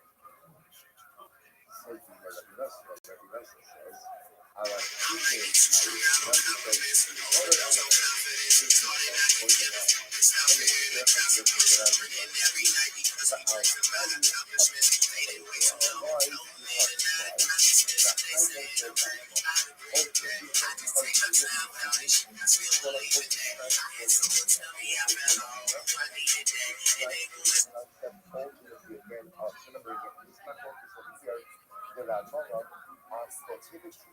the transfer of living animals onto itself. Carry out the living animals in some sustainable by person that one itself. Rabbi Rothschild says it's not why because the living item transport itself. So the our system, that's the society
Oh my goodness gracious. How exciting is this? You guys happy to be here or what? Sounds amazing. We are brought to you by Shopify. This is indeed the #1 live podcast in the world. Before we get to all the chaos, here's a little bit more from the amazing sponsors that made it all possible. We live in Austin, Texas, but we are jumping in a tour bus, ladies and gentlemen, and we are taking the actual Kill Tony show to Houston, Texas, February 28th, and Dallas, March 28th. Go to TonyHinchcliffe.com for tickets right now. Come see an actual Kill Tony show in the great state of Texas. One in Houston, February 28th, one in Granbury, March 28th. TonyHinchcliffe.com. Get tickets now. You guys ready to start tonight's fucking episode or what? Okay, every single week I book this mamma jamma. Doesn't get, I mean, this is just so amazing. Two of our favorite guests in the history of the show. Make some fucking noise for the great Sal Volcano and Great Vincent. Oh my god.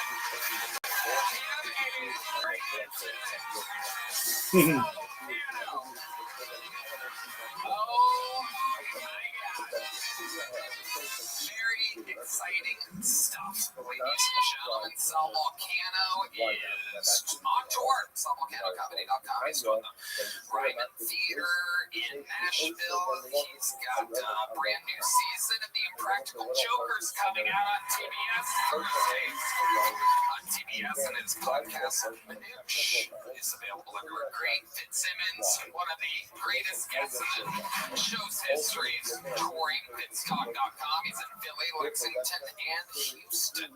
Coming up very soon. How you guys feeling? You excited to be here? I'm so excited. I'm fucking excited. Are you guys excited?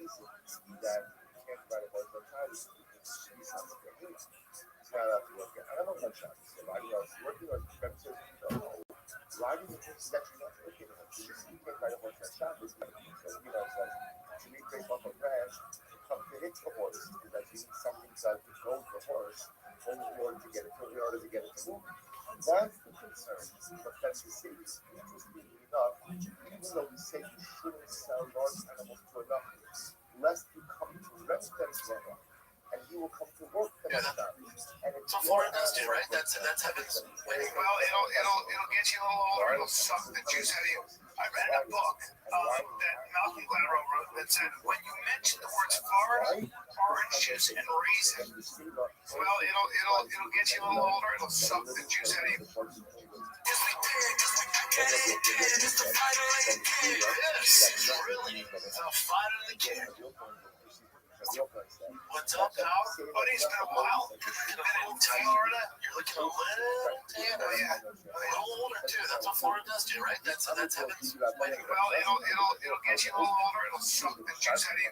I read a book that Malcolm Gladwell wrote that said when you mention the words Florida, oranges, and raisins, people leave the room slower than they entered it because they think of old. They think of old people's their body. They leave faster. And then I found out that that's actually not true. Of course it's not. Of course it's not. So, but It's ups and downs. It's it's like anywhere. I like me some Florida. Don't worry about the water moccasins and the large alligators, but it's all good. No, You know what I mean? it's all good. I like. There's a lot to like about Florida. You know, there's a lot. Is Christmas weird up there? You know, if it's like hot or tropical, so it doesn't feel very Christmassy. Like you can't be listening to let it snow, and you're fucking Jupiter, Florida. Like that's true, but everybody does. And also, it's like everybody has those blow up, all those blow up like Santa Clauses and snowmen. So in that sense, I guess it's yeah. I don't know. The kids don't care. All they care about is the kids. They're so psyched because they can play with the shit outside. Oh, buddy, you realize that at our age, your age, but both our ages, you realize Christmas is just not for us. I got these Not for us. All I got was these ones, and it's like there's a corduroy pants. And my father, those little cup pants are like, holy fuck, I'm old.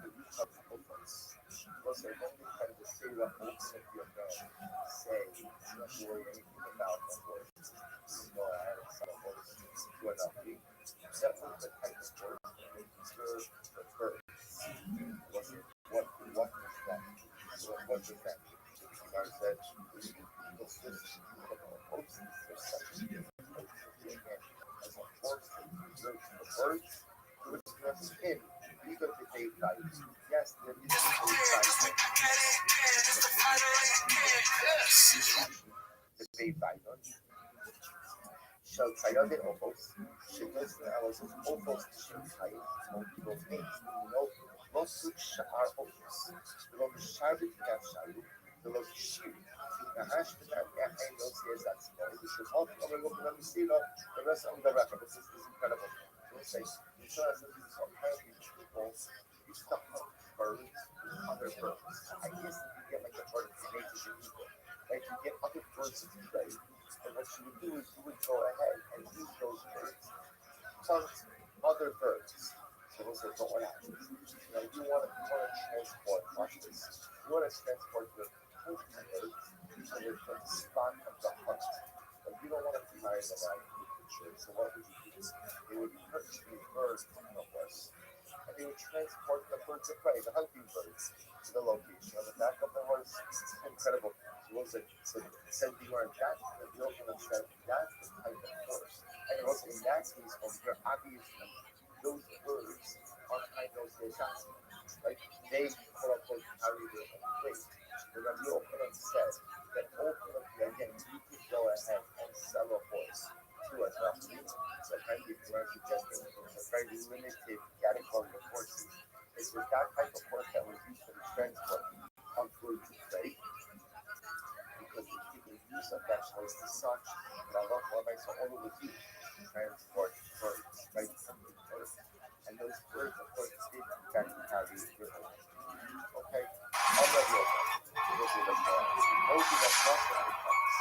But as not such, most of us are not so old. That I don't see as slow would have agreed that I love to myself. If the person that was tied up, that in that case, the person the animal was not tied to it. That's very interesting. So apparently, when do we say kainos animals?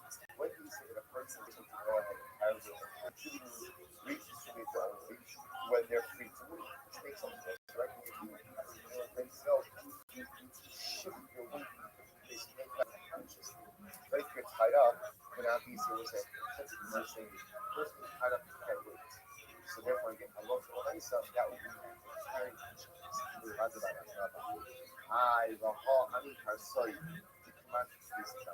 what about those persons? This is really the fight of the kid. This Nancy Guthrie thing, buddy, I'm telling you, it's a fucking distraction from all the other stuff going on. So, Harvey, what's the name? Runs TMZ, Harvey Levin. So now he got the fourth contact from the kidnappers, which is weird. Why did they reach out to TMZ? They've offered to pay the money. There's been no communication from the FBI with these kidnappers. They're just communicating with TMZ. There's been no communication at all. Usually the way this works, when you kidnap somebody, you want $6 million. Are you okay with you $6 million? You transfer the $6 million, then you get the person back. There's none of that going on. It's all a farce. It's all, I don't know what the fuck's going on. I don't know. And the news covered it 24/7.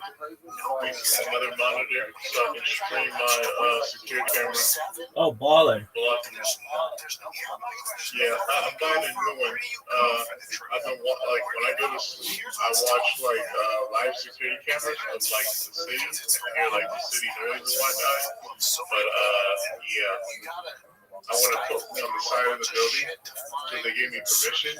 But I need another monitor. I'm probably gonna put this one right here at the left that I have right here.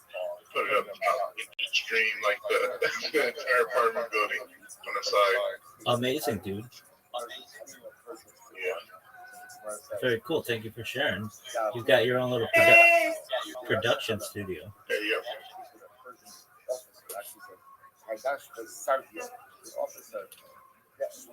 Hello, Mr. Chris. The Lord was surprised to the palace, and he ran 3 times. I think to us, I said, do not let Persian fashion, like do not let Persian fashion make it look like they can't believe it's perfectly. Hello, Rabbi. Hello, Mr. Chris. How are you doing? And the problem with that is you can find. I'm doing fine. How are you? Lovely, thankfully. Try to fucking figure it out. That's what I just took a little nap, and now we're ready to continue. If you stack them up, would reach 2 Eiffel Towers, right? And so, and that's why a lot of the victims' pictures, names, addresses were in there. They didn't edit them out. and then what's going on? He goes, well, the Dow So I want AFK for a while. that was their answer. What the fuck is going on? I think it's just not. I bet you there's so many pages. So many pages that nobody, the government had time to read 6 9 pages, right? They just were like, we gotta get rid of it. There was the deadline, and they just released it. And when you release it, you can I think they did go through it. And they didn't want to get out, and then there was so much pressure from the fucking public. They're like, this ain't going away. Dark, so dark. I realized another thing about myself. I don't like that dark shit. I just try to assume that it's all. I don't want to get to it because I got too into it, and then it's just dark in your day. Well, that's what I had to do. I started going and I got depressed. I was like, this sucks, man. You can see why, but again, I see why with your background, why you would argue that the government, the establishment. Yeah, I have to believe it's something. I come from that generation. I know, but then when you're arguing with like me, especially Rogan, when you're arguing with me and Rogan's like balls deep in this, you can see why they get fucking fired up. Yeah. Fired up, dude. Yeah, man. Yeah, and I don't get involved in it because I don't like it. You know, you have to. If you're gonna talk about it, you're gonna talk about it. You gotta know. Well, especially when it comes to this, if you're gonna jump in a pool, you do that. If I didn't sit down, I force myself to look into it. I'm like, I should have shut the fuck up. Shut up. You don't know anything. You know, we know that there's some real darkness here. But otherwise, you can shut up. Yeah, you don't want to go, buddy. And with this country stuff, so you know, the daughter, right? So the mom got kidnapped, right? The daughter was the first one to interview this thing. She was the first one to bring the case. Who knows how that correlates? I'm just arcane. It's all weird. When I see that, I'm like, what the fuck is going on? The fact that I go, you know what? I'm gonna get off the internet for a little bit. Well, my thing is, getting away with a crime in today's world with all those cameras everywhere, like getting away with a kidnapping, seems impossible. What's up? It's not at all. I mean, missing kids and people kidnapped every day. That's my fucking problem.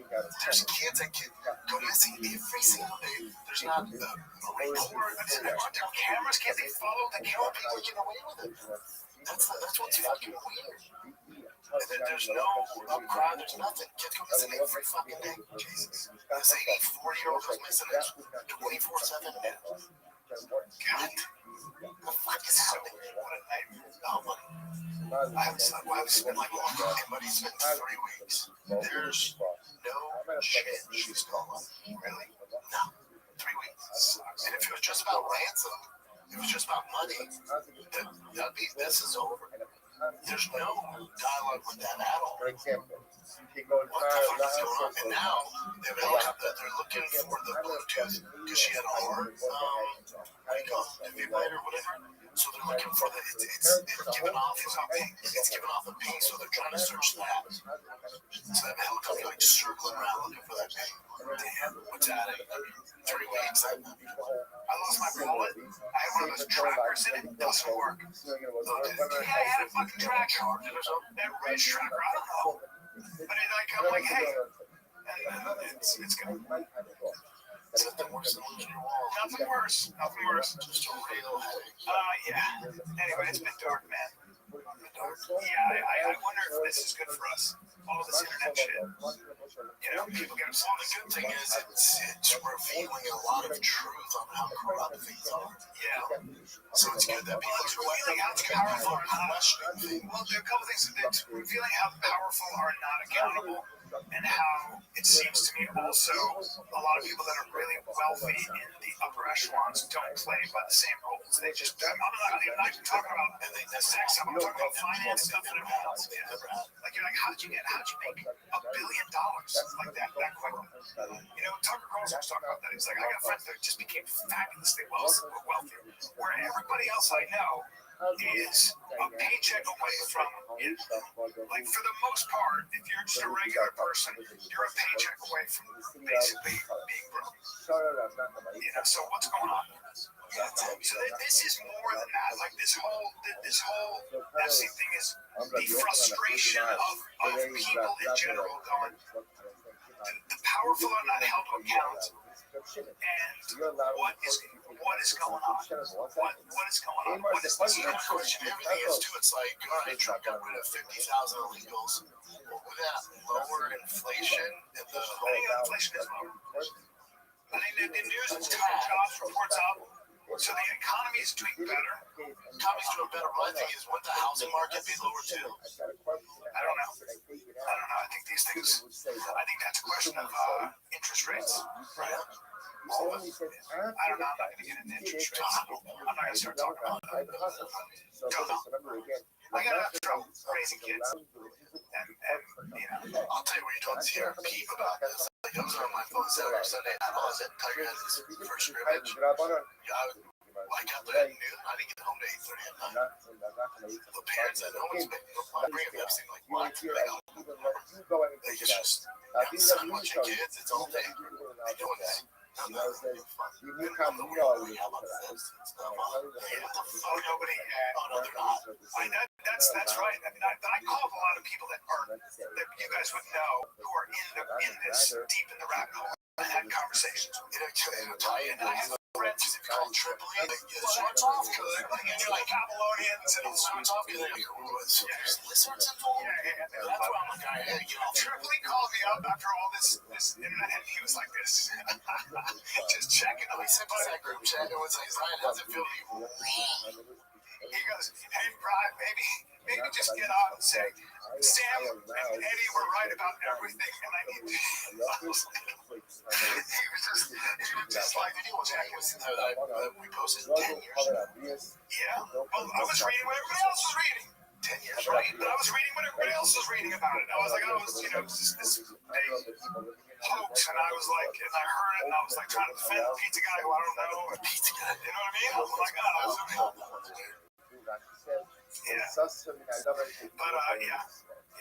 But yeah, man. Some things don't age well. That was 10 years ago. 10 years. Wow. We were all talking about this shit 10 years ago.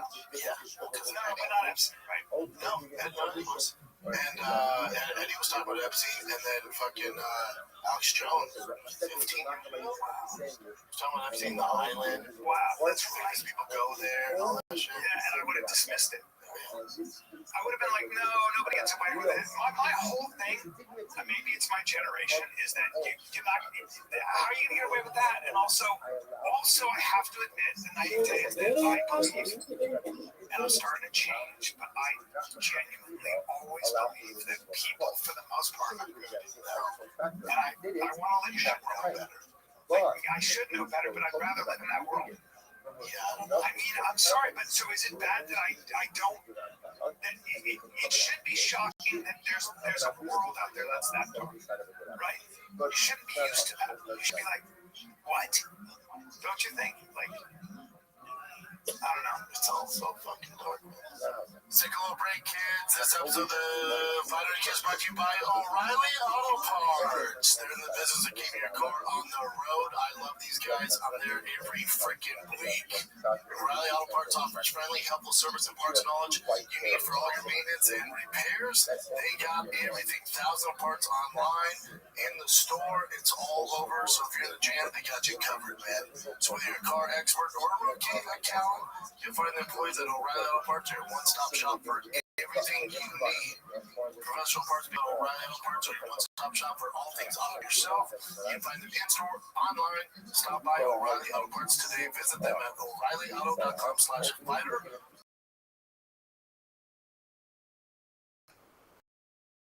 .com/fighter. Yeah, man.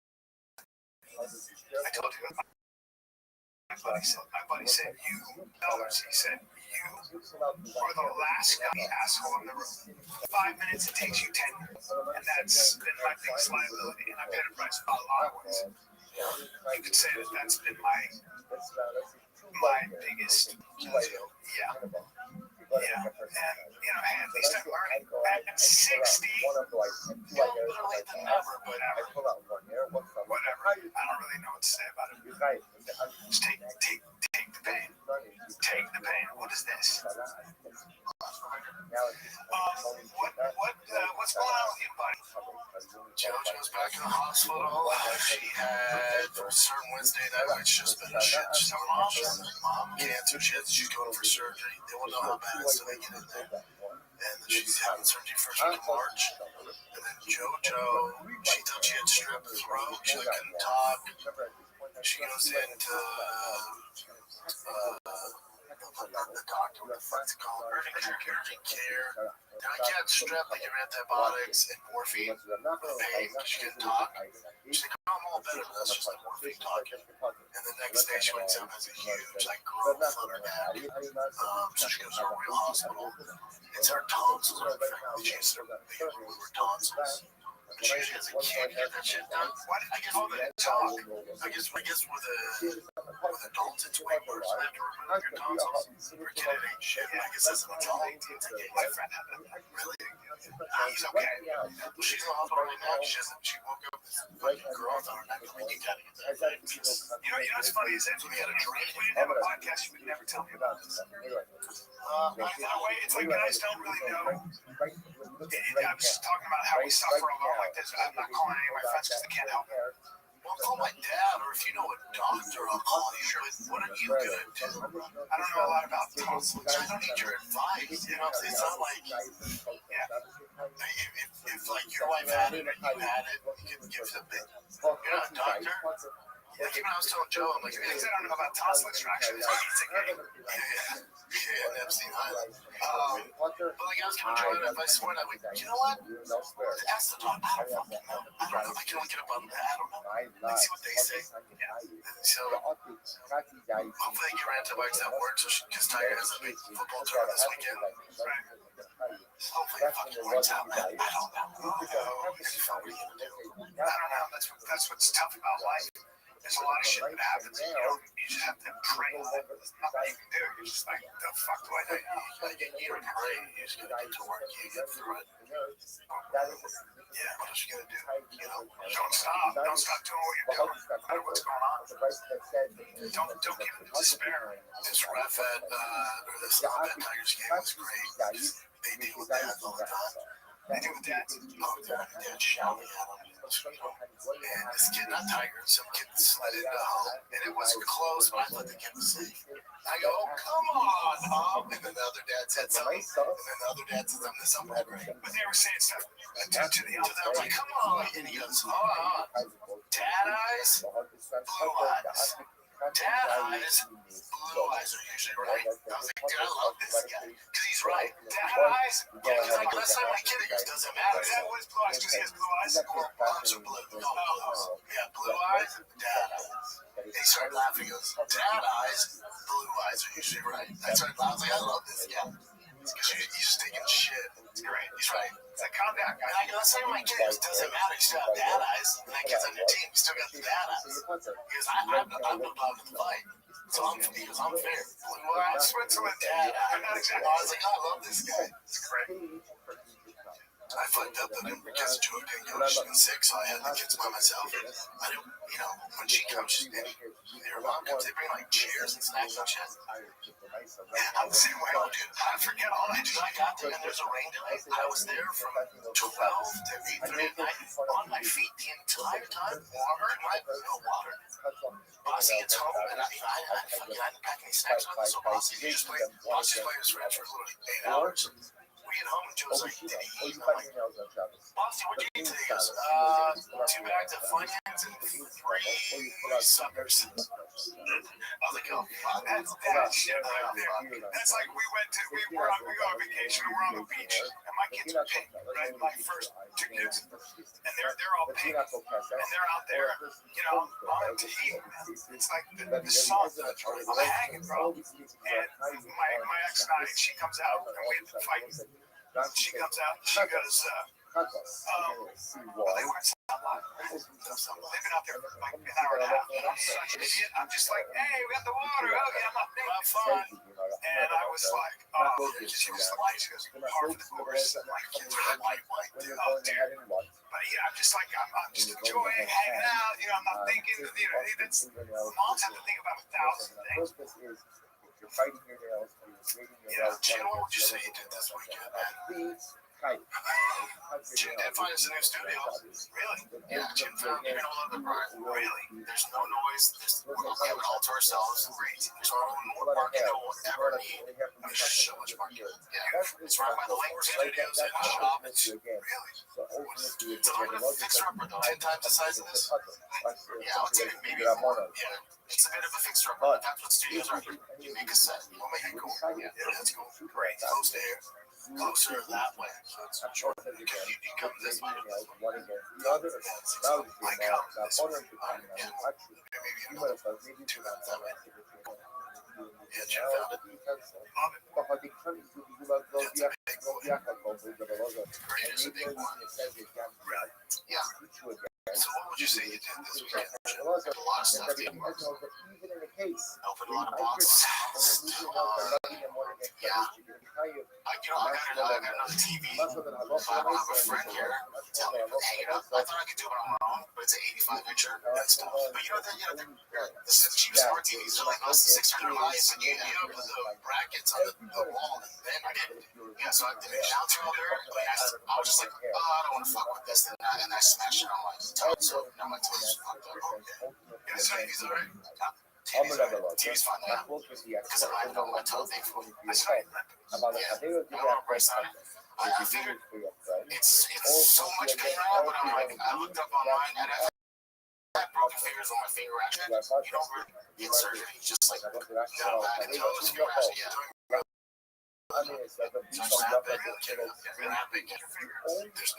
go to the doctor. There's no way to get rid of it. It's a compound fracture. It's like bones sticking together. It's just making fair. What is it? Tape? It's like football. What is tape? What is it break? What do you mean? Like when you break your finger, is it your knuckle or something? Or it can be. You literally do the sentence and you just tape to the other one. Yeah. Is that right? Yep. Your toe. It literally one time. Just wear sandals and tape to the other. Really?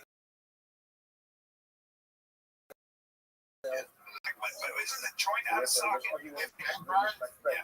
So if you're it's built, you just take it to the other one. It's gonna hurt. You just take the other one, and then it'll heal. So when you play football, it's nice. You're saying it breaks this way. You see football players. Yeah, there's no thing I don't know football. And break it up this way.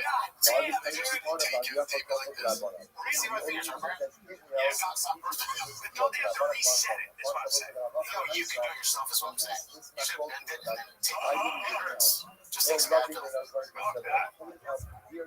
Yikes. Yeah. That's gotta hurt. How's your Wisconsin form? Nothing. I did legs today. I did deadlift. I was like, why the fuck are my legs so weak today?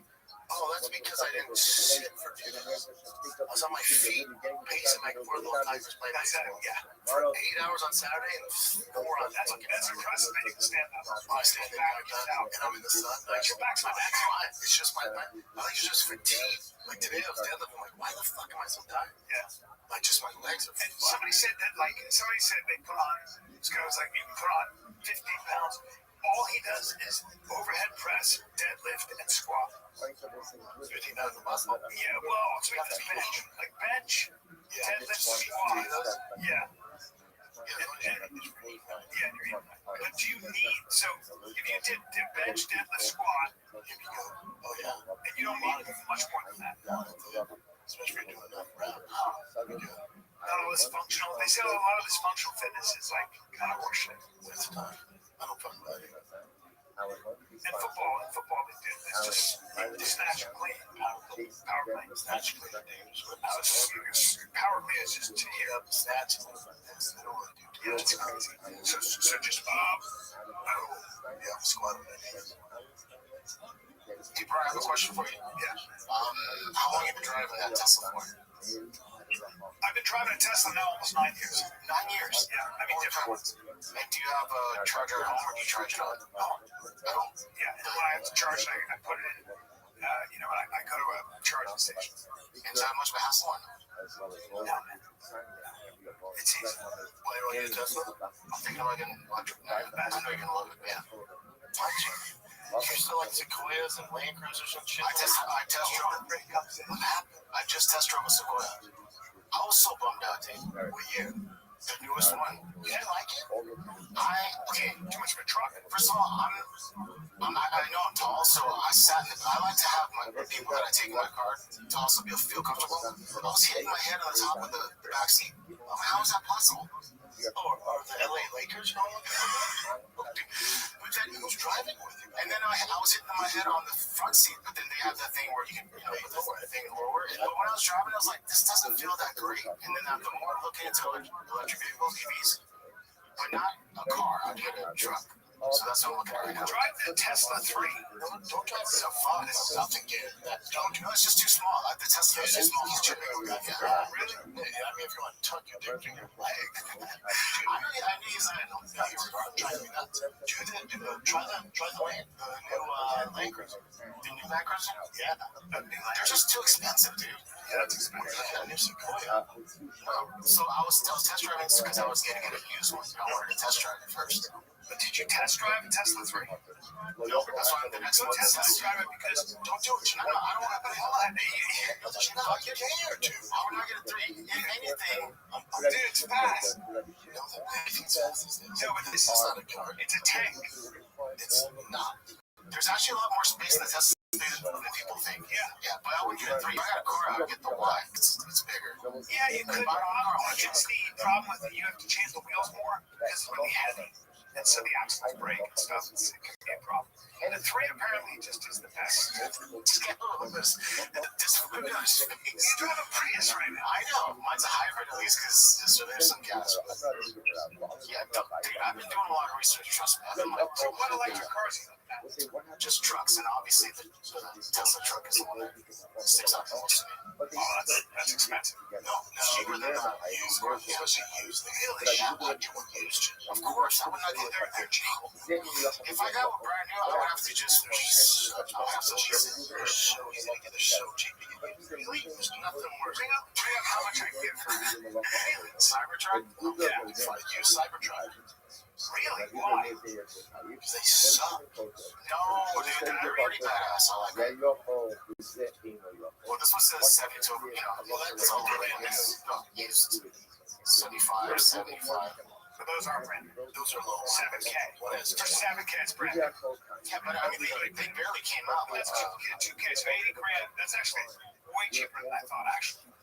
Let me see, what about used Cybertruck? I'll get on Facebook Marketplace right now. Dude, look for me, dude. That's what I've been looking for. Yeah, I don't even want that in my search history, but I'll do it for you. I don't want it fucking up my algorithm. But dude, they look dope too with the black on. How much is a used Rivian? They're too small. I don't like the way used Rivian. Oh, my bad, Shaq. Oh, my bad, Shaquille O'Neal. I know. You're not that big. Take it easy. I know. Oh, I'm sorry, Matumbo. Oh, I'm sorry. This is what did it for me. I saw this video. Hold on, let's see. Hold on. That's pretty cool. Dude, I'd rather Callan use another Epstein tape than watch this fucking video. He takes a cabin. Huh? He takes a cabin in his tail. Everything, you take that Hummer down there, Ken. No, there's no windows, bro. Buddy, you know how much more reliable that is down there than this Tesla truck? Play video games in there when you're camping? That's what sold you. No, I don't play video games, but I looked at all the different features, and it's like, dude, it's so cool. That's what we're gonna do. We're gonna give me your budget, and I'm gonna find you a badass gas-powered truck. Dude, if you did find me a truck, it would be this one. That's the size that I like the most. I wasn't blown. Even the old Land Cruisers, the bigger ones. Yeah, I'm not. My brother has one. I drove it. You know, like gosh, tough crowd. Have you driven the Tesla truck? No, that's what I want to do. The one thing that did piss me off, though, I will say this. I went to get an appointment at Tesla. I drove down there. They're like, oh, we're out. Oh, sorry, we messed up. And we used it for some event. I'm like, thanks for telling me. Like, my brother's like, get used to that. That's how Tesla is. I don't know for a fact if that was my thing. My one-time thing. The thing about Teslas, I've never brought it into service once. Yeah, that's the thing. It downloads. No oil change out. Yeah, it just downloads the new software. gas. I've never literally had to go to a gas station or bring it into the shop. Service.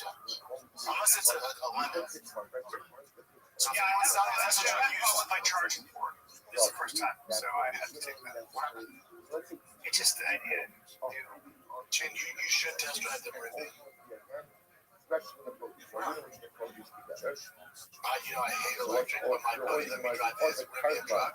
Way nicer than this one. Alright, so I will test this with Rivian because I want a truck. How much are their used Rivians? I don't know the electric market at all. What the fuck? 33, 35? Wow, that's way short over. how would they sell? That's crazy. It's terrible retail value. What do they cost to buy new? Yeah, There's nothing worse than like just because the battery. the battery slowly dissolves. 70, 76 new. I say exceed 125 performance. But yeah, we don't need that for that. I'm telling you that if I hit like gun force my head, I just suck a dick or drive like a car and get the it's just the looks are, I'm not into the looks. Interesting. I don't like the look. I like the side tire so much better. The brakes are better. it's too small for me. He's fucking howling. You're so scared. He's howling. He's fucking JJ Waters. Yeah, and even JJ Watkins.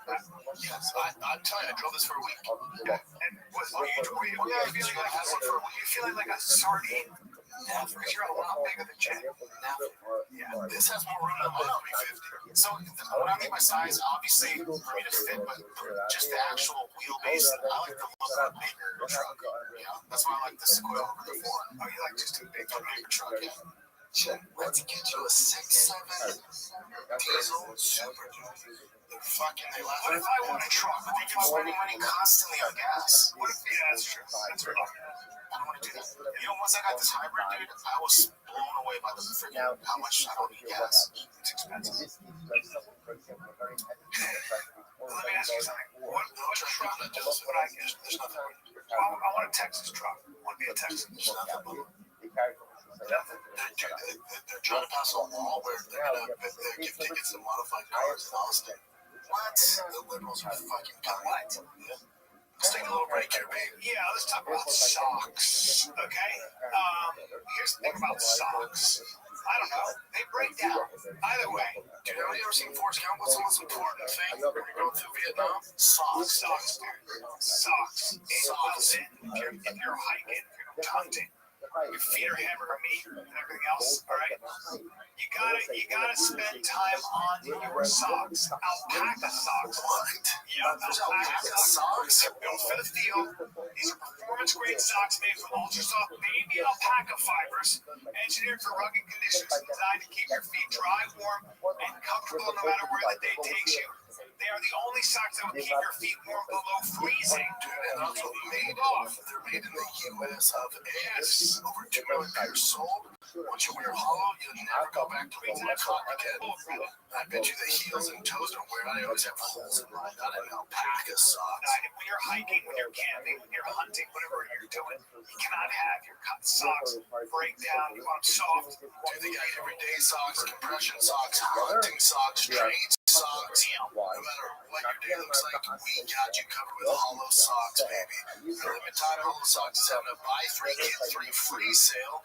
Head to hollowsocks.com today. Check them out.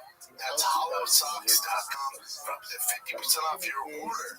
After your purchase, they will ask you where you heard about them. You're like, these socks are great. Tell them the Finally Kids sent you. Hollowsocks.com. So this one my buddy Russell from Tech Speed sent me. He's like, dude, you might be fucked in Austin. Look at this. California and now Austin, Texas. Are you kidding me? Drivers in Austin could face penalties for excessively loud cars and motorcycles. Guys, if you're a car enthusiast and you live in the Austin, Texas city limits, guys, I have really bad news for you. So we all know that LA has been a nightmare for car enthusiasts lately. They created something called state rep, which means they have the right to pull you over and see any modifications in your vehicle and then spank the car full to then decide if they want to impound your car or cite you for that modification part. Now, guys, a lot of people have been leaving LA to go to Austin, Texas and enjoy those backcountry roads that we all love. But now, guys, those laws are taking in effect in Austin, Texas. It's not into motion as yet, but they are definitely in the talks. After so many complaints that they have been getting of the noise exhaust going down and up and down the highway, guys, that is just, I don't know, guys. This is so bizarre, guys, because Austin, Texas happens to have one of the best racetracks in the country. And I'm free to put these residents. This is going to be absolutely hectic, guys. I don't know, maybe to be able to stop modified cars, Austin, Texas. You know, it's almost like the way the Brazilians talk, you know? More like the Valley Girls. Yeah, oh my God. Austin, California. We gotta figure this out. My car's super loud. It's a musical thing that goes up and down. I have a lot of sugar in my bills tank. a lot of these, I don't know if that's the case, but a lot of these bills get introduced to the floor and then they get debated. So everything, a lot of things are brought to the floor, right? In the House of Representatives, but it doesn't mean that they Say this, like, obviously, I identify cars in California that will do passing. I've never had one. Also, don't drive like an asshole. In Texas, it is illegal to operate a vehicle with a modified exhaust system as applied that produces excessive and unusual noise or that has had its muffler removed or bypassed. So that's been the case for almost a long time. That makes sense because when you get your driver's license, you have to get your car tested. So that makes sense. And then, the only Travis County, you can go outside here and there's no smog or testing. So there's to be profession friendliness, what they'll give the fun. Again, I've all modified cars, I've never had any issues. Yeah. In LA, I just got pulled over 2 days ago. My truck is loud as fuck. Cop was cool. He's like, man, this truck's sick. I'm like, thanks, dude. He's like, going 61 at 55. Because I know, but yes, all right, they're cool. But it's these kids on the highway, you know, they're going crazy and they got the stupid fire come out their exhaust, and that's what they're wearing. Yeah, you're driving through residential neighborhoods, waking people up. Nah, there's not too much of that going on here. It's maybe the highway. See this bad boy here? The drone my house, my whatnot, on a Civic. I would get pulled over just because I didn't have interior. Because I had a roll cage. I got pulled over constantly, non-stop, and it was too low. So I had to get a coilover so you can actually lift your car if you want to. Yeah. God, this shit. How old were you in this car? Early 20s. Think about the 21-year-old kid looking at you now driving a fucking electric car. A Cybertruck fucking car. You're 21-year-old like, God, you ain't gay. Right, or something. But I don't like that steering wheel. That's the one thing I hate is something. You get the regular steering. Yeah. But apparently when you start doing it, Like, they love it afterwards. It's not true. But I has any kids stand it.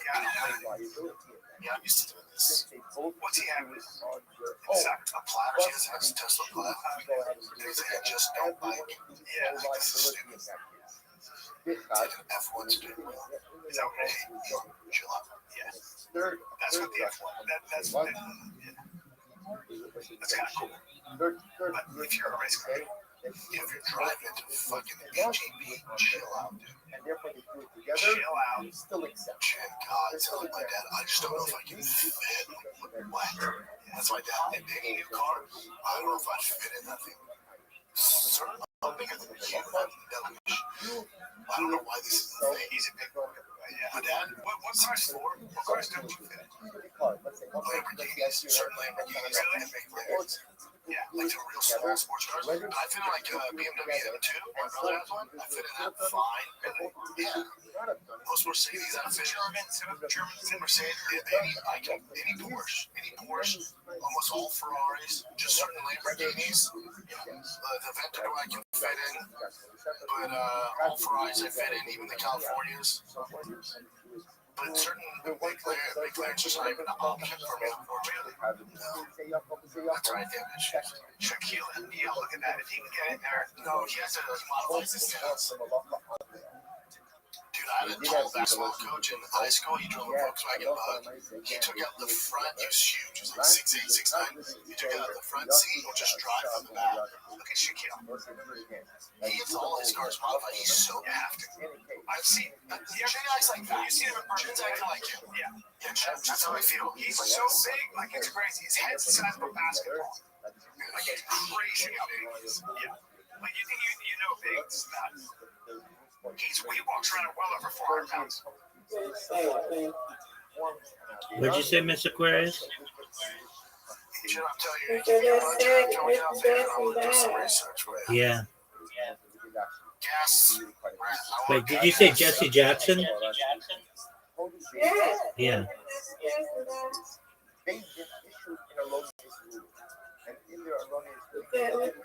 My news break. Look it up. It's on the social. I heard it on the radio. You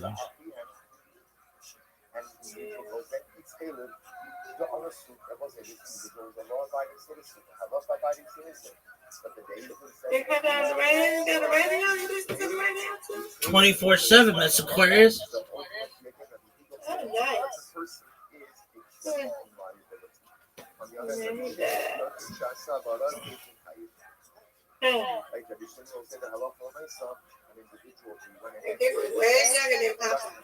Yeah, Papa had him beat.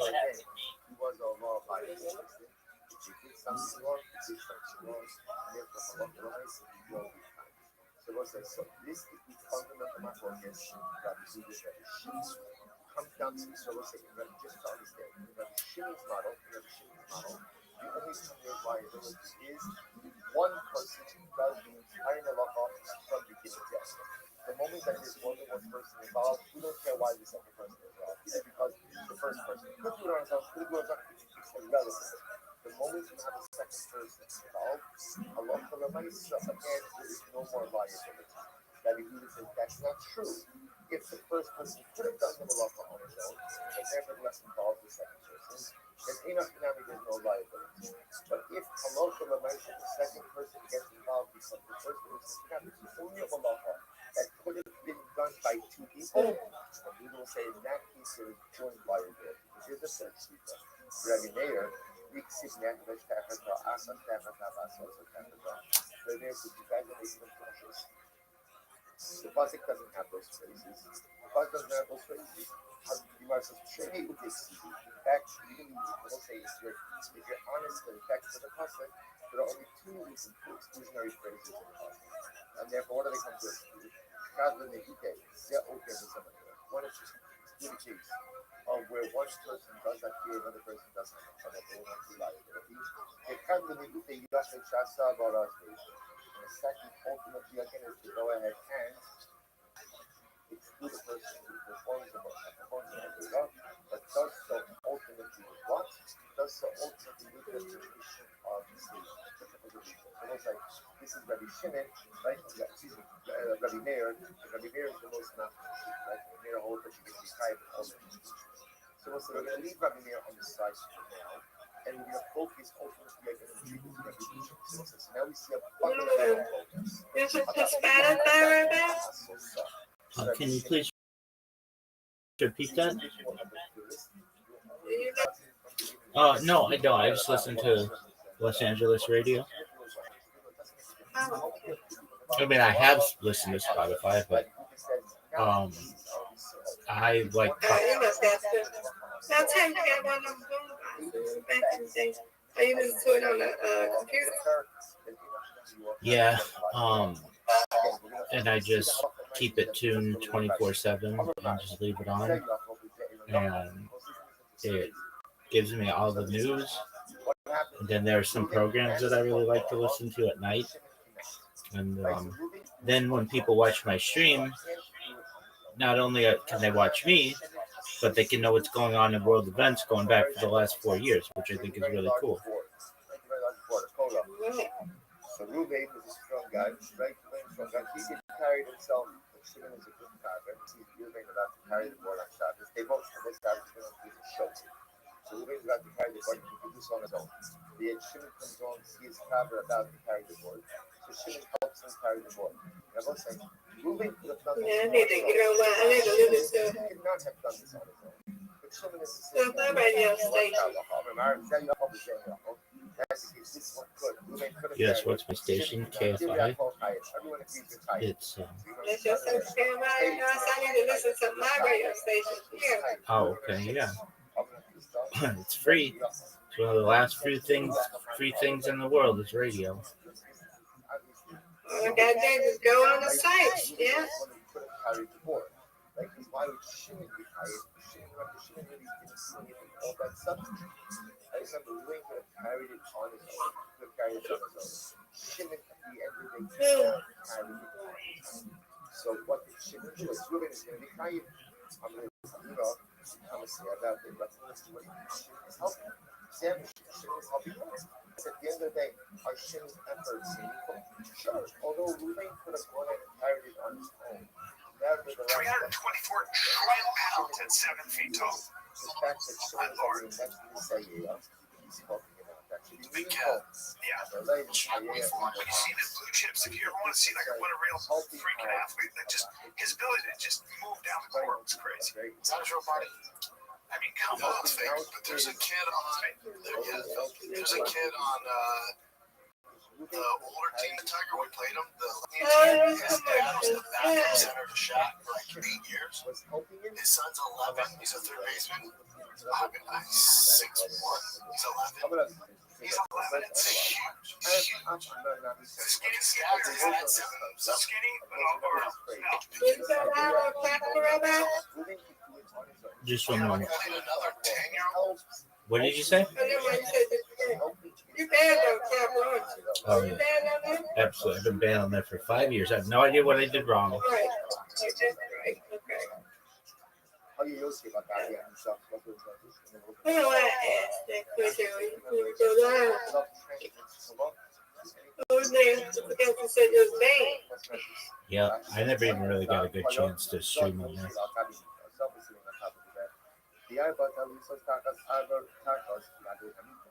And there are 4 shoals. Like 4 shoals. This weekend he's on the national team. He's 6 foot 230 pounds.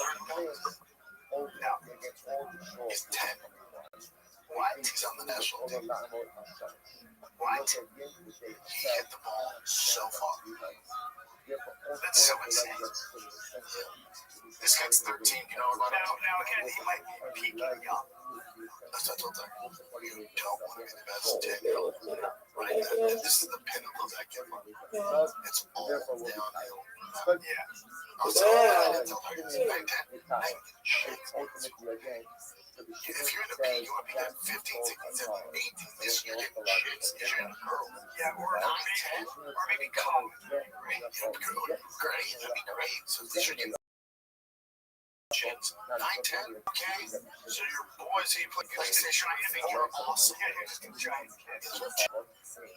Well, then you're talking about Sturkio who signed with the fucking Yankees and got $7 million. You know how good he is at 13? What are you talking about? Where is this kid? He's a Venezuelan kid. The level kids are at these days is like last night. I had his last football practice over the tournament is tonight, but last night they had practice. They're going over reading defenses right now. And I looked at one of the dads like, dude, I didn't learn this till I was in college. These kids are 9 and 10. Yeah, like zone defense and recognize the zone and sitting in the zone, recognizing, 3D. The blitz, hot reads, that's 9. They're so advanced now. It's just how it goes. At a certain level, they're so fucking advanced. God, it's insane. Like changing the route depending on the defense. They're learning the game. It's just everything's advanced. I guess they figure they can get it. They might understand, right? Certain kids can't. Like, if you're in the rec league, you're playing out that level, but on elite teams, they're so Jeez. So, yeah, the Tigers throwing 10, 11, you're seeing curveballs, changeups, sliders, tonight. Oh boy. Yikes. We talked about this on Shop Show, but Cain Velasquez, he's released. Where's he got out today? Today or yesterday? I think it was yesterday. That's awesome. Imagine what he's feeling. It's his baby, right? There's 2 kiddos. How long has he been away? Almost a year. God damn. More time, right? Oh, man, yeah, like 12 years. I think they're all scattered here by the school, too. Here's the Gunther thing I saw most recently. That's in Bugs. This is Savannah once again, talking to the camera.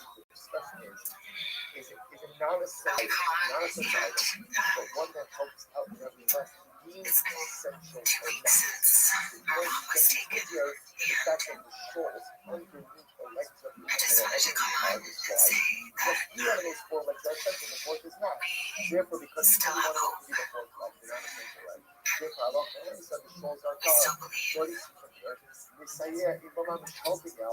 I wanted to say to whoever knows her or knows where she is,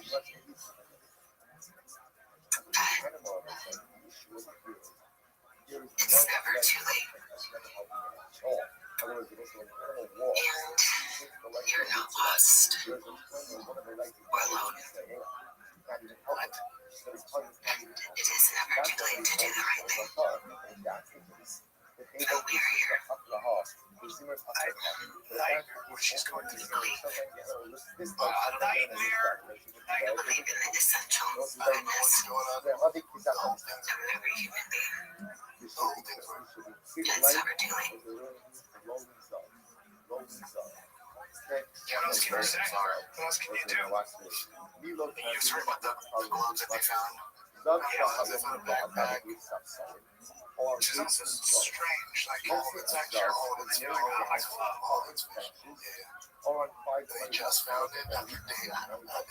Something is fucking up. Something's going on. Yeah, what's going on? Like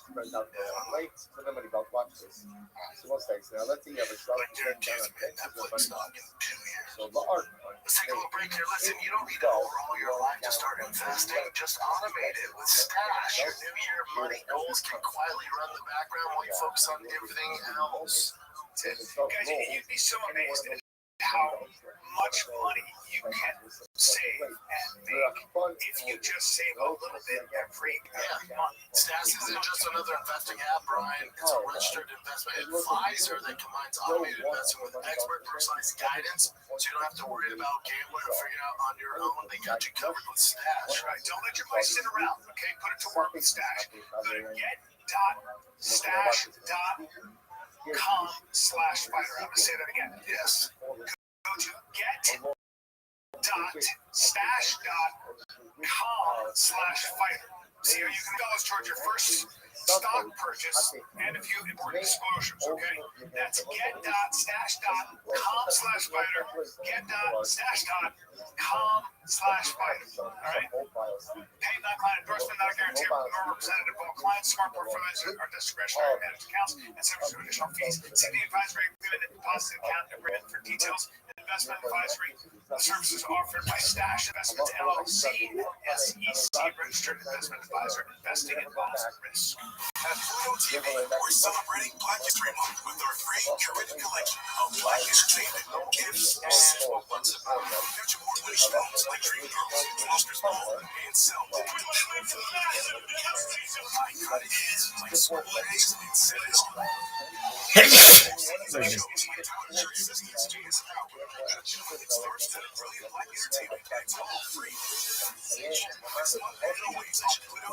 Stream now. So the economy is doing better.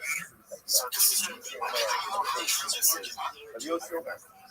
there's this woman that's a business model, and she tags into the message rates and she saw the humans of human beings. This is her reaction to it. Where she tells them the person back in the courthouse, there's none of that going on.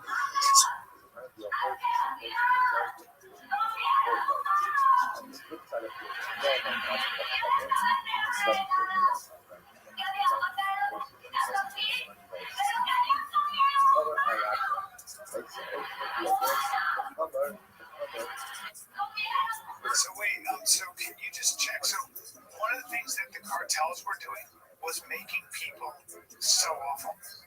They would have these people come in for jobs, thought they were here for jobs, and then they would have them fight each other and eat each other to see who is the craziest. And then then you'd go work like crazy stuff. So you go there thinking, so is that what she's responding to? Is that just let's make sure that that's, because a lot of times they take these videos and take them out of context. Because that shit was going on and I think still going on. So she might have lost her mind. All I get is this inflation since 2009 on Mexico flight from my life. There's a lot of this stuff, yeah. She could be referring to the cartel. Hey, here we are again. Like, this is the world we live in. Like, we're like, wait, what's going on there? And then I saw this talk about a Roseanne bar. Roseanne bar don't sound so crazy anymore, now does she? You know, ladies, that is not bullshit. It's true. So it's not just the dogs and the cats, not just the pets. It's not just the dogs and the cats. They're full-on vampires. And everybody still thinks I'm crazy, but I'm not crazy. They're full-on vampires. They love the taste of human flesh and they drink human blood. They do, Tucker. Stop staring at me like that.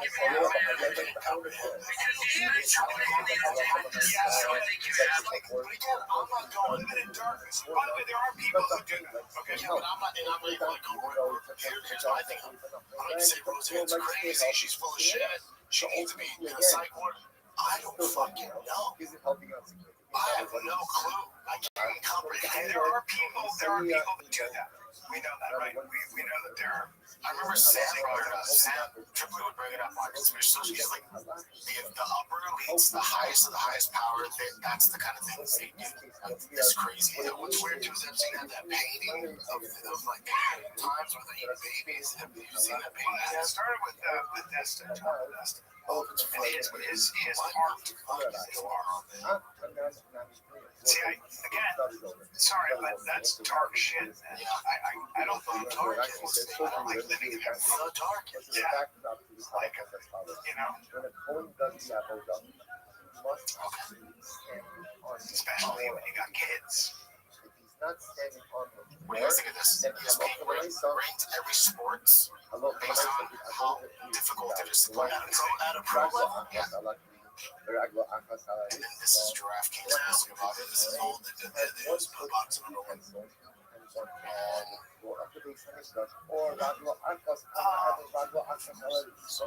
I mean, we see martial arts, but that's such a weird. It's a weird thing to do. Because baseball should be way higher, right? As far as hitting the ball, yes. Yeah, hitting the ball. But wrestling is no joke. I mean, kind of shaking it up, man.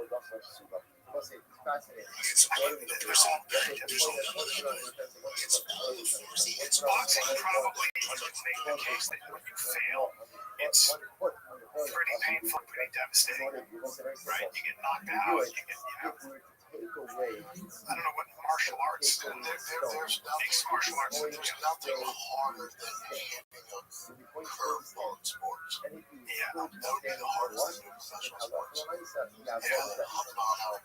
As far as success, think about it. Baseball would be the hardest as far as my friend having success in the sport. Yeah, but then boxers, those guys 40-0, 30-0, 35. Yeah, and just to be able to play the game like we don't have to be professional boxers. We can still box each other. We can play the game. We can play basketball. But if you can't hit a ball, what they freeze it. You can also do everything right. You can hit the ball really well. You can, when somebody catches it, you're out. You go 0 for 40, and you did everything right. So it's true. It's unforgiving. It's so dumb. I remember just in the cage, just hitting a 40. I could never hit the ball. I know you watch it. My 9-year-old strikes me out. But what else would this do is, think how many people worldwide play baseball. How hard is it to go pro in baseball? It's a hard sport to go pro in. Like, wouldn't you say basketball is? No. More people play baseball worldwide than basketball. Way more. I don't know that. I do. Yeah, I do. Yeah. Basketball's huge in the Balkans. It's huge in China. There's no baseball. Baseball's huge in China. Japan it is. I don't know about China. Soccer would be number one. Okay, cricket versus basketball. Yeah, basketball. Cricket? Yeah, basketball is 2.2 billion fans. So basketball is way bigger than baseball. Way bigger. Type in baseball, Jones, soccer I knew was the biggest global sport. Yeah, but basketball is huge in China, so they don't play it. But baseball's played in really like China and America.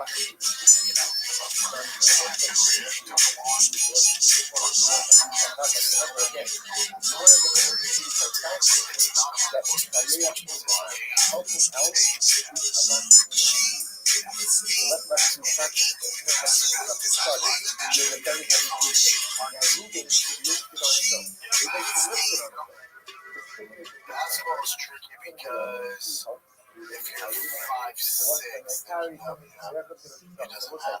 I was thinking there's so much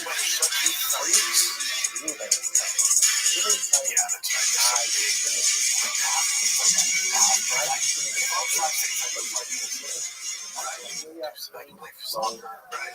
Play baseball. I literally cannot play the NBA. There's so much. Yeah, I would say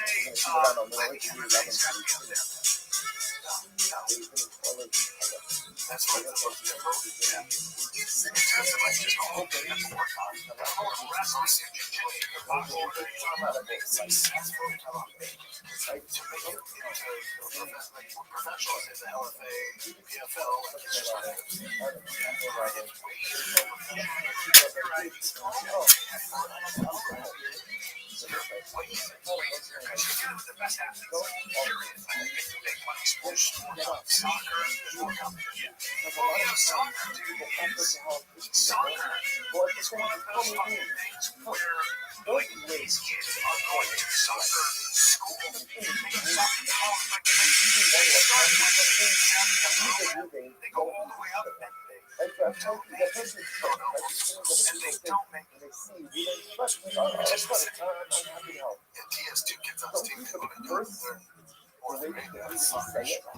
Don't be the person who waits to get the phone. Also, be the person who waits to get asked to help. That's But you see what they're doing? so HGTV's trying to call Chris. I'm sorry, I learned the There are N-word. things we know we need to do. Well, Some of you wait down there. The way she did it too was, Well, once you get it started, it's good to have it help. Communally, whether it's in schools, in our community, people are always willing to help. Whatever they have to do. Don't wait to help. Don't wait to help. You need to move it. You're going to up the board. the smarter way to run your business communications. Quote is the #1 rated business phone system on G2 with over 3,000 reviews. Built for how modern teams work. That's why more than 90,000 businesses from sole operators to growing teams rely on you. Quote, to stay connected, professional, consistently reachable, they got you.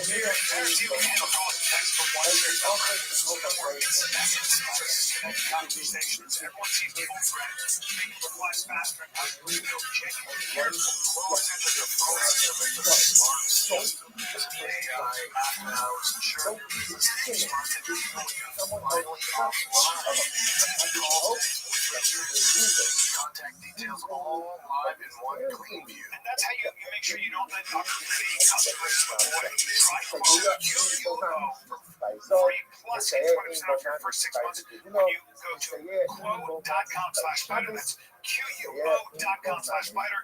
Q quote, no missed calls, no missed customers. Take a little break, kids. This episode of the Fighter is brought to you by O'Reilly Auto Parts. They're in the business of keeping your car on the road. I love these guys. I'm there every freaking week. O'Reilly Auto Parts offers friendly, helpful service and parts knowledge you need for all your maintenance and repairs. They got everything, 1,000 parts online, in the store. It's all over. So if you're in a jam, they got you covered, man. So whether you're a car expert or a rookie like Callan, you'll find the employees at O'Reilly Auto Parts are your one-stop shop for everything you need. Professional parts people at O'Reilly Auto Parts are your one-stop shop for all things auto do it yourself. You can find them in-store, online. Stop by O'Reilly Auto Parts today. Visit them at O'ReillyAuto.com/fighter. That's O'ReillyAuto.com/fighter. Warning offensive language. I think I can handle it. Just talk about actually needing behaviors. Does it have to be a sheer believing and a sheer percentage, or one sheer percentage? If you get the wrong, focus. Not on the sheer list, what it means there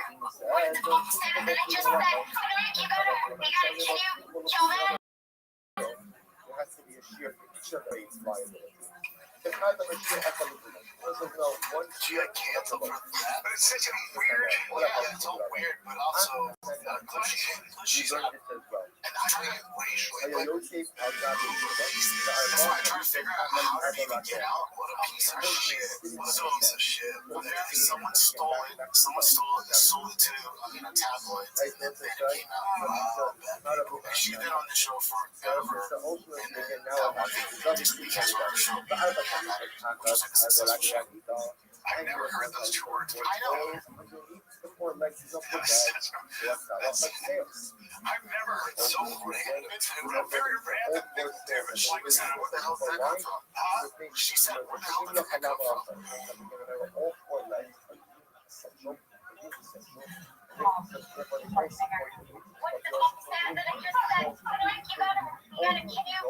She literally didn't know what she said. She goes, wait, what did I say? It's like you got so stupid and tearing away your livelihood for that. That's so dumb. Well, this is the world. It's the assholes that are stole it and put it out. It's so that's the world. Nobody has grace. It's like, that's it. People who want to jump on that, what I gotta say. I'm not racist. See, I'm not racist. I'm real. Yeah. Otherwise, listen, the I went to, I saw the first time it came out. It was like, Bearcats where she has to use the it's like that. She has to have a white board. It's terrible. Let's say the guy on the board, the ladder, there's black. All right, that's fucking weird. Two white guys in the room. She just let it blur. It's really a weird thing. It's just a weird general. Yeah, it's just a weird thing. Like, it's a weird thing to say. It's like, you know, I don't know, like, What scumbag sold that to TMZ to get her canceled? So dumb. And that was like, I think 4 years ago that happened. It just came out. oh, it was 4 years Yeah, ago. it was just how dumb is that? So what happens? If you have a year, Oh, boy.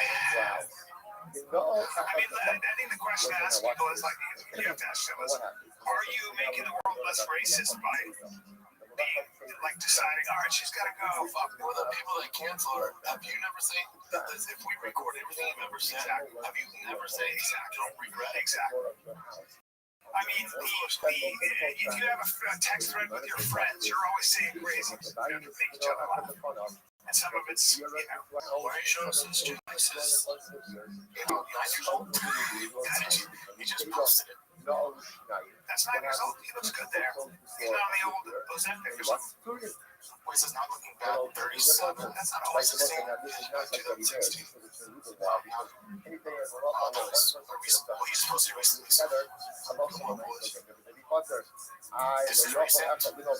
Fair doing muscle up. I guess they're called muscle ups. Neither of them has the ability to go. They both do it together. What's that?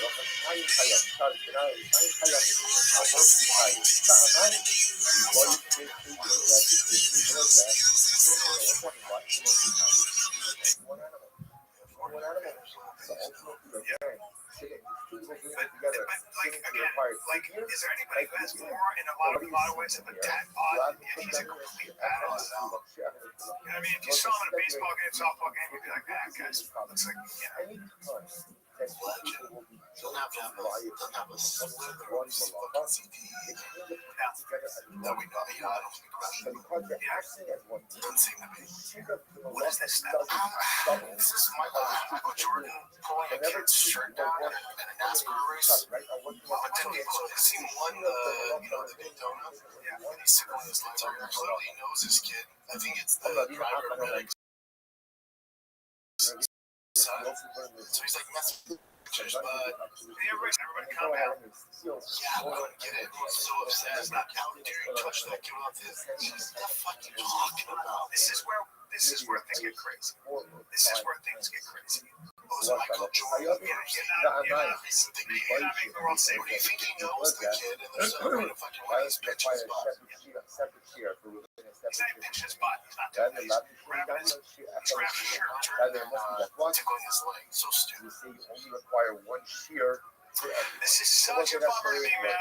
I knew him a little bit. I used to see him on auditions. He was such a good person. Yeah, so James Fernandez. Yeah, this really hit me hard. It made me like I had to not cry because I knew a little bit. So like I guess I just kind of as an actor in LA, I would see him periodically between jobs. We'd be auditioning for the same thing. I can't remember what it was, but we came really close to doing a job together, and it might have been. I wasn't, but I went. I was around the same time that when it was going on. So I would see him, and he was such a good guy. And I can't remember our exchange, but that's kind of he was just. That's what everyone's saying. He had 6 kids, and he had stage 3, and then he just died. And he held it together. Like going through hell, still able to be so positive and such a good person. Could sing his ass off. You ever see him dance and sing? Some dance. He could sing too. He was on the Mask. Oh yeah. I mean, people are like, whose voice is this? It's like, yeah. And he was so funny. He goes, I want to be Matt Damon. He goes, there was only one Matt Damon. The one thing that always bothers me, I don't know if it bothers you, I'm sure I've talked about this before too. It's like when people take pictures when they're in the hospital and then they post them. I don't know why it bothers me, but They're like, holding his hand. When you go to you see a transformation and you see a real what it does to your body, it activates your body. I'm no crazy. You're saying like a friend and family goes like yes. Like he's on death's doorstep. Like I think Carlton goes to the yes. That one too. Carlton's like the day before he passed away. Who's Carlton? He was on Fresh Prince of Bel-Air, the black guy, so close. Yeah, the day before he said goodbye to the world. I don't know if I'm posting that. Like what you want, you wouldn't want anyone to do that. Looking at your ass. I don't know. Some nights you're like, this is who I am. This is going away now. The answer is no. I hate it personally, but I don't know.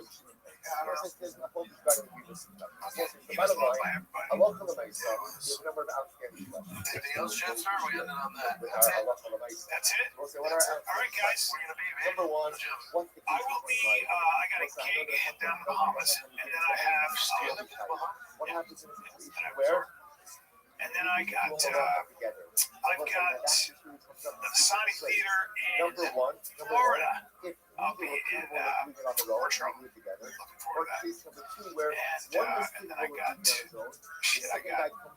Denver, Colorado, March 5th and 6th and 7th. I got a lot of places to go. I get the Arizona. Just the fun to get around. This is really very fascinating. So this is actually the beginning of the Shabbos. Perek Aleph. We'll go through two halachas. Perek Aleph, halacha tes vav and tes zayin. So let me repeat the Rambam. Kol malacha shayachal yachal lasos also levado. Anytime an individual can perform a malacha by himself. But also shayim should change of the zenitas of the zenitas. Kizon she'achar zakir. בניו חשם בשוס אחרת, בין שס לא שני כאחד, התחילו לעשות שס אקסוס שם קומוס, because אקסוס כיכר באופציון מרשוס לרשוס, הרי אילים. So what's the halach of the number one says the Rambam. Any time one person could have done the malacha, but two people do it, so halach of the you are part. So once this comes up in one of two cases. Let's say Reuben did the Akira, Shimon did the Hanacha, or Reuben and Shimon both hold on to the quill and they write two letters together, or the beam was light enough that it couldn't be carried by either of them by themselves and they do it together, So we'll say that is halacha l'maisa number one. Any time, any individual who has done the malacha by themselves, but two people choose to do it together, they are both pater. That's halacha number one. Next.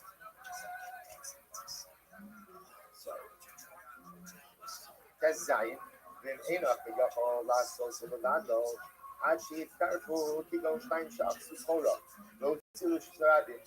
הואיל ואין כוח בהם לעשות לבדו, אבל also התחילו לעשות, שניהם חייבים. We'll say so now. Second halacha says the Rambam. That what? However, let's use the board case. Let's say two people do malacha together. And why do they do the malacha together? Because neither had the ability to do it on his own. So they do it jointly together. Says the Rambam, they are chayiv. So neither Reuben nor Shimon do the malacha and do it together. Both are chayiv. Right? And what's the shear of the malacha? The shear echad of the one. There is one shear. Or it's also like neither to do it on their own. Essentially, they're reckoned as one entity. And therefore, the shear for the malacha is the same shear as it was for one individual. So, most of the halacha number one is both Reuben and Shimon to do the malacha on their own. But they're good friends, they do everything together. So, they decide to do their malachas together also, they're both partners. But if neither Reuben nor Shimon do the malacha on their own, and therefore they join forces to do it together, they will both be chayiv. And what is one shear for both of them? Last case, haya koach be'echad lahotzi kol rezu levado. Vashini in the upper Lotzio Nevado. Dinishkat Ushne Lotzio. Was like case number 3 is Reuben can carry it on his own. Shimon can't carry it on his own. Reuben lifts it up and Shimon helps him out. Zaharisha Shiachal Chayiv. Vashini Misayel. Misayel Eno Chayiv Klum. We'll go to Yosef. We'll say Allah number 3. Misayel in Bomam. Helping is halachically significant. So Reuben can carry on his own. And Shimon helps out. Reuben will be chayiv. Shimon is pater because in the same month. We'll say therefore again. Case number 1, where Reuben and Shimon, either of them to do the malacha on their own, yet they choose to go ahead and act together. Both pater. neither Ruvain nor Shimon do the halacha on their own.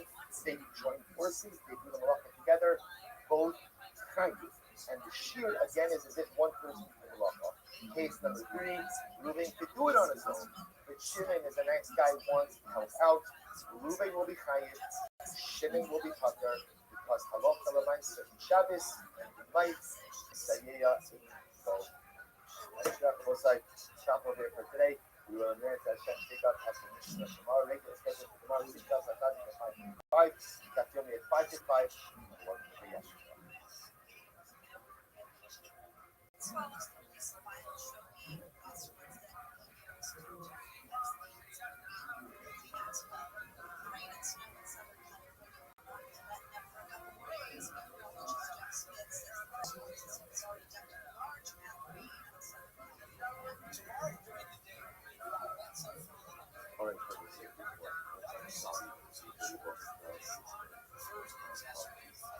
So let's at least salvage a few minutes. We left one yesterday. I said that I'll be trying to so the Southern Heights problem was a kid who transitioned to whole senior leader. Here I was leader literally again, the entire living consciousness, right? The entire living consciousness should be built on the concept that I think is part of the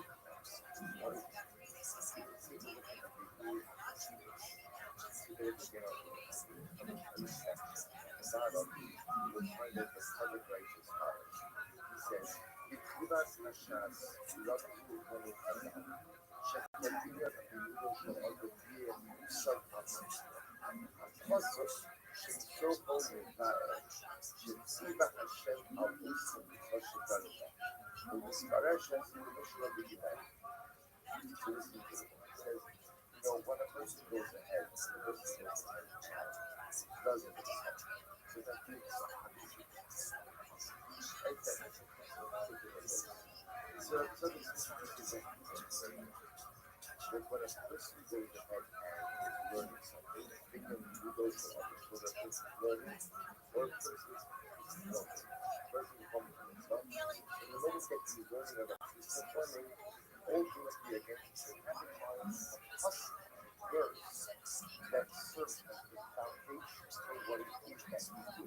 And because it goes on, I'm going to just usually and he says, because it says, no Shaitan to practice Shaitan is passing he was trying to Bible, she is that's the answer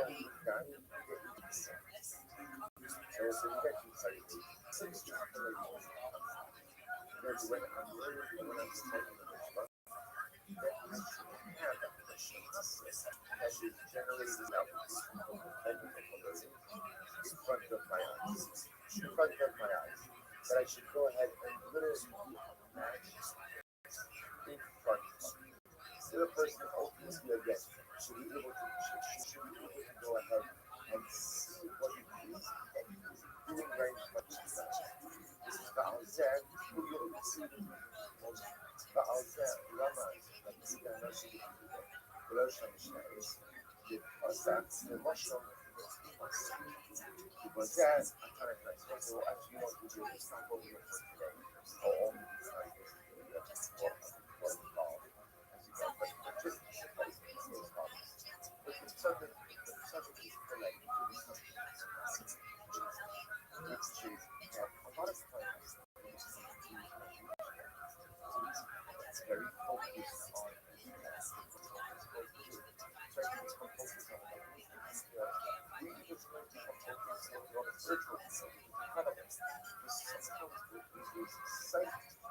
about or really psychic that at the end of the day, what I'm doing is really starts to sometimes I learned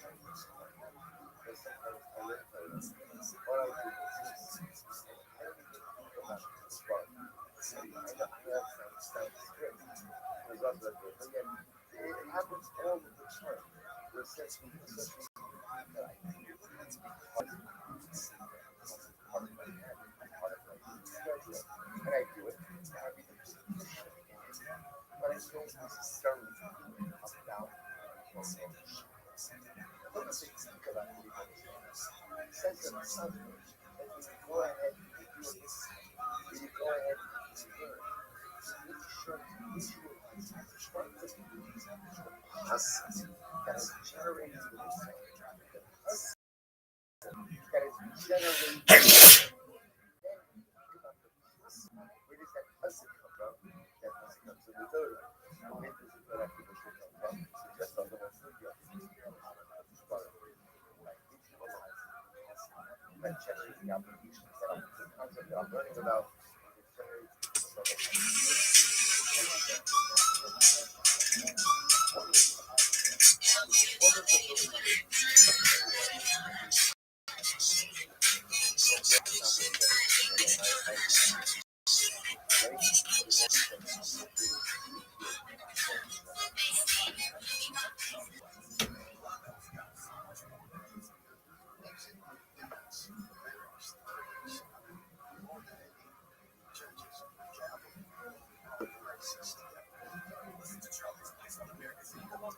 all right, so we'll say good morning. Good morning, beautiful person.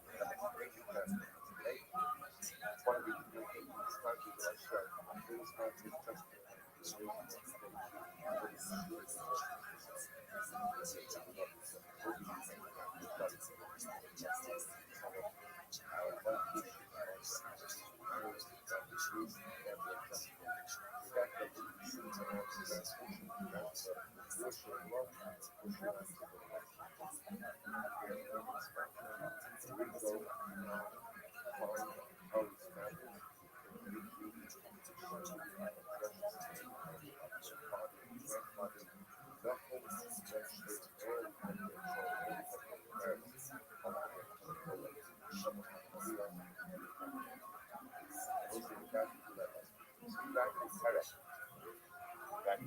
we are starting today. Today's class is Aleph 91. We are putting up Hashem on Daf Simon of Daf Simon 19. We are putting up so the Gemara says, the Mishnah says, the Mishnah says, about a mini fast. How much of the separate Shabbos is something dedicated to itself? Right? Again, don't see right now about transferring items from one to another. What's considered to be significant? What's insignificant?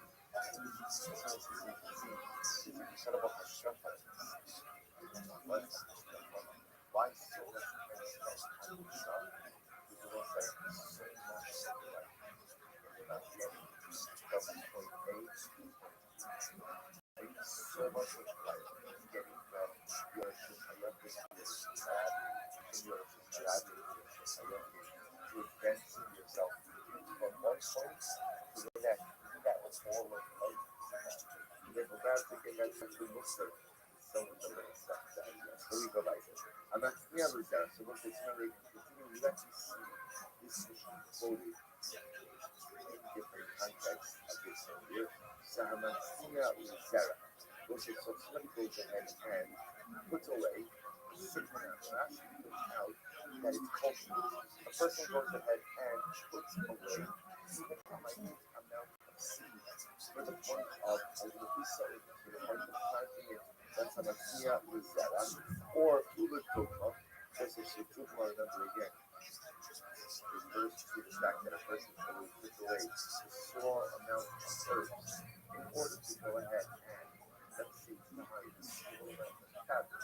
So it often serves as a simple patch skilled to people different dye colors, or a bit of form, or let's say this is supposedly a certain amount of something. Ultimately, here again, focus on something happening in all of these cases of Zara, the good mother of law, exploring the very small amounts. Much smaller than the equivalent here with this type of item. So zero Shabbos. And also, if you're going to person goes ahead and without Shabbos. So what's the halacha chayiv? Ultimately, a person is chayiv the horses. That person is chayiv ultimately again for going ahead and carrying out any of them. So let's see what's the last one. Yes, so Rashi says, first Rashi, Okay, let's just run it.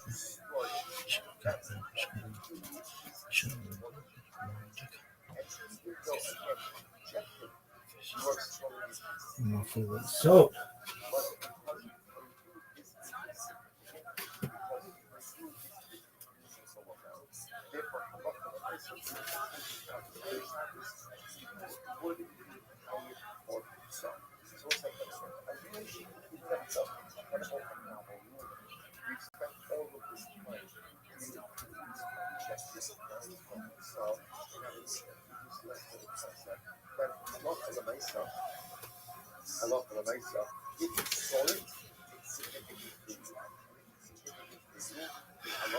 listen,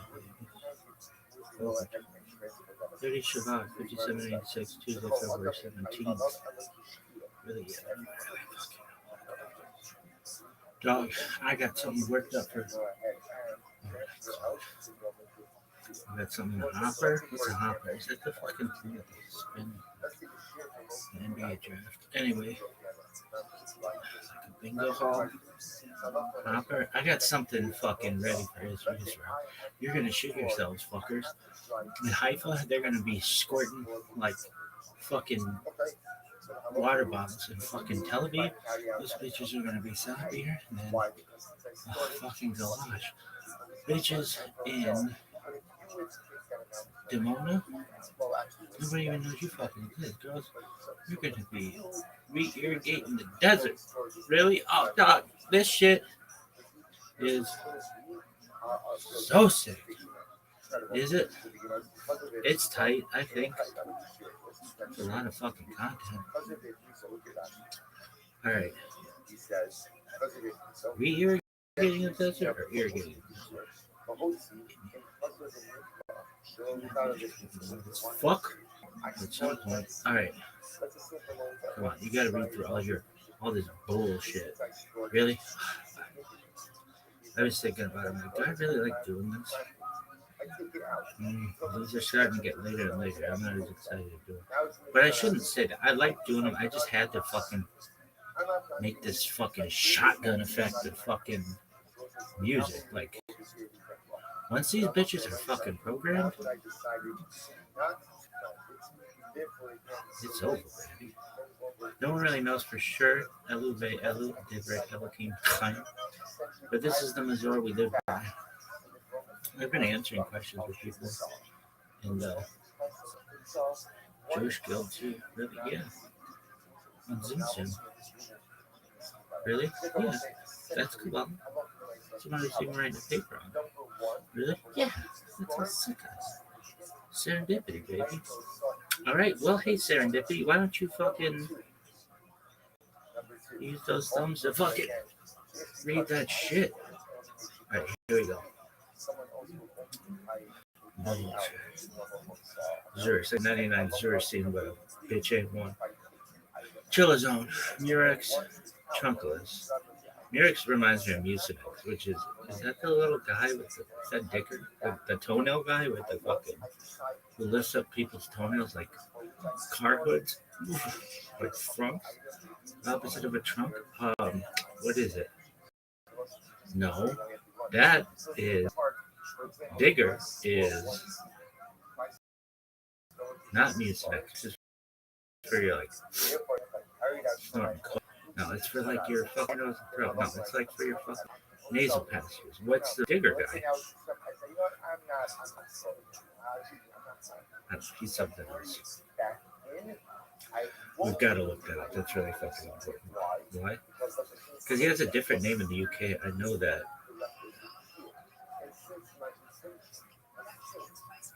Toenail mascot Digger. What's this motherfucker's name?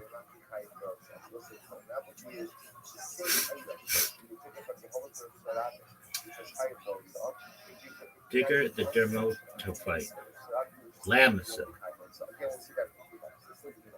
Novartis. But he's known as something in the UK. He's in family. Oh, he peels back a human toenail like a cartilage and crawls inside, declaring, "All I want is to get in here." Oh man, that fucking drives me nuts. Alright, but in the UK, Lamisil,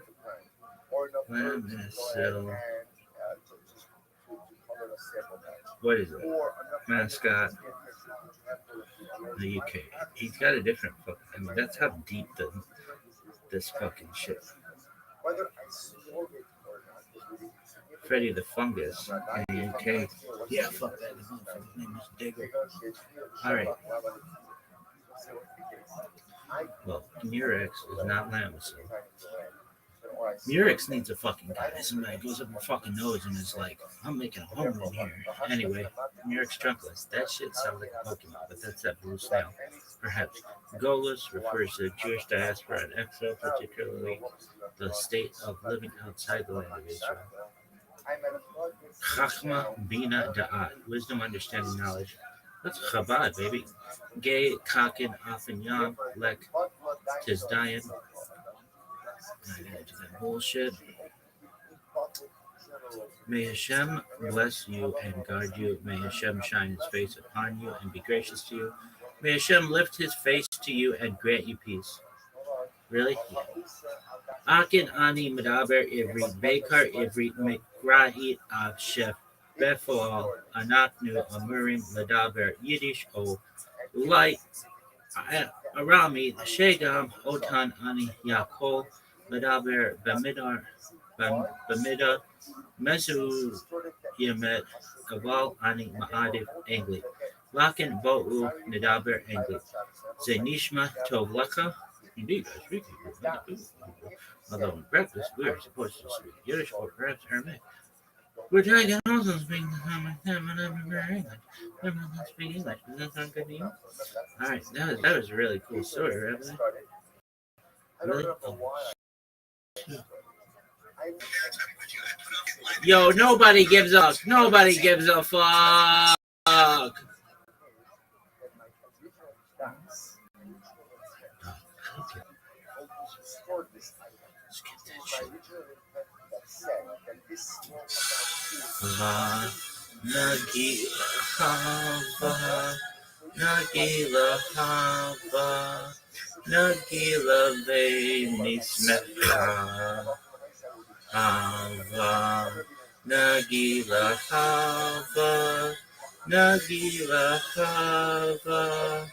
Nagila Venismecha Hava Nagila Venismecha Hava Neranena Venismecha Hava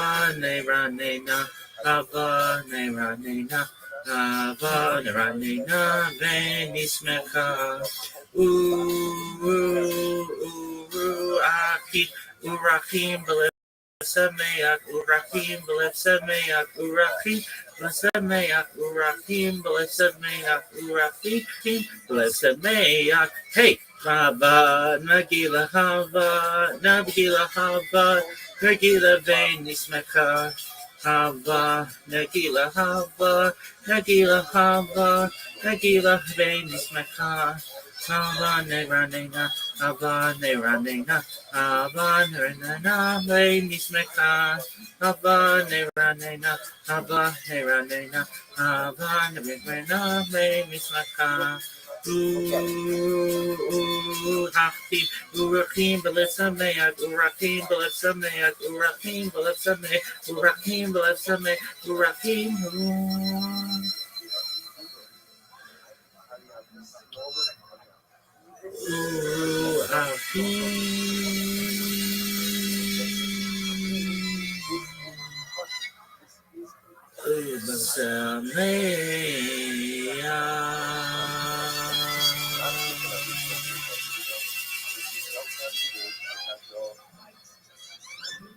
Oh, that was tight, Rabbi. Yeah, it was.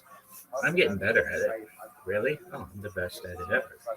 You don't even know there's 69 verses of that shit. And one of them goes, Nagina, Nagina, Nagina. Yeah, he gets right. Yeah, you don't even know that one. That's the 69th verse. Same as the first. Psych, bitch. It's different. Different. Why? Oh, it's different. What is Amachai mean? It's something so pleasurable it can bring back the dead, baby. That's what Robertson said before. Show Halavai. That's what she wants to say. That is a. I wish if only Jewish cup, Jewish head. You get some Jewish head from mom, dog. Calm down, dude. Yenta. That's a fucking talkative bitch. Kind of a fetish of mine. Topless brass tacks, motherfucker. Nosh means to snack, like snacking on pussy, snacking on pussy. Bashert, there's Basherta, which is a female soulmate. Basherta is a female, is a male soulmate. Kind of reminds me of the word berserker, which is like a crazy dude out of the Vikings. Anyway, and then there's Bashert, which is just like, I guess, a neutral soulmate. Mishmash, I was taking a bath. Everybody knows Bucks is nothing. Beans. L'chaim, to life. Par, neutral. Wet, kosher. Smooth, mensch. It's a good dude. It's also a female. I think you should be able to say mensch, but anyway, it's a female would be Aishik Chail and Zadok guess boy and give a Pratt's waving. That's like, well, fuck. Stettel, that's a town. Streimel, that's a hat. Shadel, that's a fucking wig. Milkig, dairy, fleischig, meat, power, neutral. Heimish or Hamish, that's homie. Schmado, that's Brad. Schwigger, mother-in-law. Chazir, that's pig. Chazer is to repeat. Schlep is to like travel with a burden. Meshuggah, that's wow, dude. Really? Yeah, Meshuggah. Ganif, that's a thief. Yarmulka, Yarmulka, Zarmulka. It's a cat. This thing. So Kippa Trafe means torn. Yard site. Today's yard site. What's yard site? Year time. Here we go, folks. One kernel is significant because I use it for homeopathic remedy, right? So for me, one kernel of wheat is nothing.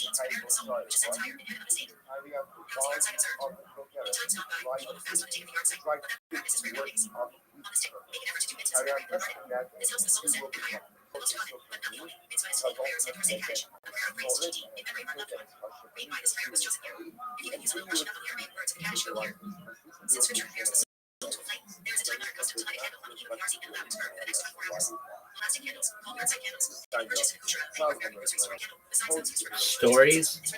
It stores.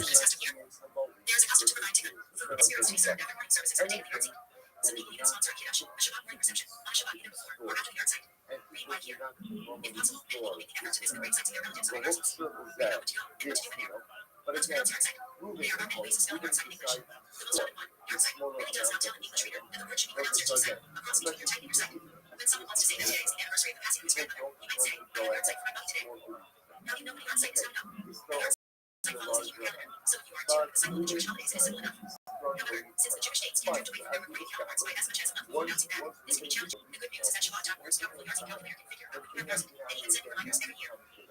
Oh, that's tight too.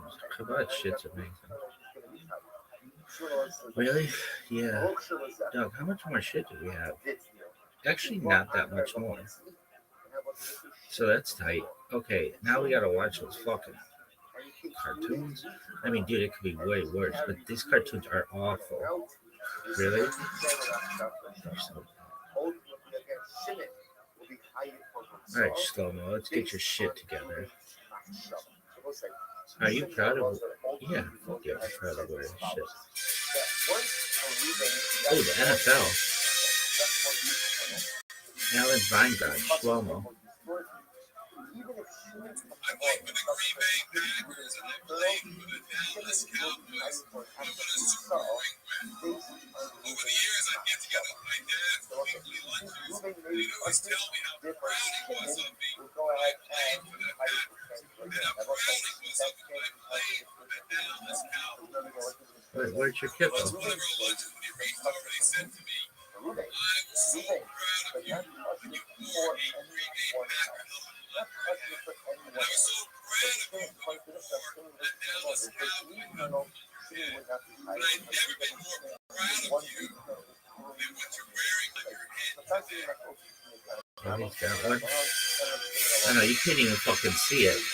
You can fucking see mine. Alright, well, that was cool. Snake bitch, that was boring as fuck. Oh, if this is boring, I'm gonna be 44 minutes. Get the fuck out of here.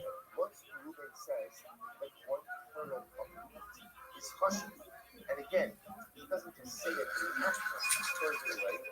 Gotta watch these creepy fucking puppets.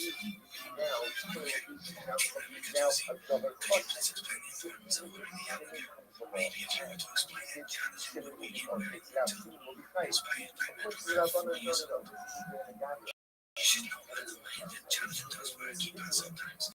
Whenever it comes to sitting arguments, for some reason, fails.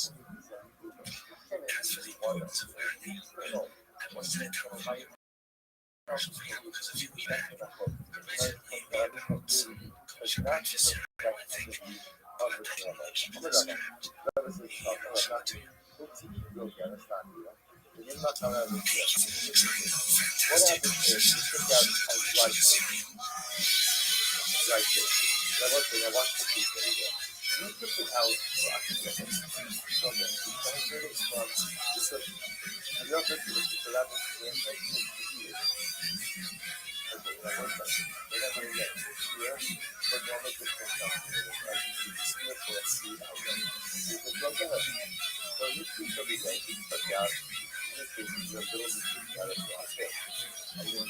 Wait a second, I think I was supposed to be doing a cereal commercial. Wait a cereal.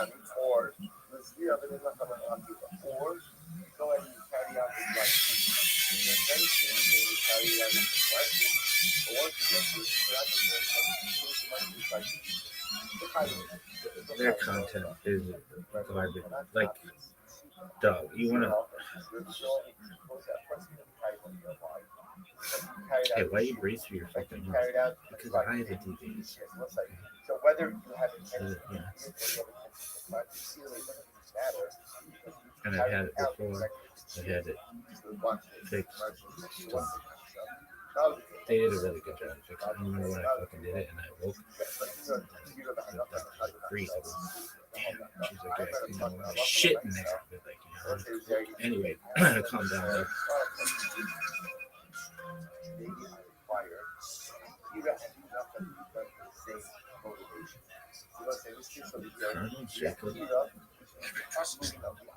This better be the best fucking story I've ever heard about wearing a kippah.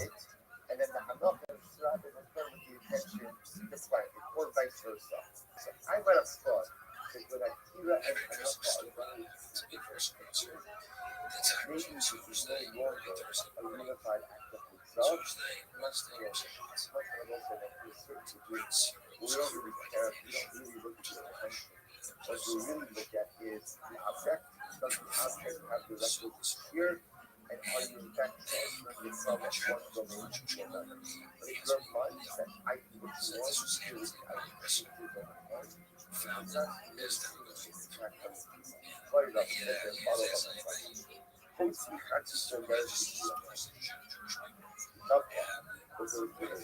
the name of Allah, but let's say I carry out acts of righteousness. And then what happens? It falls out. Falls out. So now becomes the shield again of a girl. Garrison of full right thing. And I have in mind to be what's happening over here? When I took it out of my house, like when I lifted up and took it out, my intention was to spread it. And ultimately, again, it was the size of a half a drug gallon. Then I changed my then it swells up. And I changed my mind. My intention was to eat it. Not in one piece that I look at in that piece. I must remember again. This piece was here. But I had mine here. So it has the whole here. So yet when I picked it up and moved it from my home, it did not have to let me here. Heat up, but it didn't have to let me here. So what do I do in this case? Mouth. Empty. And my house will be tight. You know, maybe this is basically the intention.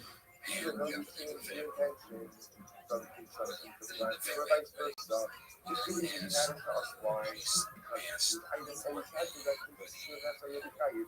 However, fuck like even if I didn't the asshole of the year. What did you carry out? What did you up? You picked up a half of the lettuce. Well, that was not half the sheer breath middle. Maybe you know, what's not done for the sake of actually down there for you to carry it. Also, even if you were stick, the no pressure allowed.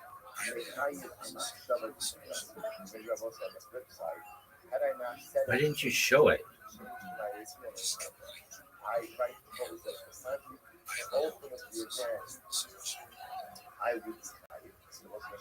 Oh, hey guys, I had a yarmulke. It was on the Titanic. Oh, can we see it? Oh, you want to see my fucking Titanic yarmulke? Get the fuck out of here. There's the door. Dog, can you imagine? Hey, we're from Chabad.org. We're going to do this thing. We're going to sit down. You can have a fucking picture of anything you want next to you. You can wear all your fucking medals and stuff. We're here for you to talk about the yarmulke that you found at Ground Zero. Okay, that's great. Hey, everybody. I was at Ground Zero, and I was jerking myself off around September 10th. 2001, and all of a sudden, the next day, somebody comes up to me. They're like, "Hey, you've seen this yarmulke?" And then I look inside, and it's fucking Terry and Jerry. And then we went to the fucking FBI. We went to the police. We went to the butcher, the baker, the candlestick maker. All these motherfuckers are like, "Oh wow, that's incredible. Oh cool. Where's the fucking kippah? Oh, it's in my shit." Fucking Titanic kippahs, yeah. Hey kids, I was on the fucking Titanic, and this motherfucker was like, "Hey, there's the fucking iceberg," and everybody's like, "Oh, go fuck yourself, Rabbi." And then I was like, but that might be fucking dangerous. And everybody was like, "Go pound sand." I was like, "But dude, it's a fucking..." Anyway, I was like, "Iceberg right ahead," and they're like, "Shut the fuck up, Rabbi." And then all of a sudden I was like, all right. So like a few hours go by, and all of a sudden I was like, "Told you so, bitch." And they're like, "Oh, hey, Rabbi, as the fucking boat's going down, will you please take this one final kippah?" And I was like, "Oh yeah, I'll take that, bitch." On the fucking, I didn't even need a lifeboat. I was just treading water for hours. Really? Yeah, people are like, "Look at that fucking Rabbi tread water." Anyway, then all of a sudden I was like, man, I had that fucking kippah. I was wearing double kippahs. I was just like, oh, baby. And then all of a sudden, this fucking yacht came by because they were like, "Dude, we gotta fucking pick up a rabbi." And then all of a sudden, I was like, I just climbed up like a fucking Somali pirate. And then I was like, "Oh, hey, everybody, do you want to hear my story about this couple?" And they were like, "Oh, yeah, that'd be great, Rabbi." And then I told them the story. And then I'm here to tell you about it, but I don't have it. It's in my shit. Worst discussion ever. Hey, Titanic, Rabbi. Calm down, kids. All right. Yarmulke. I hate how yarmulke. Really, I hate how it's spelled. Yarmulke. Worst day ever. Yo, Rabbi, this is the worst. What does that have to do with Kabbalah? We'll get there. Since the days of old, was the Jewish custom to keep paying covered times. Thus, the skull cap became a familiar part of the Jew's attire. Generally, Jews take it for granted that the head should be covered when they find themselves in a holy place, such as the synagogue, or engaged in sacred application, such as the study of the Torah, reciting of prayers, partaking of food wine, and the like. Actually, there is not a time in the Jew's life when he is not in the presence of GD, nor is there any part of his life which is free from the service of GD. Shortly before Rabbi Joseph I Gerson, the Lubavitcher Rabbi of St. Timothy, passed away, a question was submitted to him by a prominent Jewish gentleman regarding the significance of keeping the head covered. The rabbi's answer, they were supplemented by his successor, the present Lubavitcher Rabbi, Rabbi Gerson, who was a basis of the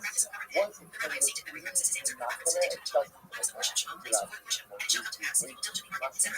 It is one should first accept the yoke of the rate of heaven, and accept the yoke of makes sense. Correction. First reach out stage. 2.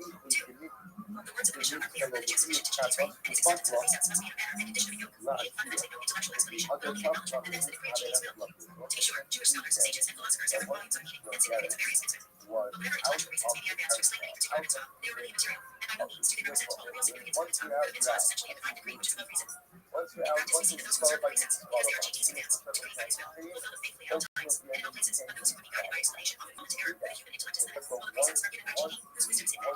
The basis of all precepts. The prayer of marks the central theme for morning and evening prayers. The Shabbat consists of 3 chapters, taken from the Torah. In the first portion, Shabbat proclaimed the unity of GT and his sovereignty. He is one, the creator and Lord of the universe. At the same time, we profess our clean and passive submission to GT's reign, with a love that is greater and superior than anything we possess, including our very life. Also means GT's commands. The mitzvah, GT is the supreme judge, rewriting the fulfillment of his commands, and bringing about eventual retribution for their non-fulfillment. The third portion has been added for its mentioning of the mitzvah of success and the liberation from Egypt. The first 2 chapters are the subject of our discussion. Our sages, as quoted in the Rabbi's letter, observed the order of the first 2 portions of Shema's content, logical and purposeful. It tells us, first of all, that both the kings are submission to the reign of heaven. Their acceptance of the precepts, first submission and acceptance of the manners similar to a yoke. Secondly, the reverse for those observing precepts and practicing religion is the acceptance of GT's sovereignty, mercy, resignation, and submission. In the presence of the supreme king, we must acknowledge our intellectual limits. This idea is framed in the expression of yoke. The analogy is not used to suggest a word, far from it. It is used in the sense that the animal has no idea what is behind its master's law. The animal is passive in submission. See, the yoke is the means of enabling the animal to fulfill its functions. Our faith is based upon the divine revelation and presentation of word and not sight. If we do not accept the Torah and the Spirit, we will understand. Then we will understand not such. It is also the case, Shema does not mean only hear or read, but also understand. In other words, we are accepting practice of our precepts as degrees from the supreme master of the universe in full realization that our human intellect is limited and cannot grasp the infinite wisdom of GT. We do not know what we know, but we know the nature of the world that for us and to the world around us. And the explanations or significances may be advanced or attributed to any mitzvah must be considered as incidental and incomplete. Scientific method starts to establish the facts and then to seek to explain them. If a satisfactory explanation is found, well and good. If not, the facts still remain valid. The Torah is not it is an established fact to teach like facts vary according to which precepts, customs, and traditions have been observed in submission to GT's wisdom and will be preserved in civil faith. These precepts, customs, and traditions have been preserved and perpetuated. But where they were not accepted by the and became subject to interpretation from the careless search for explanation, they accepted because they appealed to reason or fancy. They're the very foundations of Judaism. During the religious persecutions at the time of the Crusades and Jews had journeyed, not people speaking word, they tried to sanctify GT's name. Al Kiddush Hashem. Its fame however, with the Inquisition brought to an end all these miracles and theological research. Persecutions. As we hear the meaning of the verses, we can say the assassination is God. And that was elsewhere, the spreads of the Torah, and will eventually become the holy spirit and thus regard all laws of God as sanctity. And they all come from the same source. Another commandment is meant to be observed by all Jews too. It is stated in the Talmud that covered the head is associated with your child. The story is told of the birth of the male nature, who by keeping his head covered away so that the picture of the evil nature did not assert itself. However, early once his head grew up, the enemy became the victorious unto the end. He set up on Leviticus 16, the divine and his law given to the observance of the practice of covering the head, based on the above-mentioned standard procedures that cover the head is associated with life. For example, keeping the head covered shows and reminds us of the severity above our heads and the like. Such interpretations are useful only and insofar as they help to preserve the precepts, but must by no means form the basis of realization that it is the will and wisdom of GT that we cover.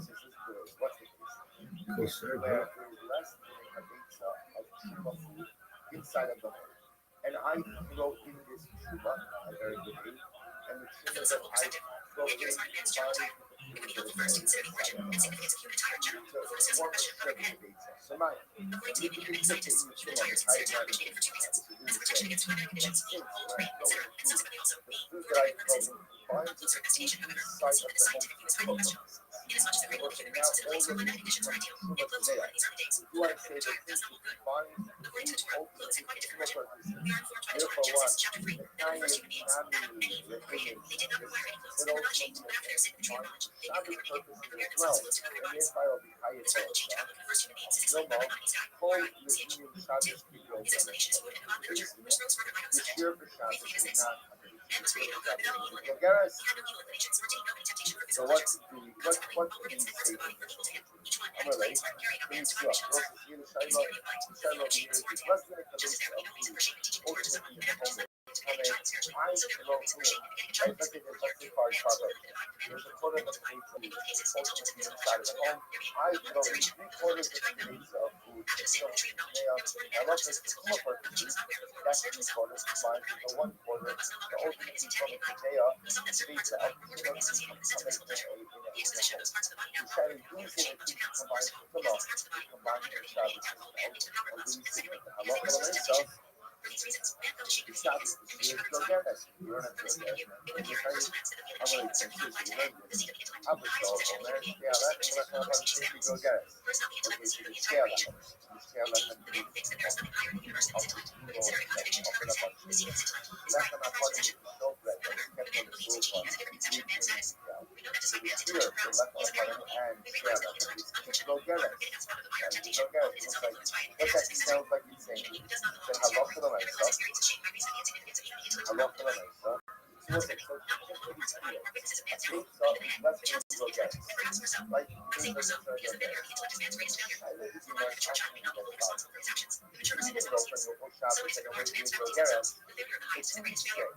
that But once it's not just you one's combine intellectual the two, responsibility. The greater must be one's sense of shame and failing to fulfill it. Intellect and knowledge are a mature sense of pride and a sense of humility, for they have been given to him by cheating for higher and sacred purposes. Insofar as he does not believe them to these purposes, the average man must always be filled with a sense of shame. Even a righteous man cannot be free from a sense of shame. He must fully bear the presence of cheating.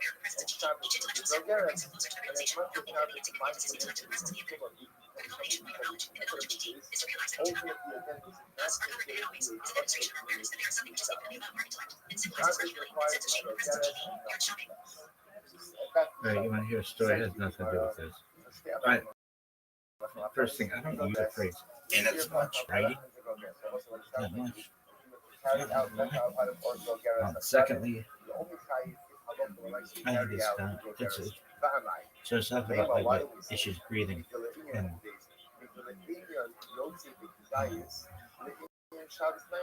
man, when I was a little kid, like like if you ever saw the brain bunch with fucking Jan and she like hits her in the fucking face and then she's got like a swollen face. Like that happened. I was always playing sports and shit. Times plus another where I really got fucked. It was always on my parents' anniversary. 3 years August, and my mother, who would be like cooking steaks for my parents' anniversary, would always say to my dad, "Go outside with me, this motherfucker, and play catch with him, and I'll call you when dinner is ready." So my father, watching golf. All right. You. By Yosef, interestingly enough, you are hired for taking out the sacrificial item right after you take it out of the walls of the Beis You got ball and mitt, and yeah. And here's the funny thing: I could never get my mitt like really broken in. My father would always be like, "You need a mitt," and I have his old mitt from like the 1950s. It seemed like it was old. It was fucking, but it was really broken in, and that was fine. But then it started to come apart when I really started to play with it. So I remember I got a fucking mitt, but I never broke it in enough, and so I couldn't. It was fine, but it was never like it should be. It was like, and anyway. So I think my father had his old mitt, and I had my mitt, and we go in the backyard. And year one, maybe dinner's like an hour away. We're just doing this, having a good time, bonding with dad, and right in the fucking face, I'm seeing stars, and I'm bleeding, and I'm not crying because that's just, I mean, but my eyes are certainly welled up. And my father's like, all right, well, it's the end of catch. So I go inside and, like wipe my nose, and it's all bloody and stuff. So my face was swollen for a few days. She had broken nose. All right, so year two, same fucking day, 365 days a year. My mother was making dinner for her parents' anniversary. Says, "Why don't you?" Now, didn't they go out to dinner on their anniversary? Some years, yeah, but I mean, I just remember 3 fucking years, 3 summers in a row. My mother says to my father, oh, why don't you go on out and play catch? And my father and I really, we played catch, but not like, hey, there's nothing to do, play catch. It was like, just, it was unique times. But we would play. There's no doubt about it. We would play. We'll take a time out here. I remember one time I was playing with my cousin. This I thought was interesting. We're playing football. And I was a little older than my cousin, and I could throw it a little better and harder. And next one I was a little younger, and I, you know, like here's how it happens with kids: you throw it like maybe at 50%, catch it, and you throw it at 60%, catch it, and you throw it 70%, catch it. And my cousin, who maybe the first few times was like flinching because I had it pretty quickly. But again, he was younger than I was, and I probably shouldn't have thrown as hard. Then I remember getting yelled at or whatever, just discipline. Like, hey, you can't throw the ball that hard. Your cousin's not as old as you are. You need to go a little easier. Oh, okay. And I remember this. I threw the ball, and I wasn't the last time purposefully doing it to be really to like for it to hurt him or anything like that. But he flinched or whatever. He goes inside, and I just remember waiting outside, and my father comes marching out. He goes, "Oh, you think you throw the ball pretty hard? That's your cousin? All right." So he takes the ball, chucks it at me, and I catch it. And I was like, "No way!" And he's like, "Give me the ball back." I'm like, "Oh, okay." He boom, throws it again, and I fucking caught it again. Throw it back to him. Boom! And I kept catching it. And he kept trying to throw it as hard as he could, and I kept catching it. Until finally, I don't know, something happened, and he was like, "There. Now you know what it's like." I'm like, "Yeah, but I caught the ball quite a few times before I fucking dropped it." His hands like fucking catching bricks like Jerry Rice. Anyway, so back to my parents' anniversary. It was August 7th, every fucking year. And my father, you're two. All right, he's got his glove, throwing the ball. Sometimes he would even, I think, catch the ball barehanded, but you know, throwing the ball back to him. Boom, boom, boom. You too. Right in the fucking nose. And again, just cracked my fucking nose again. And bloody and fuck. And go. My mother's like, "What happened?" I mean, if you play catch enough and you miss the ball, it's just eventually you're gonna fucking take one in the face. And I just happened to do it 2 years in a row. So, you know, my family was never like, you just walk it off, whatever it was. Like, you know, some families would be like, "Oh, we're gonna have a I don't know, like a bag of ice." Like I'd have to be like, "Hey, all the other kids when they get hurt, they get a bag of ice." My parents would be like, "All right, fucking pussy, really?" It's just like it'll be fine. But you know, I put like ice on it to stop the swelling or whatever, and it would be fucking like broken again. I remember when I would eventually get my nose corrected. I remember them being like, "You double deviated septum." Like, so okay. So in the third year, my parents, it's their anniversary, and they're like, my mom's like, "Go play catch with, and I'll call you when dinner's ready." And your parents didn't go out to dinner. Again, they did. They might have gone out to dinner the night before or, you know, whenever, but this was like, actually, it wasn't always on the same day. That's what it was. It wasn't always because the day didn't always fall, but it was like a Sunday of their anniversary weekend. That's what it was usually. Really, yeah. Because their anniversary might have been on a Tuesday or something like that. And so they might have gone out to dinner on Saturday night, and Sunday my mom's making like a steaks for whatever. And the reason why I recall this is I just remember the smell. I remember It was a nice scene. You know, you can imagine playing in a big backyard with your father and your mom's got the grill. Would your dad grill? Yeah, he would grill too. Really? Yeah, under different conditions though. My mom would sometimes grill like inside, but that gets too smoky, so she'd grill outside. Anyway. And what would she grill? She'd grill the steaks, obviously, but I love grilled vegetables. She'd grill vegetables. Sometimes she'd make kebabs. That was a big thing with cherry tomatoes, and green peppers, and sometimes like fruit, like pineapple or something. Really, yeah. But anyway, she's making steak. We'd have steak a lot growing up. It's like my father's favorite food. It's my favorite food, perhaps. Anyway, year 3. Dad and I throwing the ball right in the fucking nose. I'm seeing stars. My eyes are fucking watering.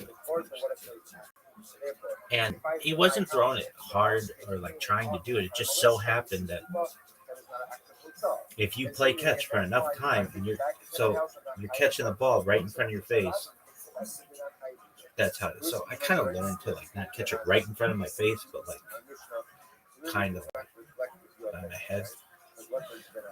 Anyway, a few years go by, more than a few years, but my dad and I played racquetball. It sounds like you played a lot of sports with your parents. My parents, no. My father, yes. Did your mom ever? I never saw my mom ever do anything athletic, ever. Really? Nothing. She said it was a waste of good shopping time. That was her thing. She liked to shop. My mom's a grade A shopper, but sports, that's just not her thing. Did she ever play any sports that you remember? Oh, what shouldn't say? Okay, maybe play basketball a little bit. Not like, but she'd be like, I remember we got a hoop. That was a big deal, and maybe we'd play after dinner. My dad and I would play horse, but then if my dad were not home, sometimes he had to travel for work or something like that. Maybe. So like, I'm talking like I can count on my hand like how many times it's happened, and it wasn't consistent. It was just like maybe for like a week or something. Anyway, did she ever play baseball? No. Really? No. Women's hands are different. They have nails and stuff in it. So, women's things. I mean, it can, but what about football? No, never. My mom never ever played football. Volleyball? No. We'd play, if we were going to play something, we'd play like a board game. We'd play Scrabble, we'd play Monopoly. I remember getting Monopoly Junior, being pissed off that I got the junior version because I wanted the adult version. But it was big. What else? Checkers. We played Chinese checkers all the time. That one we would play. So my mom played board games with me. My dad played chess with me, but I had to play it like while he was watching some TV. He'd be watching Frasier, and we'd be playing chess.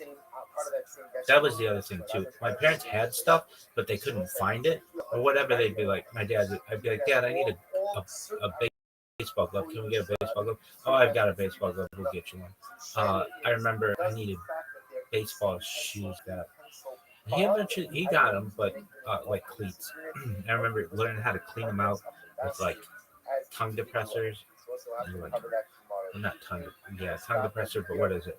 Popsicle sticks. That was big. Popsicle sticks were big. What else? But it sounds like, as I say this, my parents were really involved in sports with me, or at least doing stuff with me. And I didn't have siblings, so somebody had to do something with me. But yeah. How about your grandparents? Did they ever play sports with you?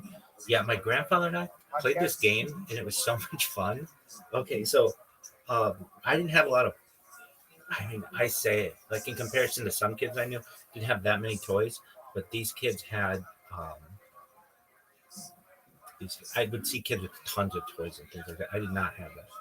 And my grandparents, I had like this little corner for toys, but oh yeah, and I had this little ball, this little yellow and blue ball, and my grandfather and I would play catch with it, and I would do where he would sit in his chair, and he'd throw this ball to me, and I'd catch it and jump on this furniture, and like make amazing catches, like the best catches that I could.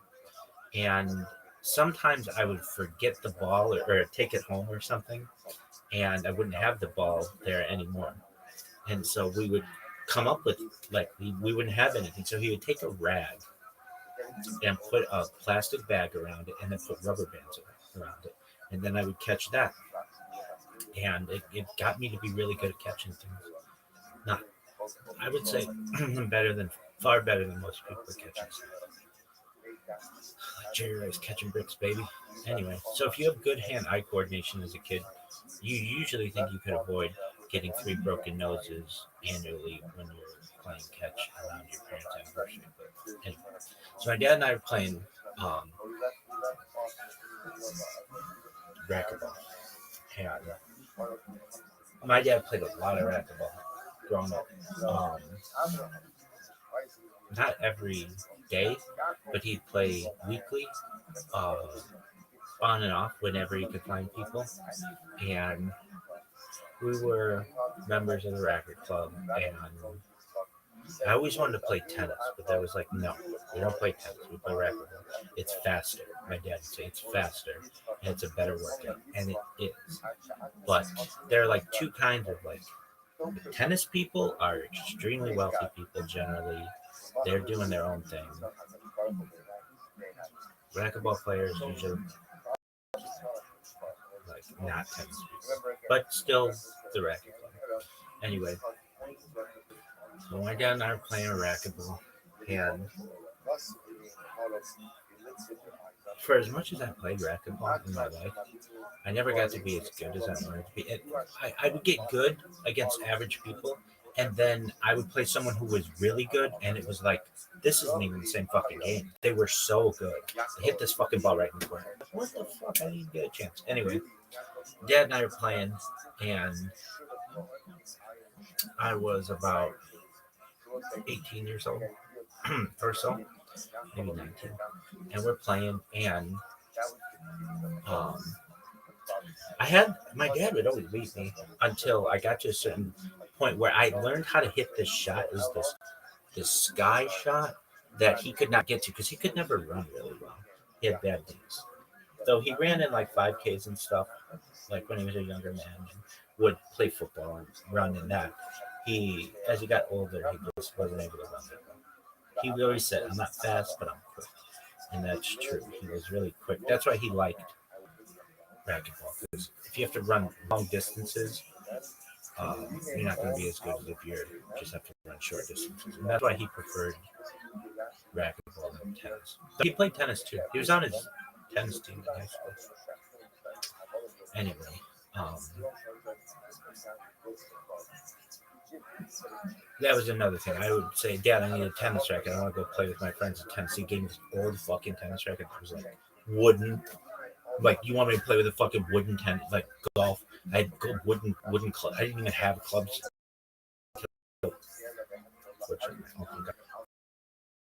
They just fell off a truck, kids. Really? Where did you get these clubs? Fell off a truck. I went to my cousin. Where did because he got the same set.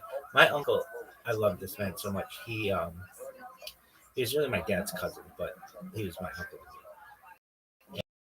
And his kids and I were like siblings. Anyway, he was always in the cool stuff. They were country club. He was like a very, I don't know.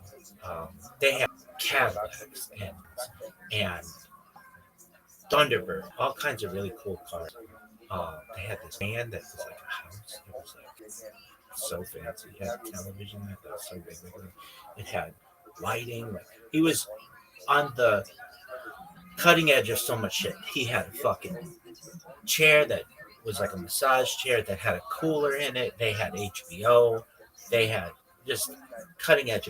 He was a big Coca-Cola stock purchaser. I mean, like relatively, that always performed well for him. Anyway, so he got us these golf clubs, my cousins and me. He got us golf clubs, and I remember asking my cousin, "Where did your dad get these golf clubs?" And he was like, "He said they fell off a truck." um, I used those clubs for so long, and then I'll just tell this quick story. I always wanted a titanium. Titanium was so big in the mid '90s, like because there was the transition from wooden clubs to the metal clubs came about, but then titanium was supposed to be lighter, and as a young person, it's hard to swing a club, uh, So anyway, they had this one titanium club at the pro shop. My uncle could go to a pro shop and buy up the whole place. He'd buy hats, he'd buy golf bags, he'd buy clubs, he'd buy everything. And when I go there, we just got buckets and balls of retail balls, but we never bought anything. And sometimes you could test different clubs, and they have this one titanium club, and for like juniors. I was just moving from like child clubs to a little older. My dad was like, "You're gonna grow, and I'm not getting you clubs because you're gonna grow into adult clubs soon enough." But my little clubs were just not where they were, and so we were hitting balls. That's what we would buy on a Sunday. A lot of times, my dad and my uncle would play golf, and my mom and my aunt and the children, we would go to the mall. That was like our day. And we, when things were young, when we were young, and everything was pre 9/11. Anyway, but then in the evening, we it just depended. But sometimes my cousins they wouldn't normally, they sometimes would spend the night, sometimes not, just depended. And I will just say this, I was not a joy of a kid with them, because I was very competitive, extremely, and they were just normal kids, and I wanted to compete in everything, and I wanted to be the best, and I wanted all the adults to know that I was the best. And they were just like normal kids. They were like, calm down. Not everything is a competition. I remember they always said, not everything is a competition. Well, guess what? In 2026, baby, everything's a competition. But life is a competition. But I was always so competitive. I wanted to compete. And so anyway, we were at the range, and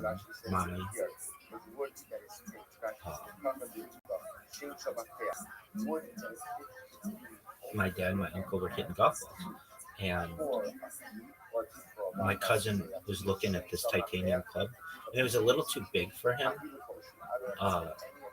though he would eventually grow be really tall. But back then I was a little taller than he was, and my uncle asked the people at the front desk, like, "Hey, can we test drive this club?" And they're like, "Yeah." And my cousin's hitting it, and he's, for as much money as my uncle spent at pro shops, I mean huge amounts at all the pro shops, he was the worst golfer in the history of golf. And he's hilarious. He was hilarious. I've never known anybody to do this. He'd take 6 hours for a golf round. I mean, usually golf is like 3 hours or 4 hours maximum. He'd take 6 hours. So let's say the tee time was at noon. He'd show up at 12:30 because he had to fucking comb his hair. This is a man who served in Vietnam and had an Armani suit. He was like a very unique individual. Very, very funny. One of the funniest people. People will say, "Who was the funniest person in your family?" And it's, to me, like, A lot of people of my friends never got a chance to meet my uncle, but he was the funniest motherfucker. He was so funny. He was so funny. Anyway, and the people who people think were funny in my family are like not in the top 5.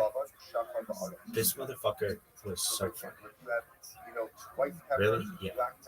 Anyway, so we go to the driving range. My uncle just hacking away, just terrible golfer. But he's got all the best fucking equipment. I mean, he's using Titleist balls, and he's got just the best equipment, and he's got just the nicest hat from the country club that he belongs to. He's just terrible. And my dad, who was never an excellent golfer, just a moderate, decent, maybe just an average golfer, was always making fun of her how badly he played golf, and just in a fun way. My uncle would just not pay attention. He'd just be trying to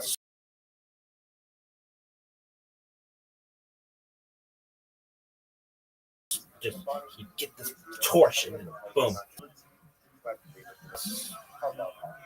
This like junior club, and they're like, yeah.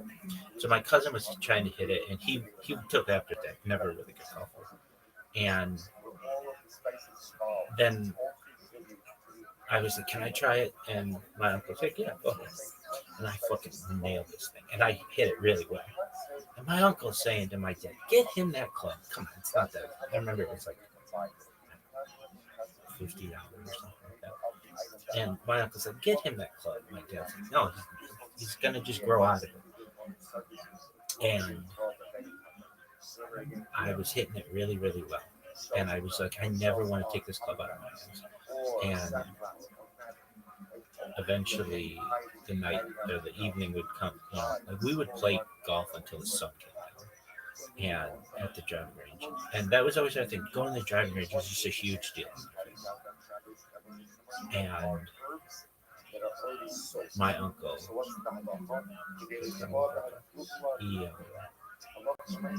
he bought me. And I was so thrilled. I'll never forget, it's a titanium alloy, and I didn't know what an alloy was. And I would ask, what's an alloy? And I would be explained that it's like a mixture of metals. So it's not like pure titanium. And I was like, that's fine. It's got the word titanium in it. And the fact that it had the word titanium in it was a placebo that I felt like I could play better. Did you ever hit that club well? Yeah, I did. I mean, I could have hit it better, but it was like, I'll never forget that. So he bought me my first set of clubs, and he bought me that club. Well, he got the first set of club off. It didn't fill up a truck. Really, yeah. Anyway, my uncle, he had a gas-powered golf cart and an electric golf cart. He had multiple boats, and he had like cars that he was like storing. Like he had all kinds of shit. He had multiple properties, and at one time my family like basically owned the street. And my uncle, I mean, if you look at it today, you're like this, but back then it was a really nice, it was something. Anyway, my uncle, he was very advanced. I mean, I remember he had like a CD player in his car when he had a CD player. Just really. But what they didn't have were computers. I shouldn't say that. My uncle, when my dad found out my dad was getting a computer, my uncle said, I want the same computer. And so they bought a computer, but he didn't really use it. But,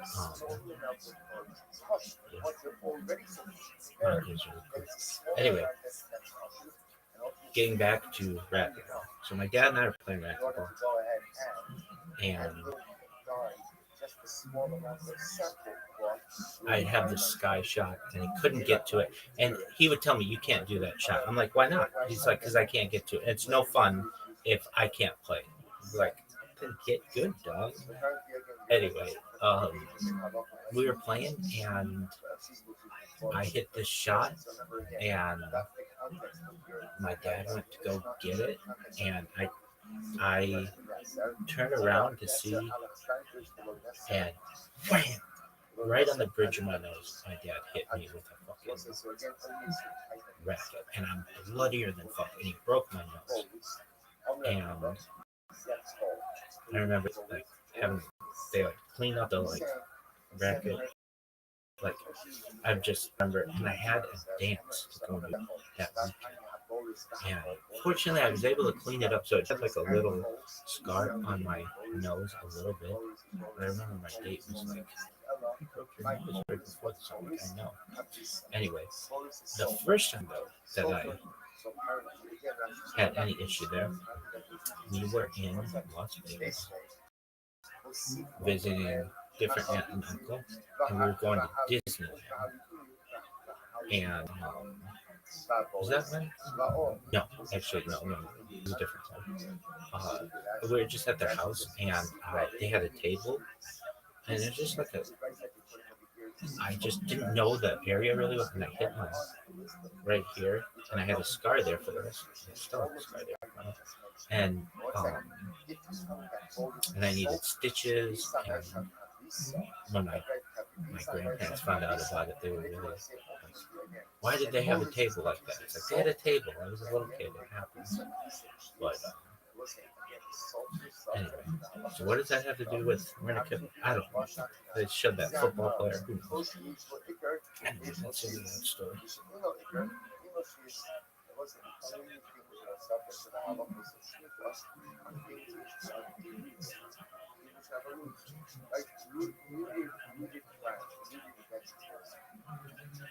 That's what all that's what Watching no longer hit the distance of 4 units. 2. Nowadays there is additional prohibition. Not only to walk a short distance, but even to sit in the house bareheaded too. 3. It should be even more during sleep at night. 4. Small children should also be raised to cover their heads. 1. Shunchen Garage, or Jam, end of chapter 2. 2. Moving on, Dads, one of the chief exponents of the Shunchen Garage, and one of the most acronym. That's the fires, Shunchen Garage, or SJ, CH. 3. 3. Shallow, quoted in Mission Pearl, commenting on Shunchen Garage, given. 4. Moving on, one of the chief exponents of the Shunchen Garage, and one of the most acronym. Shunchen Garage, or SJ, end of chapter 2. You may also be interested in. Is that how you? I mean, we're having Moshe Feinstein says so long as you're inside. But you know, Chabad does their own thing. What would you say? I've even had a thing like a clip that I put in my hair at points. Why? I don't really recall. I mean, why? What kind of clip was it? I don't know. I've counted all kinds of things that are covering. Just something. Like I've counted this. Where's that? This thing as a head covering. This fucking telephone cord material, whatever. But it's almost like I couldn't imagine walking outside without a head covering. I've used shit for head coverings. Like, especially if I go outside. Anyway. Okay, now let's watch this fucking thing. And then we've got to review some kids. That's enough sports talk. So what are we doing here? Jewish video?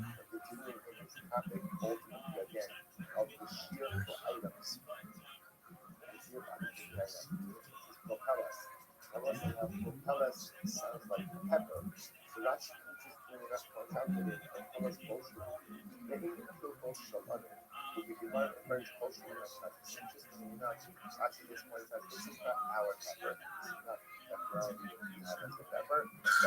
Dude, I will say this, and like I couldn't. I think I'm the best person in the world at wearing a kippah, especially outside. Because some people will say, "Well, Rabbi, we see that in some of your older videos, you're not always wearing a kippah, or you're wearing another hat or something." They're like, I know, but I want people to know that you know, if you, not everybody's gonna be as good, but I remember I had one behind my head, but it was like I have my head, like I would literally like wear my head raw. It was almost for the cool nefesh, almost, but I was inside. If I'm outside, I mean, I've worn it. I don't want to go into it, but like I've worn it. I've worn a kippah in the most difficult of ways that I think you could ever wear a kippah. Really? Yeah. So I'll put. I mean, like I remember reading about rabbinical colleagues who would wear kippahs, or they wouldn't be allowed to wear kippah under certain circumstances, and it's like I could empathize if I were in that position. I would understand. Um, just a very important thing to me. So I mean, I've said it and I'll say it again. Mossad has fucking satellites that are watching the entire Earth, and they could take video of me, and I don't think anybody would beat me at wearing kippah. At least, um,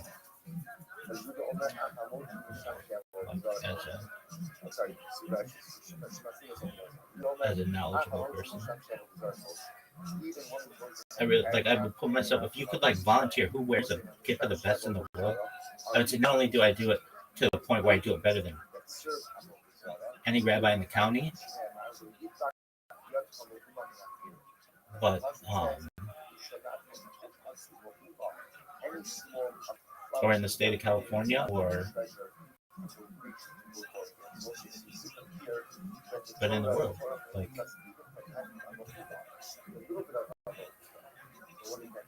like my life.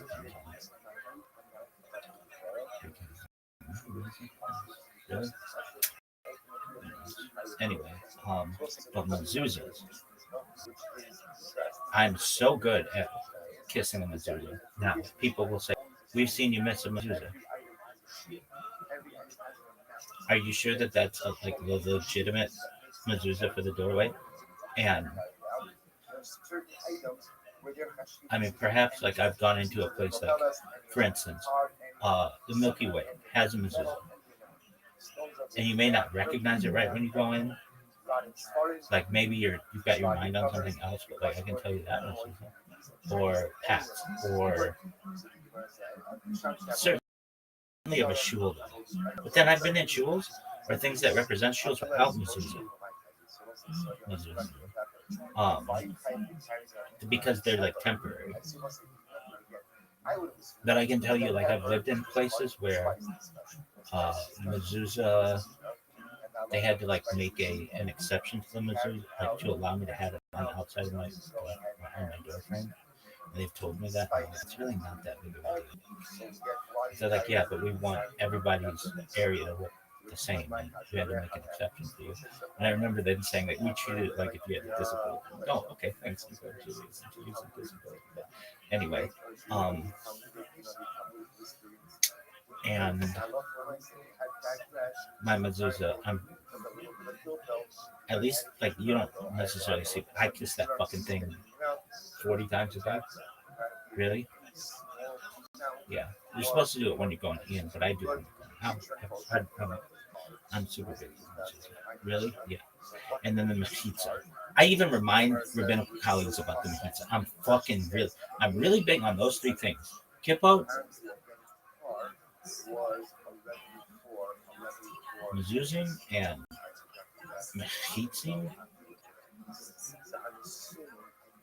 I'm really big on yarmulkes, mezuzahs, and mechitzas. Like, there's some people who are going to be like, I think that you should be better at this. Okay, but you're not going to find anybody who's better at kippah, kiss on mezuzah,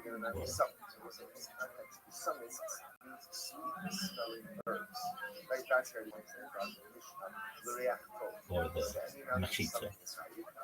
Those are like my three. I'm giant. Anything else on which you're big? Some things. All right, what comes next?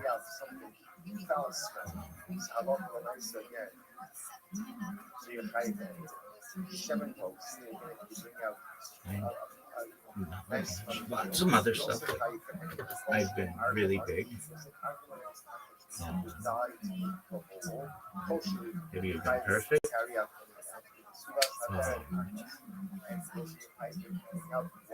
As I've been knowledgeable, I've done as well. Anything cool done.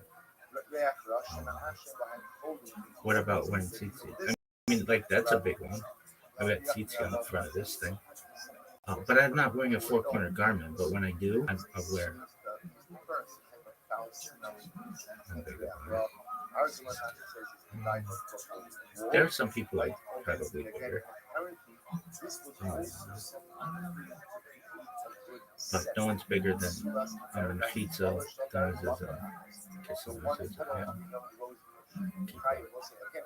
Really? I mean, I would just sit here and be like, I have lots of stories about these and how I had to enforce these traditions on rabbinical colleges. And these are some of the biggest rabbis. Oh, abortion. I don't want to say I'm the best expert on it, but I am. I know it pretty well. Fortunately, not for my own sake, but just for study purposes. Like, I know it better than many rabbis. Anything else? Havdalah. Oh, yeah. I'm bigger on Havdalah than I think anybody else. You can have lighting Shabbat candles. That's cool. Havdalah is my shit, and I'm bigger on Havdalah than I am on Shabbat, on lighting Shabbat candles. I really am. And I feel we should be. I feel like Havdalah welcomes the week. I mean, the week is 6 days aside from Shabbat, but then there's Shabbat, but it gets you started. I'm so big on Havdalah.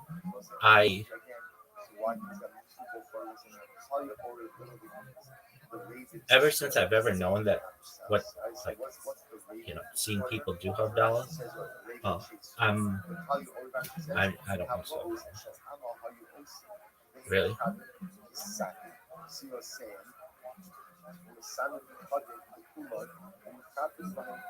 Have you ever missed Havdalah or Shabbat? Not in any way I can control. So what does that mean? Like, I've been unconscious during the start of Shabbat. What can I do if I'm unconscious? I've been under surgery and had, some people may say, like, a near-death experience, which I think you probably could consider it, but where, like, the doctor had to drive me home. That doesn't happen under normal conditions, ever. I've never known of that to happen, ever. I've never known of a doctor in any, after a surgery for anybody, ever drive them home. Really?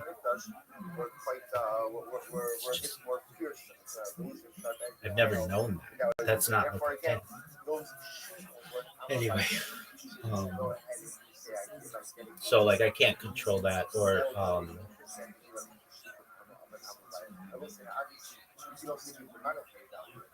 did you drive on Shabbat? I didn't drive, and I didn't ask anybody to drive. I was literally unconscious. And very heavily drugged. Like, I was unconscious. I mean, I don't know what you want me to do. I had so much blood loss that I was having extreme difficulty just walking. So it would be like I had a life-threatening surgery. Well, I had a life-threatening complications that happened during the surgery. If you have to be driven in a fucking ambulance because of that, then you do. I mean, it was similar to that. I had a medical professional who had to transport me.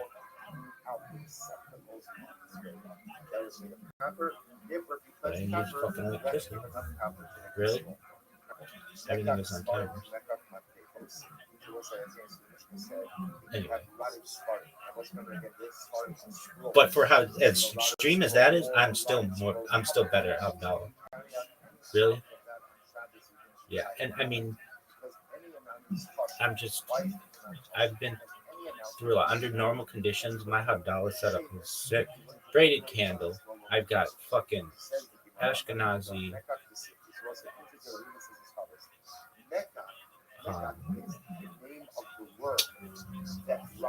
Oh my god, remembering this. Bissamine. And I've used Sephardic bissamine. What's the difference?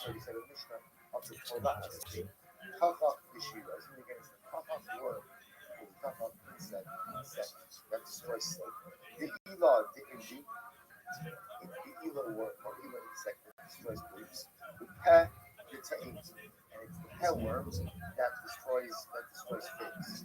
The hay, the hay worm that goes ahead and destroys the compost. Kunun sakanta. It wasn't all the examples you destroy the items which we size, but if you ingest them, it would pass the shalom before. That's the shalom before. Which the Gemara says that Hamida, Rabbi Yosef made Rabbi Yochanan. He was a particular Talmud who was learning by Rabbi Yochanan. And how learning before Rabbi Yochanan. We're Ashkenazi, so clothes and shit. And so far,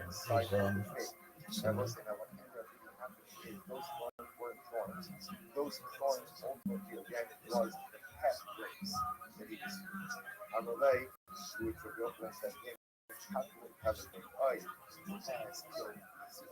Notice like now, the Tashmas, you look, if you look by the way at the footnote in days, right? Amar Katos, we lost lay less up. So say the Tashmas, Rabbi Yochanan. What is it? Well, Havdalah means separation. Ashkenazi use cloves. Mizrahi, Aramaic plants.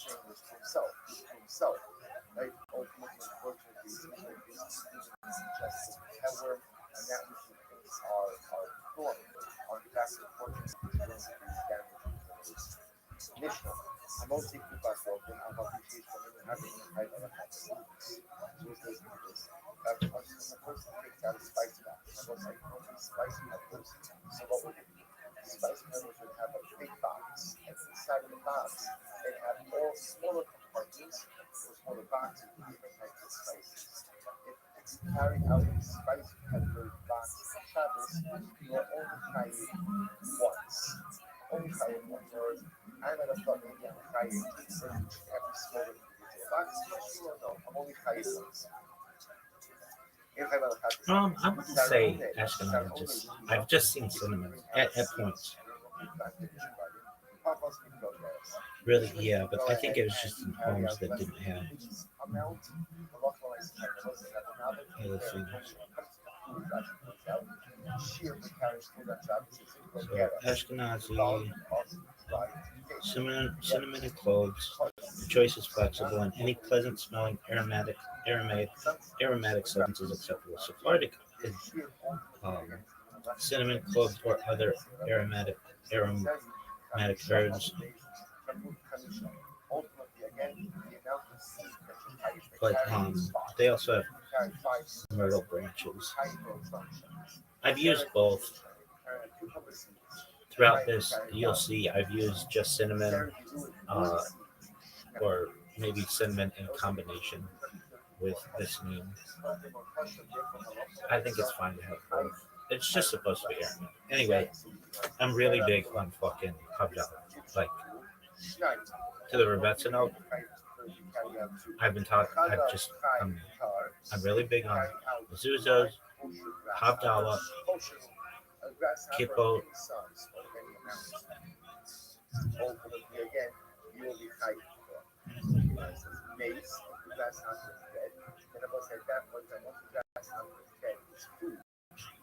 Mezuzos, fajitas. Really? Yeah. What are you big on? You'll see. If I'm like ZT, if I'm not wearing a four-corner garment, I don't think I need to.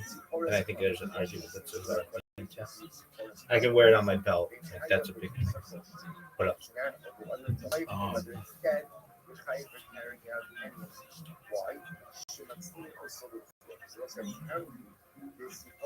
Nail cutting. Order. I know there's a capitalistic way to do it, but if I have one nail that needs it more than others, I don't think you need a couple. It's like, but I even know people who are really from who don't do things the way that they're supposed to. You're supposed to like burn these fucking things, just put it to it, and that's fine. So, is that true? I think some. It just depends on your tradition.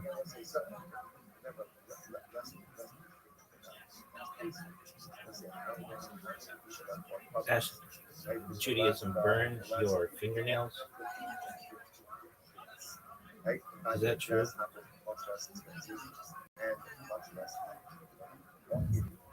Yeah. Chassid. Some burn, some would throw them away. Is a wicked person. So yeah, you are supposed to burn. Which, like, do you?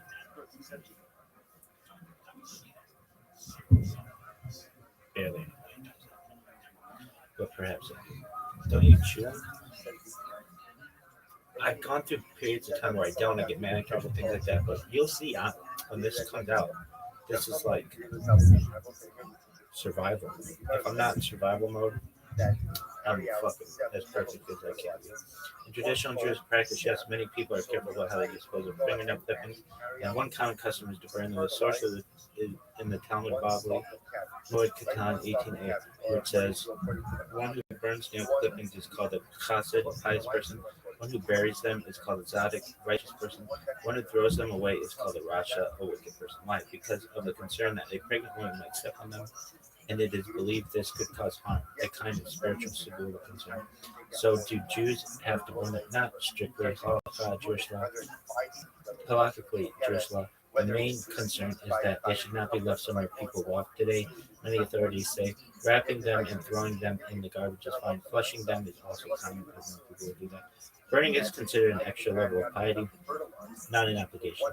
So if someone doesn't burn their fingernails, they're not violating a prohibition. They're just not following the extra pious custom. All right, yeah, give me the Kabbalistic angle too. All right, the Kabbalistic discussion appears primarily in the Zohar and later works of the Isaac Luria, the Arizal. What are nails spiritually? In Kabbalah, the received mystical tradition, fingernails are considered external dead extensions of the body, symbolically associated with the realm of kelipot, husks, shells. The kelipot represent spiritual forces that conceal holiness. Hair and nails grow from excess life force, shefa, divine flow, that is pushed outward. Because they are the most external part of the body and have no sensation, they are seen as spiritually vulnerable once removed. Why burning? Why burning? The Arizal explains that once nails are cut, they become spiritually ownerless and can be a place where din, judgment, or external forces attach. Burning them symbolizes destroying the connection to the kelipot, sweetening judgment, hadinim, imitation of or mitigation of judgments, preventing negative spiritual attachment. Fire in Kabbalah represents purification and elevation.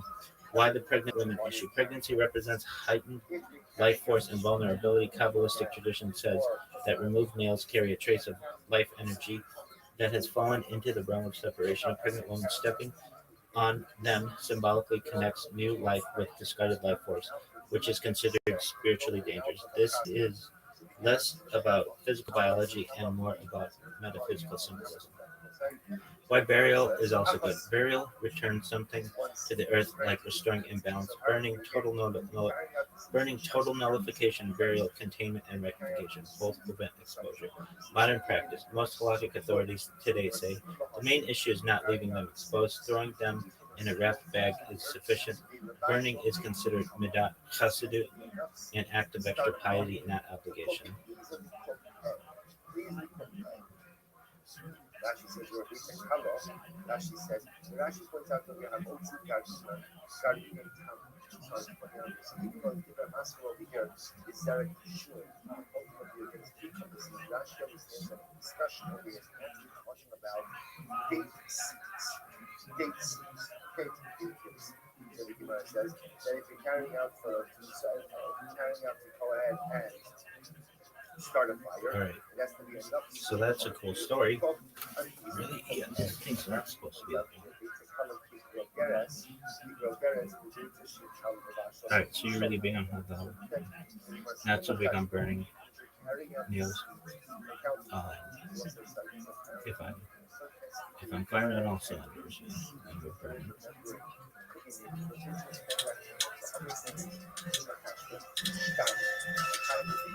Oh, I've even been so big on the mezuzah that in a situation where, like, I didn't own the home, I have put just Velcro there as just a symbol, because if I need to put it on there, I can if needed, but I'd have it on my door. Really, yeah. This is the Chabad house. We moved to a new home and we want to invite a rabbi to affix a mezuzah. You will come help us? Great. So we will order 5 mezuzot. We have the main entrance bedroom, 2 children's rooms, and balcony. 5. We're done. Put it in the bathroom. 5. It is found in every doorway of a Jewish home anywhere. This is our home for thousands of years. Protects us. So what are you saying? I mean, I've been in some rabbinical colleagues' house, and they have them in places that, like, I don't even consider this a fucking doorway, and I don't think that many people do. But because people have given them to them, they just put them up. So, like, it's almost decoration. Those ones are. But at the front of their door, I'm like, yeah, and why the fuck didn't you do it? I mean, like, I kiss it, and I'm like, why the fuck didn't you kiss it? It's the case that protects the mezuzah. Inside there is a parchment which describes rights and verses from the Torah with a quill, especially that instruct us about the commandment of mezuzah, the love of God. The mezuzah is affixed on the right-hand side of the doorway when facing the entrance. We make sure that the mezuzah is facing upright with the letter Shin on the top, and then bless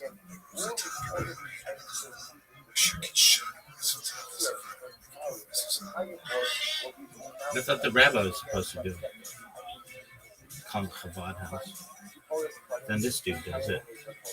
Every time we enter or leave, always pray and the mezuzah. Really? Which reminds us that God is always protecting us. You don't kiss it? It's like the play like a champion today thing, too. For anyone out there who's like, it's like the play like a champion today thing. Really? Yeah.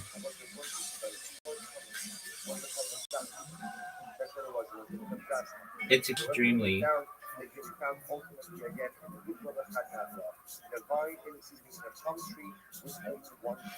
It's cool to do it. There's a fine line between it and superstition. But there's a fine line between superstition and a lot of religious things. Really? No.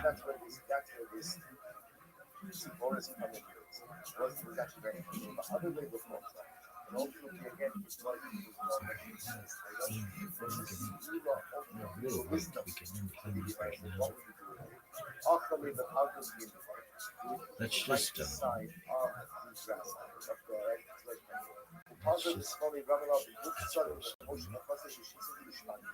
on the left side of the guy, not going to be you put it into tube of sorts, into a copper tube, and you seal the tube with 60 seals.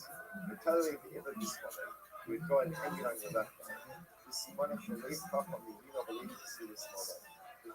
The coffin, come in the boy. You will say ultimately again, the governor come in the boy, and ultimately again, whatever you learn. After you the right half, put the left half in the copper tube, sealed up with 60 seals, hang it on your left arm. No, more than that. Give me an outline, please. Then what would happen? After you finish raining, go off the way powder, then the other half, you roll the upper money, which is going to the other half, you will go ahead and forget all that you time for today. The time we do have more time. We'll go through this. Not only Kedusha, but it's a beautiful insight into this. Exactly what it is. Never again. This video malfunction. So, There's a beautiful deeper meaning to this, but again, we'll have to go and listen. I have to go back. But you go on the Akamotzi, so that's when they're going to be money Enoch stay for ahead. And Harry's house. Come on, dog. In anyone else's time. Why? Because people will use it to give it to the kids as a toy. Says the Gemara, Tanakama Sabar Road. Tanakama holds not like this. My type of Dilma auction. So Tanakama holds people do not keep kosher grasshoppers, not kosher grasshoppers around their house, especially as toys for their kids. Why not? The concern is that they can make very cool kids with all kinds of stuff on the mountain. And the concern is that the kids are going to eat. And that means I will say, why should I not be concerned about Take the third, first century BC. and I will say, that's quite how that's kind of, I will say, we know that there are certain grasshoppers that are Nephilim giants, spread of evil, judgment of angels, Enoch's heavenly journeys, 2 Book of Parables, Militudes, 37-71, the Son of Man figure, final judgment, Lord of the righteous, 3 astrological, 1772 to 82, Son of dream visions, sees 18 and ultimately, again, that's kind of history of Israel. the kind of Shoshiva in Kazakhstan. That's kind of what's about the grasshopper is now. A Shoshiva. The Shoshiva is in kosher grasshopper. Overlay, Rav said, Shakle, stop it. Stop it. Take that away. We will label Nechol Ka'af of the Kamishim Ka'af. The Shakle is not so safe. Ultimately, again, what we do. Don't do the grasshopper. Why? I mean, that was pretty short. Okay, so you quote from the Muslim. The problem with grasshoppers is there are some types that are kosher, some types that are not kosher. Apparently, in certain times, you don't necessarily know there's some kosher ones and not kosher. What Bob was concerned about was that if people see that Kahana eating a grasshopper, they'll make the assumption that what? Grasshoppers are kosher, and if grasshoppers are kosher, a person becomes something that they should not be consuming. So Rav stopped Kahana from eating the grasshoppers. It could be amazing. So therefore, again, I'm saying usually this logic again. I'm going to go ahead. Grasshopper, what's the kosher? Ella Dilma, 9 is Rather, ultimately, again, Rashi says, Ella, not using the Kayish Dilma oscillate Kai, Ella Dilma 9 is oscillate, it's also coming about Par Shabbos. So ultimately, again, the concern is that maybe again, if a person goes ahead and a non-kosher grasshopper around, and what will happen? What will happen? Halacha l'maisa. Halacha l'maisa, person will come to maybe not when it's alive, but ultimately when it's dead. Now listen, now, if you look at Rashi just very quickly, how the hour is. Let's take Rashi counts the card. Nani Dilma oscillate. These should be what we're getting in our fight. The conduct of the opinion we should about the shack. So let's see that. So what Rav is talking about, Dude, we gotta read this. This fucking. and that was really concerning. Technically speaking, the equation against the living grasshopper, because ultimately, again, a grasshopper doesn't require shvita. Yet Rav was saying that don't do this, because the act of something living is an issue about the shot, engaging in a disgusting practice. So better not to do this. Better not to do this. Which the Gemara says you're right. The concern over here that the Rabbanan had was not the consumption ultimately of a living grasshopper, rather again was the consumption of a dead grasshopper. And the Yom of Ma'izvah, Rabbi Yehuda was not concerned about the consumption of a dead grasshopper. He's not going to dead grasshopper. Why? So let's just remember again. Now we're saying over here that the issue that we're really concerned about is the event that ultimately again the grasshopper dies itself, right? If it comes to living grasshoppers, there's a concern it's not even a kosher living grasshopper. So rather the concern is maybe the grasshopper will die, and ultimately again you will come to something non-kosher. Rabbi Yehuda is not concerned about it. Why? Rabbi Yehuda, in Mayis, everyone knows fish and the grasshopper. The grasshopper dies, Katan Nisbar Kisam. What is the kid to do? He's going to go to Naya, he's going to get tested, That's enough of that shit. Really? Yeah. Anything else? No, I want to come back some kind of machine. No one's What would it be? grasshoppers anyway because about the Like shop. something. So the only concern would be, so the rabbis are concerned. I mean, there's just fire, but that can be. Get non-kosher grasshopper. That's the katan continued. To which I believe they said no concern that the katan is going to Put why? Because it's his pet. you just Because it's his pet. If it dies, he's going to hesitate. He's going to do a kaya, and ultimately, again, he is not going to go ahead and come to flip your nails. It's something that collects them. so the Rambam understands over here that halacha l'maisa, he only qualifies the halacha in terms of a chagam, kain, tach, and mace code, and mace people like that. Halacha l'maisa, the Rambam says the assumption is people were not maintaining non-kosher grasshoppers, not even as pets. Not even as pets, out of the concern of chazal, that ultimately, again, if it dies, there's a concern that maybe it's going to be therefore the Rambam says people don't maintain non-kosher grasshoppers, and halacha l'maisa, again, the shear for a kosher grasshopper is hanging out when it's alive. When it's dead, it takes on the status of food, and the status of food ultimately is kiglogeres, the size of its life. Hajj Allah from Rabbi Akiva, let's see, I should pray to everyone. Those who are remaining on for those who are going to join us for the Zoom meeting, so I'm going to end this chat now, and then just sign back on a little bit. I should pray for everyone.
We have all of the Shabbos and the four Shavim of the Sukkot of the What's with that? But especially if you do it for staff.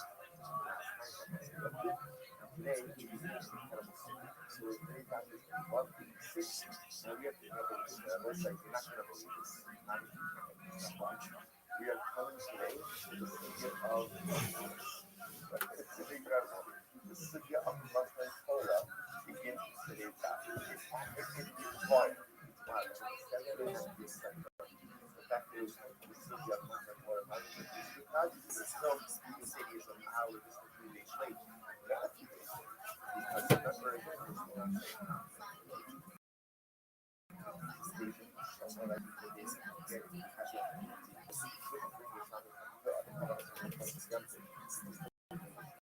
South Bend days still have an element of government associated. So it's really quite dramatic.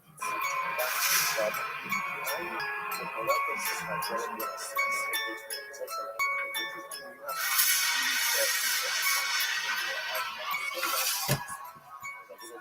little bit of a secondary detail, which is the topic of how do you do this? Get up for women to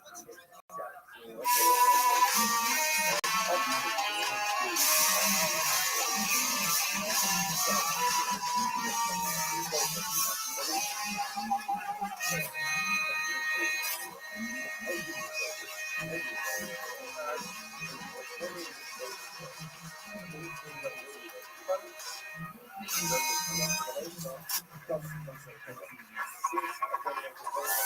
Hey, this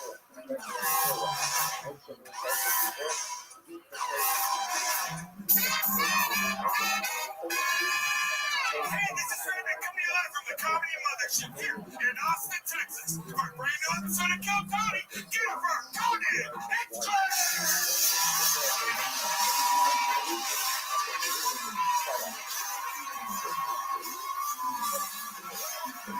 They're the best fucking night of their lives, huh?